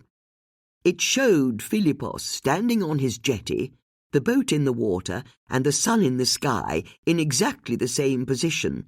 I was stunned, but I refused to think what it could possibly mean until I'd finished hunting through all of my negatives.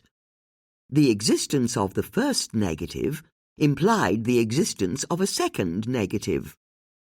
And I eventually found it. "A photo of you on your own on the jetty wearing your wedding ring," Susie said. "Exactly so," Judith said. "As I say, it must have been taken after his death, seeing as I was wearing my wedding ring." And that's when I remembered.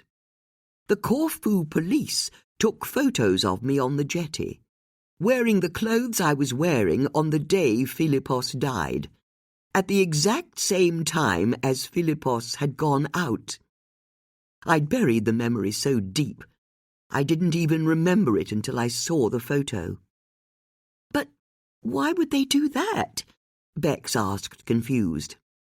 "They circulated it across the whole island, appealing for witnesses to come forward to say they saw me with Philippos either on the jetty or on his boat on the day that he died."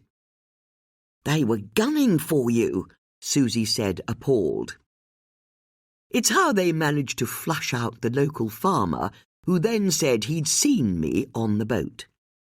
When the police were taking their photo of me down at the jetty, I remember asking them to take a photo of me with my camera. I wanted a record for myself. Ironically, I was worried that if I didn't, they'd doctor their photo somehow.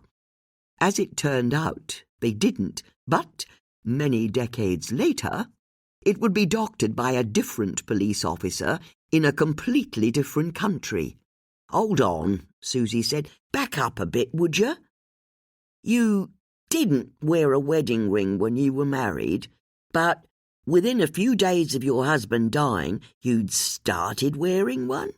"The point is," Judith said, sidestepping the question for a second time, "with the negatives of the two photos, one of Philippos and one of me, I now had proof that Eleni had broken into my house, found my old photos in the box room upstairs, gone through them, and used a photo-editing program to put the photos together and make it look as though they were taken at the same time.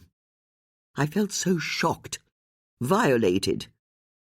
Although I couldn't help wondering, did it really ring true that Eleni was behind it? This remained a fair question, even when I later found out that the fake photo had been printed onto photographic paper that was at least 30 years old. After all, if there's a place in the world where you're going to be able to find unused photographic paper from decades ago, it will be an island like Corfu. The place has always been full of the most ancient shops down the dustiest back streets.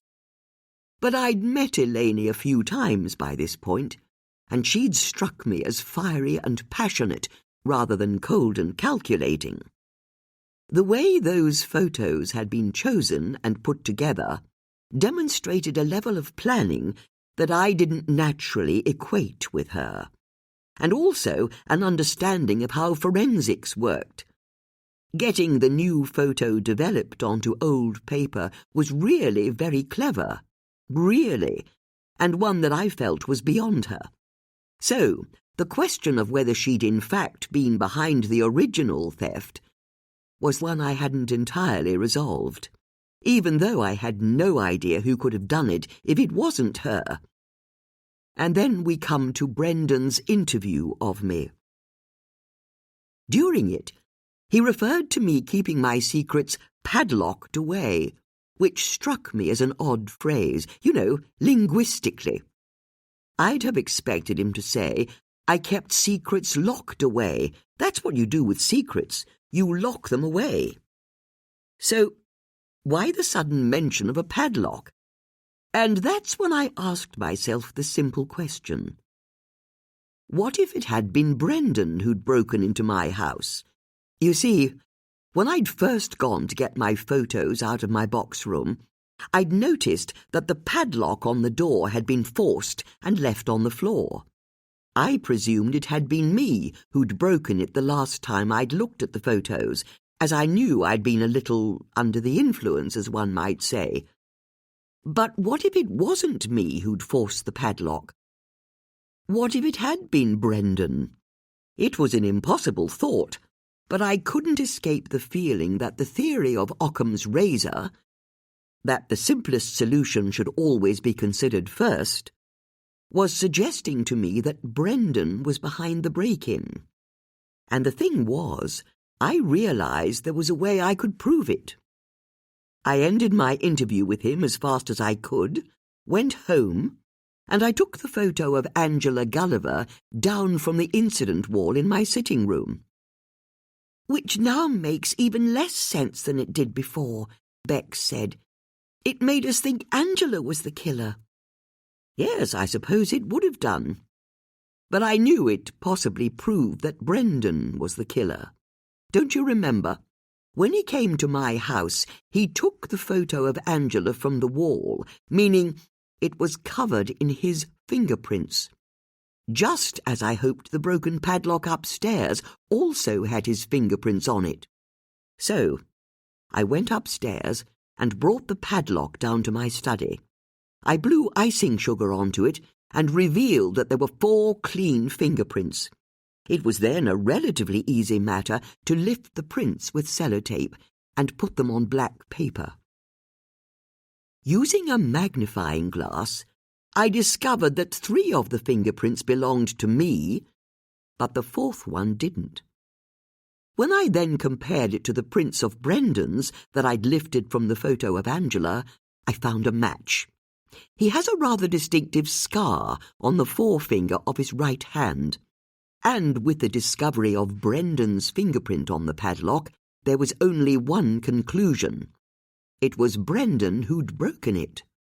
Logically, then, he was the person who'd taken the 2 photos that were now missing. He was also, therefore, the person who'd mocked up the composite photo of me and Philippos on the jetty, and also the person who'd got it printed onto old paper and into the hands of Philippos's mother, so that she could show it to Eleni the next time she visited. "How could he have done all that?" Bex said. I wasn't sure at first, but then I remembered there was a time we were talking to Tunica about Brendan. She told us that there was one brief spell when he stopped trying to undermine her, and it was when he'd gone on holiday earlier this year to the Med. I think that that's when he went to Corfu and won the confidence of Sophia. I realized that if that's what he did, the whole case starts to fall into place. That feeling I'd had bubbling under the surface, that perhaps it had been a police officer who'd been involved, became a certainty. Detective Sergeant Brendan Perry was the blackmailer and the killer, and he was also trying to set me up. "Why?" Bex asked. "Here, I think I have to blow my own trumpet. I think Gary had been talking about going to the press for some time, which I think made Brendan realize that he was going to have to stop Gary permanently.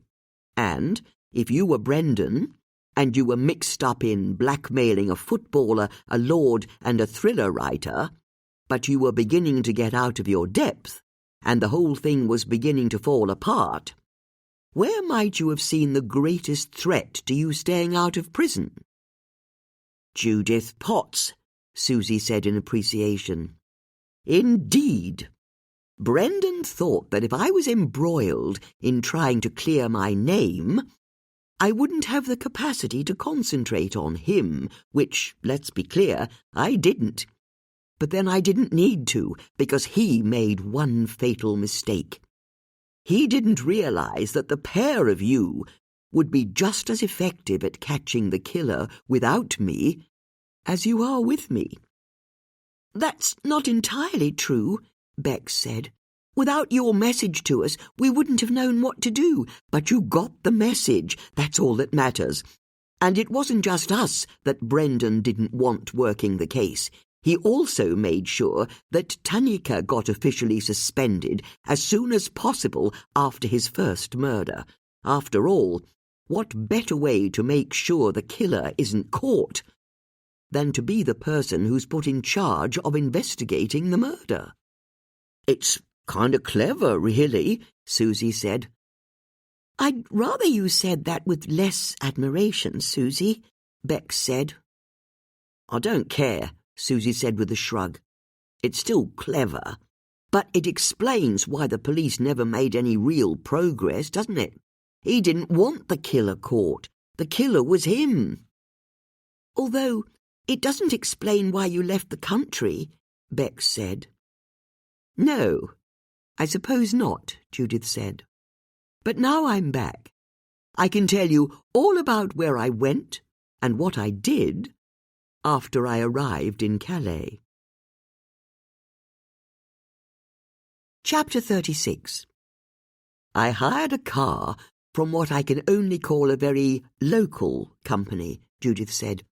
It didn't look as though they'd process my paperwork any time soon, and I also paid for the car in cash. Then I drove to Corfu.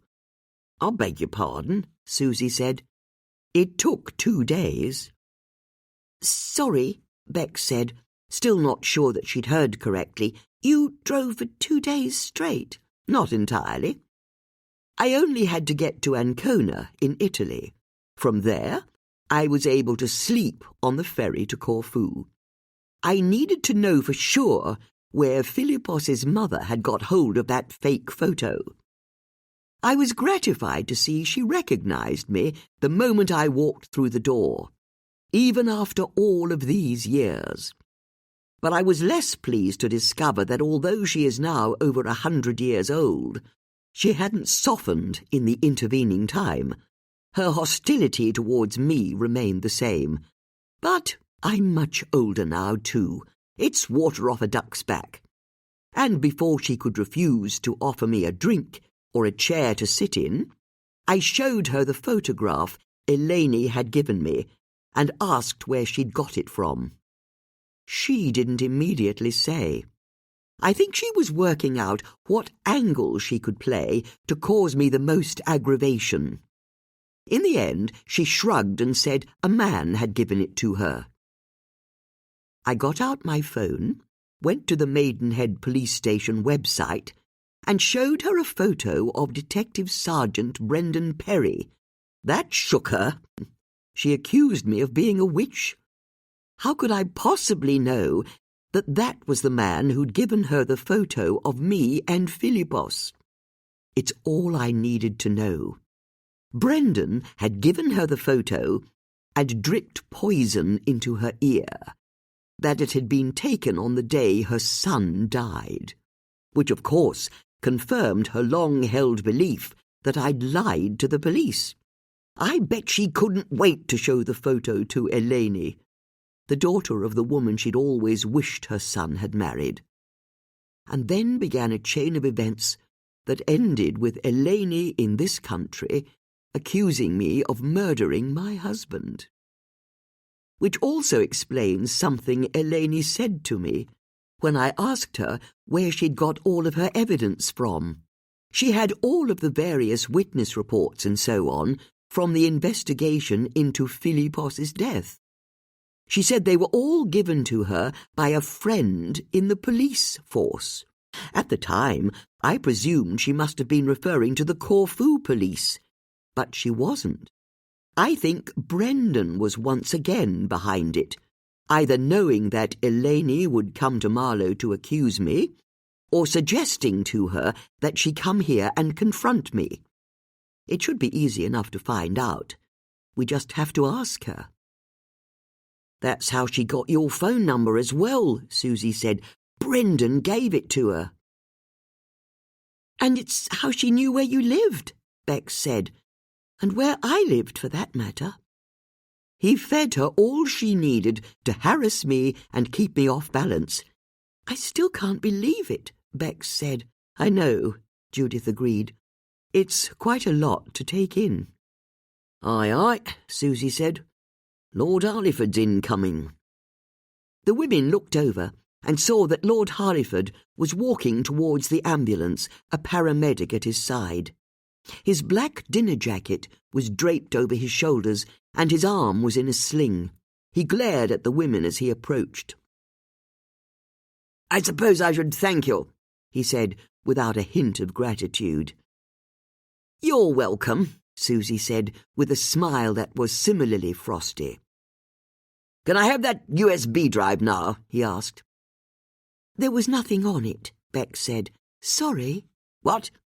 We needed to lure you away from the party, to where Judith was already waiting in the shadows, ready to record our encounter with Brendan. You knew he would follow? He wouldn't have any choice. This afternoon, we spoke to one of his colleagues and told her that we were going to make a citizen's arrest. Knowing how honest she is, she was always going to have to tell Brendan that that was what we were up to. Although, I'm sorry our plan didn't quite go to... Well, plan, Bex added, indicating Lord Harleyford's shoulder. I'm told it's just a flesh wound, he conceded. But we still got the confession out of Brendan, Susie said, as Judith knew we would.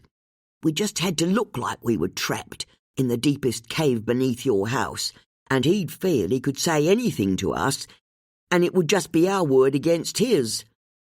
After all, Bex said, how could Judith be in the shadows filming his confession on her phone if she was last seen on mainland Europe? Although that rather begs the question, she said, turning to her friend. How did you get back into the country without the police finding out? That was easy enough, Judith said.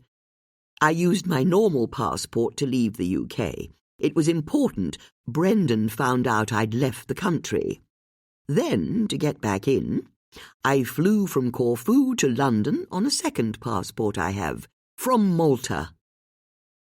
You have a second passport? Bex asked. It's all above board. There was a scheme for a while where, as long as you invested an amount of money in Malta, they'd give you a Maltese passport. And since I'd not used it before, I figured it would get me back into the country without the authorities realizing that the Maltese Judith Potts was the same as the British one. And I couldn't imagine that customs would put two and two together quicker than I could get to the party tonight. Amazing, Susie said. Tell me, Lord Harleyford, Judith said, there's one part of this case I've not worked out. How did you find out that Brendan was also blackmailing Gary Wise and Mike Saxon? Because he was an idiot, Lord Harleyford said. Cunning. Don't get me wrong. He was definitely that. And naturally devious. But an idiot. Last year, on one of the occasions I was handing money over to him to keep him silent, he bragged that I wasn't the only celebrity in Marlow he had under his thumb. As it happened, I was holding my winter ball a few weeks later, an event that has its fair share of local celebrities. I realized I could use it to my advantage. During the party, I went up to every famous person I could find and quietly told them I'd learned about their blackmail, and did they want to talk about it? Understandably, most people I spoke to were thrown or got angry, and I just laughed it off as a bad joke.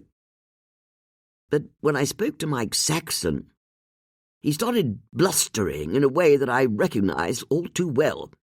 He was guilty, even though he denied it, but I wanted to be thorough.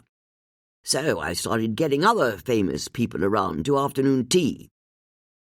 When you've got a house like mine, most people say yes. Which is why you invited Angela Gulliver to visit, Susie said. When I spoke to her, she didn't respond positively to my questions at all. But I'd already picked up another one of Brendan's victims by then, Gary Wise. When I'd suggested to him that he was being blackmailed, he broke down right there and then. He couldn't wait to make a full confession. He even said he was considering going to the press, although I soon talked him out of that idea. After all, Brendan had made my little difficulty go away. I didn't want any of that coming out in a courtroom. But not long after, Brendan started to get more and more erratic, making more and more demands, and my patience snapped. I told him I wouldn't give him another penny. Brendan was furious, and immediately told the press all about, well, that I had what I believe my grandchildren would call a side hustle. Selling access to government ministers, Susie said, not wishing to let Lord Harleyford sugarcoat his crime. It made no sense, Lord Harleyford said, ignoring Susie's interjection. By dropping me in it like that, Brendan no longer had any kind of leverage over me. Then Gary Wise wound up shot dead. That terrified me, and made it clear how high the stakes were. A bit of cash for questions was small beer compared to what Brendan was now prepared to do. I take it Gary went to the press after all. You're right, Bex said. He contacted a crime journalist. He was going to make a full confession that he'd let a police officer remove his police record following a car crash after a night of drinking, and that he'd then allowed himself to be blackmailed ever since. But he wanted to give Brendan one last chance, Susie said, to stop what he was doing. Gary really was a good man in the end, and he offered Brendan a chance to stop. But when they met up in the woods behind Gary's house, Brendan shot him dead. And took his phone in the hope it wouldn't be discovered that Gary was being blackmailed, Bex said. Exactly so, Judith said. It also explains why the killer was able to get to the back of Gary's house without appearing on any of the CCTV cameras. It was Gary who'd taught Brendan how to take a route through the woods that avoided them. But can you tell us what happened the day after Gary died? Judith asked Lord Harleyford. When you argued with Mike? There's very little I can say, he said with a sigh. He was still denying that he was being blackmailed by Brendan. Even when I told him that his and my lives were at risk, what if we were next? I suggested we should go to the police together and make a full confession. That's how much of a state I was in. But I got the impression Mike felt he was a tough guy, like one of the heroes from his books. He sent me away with a flea in my ear and said he'd sort it out for himself. The next day, I discovered that Mike had been shot dead as well. I was now in a blind panic. Then I got a message from Brendan telling me that if I went to the police, I'd be next. It was all too much. I was being chased by the press. I was having to pretend that everything was okay as my wife organised the ball, and Brendan was threatening to kill me, which explained why I panicked like a startled mare that first time the three of you turned up at my house. I couldn't let you near me. You could have told us the truth, Judith said. I know that now. I suppose I should thank you, Mrs. Potts. And you too, Mrs. Starling and Miss Harris. You got me out of this predicament, and all it's cost me was a bullet in the shoulder. The more I consider it, I can't help feeling I got away lightly. I wouldn't be so confident, Judith said. You're still being investigated for corruption. And I know the person I hope leads the case. Come on, ladies. Judith put her cup of tea down on the tailgate and took off the foil covering from her shoulders. After thanking the paramedic for his help, Judith led her friends over to where she'd seen a car arrive. It was a white Peugeot. Tunica got out of it. "I've just heard what happened. Are you all right?" she asked, rushing to her friends.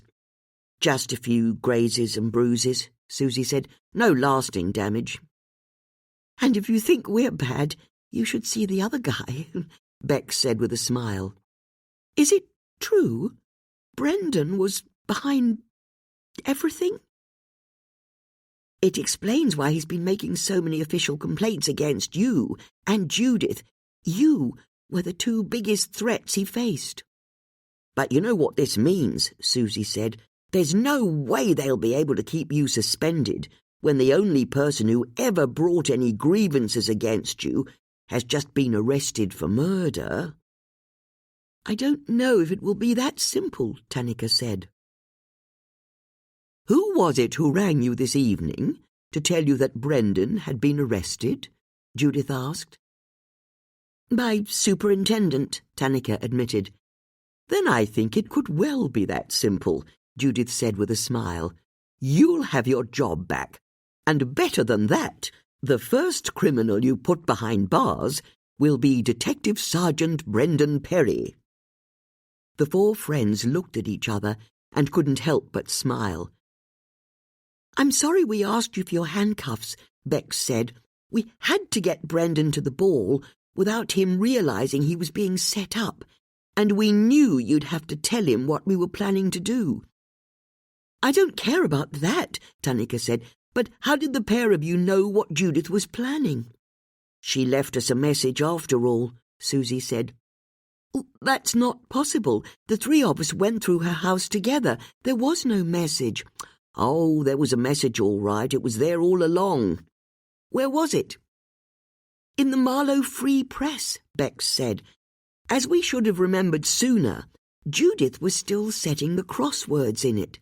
But that's why she'd been so keen to make sure we were up to speed on solving cryptic crosswords." "I had an instinct, quite early on," Judith said, "that I'd maybe have to vanish suddenly. There had to be a way for me to communicate secretly with my friends. I couldn't leave them in the lurch." "Just like we said," Susie said, "although things weren't helped when Judith gave us that message about the man with ruddy cheeks. I felt I had no choice. All I'd worked out at that stage was that Lord Harleyford was very possibly the person who'd argued with Mike Saxon on the day he died. I had to give you what I had. It was then, during the long hours of my drive to Corfu, that I compiled the crossword that was my real message to you, where I revealed who the killer was and how I wanted you to trap him. Not that it was even close to easy trying to solve it," Bex said. "Took us all day." "And evening," Susie added. "I had to make it work as a real cryptic crossword," Judith said. "It was about the hardest thing I've ever done," Bex said.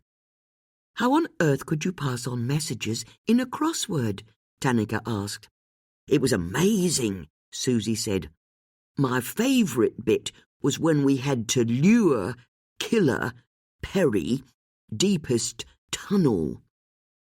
I didn't know that Perry was a type of drink made from pears, so I learned something as well." "We nearly gave up when we realised she was saying that Brendan Perry was the killer," Bex said. "It was just so impossible to believe." "I never found it impossible to believe," Susie said, correcting her friend. "No, wait," Tunica said, wanting to make sure she understood correctly. "The three of you caught a killer by communicating with each other through a cryptic crossword?" "You know what?" Judith said with a broad smile. "We did." Chapter 37. The following morning, Judith woke late. As happened most days, it took her a few seconds to realize that she'd survived another night, and that this wasn't in fact a hangover. She just felt this terrible every morning.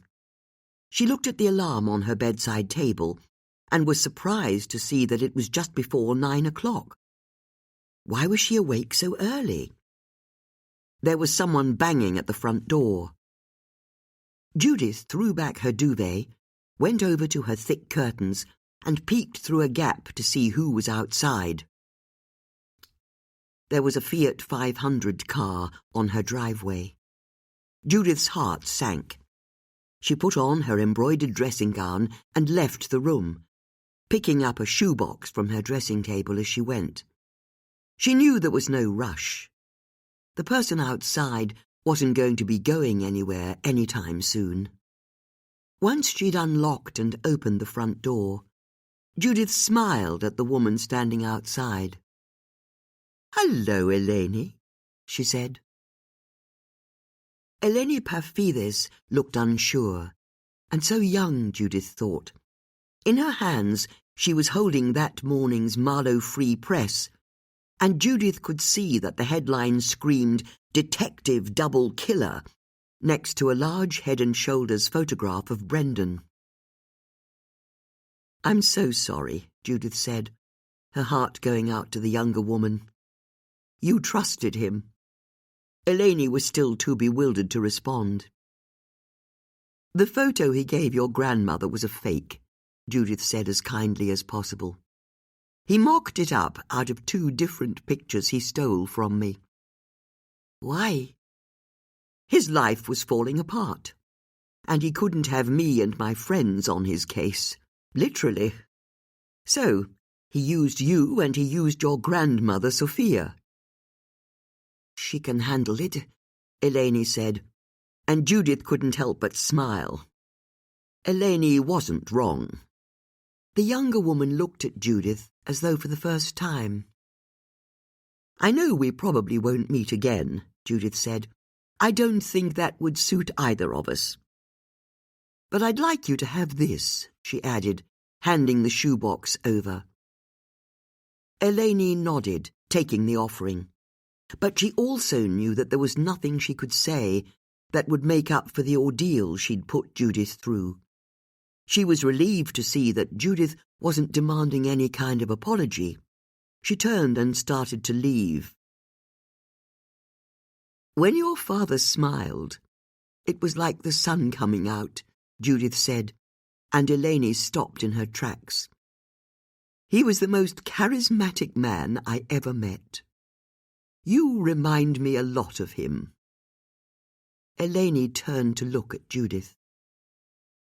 "If he'd known you, he would have loved you with all of his heart," Judith continued, "and he had so much heart." Judith knew that she was varnishing the truth, but she also knew that Eleni had suffered enough in her life. This was a gift she could give the younger woman that cost her nothing in return. "Thank you," Eleni said, and then she turned and got into her Fiat. Before she drove off, Eleni popped the lid off the shoebox and saw that it contained a number of old photographs. Each and every one was of her father, in his house, with his friends in the bar, his family, sunbathing, his body taut and mahogany tanned. There was even a photo taken in the village square that showed him with Michaela, her mother, and in every picture her father's vitality shone through. Eleni looked back to thank Judith, but she was gone. Inside her house, Judith went into her kitchen to put the kettle on. Really, she told herself, no one should have to meet their illegitimate stepdaughter first thing in the morning before they'd even had a cup of tea. As the kettle came to the boil, she realized there was something she wanted to do. She went through to the sitting room and sent Bex and Susie text messages. Then she went upstairs to wash, change, and get ready for the day. When she came downstairs, She could smell fresh croissant and saw that Bex was in the sitting room laying out a tray of breakfast things in front of a guttering fire that Susie was attacking with bellows. "You're blowing too much air on it," Bex said. "I'm not blowing enough," Susie said, as she smashed the handles of the bellows together and was instantly engulfed in a cloud of ash. Susie fell about laughing and then giggled even more, as Bex complained that the ash was now getting into the cups of tea. The fire had finally caught, though, flames licking up the logs. "Told you it needed more air," Susie said, rubbing ash out of her hair. "Good morning, ladies," Judith said as she entered. She let Bex and Susie fuss over her as they made her comfortable in her favourite wingback, and brought her a steaming cup of tea and a fresh croissant, butter and raspberry jam. It went without saying that the jam had been made by Bex. Judith realised that she didn't want to tell her friends about Eleni's visit that morning. But for once, it wasn't because she wanted to keep it secret. It was because she felt it was something that didn't need mentioning. It was a situation that had been resolved entirely to her satisfaction, and the contentment she was feeling gave her confidence to follow through with her decision. "I want to tell you what happened," she said. Bex stopped stirring her tea, and Susie paused mid-munch. "What really happened? The day Philippos died," Judith continued. "Of course," Bex said, and Susie finished her mouthful as quickly and discreetly as she could. "Don't worry," Judith said. "I'll wait." "There, all gone," Susie said, as she picked up a napkin and wiped some butter from her chin. Judith took a moment to decide how to begin, but then she realised how simple the task was. She'd just tell her friends the truth. Philippos had gone out for a morning ouzo with his friends in the village square. Which was never good news. It never ended well when he started drinking early, and that day was no different. When he got back a few hours later, he'd drunk too much and was spoiling for a fight. I don't know what came over me, but by George, I gave him one. I pointed out his failings, said he needed to grow up, take responsibility, get a job. I don't know where it came from, but a storm had been forecast that day, and the air was so hot and muggy. It was like something had to break. Which is what happened. He hit me, struck me to the floor. Before her friends could offer their sympathy, Judith said, "You don't have to say anything. It wasn't the first time. But that was the day I decided it would be the last.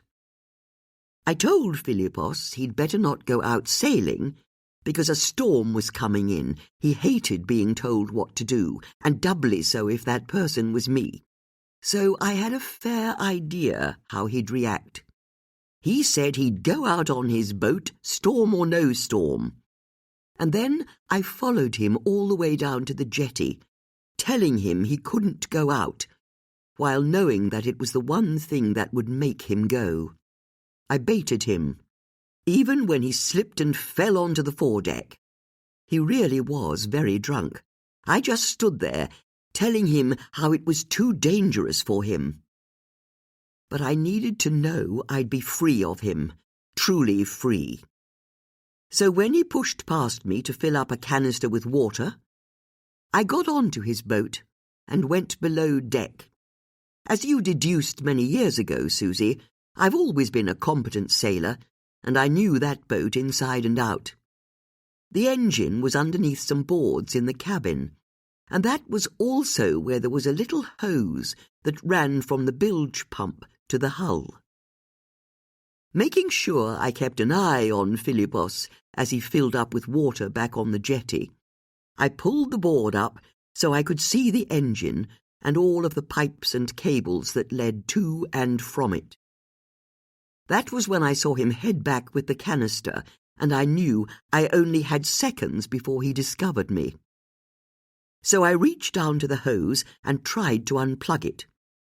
But it was attached to the hull with a brass hose nut that was screwed too tight for me to undo, and no matter how hard I twisted, it wouldn't come loose.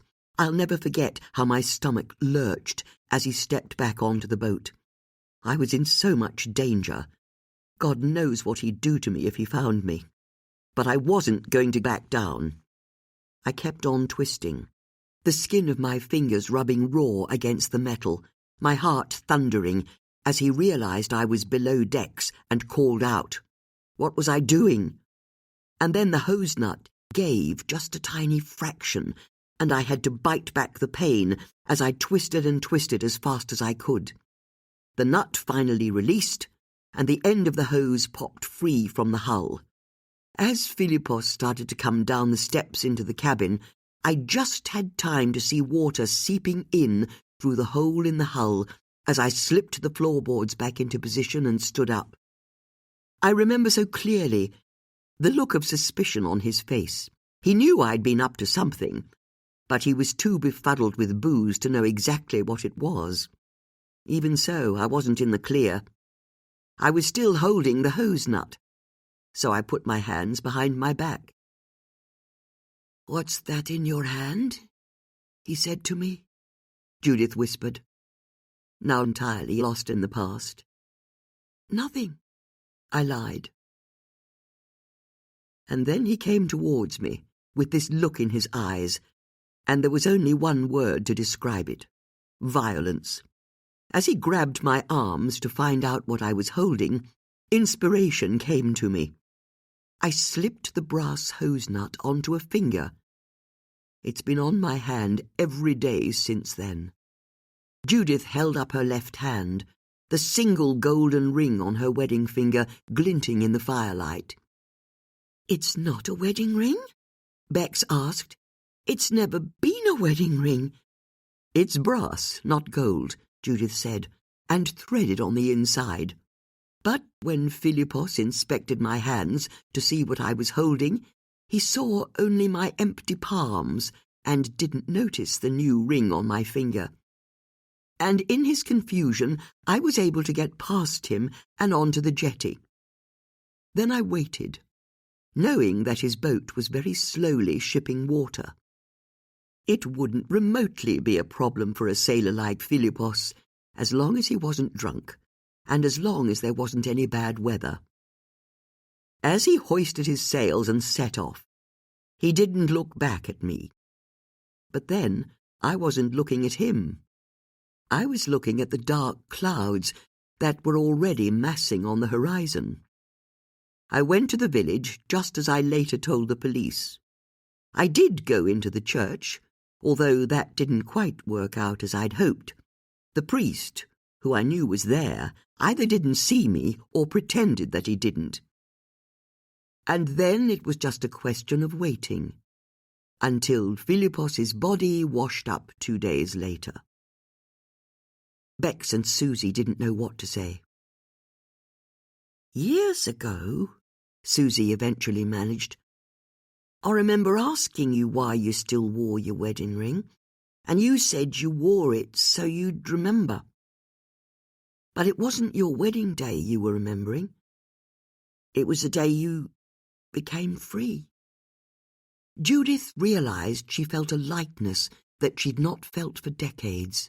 The feeling of release was startling, exhilarating even. "Come on," she said, standing up and going over to the peg where she kept her cape.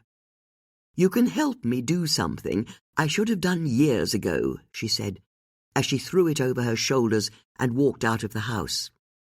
Bex and Susie followed their friend, but struggled to keep up with her as she strode through the long grass.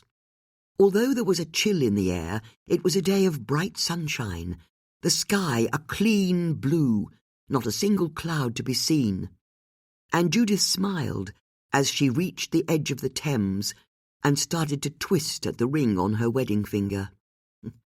"The threading isn't helping," she said when Susie and Bex joined her. "And my finger's not as thin as it once was," she added, as she gave the ring a particularly hard twist and then finally managed to pull it off. She held it up, and it glinted in the sunshine. "Can I see?" Bex asked, and after the briefest of pauses, Judith handed it over. Now she was looking at it closely. Bex could see that it really was just a little brass ring, with a threaded inside, as could be used to screw a hose to a fitting on a bulk's hull. "All of this time," she said as she passed it to Susie, "I just thought it was a wedding ring." "You're amazing," Susie said. "Thank you," Judith said. "But if I am, it's only because I've found the pair of you." The women looked at each other and realized, as they stood in the warmth of the winter sun, that they'd always have each other, through thick and thin, good times and bad. "Shall I?" Judith said, as she took the ring back from Susie before turning to face the river. "I think that's a very good idea," Bex said. "Yup," Susie said. "Do it." Judith threw the ring as high and far as she could. It landed with a satisfying plop, and then she saw it wink once in the sunlight, and twice as it spun down into the depths, where it was lost forever. That was The Mysterious Affair of Judith Potts by Robert Thorogood, read by Nicolette Mackenzie. Produced for RNIB Talking Book Studios with post-production by Stephen Liddle, an audiobook from HQ, an imprint of HarperCollins. Text copyright 2026. Production copyright 2026 by HarperCollins Publishers. All rights reserved. No part of this publication may be reproduced, stored in a retrieval system, or transmitted in any form or by any means, electronic, mechanical, photocopying, recording, or otherwise, without the prior written permission of the publishers. Without limiting the author's and publisher's exclusive rights, any unauthorized use of this publication to train generative artificial intelligence, AI, technologies is expressly prohibited. HarperCollins also exercise their rights under Article 4(3) of the Digital Single Market Directive 2019-790 and expressly reserve this publication from the text and data mining exception. Robert Thorogood asserts the moral right to be identified as the author of this work. Thank you for listening.